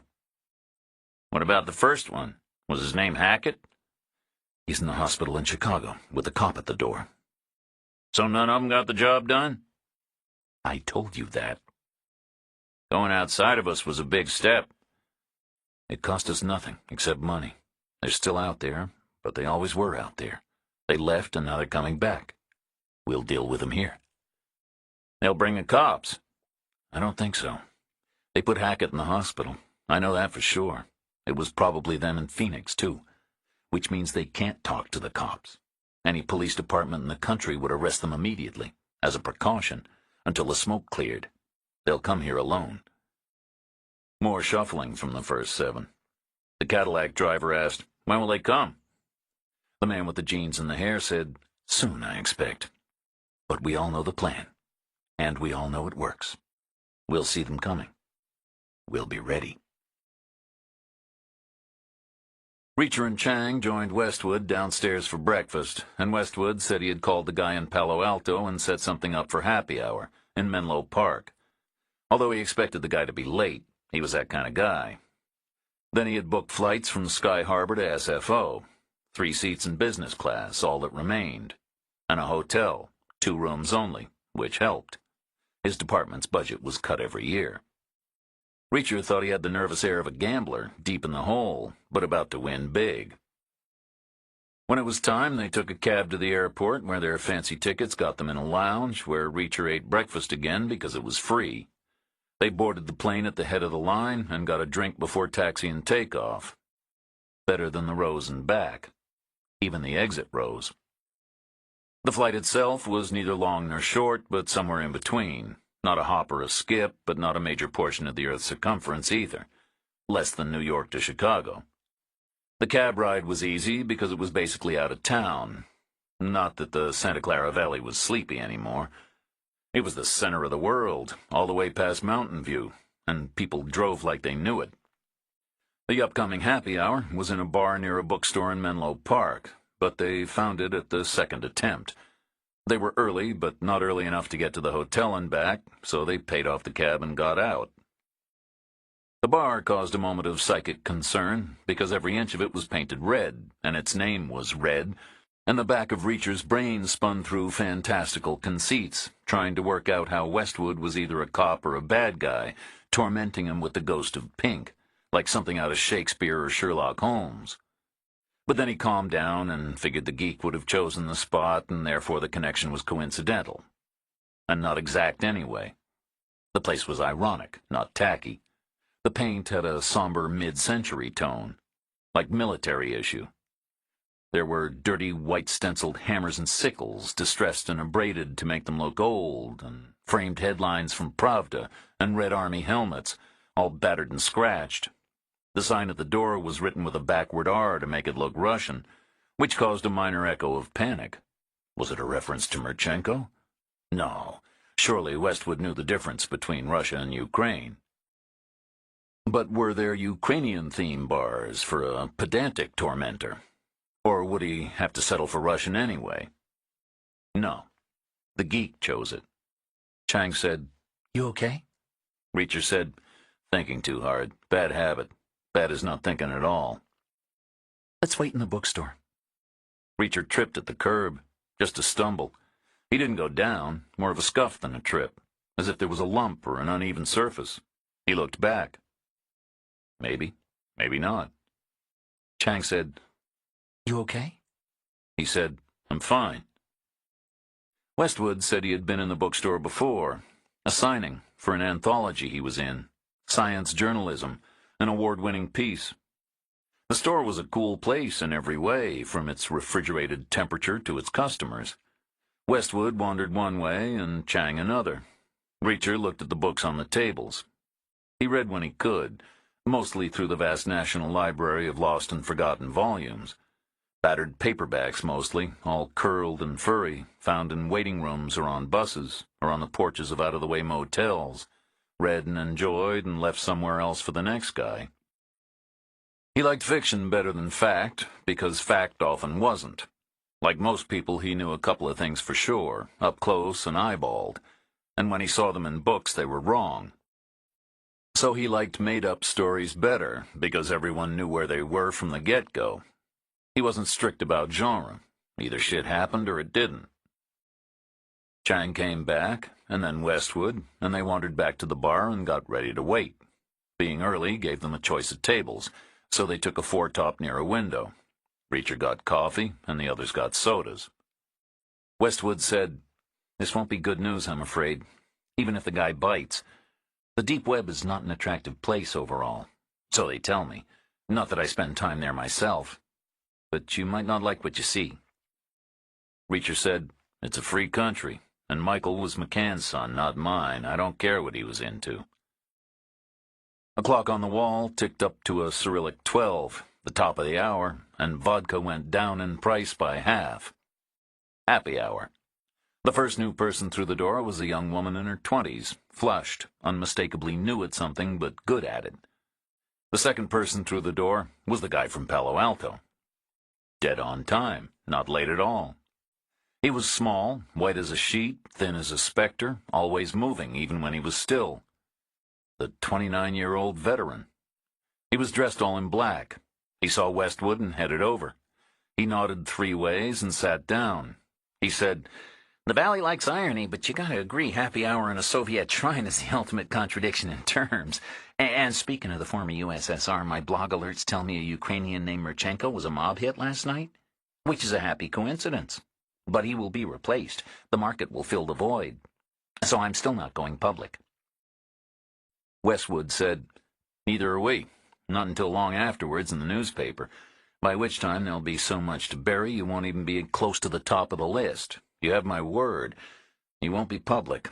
All we need is to search, in private, for a missing individual and his possible destination." "Search where?" "Chat rooms, mostly. Maybe commercial websites." "I don't want to become a public resource." "I'm happy not to pay you." "Then I would be doing it for friendship, which makes the obligation worse." Reacher said, "Can you do it, if you wanted to?" The guy said, "I've been doing it since it was called the Undernet, and the invisible web. It got harder, but I got better." "The destination might be hard to crack." "Cracking is easy. It's finding that's hard." "So what would get you to give us an hour of your time, apart from getting paid?" "Do you have a motive, apart from getting paid? Does anyone, really?" "As a matter of fact, I'm not getting paid." "Then why are you doing it?" "Because some guy thinks he's pretty damn smart." "But you're smarter, and you have to prove it?" "I don't have to prove it. I want to prove it, now and then, out of respect for the people who really are smart. Standards should mean something." "You're trying to steer me to the same conclusion. A battle of egos, me against them as coders. Good try. You know me well, even though we've only just met. But I've gone beyond. I'm happy there. I'm better than them. I know that. I'm secure in that knowledge. I no longer feel the desire to show it. Not even now and then. Not even out of respect. Not that I don't respect the way you feel. The old me would have agreed with you." "What would the new me agree with?" "Tell me about the missing individual. Is he interesting?"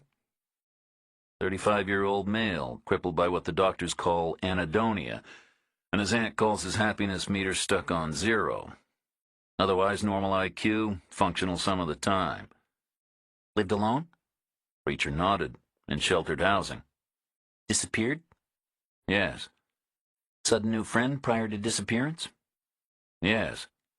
The guy said, 32 seconds. "For what?" "I'll find him in the deep web inside 32 seconds. I know where to look." "When can you do it?" "Tell me about the aunt." "She married up, a doctor. She has a beautiful daughter, but she still loves her nephew and seems to understand him." "I like her image of the happiness meter." "We agreed mine is 4 to 9. "I've gone beyond. I hit 10 now, all the time." "That's the Molly talking." "The what?" "I read it in the paper." "I haven't taken Molly for 2 years." "Something else now?" "Everything else now. Got some stress." "Just remember, speed kills. That's what they told us back in the day." "I won't go public. You understand what that means?" Reacher nodded. "There won't be a trial." "Was it you with Murchenko?" "Admit nothing, even on your deathbed. You might suddenly get better." "One night only," the guy said. "No coming back to check on things. I need space of my own." "When can you do it?" "Now, if you like." "Where?" "At my house. You're all invited." Chapter 45. The guy from Palo Alto had a thing on his phone that summoned cars to the curb within minutes. Riding 4 to a car was deemed unseemly, so he pressed twice and got 2. He rode with Westwood to catch up on old times, and Reacher and Chang followed in a town car all their own. The guy's house was a 1950s box remodeled in the 1970s to look like the 1930s. Reacher figured it had a triple layer of ironic authenticity all its own, and was therefore worth more than all the money he'd made in his life. Inside, it was all clean and all silver and black. Reacher had been expecting a tangled riot of computer gear like they'd seen in McCann's apartment in Chicago, but in the den there was nothing but a small glass table and a lone no-brand desktop. There was a tower unit and a screen and a keyboard and a trackball, none of which matched. There were only 5 wires, all cut to the right length, none tangled, all neatly placed. The guy said, "I built it myself. There are various technical hurdles and some serious data incompatibilities to overcome. It's like visiting a foreign country. You have to learn their language, and their customs, more importantly. I wrote some browser software based on Tor, which is what they all use. It was written by the United States Naval Research Laboratory, ironically, to provide a safe haven for political dissidents and whistleblowers all around the world. Which is the law of unintended consequences right there, biting the world in the ass. Tor stands for the onion router, because that's what we're dealing with here. Layers upon layers upon layers, like the layers of an onion, in the deep web itself, and inside all of its separate sites." He sat down and fired up his machine. There was no fancy stuff on the screen, no pictures of outer space, no icons, just short lines of green writing on a black field, all business, like an airline check-in desk or a car rental counter. The guy said, "What's the missing individual's name?" Chang said, "Michael McCann." "Social Security number?" "Don't know." "Home address?" "Don't know." Not good," the guy said. "There are preliminary steps to be taken. I need what I call his internet fingerprint. It's an algorithm I wrote. Some of this, some of that. The precise minimum required to be definitive. Elegant, really. We can start with something as simple as his cable bill. But there are other ways. Do we know his next of kin?" "That would be his father, Peter McCann. His mother is long dead." "Do we have an address for Peter McCann?" Chang told him. The undistinguished brownstone on the undistinguished street. Lincoln Park, Chicago, apartment 32. The guy typed a command and what looked like a portal appeared into the Social Security Administration's mainframe. The real government deal. Reacher glanced at Chang, and she nodded, as if to say, "It's okay, I have one too." The guy entered Peter McCann's data and found his Social Security number instantly, which instantly led to Michael's because they were nominated for each other's survivor benefits, next of kin. Michael's Social Security number led to his address, which was also in Lincoln Park, Chicago. Then the guy came out of Social Security and went into some other complex database. He entered Michael McCann's Social Security number and his address, and the screen redrew into a long list of alphanumeric codes. The internet fingerprint. Michael McCann and no one else. The guy typed a new command, and the screen came up with a title page, crudely formatted out of plain green writing on a black background, but with tabs and spaces and centering, so that it looked vaguely like a commercial product, or a prototype. Which it was, Reacher supposed, in a way. Potentially. It looked inviting enough, like bright emeralds on velvet. The most prominent word on the page was bathyscaphe. "Get it?" The guy said. "A submarine," Chang said, "capable of going all the way to the ocean bed. Originally I called it Nemo, after the guy in 20,000 Leagues Under the Sea. He commands a submarine named Nautilus. I liked him because Nemo was Latin for nobody, which seemed appropriate. But then they made a movie about a fish, which ruined it." He typed another command, and a search box came up. He said, "Okay, start your engines. 32 seconds is the wager." He pasted a whole lot of stuff into the search box. Not Michael McCann's name, but some of the long alphanumeric codes from the previous database. The fingerprint. Better than a name, presumably. The guy clicked the Go tab, and a clock started running in Reacher's head. 5 seconds. The guy said, "One day it'll be much faster. The raw search is good, but the page search is piped out to the find and replace function from an old word processor." 12 seconds. The guy said, "But please don't get the wrong impression. In absolute terms, it's fast enough. But the deep web is very big. That's the issue. And I don't have Google's advantages. No one is clamoring for my attention. They want the opposite. But I'm down there, right now. I'm among them. They can't see me, but I can see them.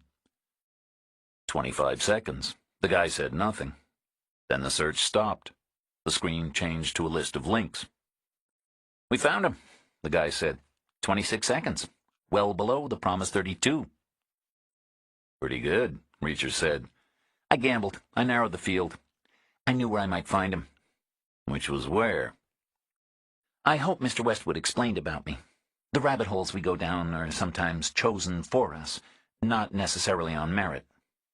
Reacher said, the solving, not the problem.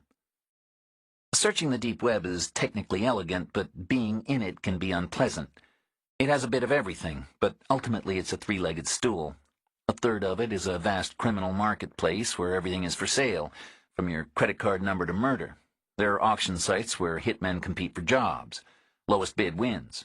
There are sites where you can specify how your wife should die, and there are contractors who will give you a custom quote.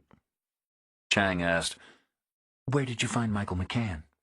The guy said, The second leg of the deep web stool is pornography of the nastiest sort.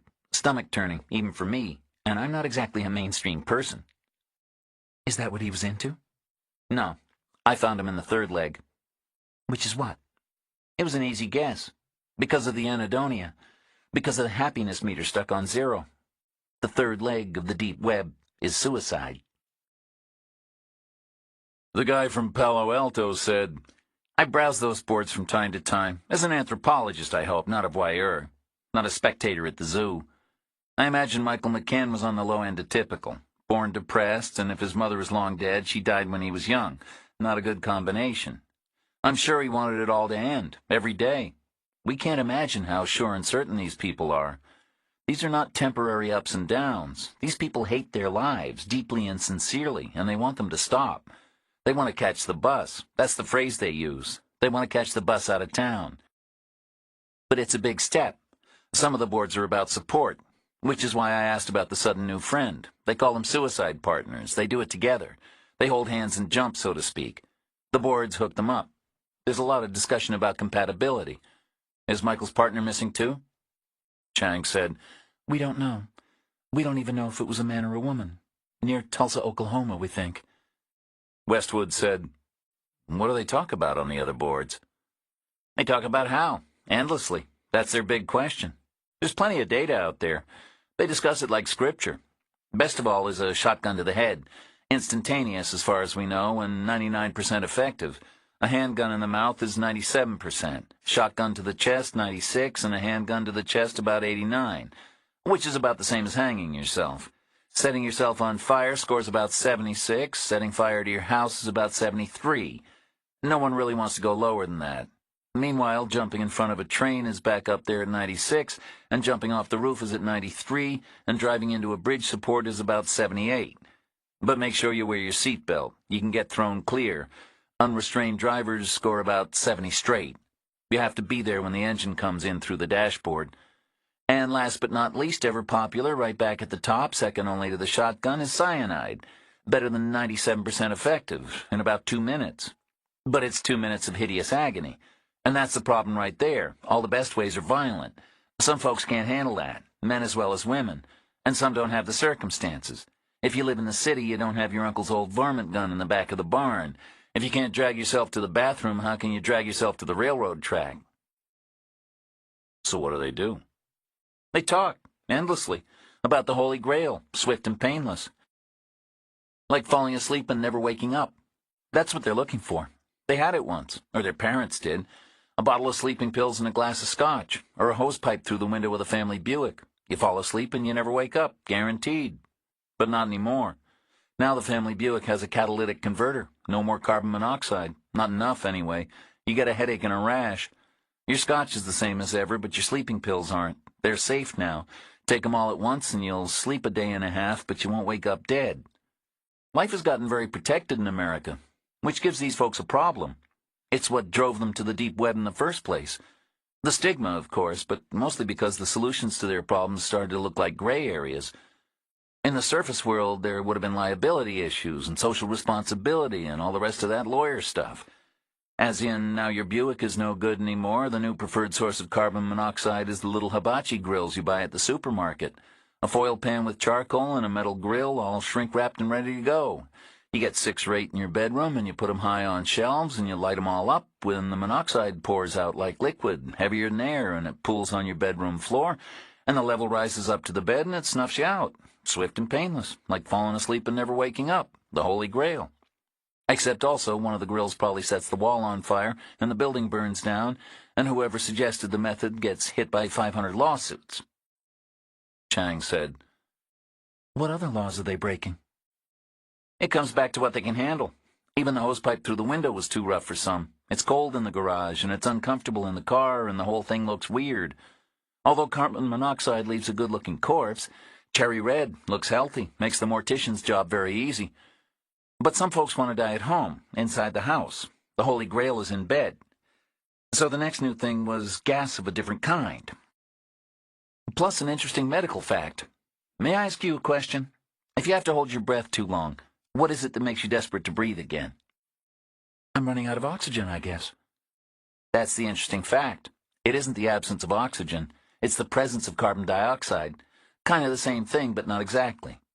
The point is, you could suck up any kind of gas, and as long as it wasn't carbon dioxide, your brain would be happy.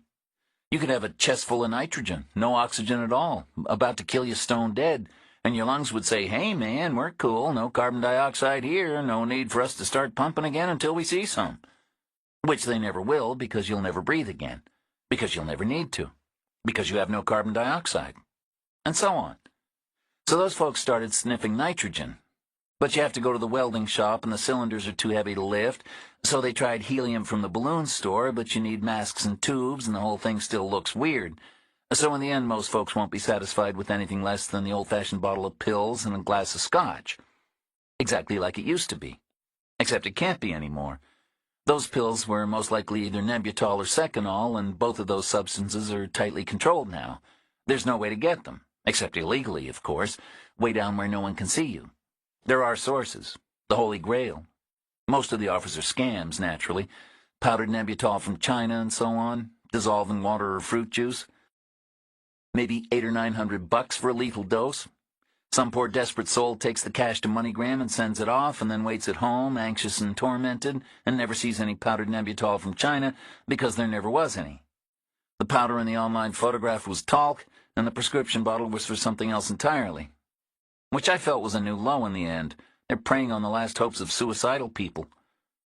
Reacher said, "But you imply they're honest offers, too. You said most, not all." Seconal is gone completely. Nembutal is the last chance. Now the Holy Grail all by itself. The only legal use for Nembutal in the United States is large animal euthanasia. Some get stolen, and some veterinarians are bent. Why not? A lethal dose for a human would be 2 small bottles, easy to ship. FedEx would take care of it. $900 for what gets splashed on the floor when you're killing a mule. You'll take that deal." He saw houses still lived in, and houses converted to offices, for seed merchants and fertilizer dealers, and a large animal veterinarian. Reacher said, "Show us exactly where Michael McCann was posting. We want to read what he said." Chapter 46. They pulled chairs close to the glass table and crowded around the screen to read. Michael McCann was signed up for 2 suicide boards. In both cases, he posted under the name of Mike. He wrote flatly, laboriously, as if numbed, as if exhausted by his burdens. His spelling was good, and his grammar was formal.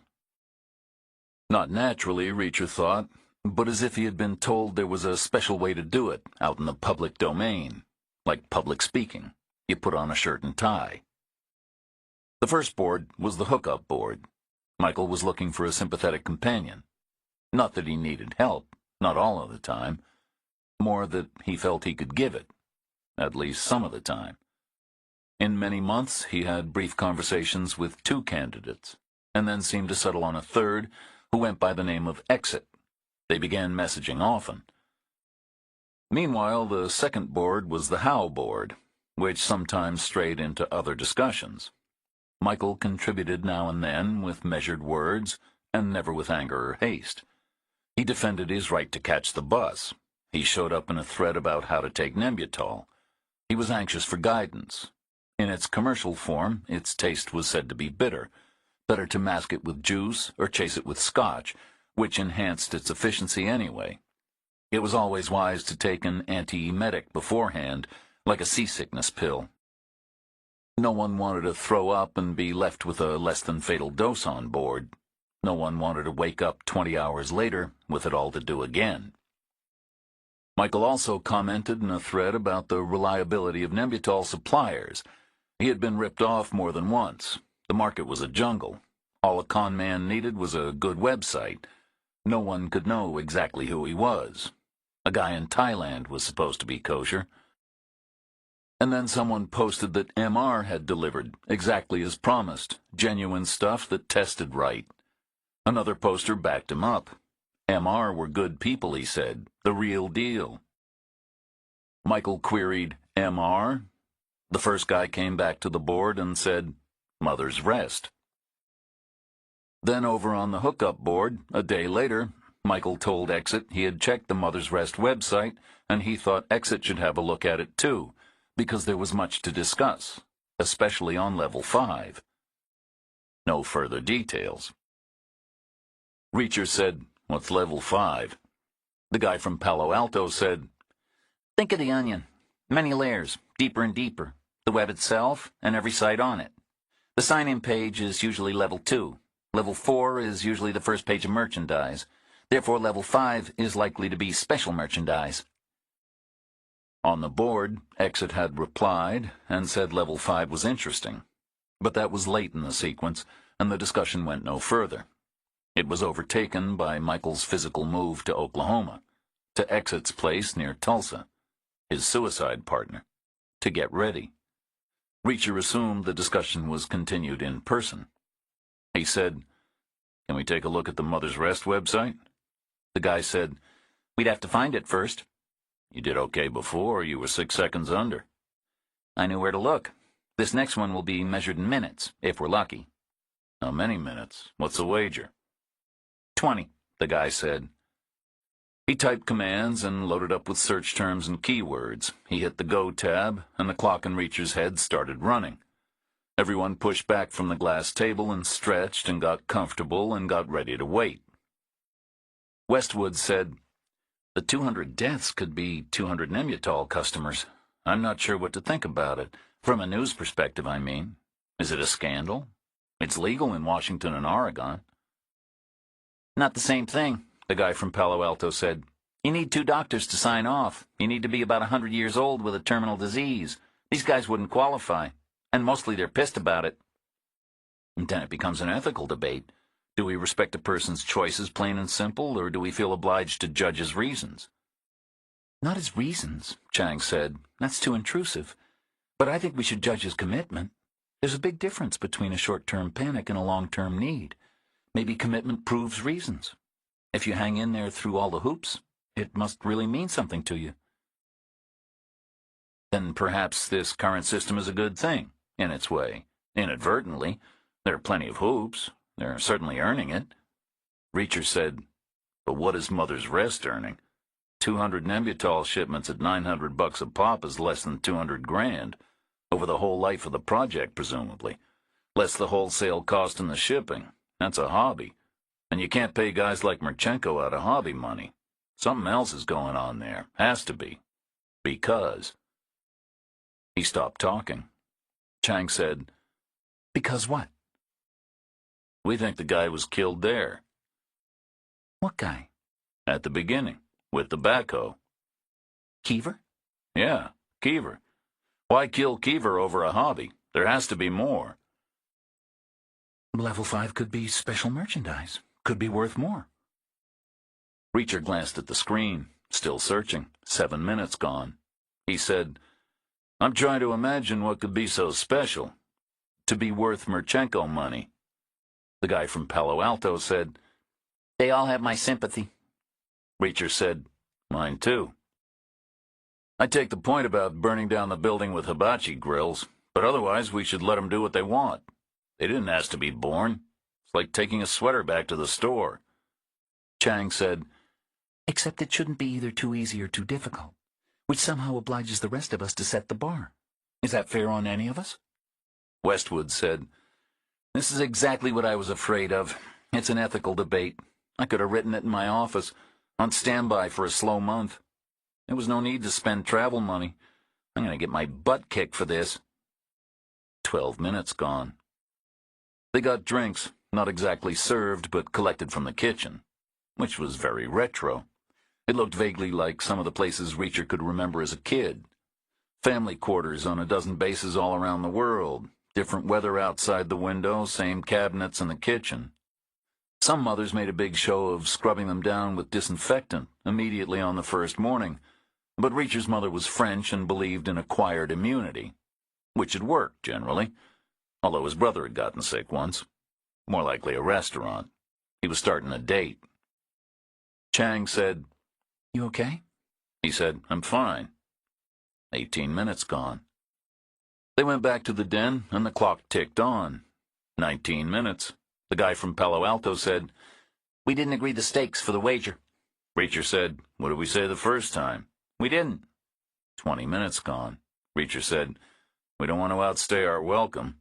The guy said, The program will get there. I'm a better geek than they are. "What's the longest search you've ever run?" 19 hours. "What did you find?" The president's schedule on an assassin site. "Of the United States?" The very same. And the schedule was current when I started the search. "Did you call it in?" That was a dilemma. I'm not a public resource. And as a matter of fact, there was no more information to be had. A site that took me 19 hours to find would have so many mirrors and decoys the service might as well be on Venus or Mars. But the Secret Service wouldn't have taken that on trust. They'd have torn my stuff apart for their own guys to look at. They'd have tied me up for a year talking and consulting.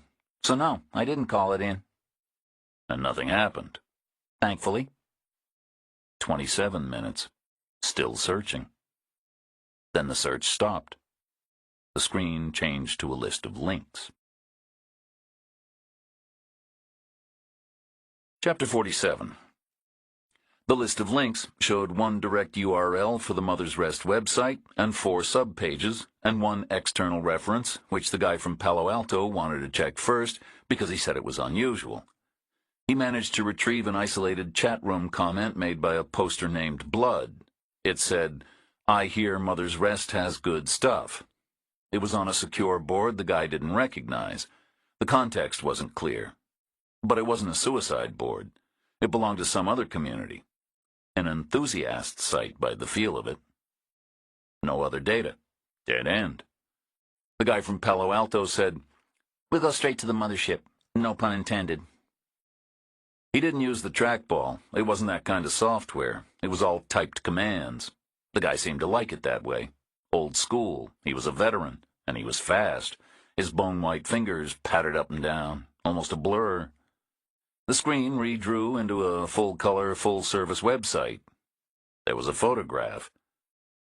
The photograph was of a road running dead straight ahead, through an infinite sea of wheat, forever, until it disappeared in a golden haze on the horizon, at that point as narrow as a needle.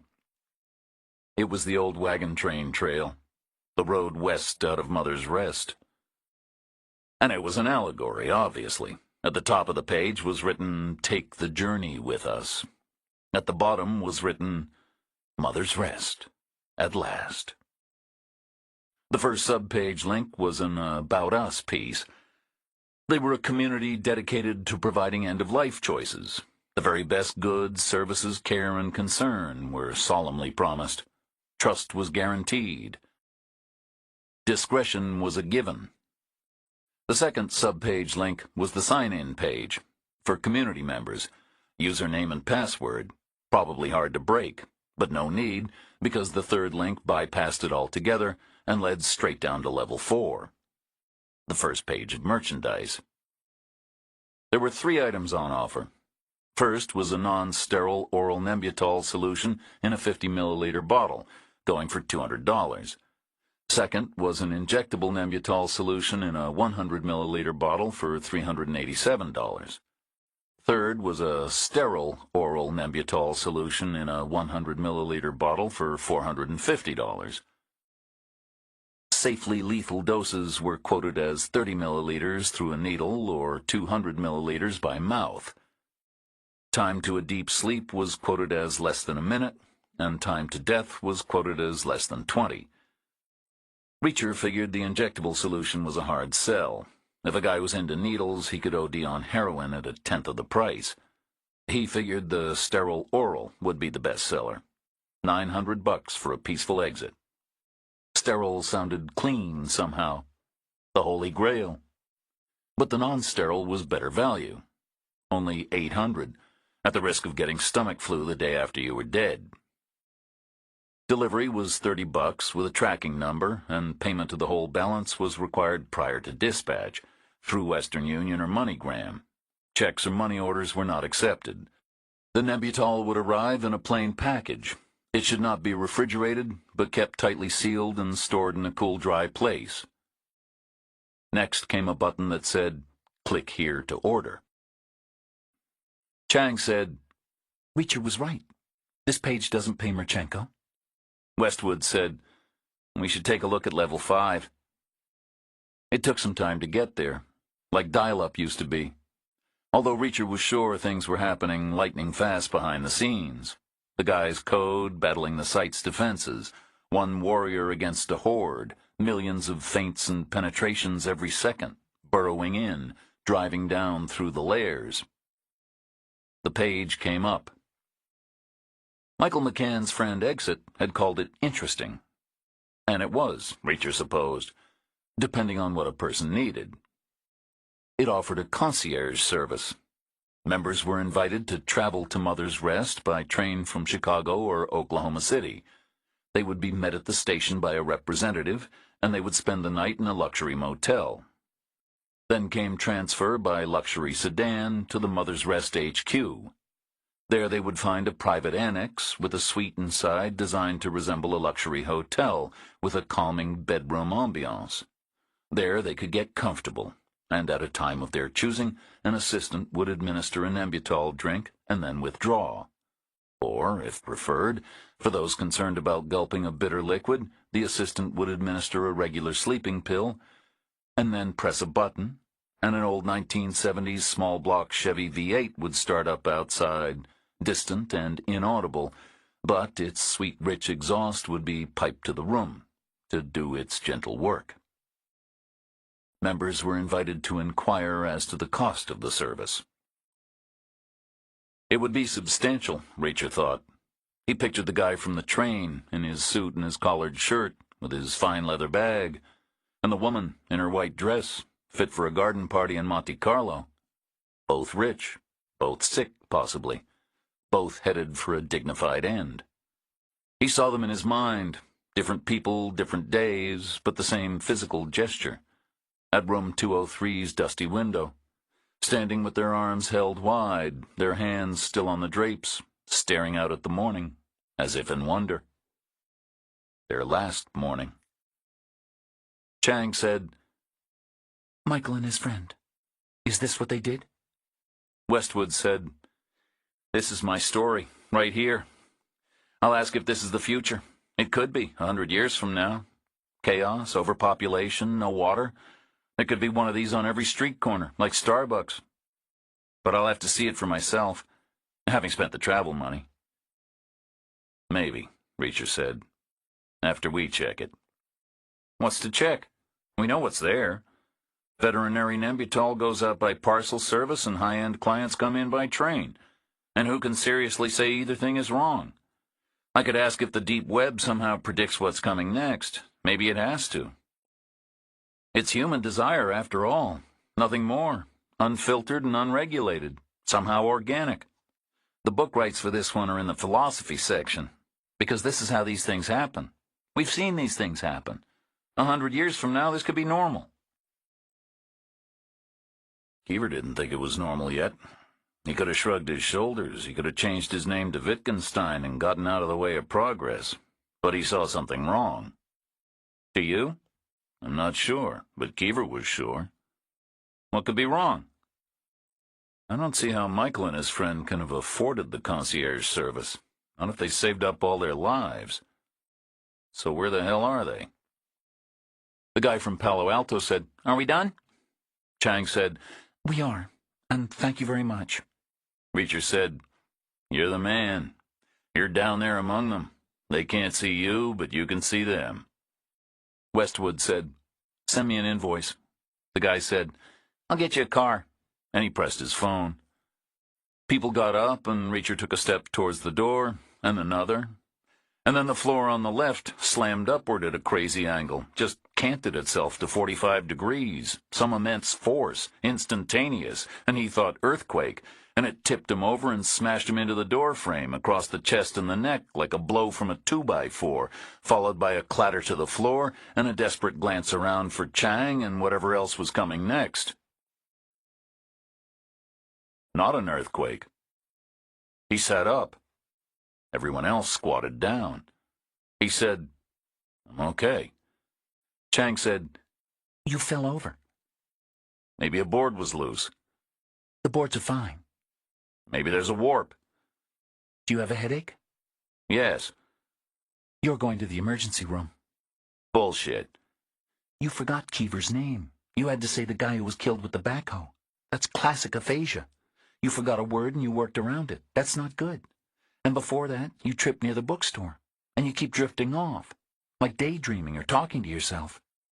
"Do I?" Like it's all spacey in there." "How is it normally?" "You're going to the emergency room." "Bullshit, don't need it." "For me, Reacher." "Waste of time, we should go direct to the hotel." "I'm sure you're right, but do it for me." "I've never done it before." "There's a first time for everything. I hope not just this." Reacher said nothing. "For me, Reacher." The guy from Palo Alto said, "Go to the emergency room, man." Reacher looked at Westwood and said, "Help me out here." Westwood said, "Emergency room." The guy from Palo Alto said, "Tell him you're a coder. No waiting time. Some of those companies make big donations." They did as the guy said, and claimed a status Reacher did not have, and was never likely to have. Right down there in terms of probability with quilter or scrapbooker or tenor in the choir. But it got him seen in 90 seconds, and 90 seconds after that he was on his way for a CT scan of his head. Which he said was bullshit, don't need it, waste of time. But Chang hung in there, and they fired up the machine, which was nothing much, a kind of electric buzz, just x-rays, and then a wait for a doctor to look at the file. Which Reacher said was bullshit, waste of time, the same things over again. And Chang hung in again, and eventually a guy showed up with a file in his hand and a look in his eye. Chang and Westwood stayed in the room. Reacher said, "The CT in CT scan stands for computerized tomography." The guy with the file said, "I know.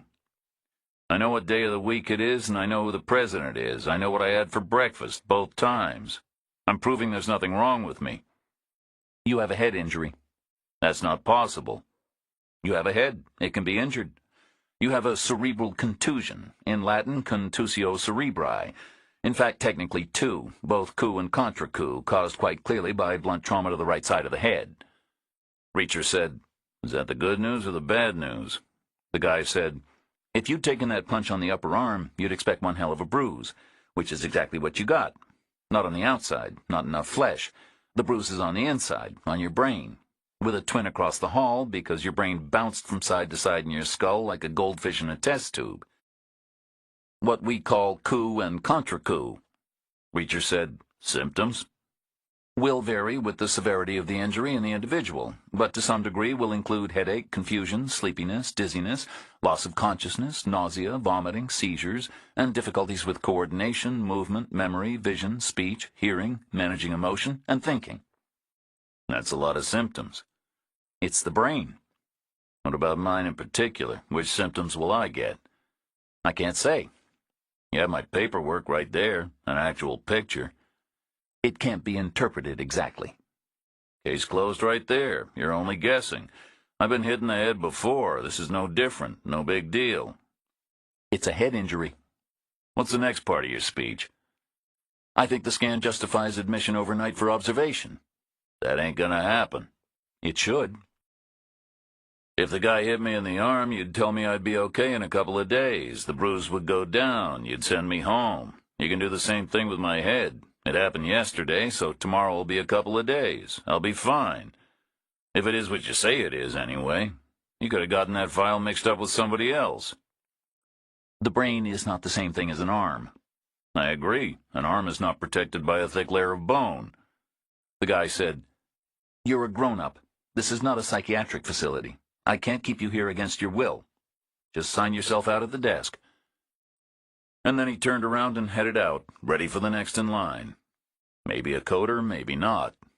The door swung shut behind him. Reacher said, "It's a bruise. It's getting better." Chang said, "Thank you for having it checked. Let's go find the hotel." Should have gone direct. "Reacher, you fell over."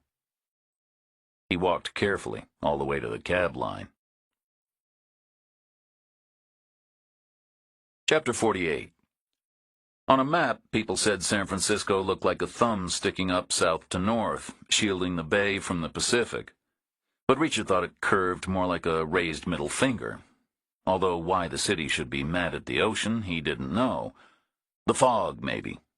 But either way, the hotel Westwood had chosen was at the tip, where either the thumbnail or the fingernail would be. Right on the waterfront.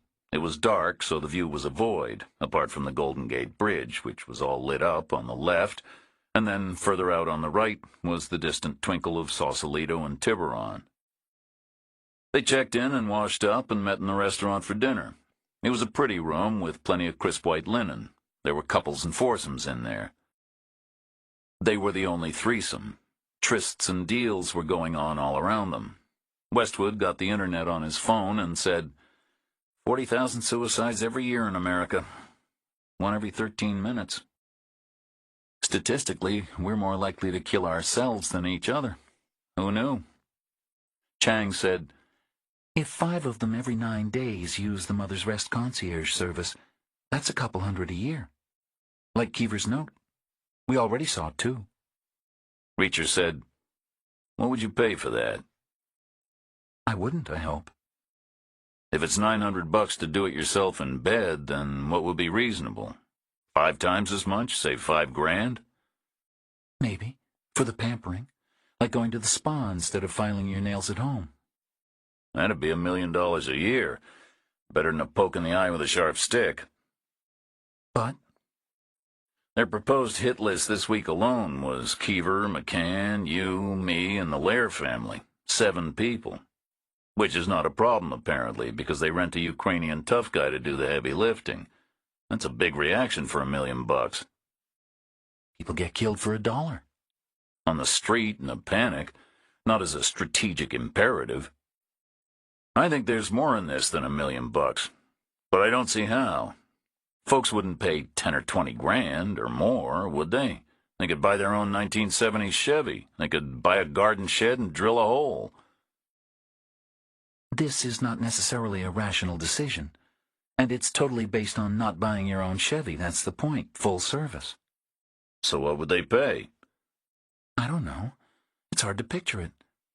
Imagine you're a rich guy and you want out. One final luxury. Discreet people in the background, making sure it all goes okay. Care and concern and hands to hold. It's a major event in your life, obviously. You might pay what you paid for your car, which is probably a Mercedes or a BMW. 50 grand maybe, or even 80, or more. I mean, why not? You can't take it with you. Westwood said, "When are we going there?" Reacher said, "Well, we've made a plan. It's a tactical challenge, like approaching a small island across an open sea.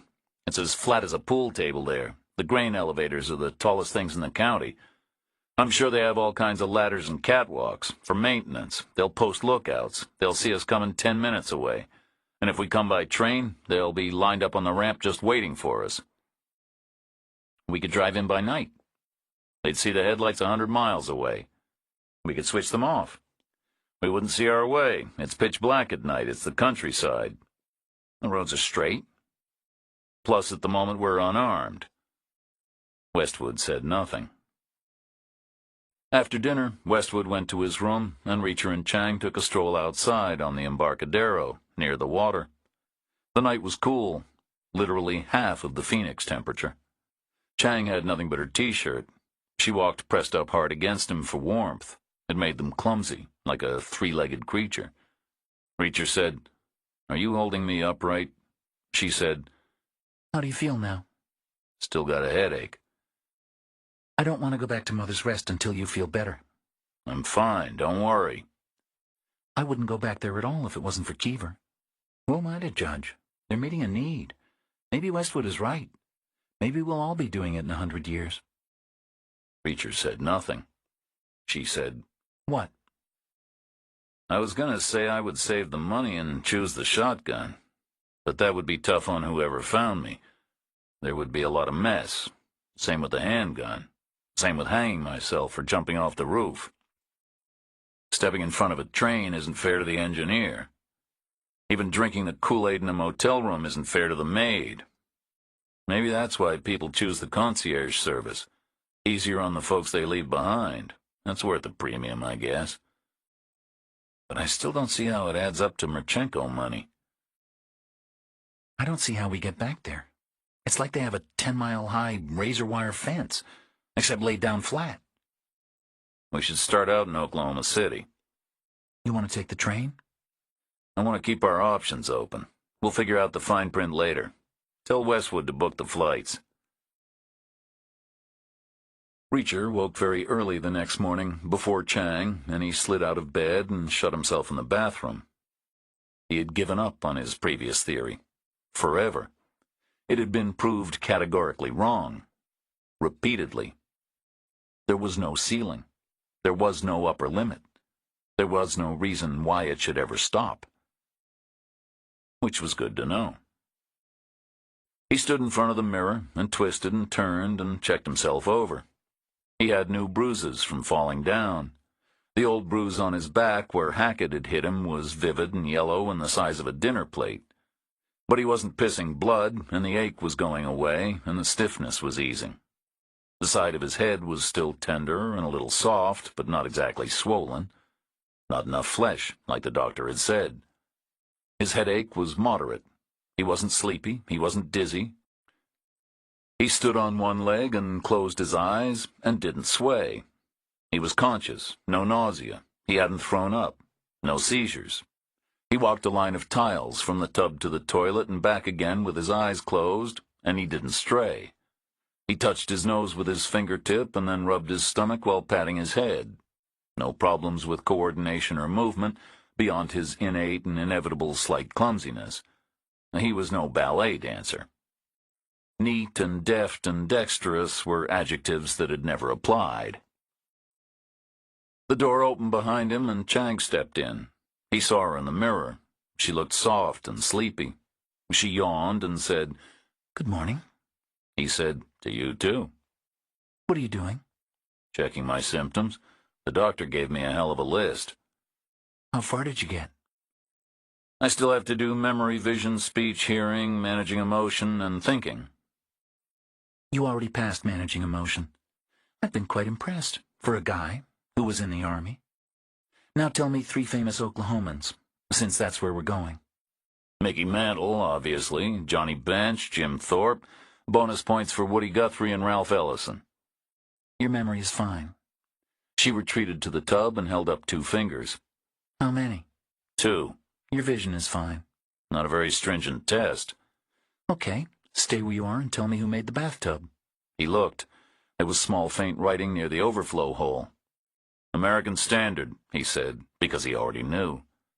"Your vision is fine," she said again. She whispered something very softly. "On the plane?" he said. "I'm totally up for that." "Your hearing is fine, that's for sure. What's the longest word in the Gettysburg Address?" "Which symptom is that?" "Thinking." He thought. "There are 3, all with 11 letters. Proposition, battlefield, and consecrated." "Now recite the first sentence, like you were an actor on a stage." "Lincoln was coming down with smallpox at the time, did you know that?" "That's not it." "I know. That was for extra credit on memory." "We already did memory, remember? Now we're doing speech, the first sentence." "The guy who founded Getty Oil was descended from the guy the town of Gettysburg was named for." "That's not it either." That was general knowledge. Which is not even a symptom. It relates to memory. We did memory ages ago. He said, loud like an actor, 407 years ago our fathers brought forth on this continent a new nation, conceived in liberty and dedicated to the proposition that all men are created equal. It sounded good in the bathroom. The marble gave it echo and resonance. He said, louder, now we are engaged in a great civil war, testing whether that nation, or any nation so conceived and so dedicated, can long endure. She said, Has your headache gone? He said, more or less. Which means it hasn't yet. It's on its way out. It was never a big deal. The doctor thought it was. The medical profession has gotten very timid, very cautious, no sense of adventure. I lived through the night. I didn't need observation. Chang said, I'm glad he was cautious. Reacher said nothing. Then Westwood called on the room phone to say his travel people had booked seats on United, the only direct flight of the day, but no rush because it left halfway through the morning. So they ordered room service coffee to be delivered right away, and then room service breakfast to be delivered in exactly 1 hour's time. Very early in San Francisco was a couple of hours into the day in Mother's Rest. Not the difference between city and country habits, but merely time zones. Mother's Rest was ahead. The general store was doing business. The diner had a few last stragglers. The motel maid was hard at work. The one-eyed clerk was in the bathroom. The Cadillac driver was in his store, and Western Union and MoneyGram and FedEx were busy. But the spare parts store was closed for the irrigation systems, and the diner had no counter service.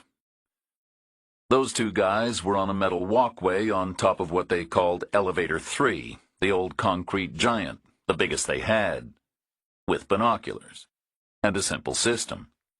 There were 2 roads in, one from the east and one from the west, which was the wagon train trail running crossways almost directly below them. But there were no roads in from the north or the south, just the railroad tracks. The system split the risk heavily in favor of the roads. The guys sat across from each other, one looking west, one looking east, and once every 5 minutes or so they would turn and scan the railroad to the north and south, a leisurely sweep from close to far, just in case someone was walking in, or using some weird self-propelled machine like an old Western movie. It became a ritual, a chance to stretch. Except at train time. Then the roll was harder. They were looking straight down on the train, more or less, so they could see the far side. Almost. Certainly they would see someone force a door and jump down on the blind side like an old spy movie. But at the same time, equal attention had to be paid to the roads. Always. Intrusion by vehicle was judged far more likely. Which meant apart from once in the morning and once in the evening, the binoculars were trained on the far horizon for early warning, through the dust in the air, fine and golden close by, then a haze in the distance. Visibility, about 15 miles. We all know the plan. We all know it works. They checked out, and a doorman got a cab, and they squeezed in, 3 across the rear seat, with a measure of regret in some, but not in Westwood, who was a little unsettled.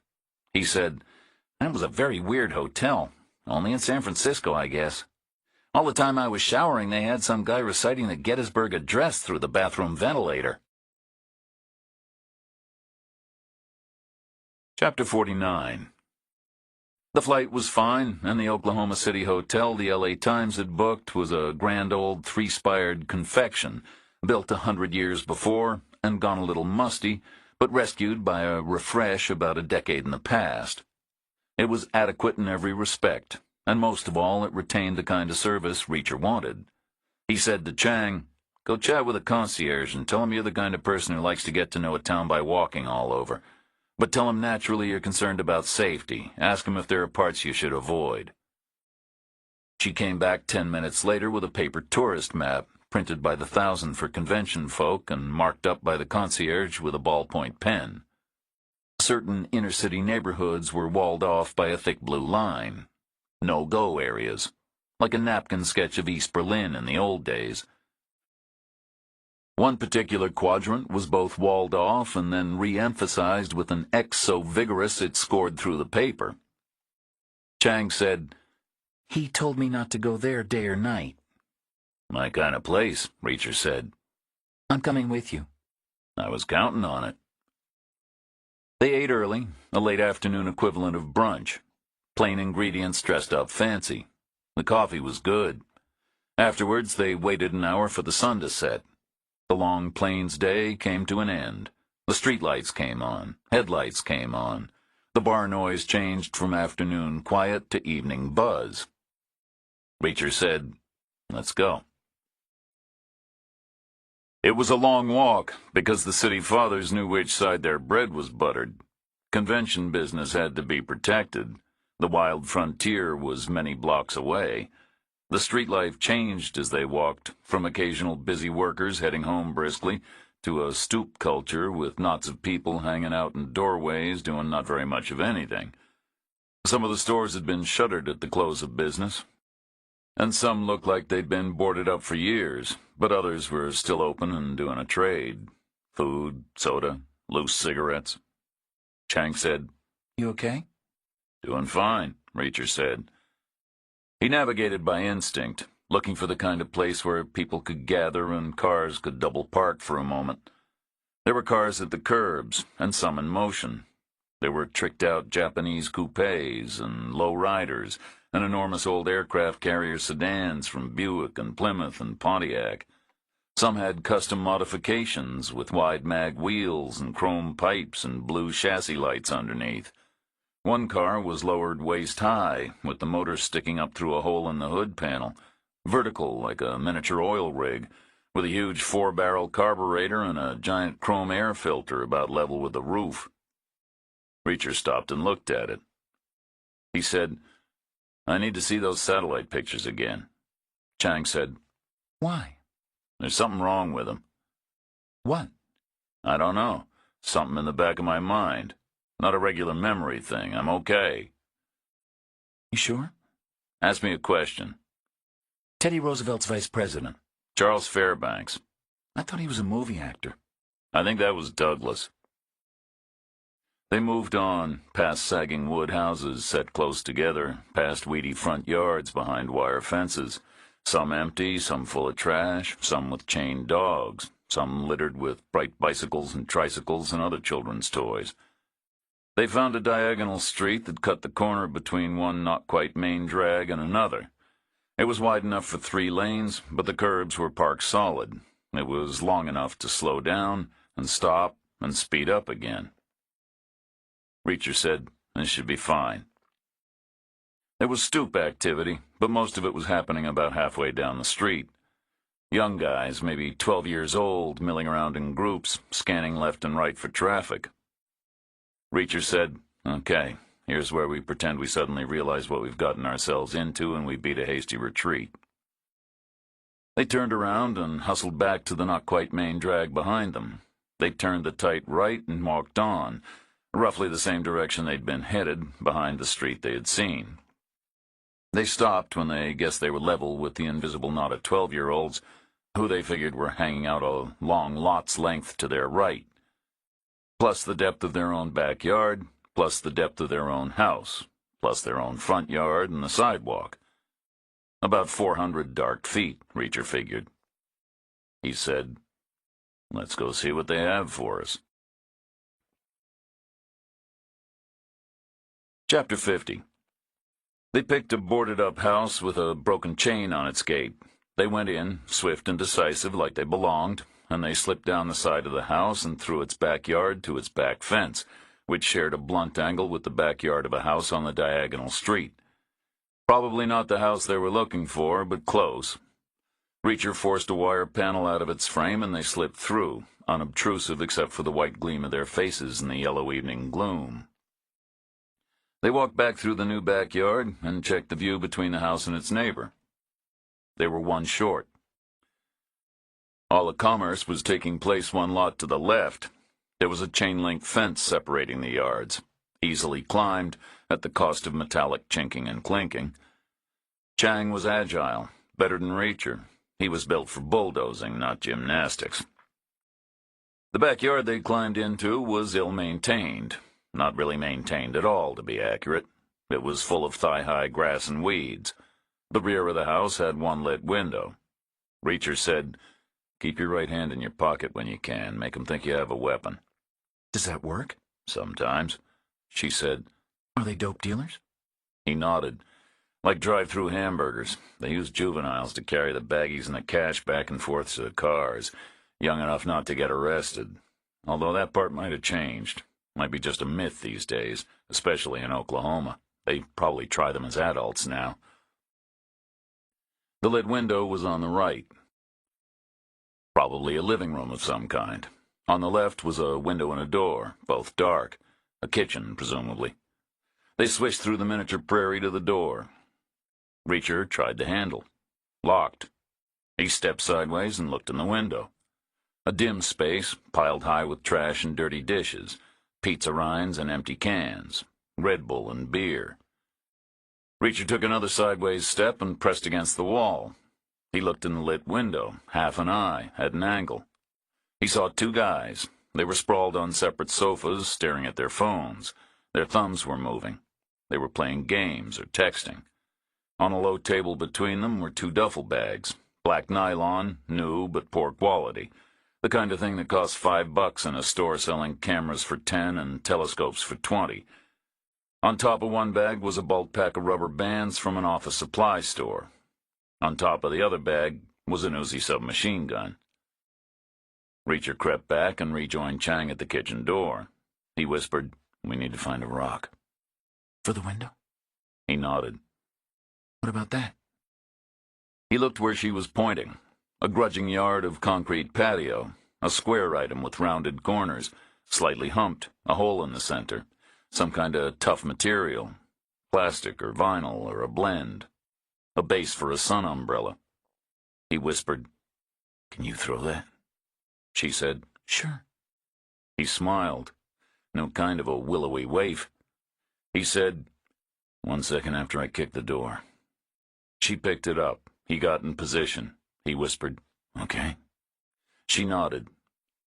1 step, 2, 3, and he smashed his heel through the lock and the door burst open, and as he fell inside, he heard the living room window shatter and the umbrella base crash to the floor.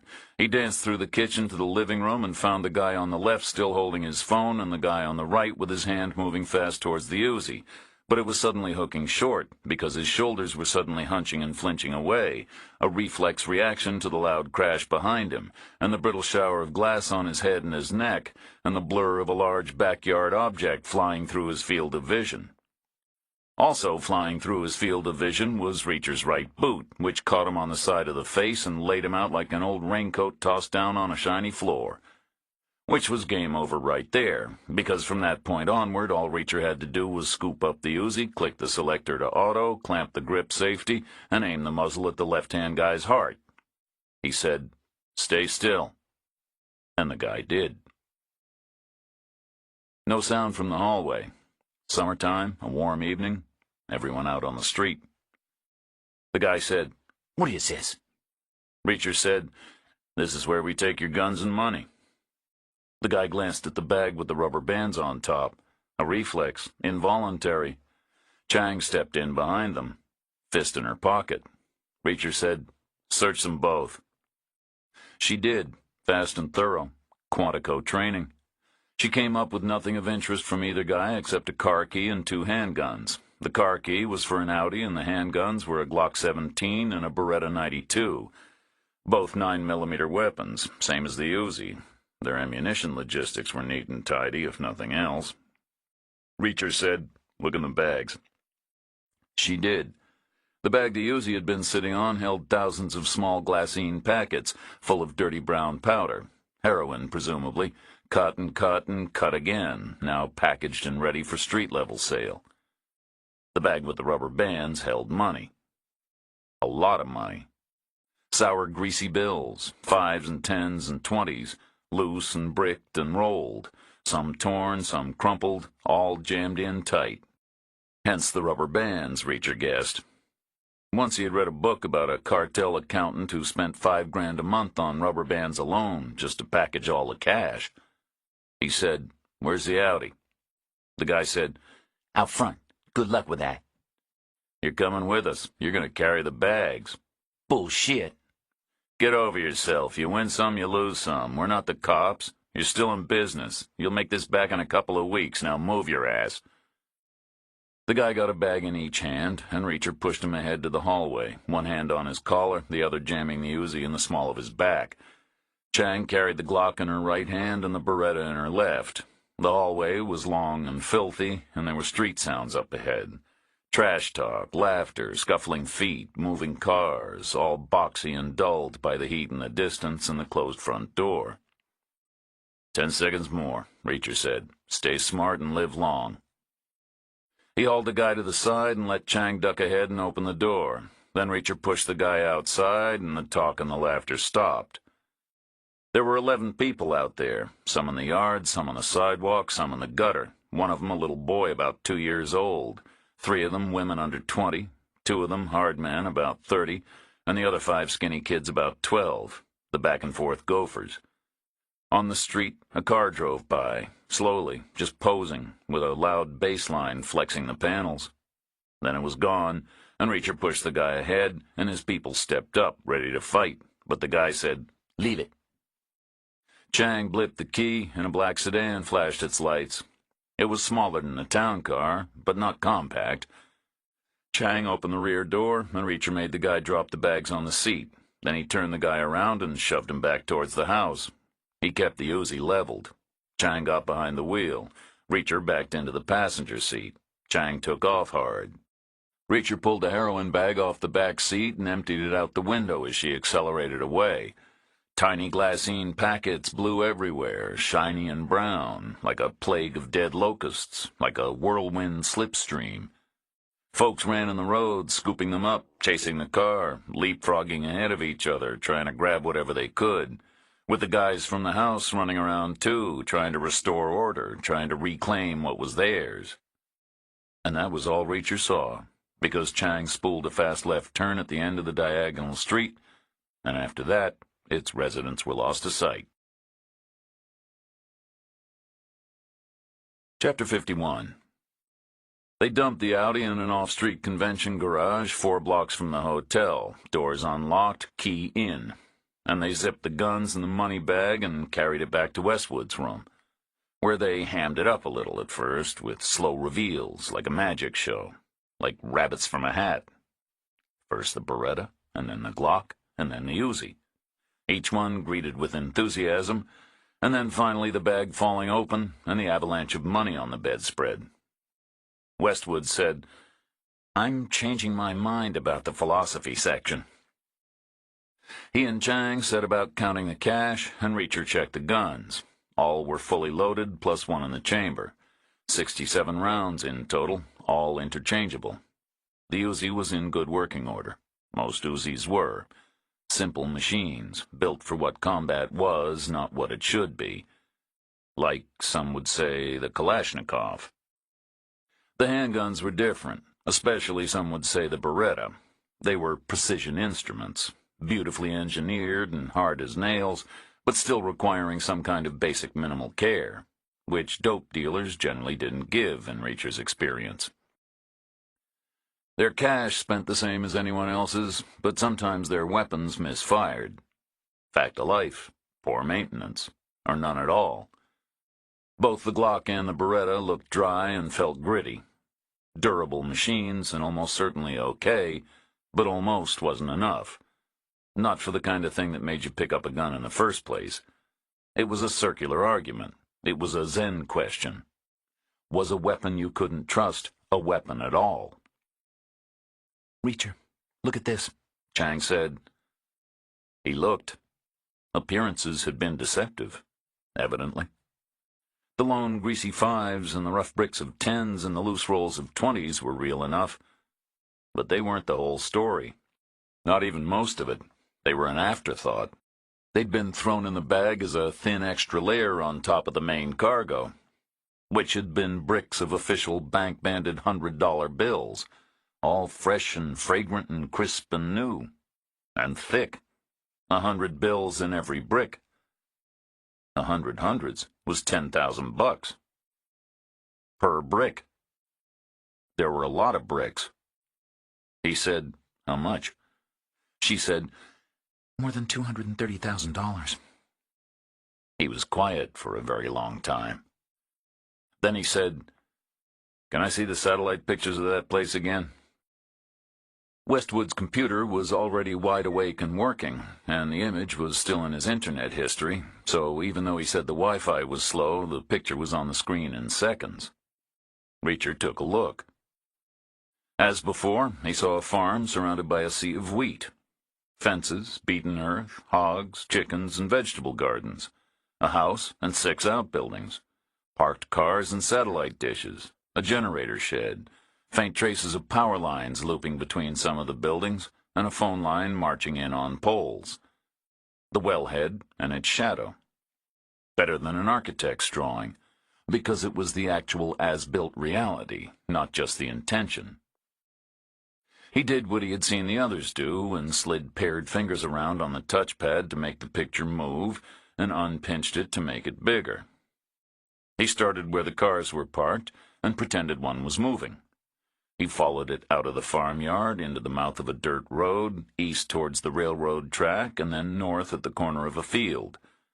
The field ran unbroken more than 10 straight miles, and then the dirt road turned west at its far corner, and then north again, all the way up to Mother's Rest itself, where it came in as a narrow and insignificant tributary at the dead end of the same wide plaza that later ran onward to the elevators. It was a private driveway, essentially, 20 miles long. It went nowhere else. He drove the virtual trip in reverse, 20 miles back to the farm, and he parked where he had started. He unpinched the picture until the farm filled the screen side to side and top to bottom. Nearest the railroad was the hog pen. It had a large shelter, probably made of wood, and a fenced area in front about 6 times as big, all churned up and pockmarked by heavy feet, all mud and slime. There was a barn a little bigger than the hog shelter. Those 2 structures had no power. The generator shed was easily identifiable. It had an intake snorkel through the wall and a top-hat exhaust vent in the roof. Diesel for a plant that big. Some immense installation. Thumb-thick cables spider-webbed out, sagging from eave to the house and the other 3 buildings. Reacher said, "Let's assume the biggest structure is the house, with the cars and the satellite dishes. But which structure is the suicide suite?"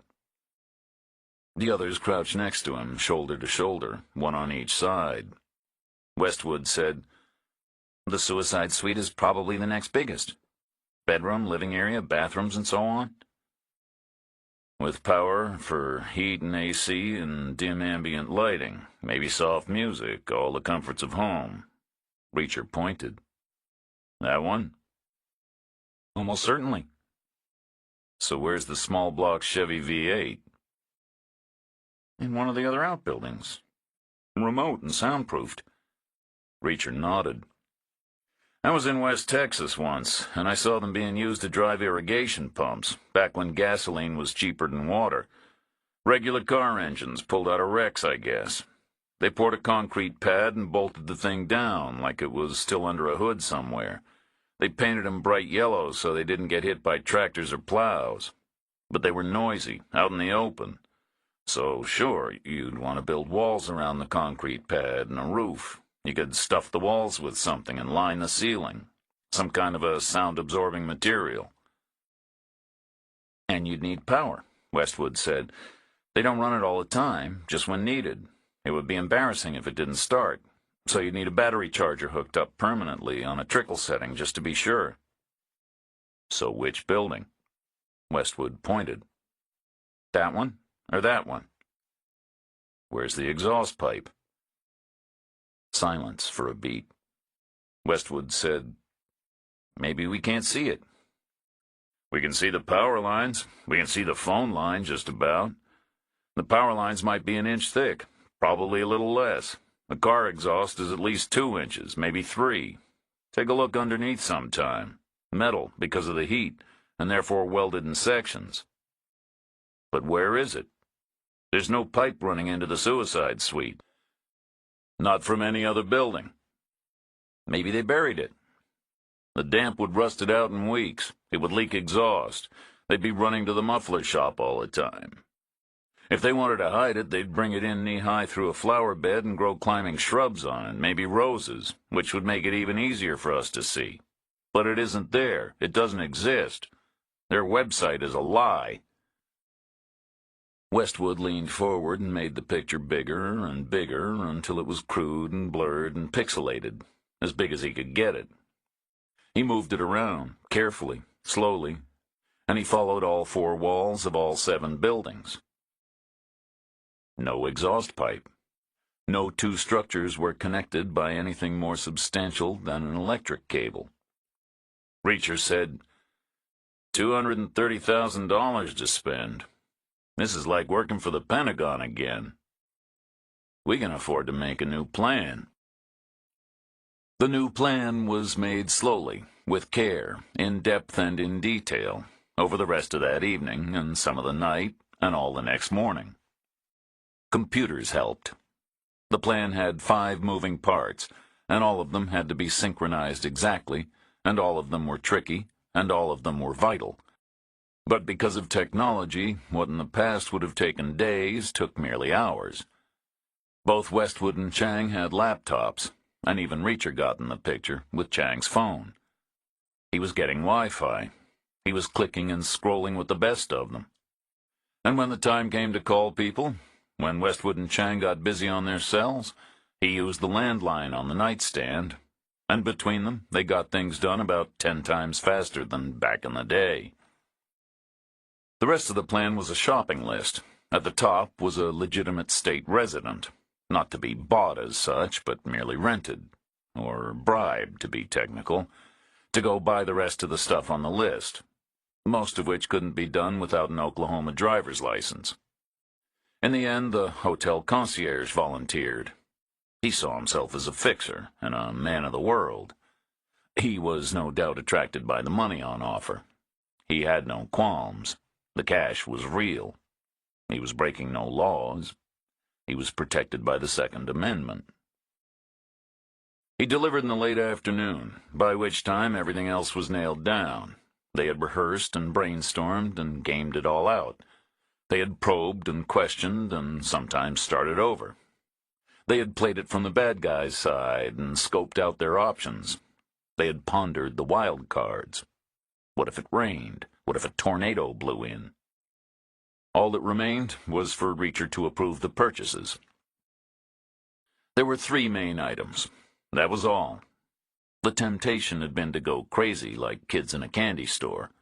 Then logic had chipped away, and they had ended up where Reacher liked to be anyway, with everything they needed and nothing they didn't. All 3 selections were Heckler & Koch products, a P7 pistol for Westwood, like Hackett's backup gun, point and shoot, 9mm, smaller than an average handgun, to go in his hiking boot, and an ankle holster, also supplied. The other 2 items made a matched pair. 2 identical MP5K submachine guns, one for Reacher and one for Chang, bigger than an average handgun, but not by much. Some revolvers were longer. Pistol grips, matching front grips, fat and bulbous. A futuristic design, much loved by SWAT teams and counter-terrorist squads everywhere. Single shot or full auto, and full auto could hit as high as 900 rounds a minute, which was 15 bullets a second. Hence the rest of the delivery was ammunition. All 9mm parabellum, interchangeable between all 3 weapons, but at that point preloaded into 4 P7 magazines and 24 MP5 magazines. More would have been hard to carry. Plus a small bag of stuff from a hardware store. Reacher took the guns apart and put them back together again and dry-fired them, sometimes with his little finger, which he felt was more sensitive to mechanical nuance. All 3 worked. Everything okay? Chang asked him. Looking good, he said. You okay? Feeling good, he said. Happy with the plan? It's a great plan, he said. But? Something we used to say in the MPs. Everyone has a plan till they get punched in the mouth. Westwood checked his watch. A complex thing made of steel with many dials. It was 5 o'clock in the afternoon. He said, 7 hours left. We should eat. I'm sure the restaurant is open. You go ahead, Reacher said. We'll get room service. We'll knock on your door when it's time. Chapter 52. From the middle walkway on top of the old concrete giant, the dawn was vast and remote and infinitely slow. The eastern horizon was black as night, and it stayed that way, until at last a person with straining wide-open eyes might call it faintly gray, like the darkest charcoal, which lightened over long, slow minutes and spread side to side and wafer-thin and upward, like tentative fingers on some outer layer of the atmosphere, impossibly distant, the stratosphere, perhaps, as if light traveled faster there or got there sooner. The edge of the world crept into view, at least to the straining wide-open eyes, limned and outlined in gray on gray, infinitely dim, infinitely subtle, hardly there at all, part imagination and part hope. Then pale gold fingers probed the gray, moving, ethereal, as if deciding, and then spreading, igniting some thin and distant layer one molecule at a time, one lumen, lighting it up slowly, turning it luminous and transparent, the glass of the bowl, not white and cold, but tinted warmer. The light stayed wan, but reached further every new minute, until the whole sky was gold but pale, not enough to see by, too weak to cast the faintest shadow. Then warmer streaks bloomed and lit the horizon, and finally the sun rose, unstoppable, for a second as red and angry as a sunset, then settling to a hot yellow blaze, half clearing the horizon and throwing immediate shadows, at first perfectly horizontal, then merely miles long. The sky washed from pale gold to pale blue, down through all the layers, so the world above looked newly deep as well as infinitely high and infinitely wide. The night dew had settled the dust, and until it dried the air was crystal. The view was pure and clear in every direction. The Cadillac driver was on the walkway, with the Moynihan who'd gotten hit in the head and had his gun taken. The guy was still feeling bad, but there was a schedule to keep. He was wearing an old-style leather football helmet in lieu of a splint, for his cheekbone. The Cadillac driver was facing west, with the new sun weak on the back of his neck. Moynihan was squinting east against the glare, watching the road. He had seen no nighttime traffic, no headlights. Everything else was wheat. Then came the curvature of the earth. Same in the west, the road, the wheat, the far horizon. No nighttime traffic, no headlights, no excitement. The third morning. Directly below in the plaza, early risers were heading for breakfast, like ants. Trucks were parking, like toys. Doors were slamming. Folks were calling good morning one to the other. All familiar sounds, but dull and indistinct because of the vertical distance. After 20 minutes, the sun had pulled clear of the horizon and was already curving south of east, setting out on its morning journey. Dawn had become day. The sky had gotten brighter and bluer and perfectly uniform. There was no cloud. New warmth stirred the air, and the wheat moved and eddied, with a whispered rustle, as if waking up. From the top of Elevator 3 to the horizon was 15 miles, a question of elevation and geometry and the flatness of the land, which meant the guys on the walkway were at the exact center of a 30-mile circle, floating high above it, the whole visible world laid out at their feet. A golden disk below a high blue sky, cut in equal halves top to bottom by the railroad line, and side to side by the road. From the walkway, both looked narrow and crowded by the wheat, like thin pencil lines to the naked eye, scored completely straight with a ruler. The lines met at the railroad crossing, directly below them, the center of the disk, the center of the world. The Cadillac driver was sitting with his knees up to steady his binoculars. He was watching the far end of the road, all the way west. If something was coming, he wanted maximum warning. Moynihan had his right hand up to blot out the sun, and his left hand held his binoculars to his eyes. A little shaky, not easy with the helmet. His technique was to scan back and forth, near to far. He wanted to make sure he hadn't missed anything. Their walkie-talkie hissed at them. Moynihan put his binoculars down and picked it up. He said, "Go ahead." The man with the jeans and the hair said, "I need you boys to stay up there until the morning train. Your replacements are late." Moynihan looked at the Cadillac driver, who shrugged. The third morning, panic had turned to routine. Moynihan said, "Okay." He put the walkie-talkie down. He looked at his watch and said, 20 minutes. He picked up his binoculars and raised his right palm against the sun. He said, "I got something here." The Cadillac driver took a last look at the empty west and turned around. He put his right hand up for shade. The binoculars shook a little. The eastern horizon was bright. The sun was still low enough to roil the air. Worse, with the telephoto optics, there was a tiny square shape on the road, somehow rocking from side to side, but in place. No apparent forward motion. An optical illusion because of the binoculars. It was a truck, doing maybe 45 miles an hour, mostly white, coming straight at them. The Cadillac driver said, "Keep an eye on it. Make sure there's nothing behind." He turned back west and pulled up his knees. He steadied his binoculars. He said, "Shit, I got something too."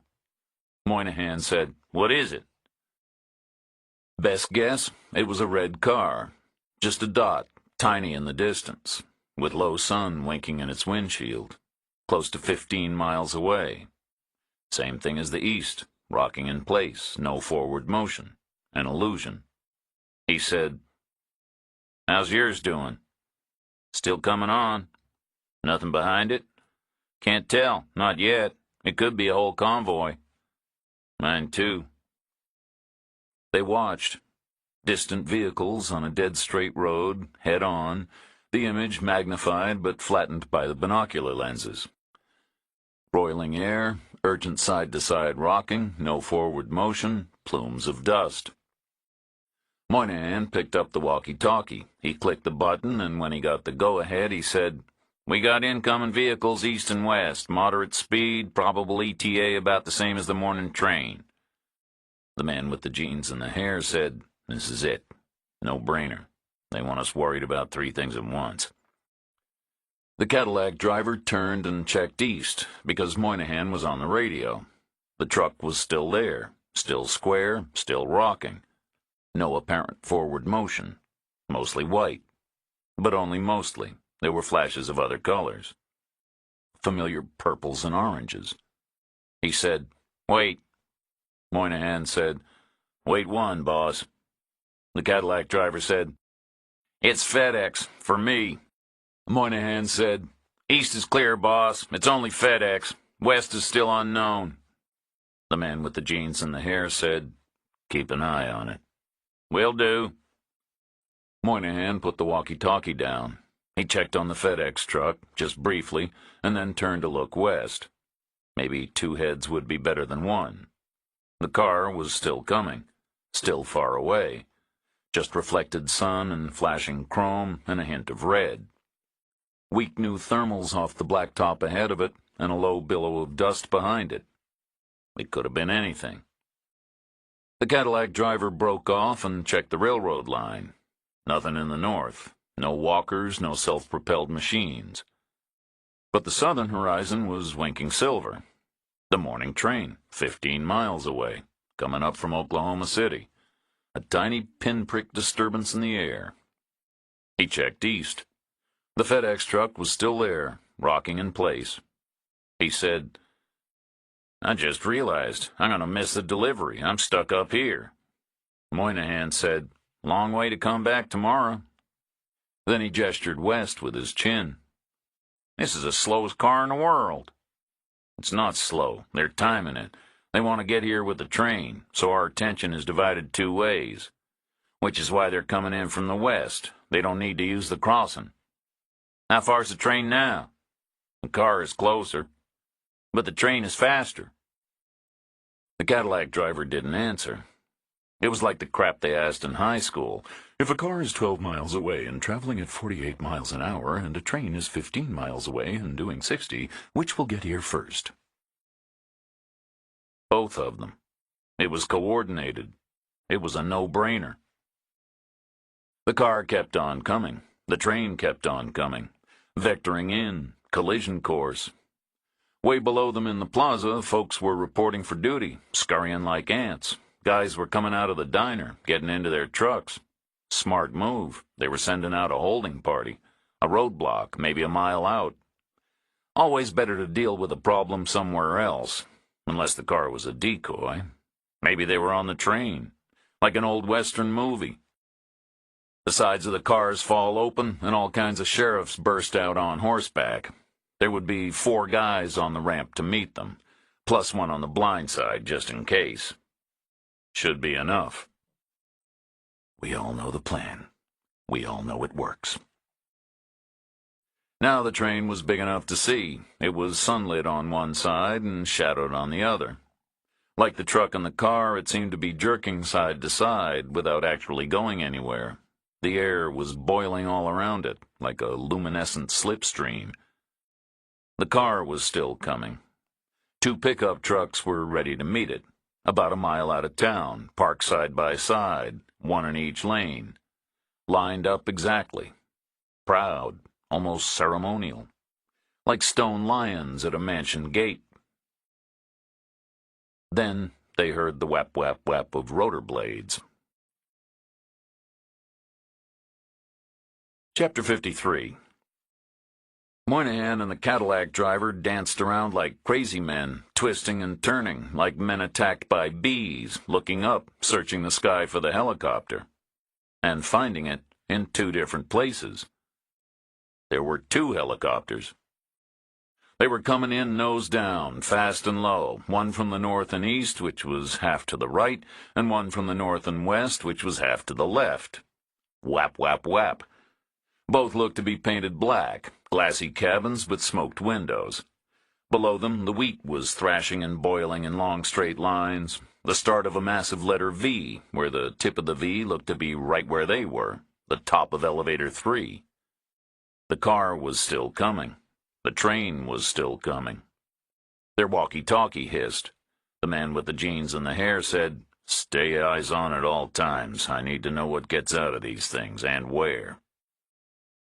Then the call cut off. They could see the guy far below, tiny and truncated in shape by the downward perspective. He was striding around, his radio up at his face. Whap, whap, whap. The car was still coming. The train was still coming. Both getting close. No need for binoculars, not anymore. The rotors were getting louder, beating out of sync, and the scream of the turbines was breaking through. Everything getting very close. Less than a minute, maybe. A whole bunch of things happened. Moynihan and the Cadillac drivers spun around and around, trying to see it all, trying to stay eyes on. First, the right-hand helicopter pounced ahead on a wide track to the east, sliding in again behind the town and heading due south full speed, which was pretty damn fast. Towards the farm. Then the car reached the roadblock and stopped. It was a red sedan, domestic, cheap but supernaturally clean, therefore a rental. 2 of the guys from the diner were leaning down, talking in through the window. Then the left-hand helicopter pulled away west and hovered in place, like it was waiting, and then it came back again, right over the plaza, hovering low, real low, lower than the old concrete giant. They were looking down on it. The noise and the updraft tore at their clothes and knocked them about. The downdraft blasted dirt and crap everywhere, like a dust storm right there on Main Street. Then the FedEx truck crossed the railroad crossing about 30 yards ahead of the train, 30 yards from getting T-boned by 1,000 tons. The guy didn't even speed up. It was his regular route. He knew what he was doing. Then way in the south, the right-hand helicopter dropped over the far horizon. On approach to the farm, they guessed, because what else was there? And then right at their feet, the train came in, loud and long, hot and brutal, hissing and clattering and humming and grinding. But for once in its life, drowned out by the thump of the blades and the whine of the jets. The guys from the diner were still talking through the car window. The train doors opened. Whap, whap, whap. No one got out. Nothing on the blind side. Whap, whap, whap. The train doors closed. The train moved away, sliding out from under their feet. Slowly, slowly. Car after car. The guys from the diner were still talking. The last car rolled away and grew smaller, rocking, as tired rails yielded an inch. The jets screamed, and the helicopter rose up high. The FedEx truck crossed the railroad crossing again and headed home. Moderate speed. ETA whenever.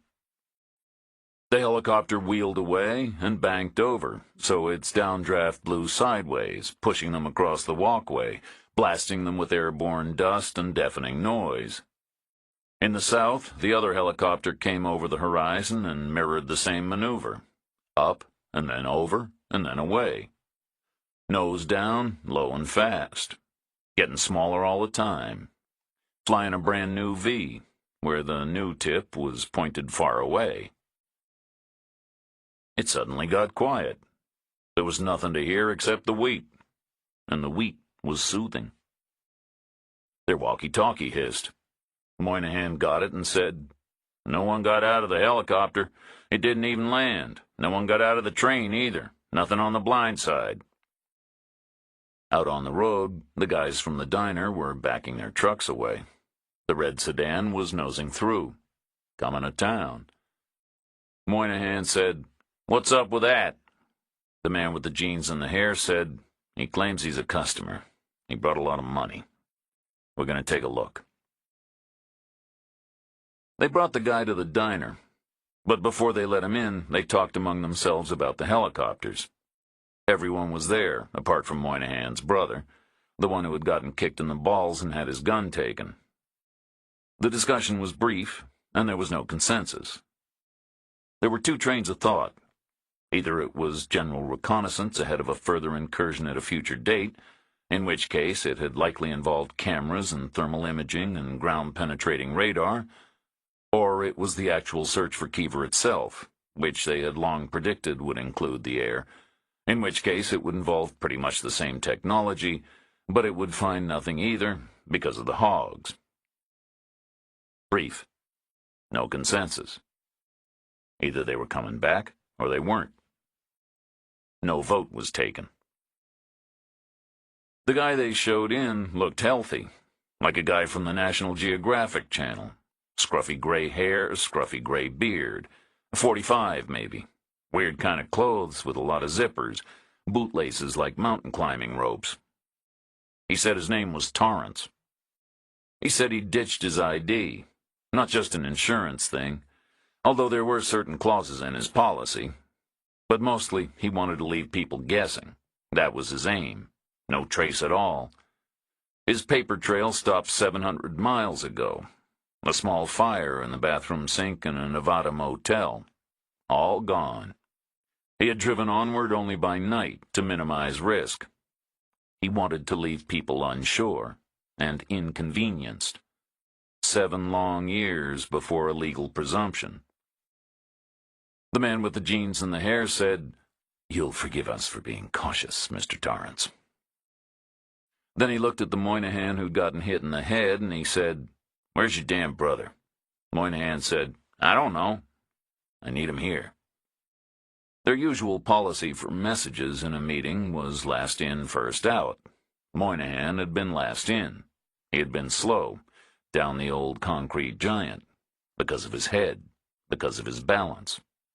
He said, "Okay, I'll go find him." He headed for the street. The man with the jeans and the hair looked back at Westwood and said, "Mr. Torrance, I guess our first question would be whether you're wearing a wire." Westwood said, "I'm not." "Then you'd be happy to unbutton your shirt." Westwood did. A sturdy chest, plenty of flesh, curly gray hair. No microphone. The man with the jeans and the hair said, "Our second question would be how you found us."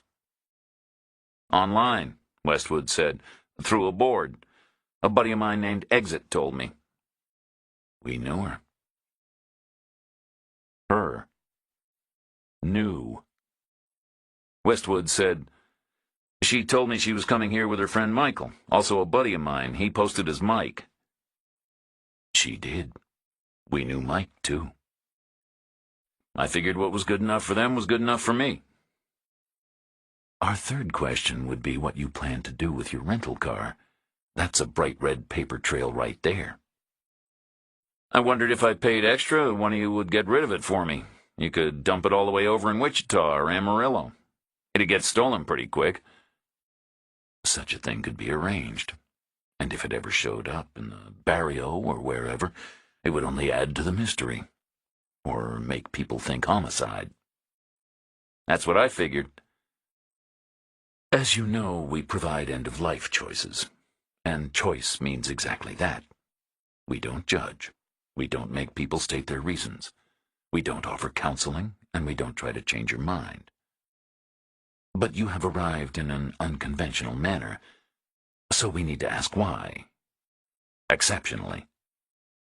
Westwood said, "I've had enough. I never asked to be born. I haven't really enjoyed it, to be honest." "Specifically?" "I owe a lot of money. I can't pay. I can't face what comes next." "Gambling?" "Worse." "The government?" "I made some errors." The man with the jeans and the hair looked around his crew. All there, apart from the Moynihan brothers. 5 guys. They shuffled and grimaced thoughtfully and nodded vague assent. The man with the jeans and the hair looked back at Westwood and said, "I think we can help you, Mr. Torrance. But I'm afraid it will cost all of what you brought." Westwood said, "I want the gasoline engine. That's how I want to do it." "It's a popular option." "Is it leaded gas?" "It runs on unleaded now. Special cylinder heads. The carbon monoxide is the same as it always was. It's the catalyst that takes it away, not unleaded. And the smell is better. The benzene makes it sweet. It's a nice way to go." "What do other people choose?" "Most choose both. Certainty of outcome is considered paramount. Hence all the statistics they study." "Should I do both?" "No need for it. The gasoline engine is 100% effective. You can trust it." Then the guy looked at the street door. He said, "Where did the Moynahans get to?" "Last in, first out." The spare parts guy from the irrigation store said, "I'll go find him." He headed out. The man in the jeans and the hair looked back at Westwood and said, "It's an odd question, Mr. Torrance, but would you like to join us for breakfast?" Westwood thought about it and then said yes. And the counterman temporarily put aside his community membership in favor of his professional duties by stepping back there and setting up a fresh pot of coffee. The Cadillac driver said he'd better go check on his delivery first, back in a minute. But the store owner and the hog farmer and the one-eyed guy from the motel all sat down right away. The waitress came over and took their orders. Coffee was poured and plates were delivered. Then the store owner got up again and said he wanted to run next door to get something. Heartburn medicine, the others thought. He, too, said he would be back in a minute. But he wasn't. Neither was the Cadillac driver. Or the Moynahans. Or the guy gone looking for them. The man with the jeans and the hair stared at the door. He said, "What the hell is going on here? People keep leaving and not coming back." He got up and stepped to the window. There was nothing out there. As in nothing at all. Just stillness. No traffic, no pedestrians. Nothing moving. Hot sun, empty streets. The guy said, "You have a problem. Out the back, right now. Mr. Torrance, excuse us. We'll come by for you later." And then he ran, through the kitchen, followed by the hog farmer and the counterman and the one-eyed clerk, to the alley and back, where the counterman's crew cab was parked. They piled in and took off, back to the plaza, south to the far end, into the mouth of the narrow dirt road, like a private driveway, 20 miles long. Westwood stood alone in the silent diner, until the street door opened, and Chang came in, followed by Reacher.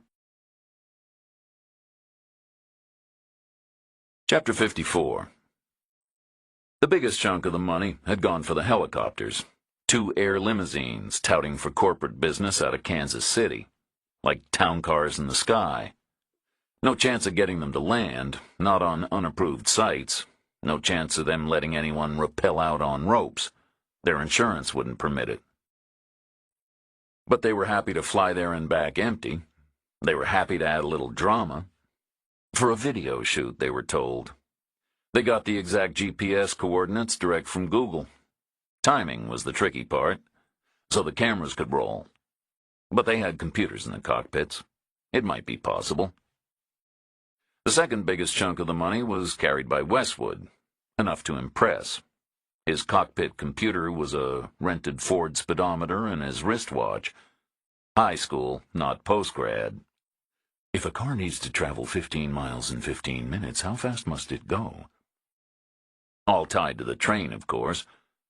He found an AM station with traffic and weather together, which said the railroad was on or close. To schedule, presumably. He could do no better. Meanwhile, Reacher and Chang were in the FedEx truck. They had called the depot in Oklahoma City and said they had a super rush urgent overnight package for a place called Mother's Rest. They were told the latest time they could bring it. They came 5 minutes before. They found the night driver smoking in the alley. He said Mother's Rest was on his regular route. He agreed official bank-banded bricks of $100 bills were wonderful things, especially with a little psychology thrown in. Take as many as you want, whatever you think is fair. All we want to do is ride in the back. And arrive at train time exactly. Which the guy said he could do, no problem, with his eyes shut. It was his regular route. They could ride up front if they wanted, and then hop in the back when they were getting close by. And then hop out again, hopefully unnoticed, behind the Cadillac driver's store, amid all the helicopter mayhem and the train panic and the Westwood confusion. If the timing worked. Which it had, apparently. There had been plenty of mayhem, that was for damn sure, and no one in the store, which was a bonus in the short term, but a burden in the long term. It was one more thing for later. Which began with whichever Moynihan it was Reacher had kicked in the balls. They saw the guy limping along a cross street, heading in the direction of the diner or the store, or the motel, conceivably.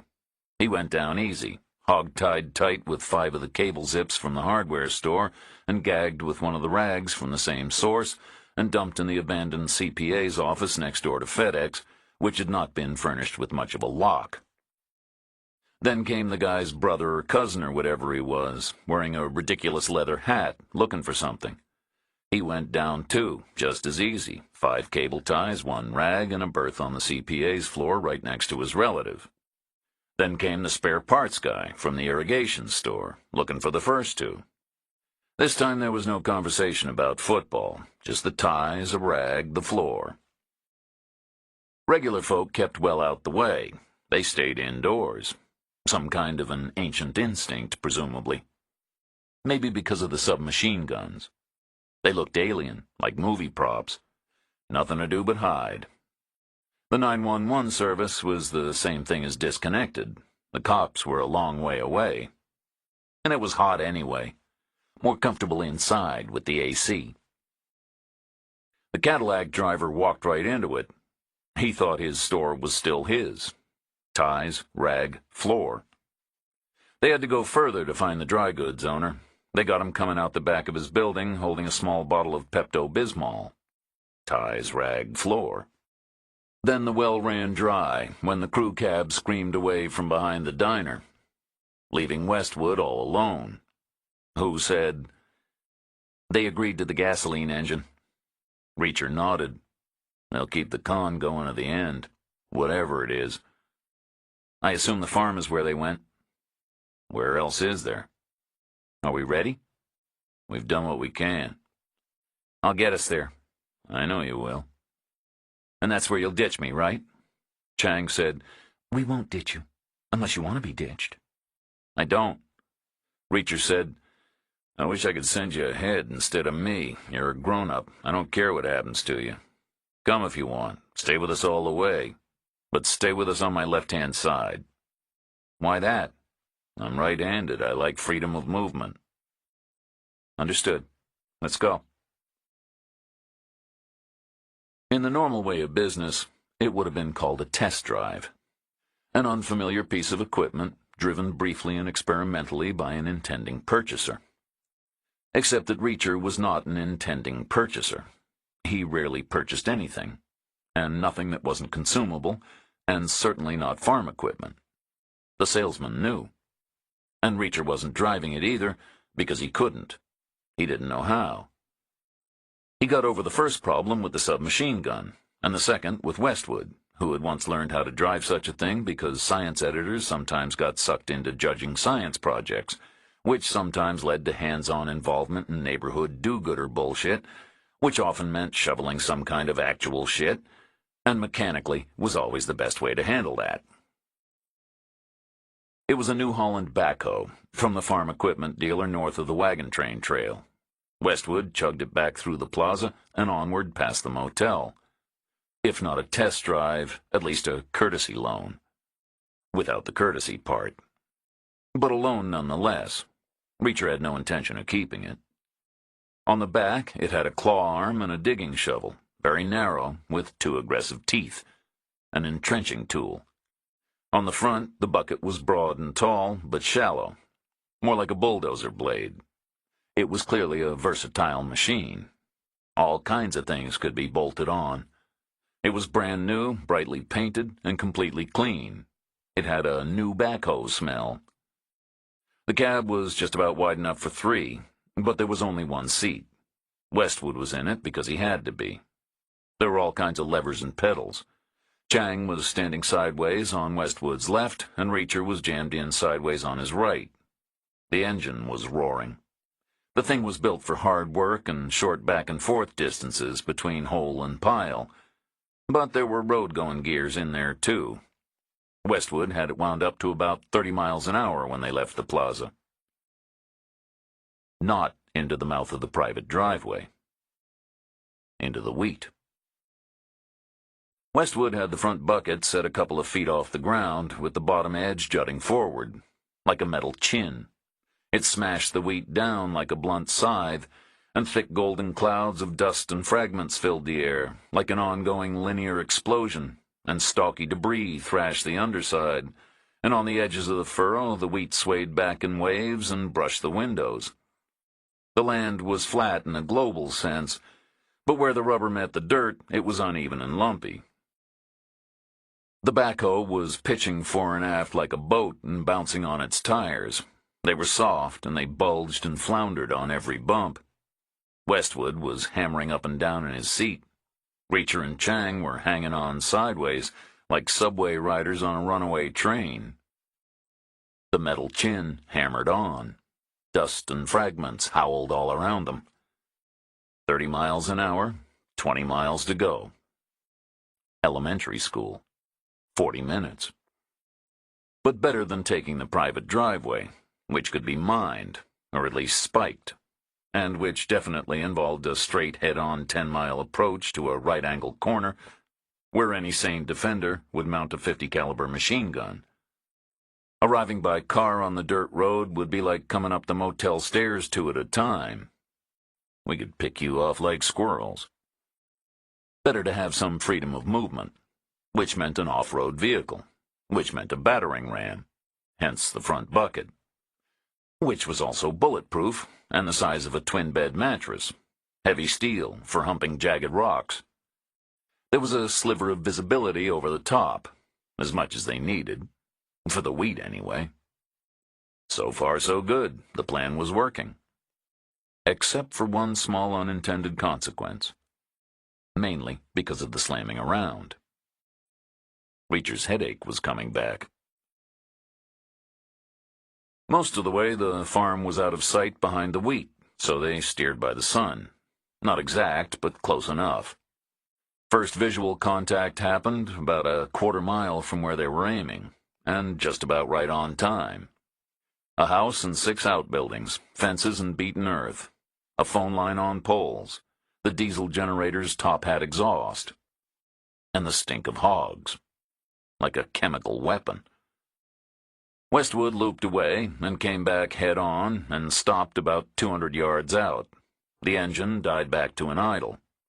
Last fragments of wheat settled back to earth. Quiet. All alone. Reacher felt like a predator above a waterhole. Then the waterhole started shooting back. 3 weapons firing, long guns, all the same, distinctive, flat solid barks and the crack of fast bullets in the air. NATO rounds out of M16s if Reacher was a gambling man. All of them so far missing. Understandable. It was a deceptive shot. 200 yards, absolutely flat, eye to eye. Except it was absolutely curved because it was part of a spherical planet. Hence the miscalculation. Westwood said, "Should we back off?" "No," Reacher said. He counted in his head. He said, "Move up 50 yards. Now, put the pressure on. They're coming up to a magazine change." 50 yards forward? Now. Westwood moved it up. A ragged lull. Pretty slow. No infantry training, that was for damn sure. Then the potshots started again. All of them misses. Until a single hit. Right in the center of the front bucket. A tiny thrill through the framework. The bullet collapsing. Then the sound. Arriving late. A sonorous clang. Reacher said, "I'm impressed." Chang said, "By what?" Finally, they hit a target only slightly smaller than a barn door, thereby revealing the front bucket is indeed bulletproof, so we're good to go. Westwood said, "Now?" "No time like the present." Chang said, "Take care, Reacher." "You too, Chang." They opened their doors and jumped down to the ground, one on the left and one on the right. Chapter 55. Westwood had quoted from his recent research and said old-style wheat grew about 4 feet tall, but it was being bred down to a brawnier plant with more seeds just 2 feet high, in which case the local farmers were still old-style. The wheat was easily 4 feet tall. Not that Reacher needed it for cover. Very little cover was required against guys who couldn't hit a target only slightly smaller than a barn door. But surprise was always a good thing. So he crawled. Some visible disturbance, but gentle, and hard to locate precisely where from 200 yards. The nighttime dew had not burned off. His knees and elbows got thick with mud. There were new clothes in his future, that was clear. Even without the mud, the smell of the hogs was pretty bad. The air was thick with it. It was bound to get in the fabric. So, a new outfit tomorrow. A good idea anyway, he thought, with Chang around. Then he thought, this ends today. Chang wouldn't be around tomorrow. After 100 lateral yards, he curved tight towards the farm, aiming to get closer to it as he moved around its perimeter. As close as possible. Less than 100 feet would make him happy. He was a big admirer of the MP5K. It was a slightly swollen handgun that worked like a much miniaturized rifle. Set to single shot, it stood a chance of hitting at 90 feet, or 80, or 75, which would be a bonus. 5 minutes in, he risked raising his head to check where he was, which was in a pretty good spot. He had moved around the dial counterclockwise, from the 10 to beyond the 8, and he had gotten much closer. And sure enough, the countervailing defenders, being uncertain of their marksmanship, had grouped at a point physically nearest the main threat, but consistent with their own safety. They perceived the main threat to be the backhoe, and the nearest cover was an outbuilding near the fence, about the size of a single-car garage. 3 guys were hiding behind it, which put them exactly side-on to Reacher. Clear as day, a classic flanking maneuver. West Point would have been proud. The counterman from the diner was there, and the one-eyed clerk from the motel, and the hog farmer who had led the deputation up the stairs. Big hands, broad shoulders, clothes all covered with dirt. All of them with M16 rifles. Reacher waited. His head hurt. Both sides. Chang crawled the other way and got closer sooner because her role was not to outflank. Her role was to wait for the backhoe to move and then open a second front with a sustained burst of fire, which would drive them into cover where Reacher would shoot them in the back. That was his plan. She had been dubious, but his plan had worked so far. He had predicted 4 early prisoners and gotten 5. And he predicted at the farm they would shoot but miss, and he was right about that too. But even so, she had asked him again if this part would work. No, he had said, it won't. They'll fall back to the house. A managed retreat. They must have a position prepared, something hardened, like a safe room. She had asked, then why are we doing it this way? He had said, because we might get lucky. She crawled on. She wanted to get closer. She knew the numbers. A 30-round magazine would be gone in 2 seconds. She wanted to make both of them count. She wanted to get lucky. If she hit one and he hit one, that was 2 less for later, which was good. Which were words she had never spoken before she met him. She crawled on, getting closer. The smell of the pigs was bad. In her head, she lined herself up with the satellite image. She was at the 11 o'clock position. The hog pen was at the 3. It stank. It told her 2 things. This was no genteel resort. Not possible. Some folks couldn't come close. Not without gagging. And Keever was buried there. She knew. In the hog pen. They couldn't dig in the fields. Even a low-speed version of how Westwood had driven would be visible from the air. And they would worry about the air. They had Keever's wallet. They had seen his FBI cards. Defunct like hers, but they didn't know that. She felt close to him. She raised her head. She saw a fence and an outbuilding about the size of a single-car garage. The backhoe sat alone, idling, knee-deep in the wheat, far to her right. The outbuilding was their only cover against it. At least one of them would lean out and fire, right in front of her. She put 2 spare magazines on the ground, lined up and ready to go. She wanted to get lucky. She clicked her fire selector to auto. She lined up her sights. She waited. Westwood kicked the engine to life and pulled levers and pushed others, and he brought the front bucket vertical and moved it up until he could see nothing out the windshield but its painted rear surface. Safety over visibility. His part of the plan was fluid from that point onward. Reacher had told him to hold the wheel straight and drive slowly forward. Blind. Keep on going. Through the fence if necessary. Don't worry, don't stop. Unless something else happens first. Fluid. The future of journalism. The internet had changed everything. Now news was personal. The reporter had to be in the story, a first-hand account. The reporter had to be the story. Blogs, features, platforms, book deals. He dipped the clutch. He rattled the lever into gear. He set off forward. Reacher heard the backhoe move. He felt dizzy.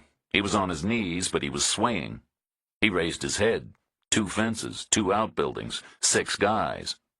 Double vision. He smacked the heel of his hand against his forehead. He tried again. Better. Way to his left, the backhoe rolled forward. The big slack tires gave and flexed. The 3 guys stood back too, pressed up against the rear of the building, rifles at port arms. Then the counterman rolled around the corner and inched along the end wall. He got to the next corner and took a cautious look. He raised his rifle. Reacher aimed. The H&K was essentially a 12-inch tube with a pistol grip at both ends. Very precise. Iron sights. The counterman aimed at the backhoe and waited. Behind him, the one-eyed guy slid towards the opposite corner. The backhoe rolled on. The tires squelched. The wheat brushed the bottom of the bucket and sprang back up. Reacher's head hurt. Both sides. A cerebral contusion. In fact, two, both coup and contre-coup. Arcing and sparking between them, like electricity. Then Chang fired. Full auto, 900 rounds a minute, impossibly fast. A brief blur of sound, like a manic sewing machine. 2 seconds. A whole mag. Dirt stitched up in a line, and a splinter of wood blew off the building. The one-eyed guy ducked back. The counterman craned further around his corner, looking for the new source of danger. Reacher's gun tracked his move. Rear sight, front sight, target. Reacher fired. Single shot. Range, 80 feet. 9mm parabellum, 124 grains, full metal jacket. Muzzle velocity, more than 800 miles an hour.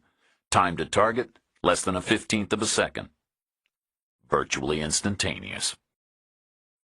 The round hit the guy high on the back, dead center, at the base of the neck. A spine shot. Lucky. Reacher had been aiming lower, at center mass, the biggest part of the target. Always safest, with an inbuilt advantage. Center meant center. There was stuff on the edges, side to side, and especially up and down. The legs and the head. Misses had somewhere to go. The guy went down. Just a slow fall forward into the corner of the building, which tipped him around and dumped him on the floor. The hog farmer hit the deck, out of sight, behind the wheat. Smart guy. But the one-eyed clerk took a step, raised his gun, fired.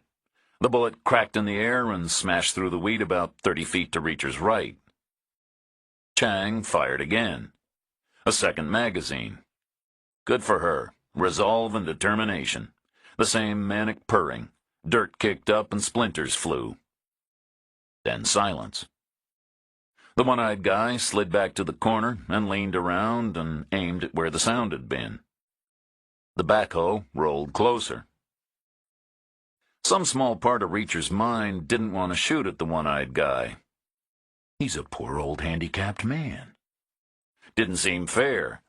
Except right then, he was a poor old handicapped man pointing a lethal weapon at Chang. So Reacher aimed. About 90 feet. He kept his focus tight on the front sight. A needle post in a hooded ring. He stared at its paint. At its every molecular pit and detail. Razor sharp. The rear sight was a blur. The target was a blur. For maximum accuracy, how he was trained. The front sight was everything. Eventually, it would all come together. Blur post blur. And it did. 3 things merged. Linear. Rock steady.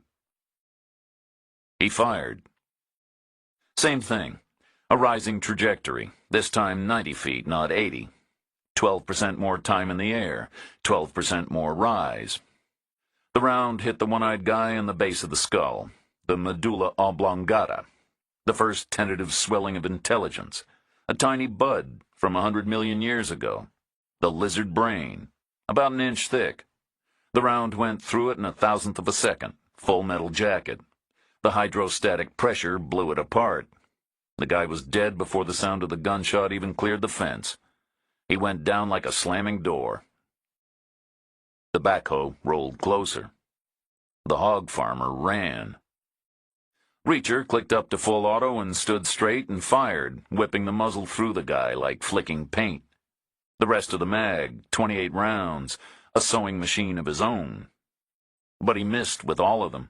All low, no steady footing, off balance, dizzy, temporarily. He shook his head and came back fine. Chang fired again, a third magazine, full auto, but way high. Roof shingles blew off the building. The guy ran full speed out of sight. The backhoe rolled closer. Then Reacher ran, plunging through the wheat, smashing through the stalks, striding, wading, floundering, angling towards the backhoe's path. Westwood saw him through the side glass and stopped.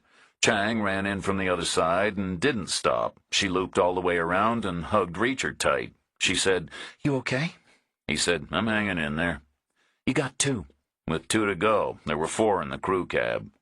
How do we do it?" First we find 'em. "You said a safe room." They got back in the cab, left and right, flanking Westwood, standing sideways. No view out the front. Westwood said, "Where would they build a safe room?"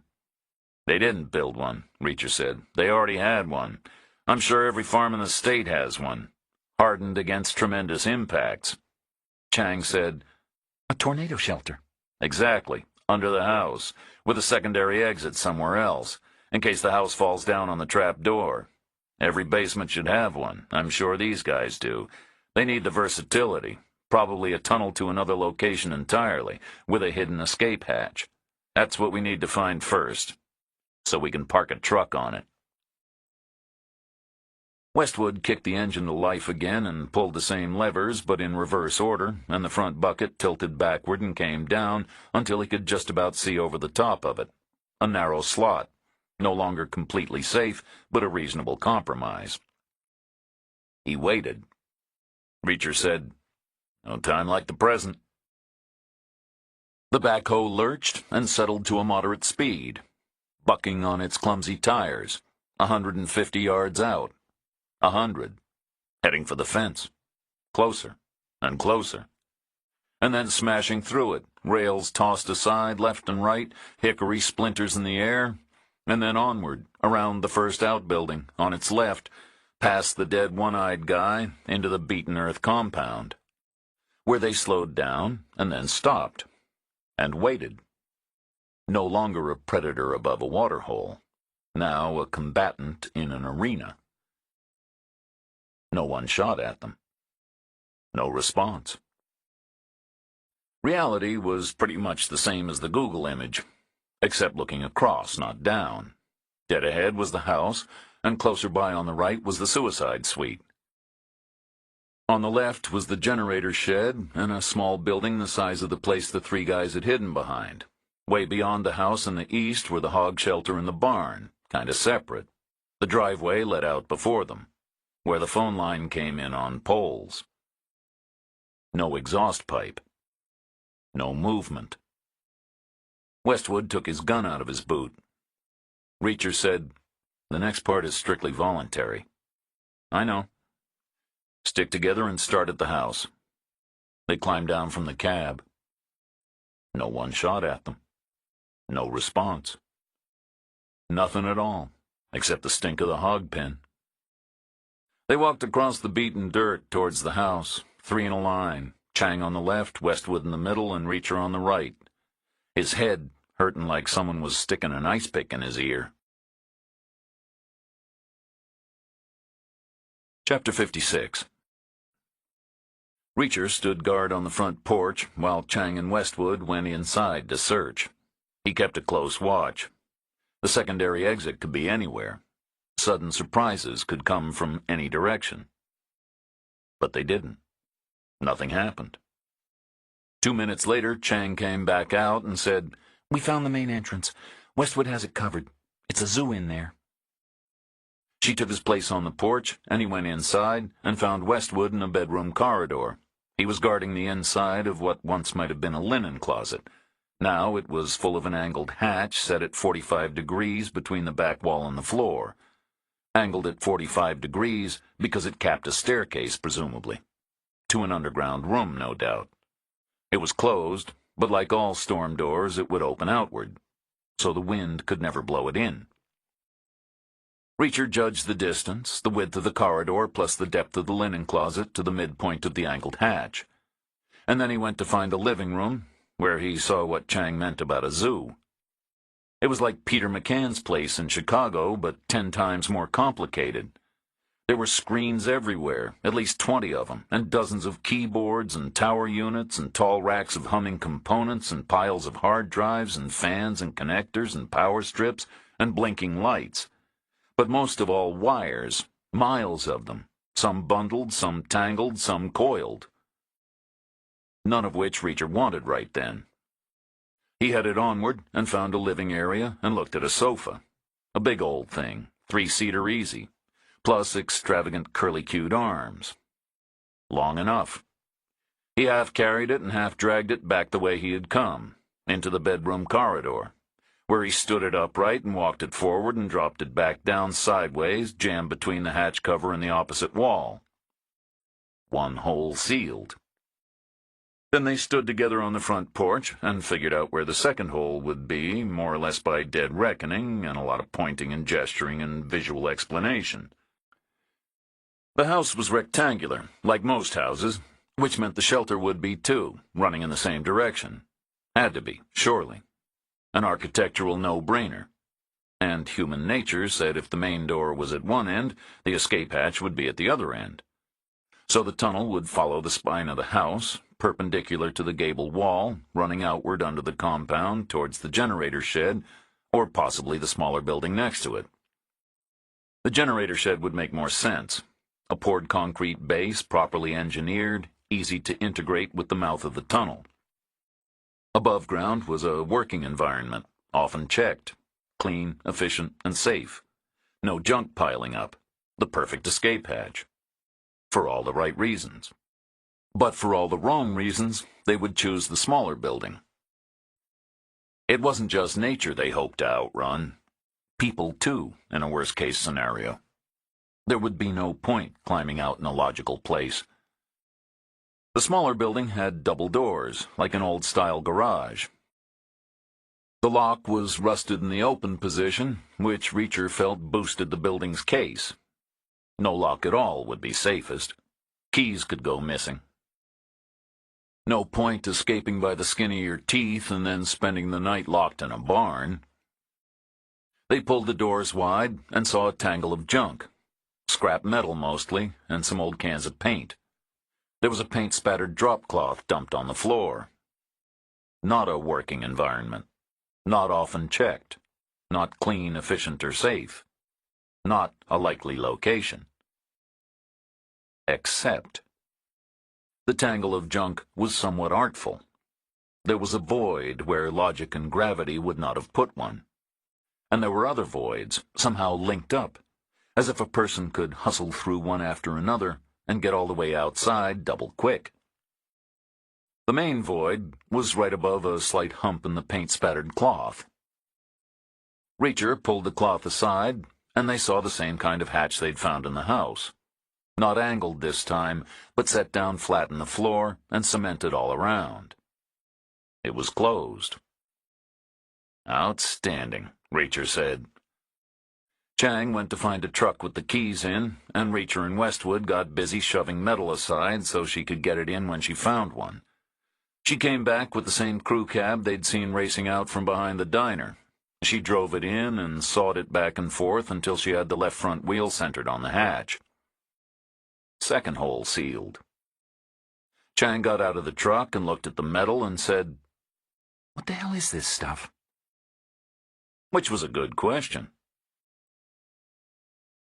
The metal was all mild steel, some of it square-section tube, some of it solid rod, some of it 1/8 sheet bashed into strange curled shapes. All of it was rusty, and most of it was smeared black in places with some kind of paint or stain. Most of the tube and all of the rod was welded up in what looked like bolt-together sections of fence. Some of them were about 4 feet by 2, and some of them were about 4 by 4, and some of them were about 6 by 3. All of them were dumped and tangled in a ragged pile. And none of them made sense. The fence they had busted with the backhoe was post and rail, made of wood, with barbed wire stapled on. There was no metal fence on the property. None in the whole county as far as Reacher had seen. Maybe the state. And the sections didn't match. They were not a uniform size. There was no coherent way to bolt them together. No point in having a fence where one short section was 3 feet tall and the next 6 and the next 4. Plus some of the bolt holes ran the wrong way. Some were aligned vertically and some horizontally. Some sections had hinges. Not a fence. Chang said, "Oh my God. They're cages." The 1/8 sheet had been cut into strips and then rolled and beaten and welded into shapes, rusty and smeared black like all the rest. There were hinged hoops about 3 inches around, with U-shaped eyes brazed on. Manacles. There were hinged hoops about 6 inches around, with long spikes brazed on. Slave collars. There were crude iron masks and pincers and nails. The black stains, Chang said. I think they're blood. They backed out the double doors and stood in the sun. It felt cold. They turned and looked back at the house and the suicide suite next to it. Reacher said, "The next part is strictly voluntary." He started walking. Chang went with him. Westwood paused a beat and then hustled to catch up. The suicide suite was an outbuilding about half the size of the house. It had a concrete foundation about knee-high, stained orange by rain splashing mud out of puddles. Then came siding made of heavy tarred boards. The roof was shingle. Conventional construction, square and solid, built to last. A power line as thick as Reacher's finger looped in under the eaves. No windows. The door was locked. Reacher said, "Ready?" Not really, Chang said, in a voice that sounded small and full of defeat. He remembered her leaning close in the Cadillac driver's store, looking at the phone book, looking at M for Maloney. He remembered piles of packages. 2 had come direct from foreign manufacturers. German medical equipment made from sterile stainless steel and a high-definition video camera from Japan. He remembered the guy from Palo Alto puzzling over the stray chat room message from the guy named Blood. "I hear Mother's Rest has good stuff." On a board the guy from Palo Alto didn't recognize. Some other community. An enthusiast site by the feel of it. Deep down in the deep web. Reacher stepped back and strode forward and punched his heel through the lock. The door smashed inward and bounced back off the wall. He stopped it short with spread fingers and stepped inside. A vestibule. A smell. Worse than the hogs. Ahead was a small kitchen with mugs and bottles of water. And wires and cables and plugs and connectors, all piled and tangled, used and forgotten. A working place. To the left was a small lobby with a door on the right and a door at the end. The door on the right was a bathroom, neither clean nor dirty, an efficient space. Communal. On the wall beyond were coat hooks, a line of 4, loaded, but not with coats. With rubber aprons. They were smeared brown and black.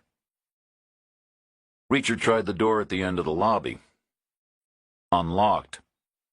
His head hurt. He said, "Ready?" Not really, Chang said again. A small voice, full of defeat. He opened the door. Pitch dark inside. A bad smell. Cold. The empty sound of a large space. Hard surfaces. Some obstructions.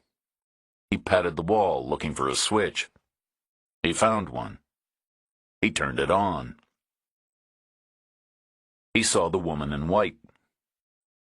Not heading for a garden party in Monte Carlo. Not heading to City Hall for her 5th wedding. Not heading for a private annex with a calming ambiance where she could get comfortable and drink Nembutal or lie in bed while an old V8 engine did its gentle work. None of the above.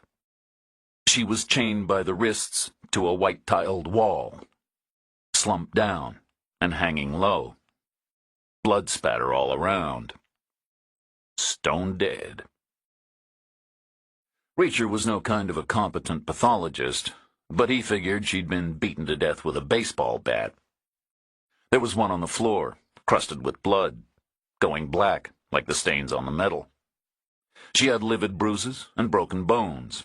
Her skull was misshapen. Her hair was matted. Her white sheath dress was filthy with blood and vomit. She was faced by an array of video equipment. 3 television cameras on sturdy tripods and video lights on stands with pegged sheets of translucent diffuser. Wires snaked all around the floor. The white tiles made a kind of stage. They covered the last third of the side walls, and the whole of the back wall, and the last third of the floor. An arena. They would light up bright. Plenty of definition. Plenty of detail. White tiles smeared pink. There were microphones above the stage. 2 of them. Stereo. There was a sheet of paper clipped to a camera stand. An email printed out. It said, "I would like to see a bossy bitch beaten with a bat. Like a CEO type. Keep it going as long as possible. Legs first. You should make her say, 'Sorry, Roger, over and over again. I would be willing to pay 100,000. Some other community. An enthusiast site. The enthusiast site was called Mother's Rest, the same as the decoy. Westwood and Chang managed to get the computers up and running, back in the house. It was all video streaming, pay-per-view, a lot of money. The cheapest was the price of a car. Starved to Death was the most expensive, because of the time it took, presumably. Lots of working hours. Pregnant and Bayoneted was next. Gutshot was costly. There were most popular lists, and recently viewed lists, in all kinds of different categories. Male victim, female victim, couples, young, old, black, white, cutting, stabbing, beating, power tools, extreme insertion, medical experiment, electricity, drowning, and shooting. There was also a custom business, Level 5. Community members were invited to write in with their requests, as detailed as they liked, whole scripts if they wanted. Every attempt would be made to satisfy. It all depended on the right actor coming along. No payment was required until the face and the price had been agreed. Chang scrolled to the end of a catalog page and said, "Check this out." A small voice, full of defeat. Reacher looked. The latest addition to the Mother's Rest video library was red hot, brand new, and now available for instant streaming. It was called Thin Man, All Ribs Broken First. The guy from the train, in the suit and the collared shirt, with the fine leather bag. He was a thin man. Reacher's head hurt. Chang scrolled backward from brand new to recent and stopped on sad couple with something to be sad about. She said, "This has to be Michael McCann and his friend Exit, doesn't it?" Reacher said nothing. Westwood said, "Look at this." He was in some kind of root directory. He pointed at the lines of numbers. He said, "Let's call them movies, because that's what they are. They're snuff films. Some of them are very long. The shortest is 2 hours. The oldest is from 5 years ago, and the newest was put up yesterday." Then he ran his finger down the screen and stopped close to the bottom. He said, "Guess how many movies they made before McCann first called me?" Reacher said, 200. Now 209. Reacher said nothing. Westwood said, "You want to see Death by 1,000 Cuts?" "No." "I wonder what they would have called my movie." "Hack Attack, probably. Stabbed to death by pens." "How long does a con last? When do people figure this out? Only after they step in that room?" Chang said, "I think they figure it out when the Cadillac driver opens their door and they smell the pigs. I think that's when the guns come out." "We should ask," Reacher said. We know where the con men are. They walked through to the bedroom hallway, to the one-time linen closet, to the sofa jammed sideways between the hatch and the opposite wall. Reacher said, "It'd be easier to move the truck." Chang said, You okay? He nodded. Under the circumstances. They went out the front and walked where they figured the tunnel ran to the small building with the double doors. Chang got in the crew cab and pulled it forward. She got out and left it idling. She looked at the hatch and said, How do you want to do this? Reacher said, "I doubt if they're crouching right there right now, but plan for the worst. Westwood opens the lid and stands back, and we aim straight down the hole, okay?" She nodded. Westwood nodded. Reacher took up position, right of dead center, with his H&K ready. New mag, full auto. Chang mirrored him exactly, left of center. Westwood bent down and grasped the handle. He threw open the door and jumped back. There was no hole. Chapter 57. The hatch assembly had been bought in a store and then brought home and cemented down on a flat concrete floor. No hole, no stairhead, no penetration of any kind. A continuous unbroken slab. The same pebbly surface on the left of the hatch and the right of the hatch and under the hatch. Like a blind eye. A fake. A decoy.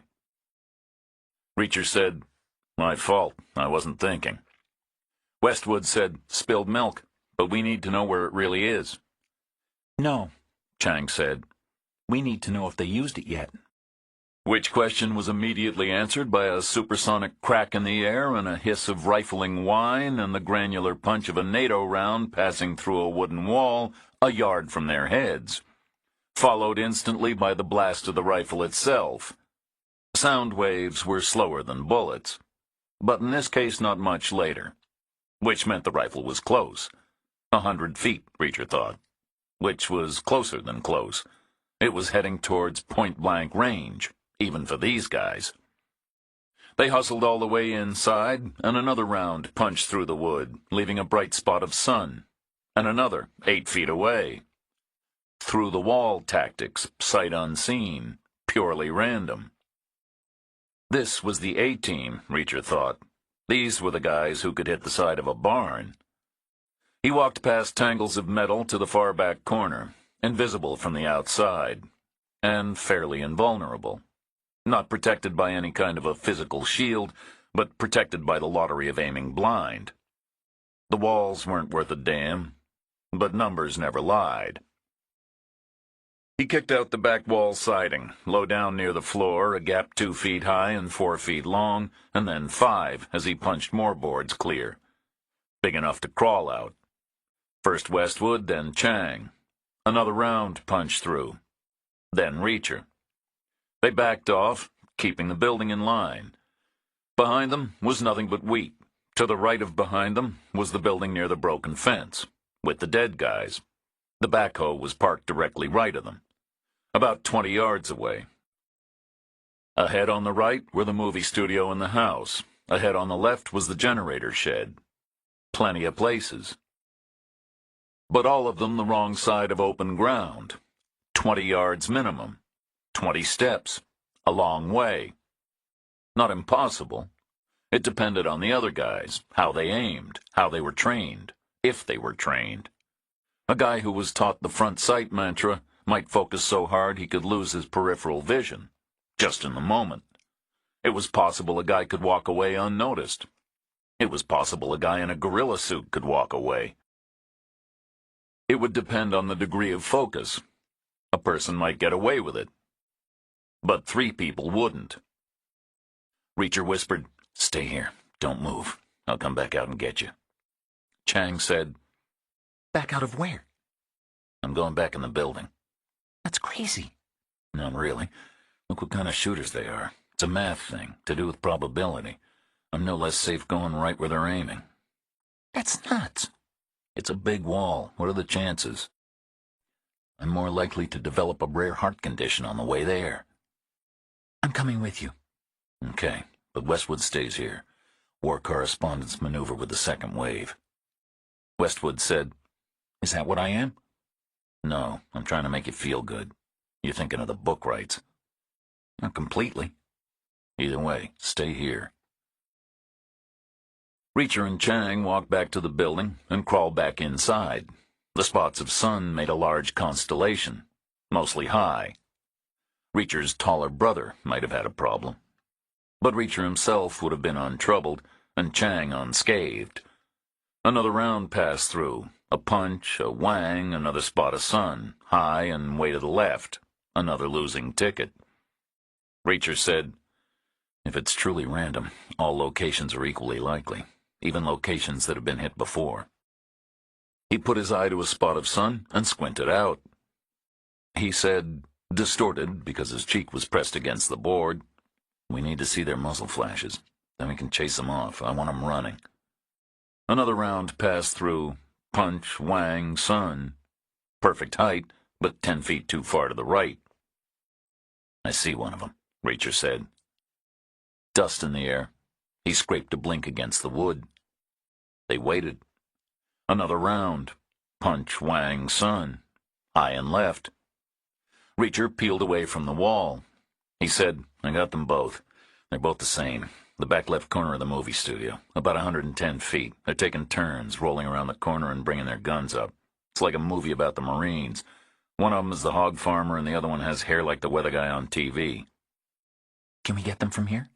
We can waste a magazine shutting them up for a minute. Then we can move down to the front corner of the movie studio." And do what? Sneak around from corner to corner, front to back? It's an awful long way. It's a rectangular building. Most buildings are. Marines would go through the building. They'd come out the end wall. That's what anti-tank weapons are for. What would we do? We'd take a chance. We would wait for a magazine change. Chang said, Not good enough. "You wouldn't like the good enough plan." Are you asking me apologetically? "You bet your ass." What is the good enough plan? His head hurt. He said, "It's a pact with the devil. It guarantees one, but only one. The other guy runs, and apart from that, it's going to be unpleasant." Reacher fired first because Chang was the faster runner. He stepped between the open doors and aimed at the back left corner of the studio, about 2/3 up, and he saw some splinters, but not enough for 2 whole seconds. But it shut them up.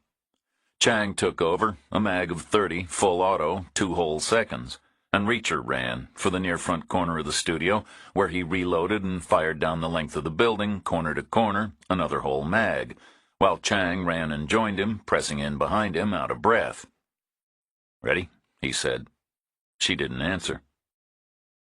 They slipped in the studio door, the vestibule, the smell, the small kitchen with the mugs and the bottles of water.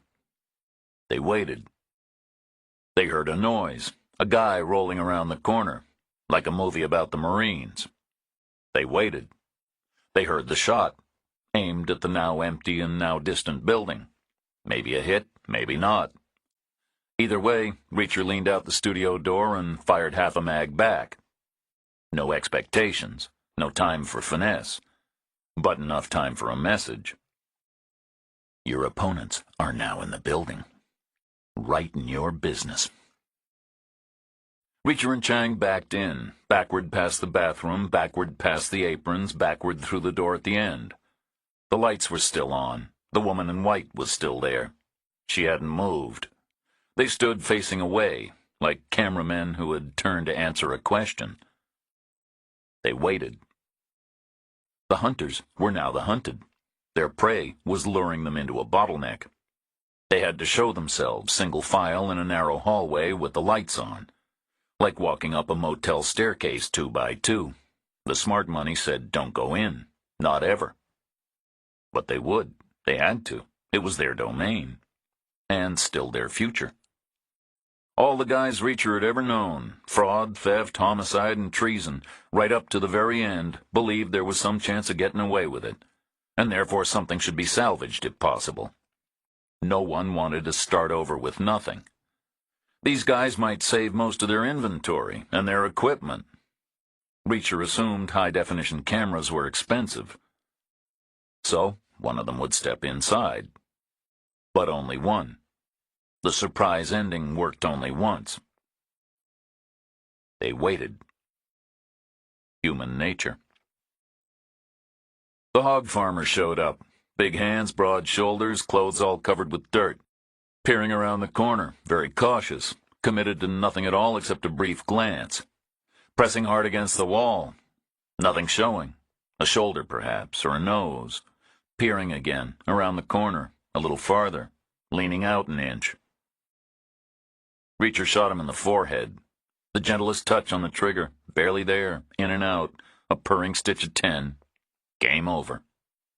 Which the last guy heard, obviously, and therefore the last guy was now running. He was all alone, suddenly prey to primeval fears, suddenly free to act on them. No witnesses.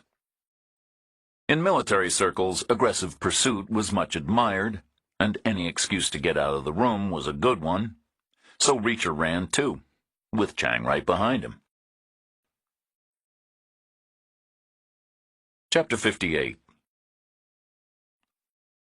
They hurdled the hog farmer and spilled out the studio door and headed half left, aiming around the end of the house to the mouth of the driveway.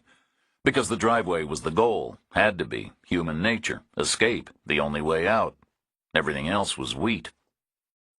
They saw him 60 feet ahead, running, looking back, his M16 in one hand and nothing in the other. He was a stocky guy with a red face and big waves of hair all scooped up around his head. He was wearing blue jeans that looked starched. He got near the driveway mouth and glanced back.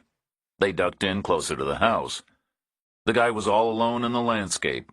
The hog pen was behind him, and then nothing but wheat before Missouri. The driveway was on his right. 20 miles to Mother's Rest. The guy stood still. Chang said, "Can you hit him from here?" Reacher didn't answer. She said, "You okay?" He said, 90%. Which was how he saw it. There was nothing wrong with him. Nothing specific. No broken bone, no bleeding wound. But nothing was working right. Not exactly. The brain is not the same thing as an arm. Chang said, "How do we do this?" Reacher counted back in his head. The rounds aimed at the small building. Punch Wang. How many? Memory. He stepped out a pace. The guy with the jeans and the hair raised his rifle. An M16 at 60 feet. Theoretically a problem. Any competent rifleman could hit with a long gun at 60 feet. Less than 40 barrel lengths for an M16, practically touching distance. But the guy wasn't a competent rifleman. That had been proved. At the small building. And now he had been running. Now he was breathing hard. His chest was heaving. His heart was thumping. Reacher stood still. The guy fired. A miss. A foot high and a foot wide. Reacher heard the buzz of the round in the air, and then a distant thump far behind him as it hit a building. The small place near the broken fence, probably, with the dead guys. He stepped back into cover. He said, "Sooner or later he'll run out of ammunition." Chang said, "He'll reload." "But not fast." "Is that your plan?" "I need you with me, just in case." "Of what?" "Two heads are better than one, especially mine right now." "You okay?" "Not really. But then how good do I need to be?" "I'll go do it." "I can't let you." "Not woman's work?" Reacher smiled. He thought about the women he had known. "Just a personal thing," he said. "Habit, mostly." "How do we do it?" "I'll draw his fire. He'll miss every time, I promise. When he clicks on empty, I'll hose him down. Meanwhile, you'll be running closer, so if I miss, you won't." Chang said, "No, we'll both draw his fire. We'll do this together." "Not efficient." "I don't care. That's how we're doing it." They stepped out. The guy was still there, all alone in the vastness. Jeans, hair, M16 rifle, 60 feet away. Chang aimed her gun, one eye closed. Reacher stood still, arms held wide, looking up at the sky, his gun hanging upside down off his trigger finger. Take your best shot. The guy did. He raised his gun, held still, and aimed, and fired. And missed.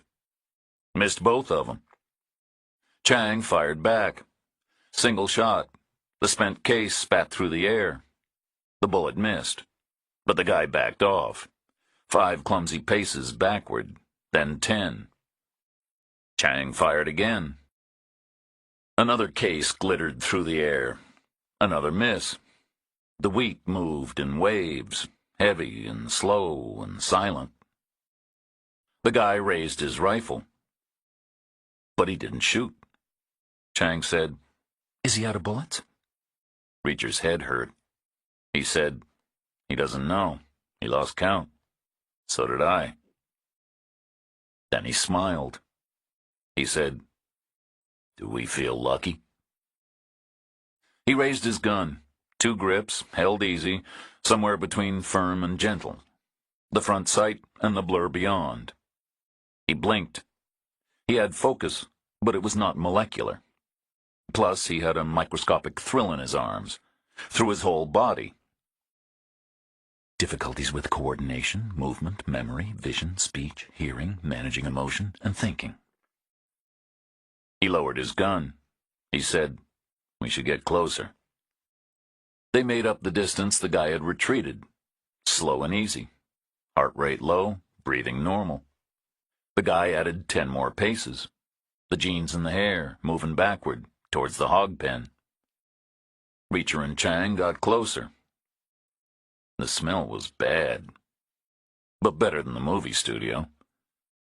The guy backed off 10 more paces and jammed up hard against the hog pen fence. Reacher and Chang stopped. The guy raised his rifle and then lowered it again. He stood against the fence, all alone, the rails at his back, small and absurd in the emptiness. The sun was high in the south. Far behind the guy, his hogs moved out of their shelter, fat and smooth, glistening with slime, each one the size of a Volkswagen. Reacher walked forward. Chang kept level. The guy dropped his rifle and raised his hands. Reacher walked forward. Chang kept level. 50 feet. 40. 30. 20 feet. The guy had his hands in the air. In the tall tales told by firelight, there was always a brief conversation, because the bad guy had to be told why he had to die. Reacher said nothing. Tales were tales, and not the real world. But the guy spoke first. He said, Their lives were forfeit. Surely you see that. They had given their lives away. Their decision was made. They were already gone. They were mine to use. And they got what they wanted anyway, in the end. Reacher said, I don't think they got what they wanted. That wasn't the Holy Grail. It was an hour or two, at the very end, after the end as far as they were concerned. They had made their decision. How many hours was the guy you starved to death? Or was it a woman? The guy didn't answer. Reacher said, one practical question. The guy looked up. Where are the bodies? The guy said nothing, but he glanced back. Reflex, involuntary. He glanced at the hogs. Reacher said, then why did you bury Keever? The guy said, the hogs had already eaten that day. Reacher said nothing. The guy said, it was a custom order from Japan. An excellent match. All I'm doing is meeting a need. You can't blame me for other people's tastes. Reacher said nothing. The guy's hands came down an inch. He wanted his shoulders free to work the normal way, and his neck and his head, for body language, for gestures, for cajoling, for explaining, for bargaining, and for offering. All the guys Reacher had ever known, right up to the very end. They believed they would get away with it. Chang raised her gun. Reacher watched her. Black hair hanging loose, dark lively eyes, one closed, one tight on her front sight. The needle post in the hooded ring. She said, This is for Keever. the bad guy had to be told. She said, It could have been me. she touched the trigger. 20 feet, instantaneous. She hit him in the throat, full metal jacket, through and through. The bullet would fall to earth way out in the wheat, where it would never be found. It would be plowed under, lost and forgotten, and it would return to its constituent elements, lead and copper, part of the planet, the same way it started. The guy gurgled, a lone tubercular cough, very loud, and blood foamed and sprayed from his wound. For a second he stayed upright, just a guy leaning on a rail. And then everything gave way all at once, and he went down like liquid, in a sprawled puddle, all arms and legs and jeans and hair. Reacher said, "Where were you aiming?" Chang said, Center mass. Reacher smiled. "Can't beat center mass," he said. He walked 20 feet and found the guy's collar and the back of his belt, and he hoisted him up, and he dumped him over the fence. The hogs came running. Chapter 59. They didn't want to take the crew cab back to town because they didn't want to sit where those guys had sat. So they rode the backhoe, as before, Westwood driving, Reacher and Chang face to face above his head, but this time on the dirt road, which was slow but more comfortable. They parked in the dealer's lot. The salesman came out. The backhoe was examined. It was a little stained by crushed wheat and a little scratched on the sides. There was a little dirt caked on, and the front bucket had a dimple where the bullet had struck. Not new anymore. Not exactly. Reacher gave the guy $5,000 from their leftover money. Easy come, easy go.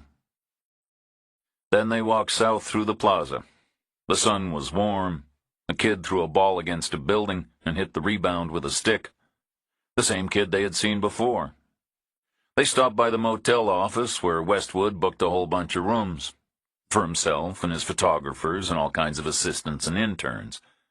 The new help at the desk was a teenage girl, maybe ready for college. She was fast and efficient. She was cheerful and bright. Reacher asked her, "Why is this town called Mother's Rest?" She said, I'm not supposed to tell you. "Why?" The farmers don't like it.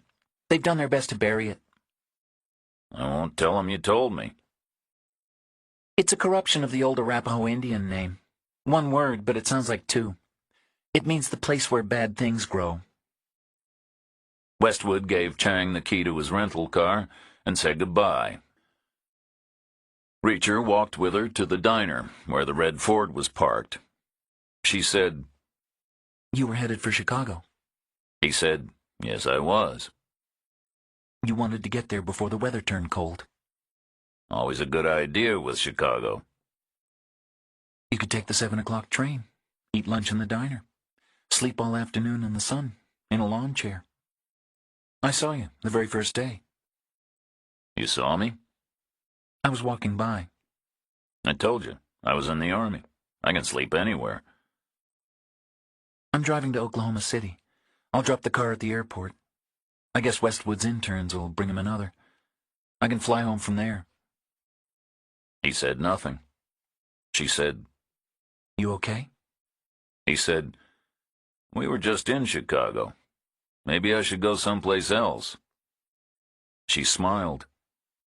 Go visit Milwaukee. All 36 blocks. He paused a beat. She said, You okay? "Will you come with me?" To Milwaukee? Just a couple of days. Like a vacation. We earned one. We could do what people do. She was quiet for a long moment, 5 or 6 seconds, right to the edge of discomfort, and then she said, I don't want to answer that question here. Not in Mother's Rest. Get in the car.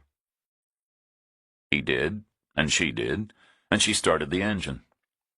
She put the lever in gear and turned the wheel, and they drove away from the diner and the dry goods store to the old wagon train trail, where they turned left and headed west, with the road running straight on ahead of them through the wheat forever, until it disappeared in a golden haze on the far horizon.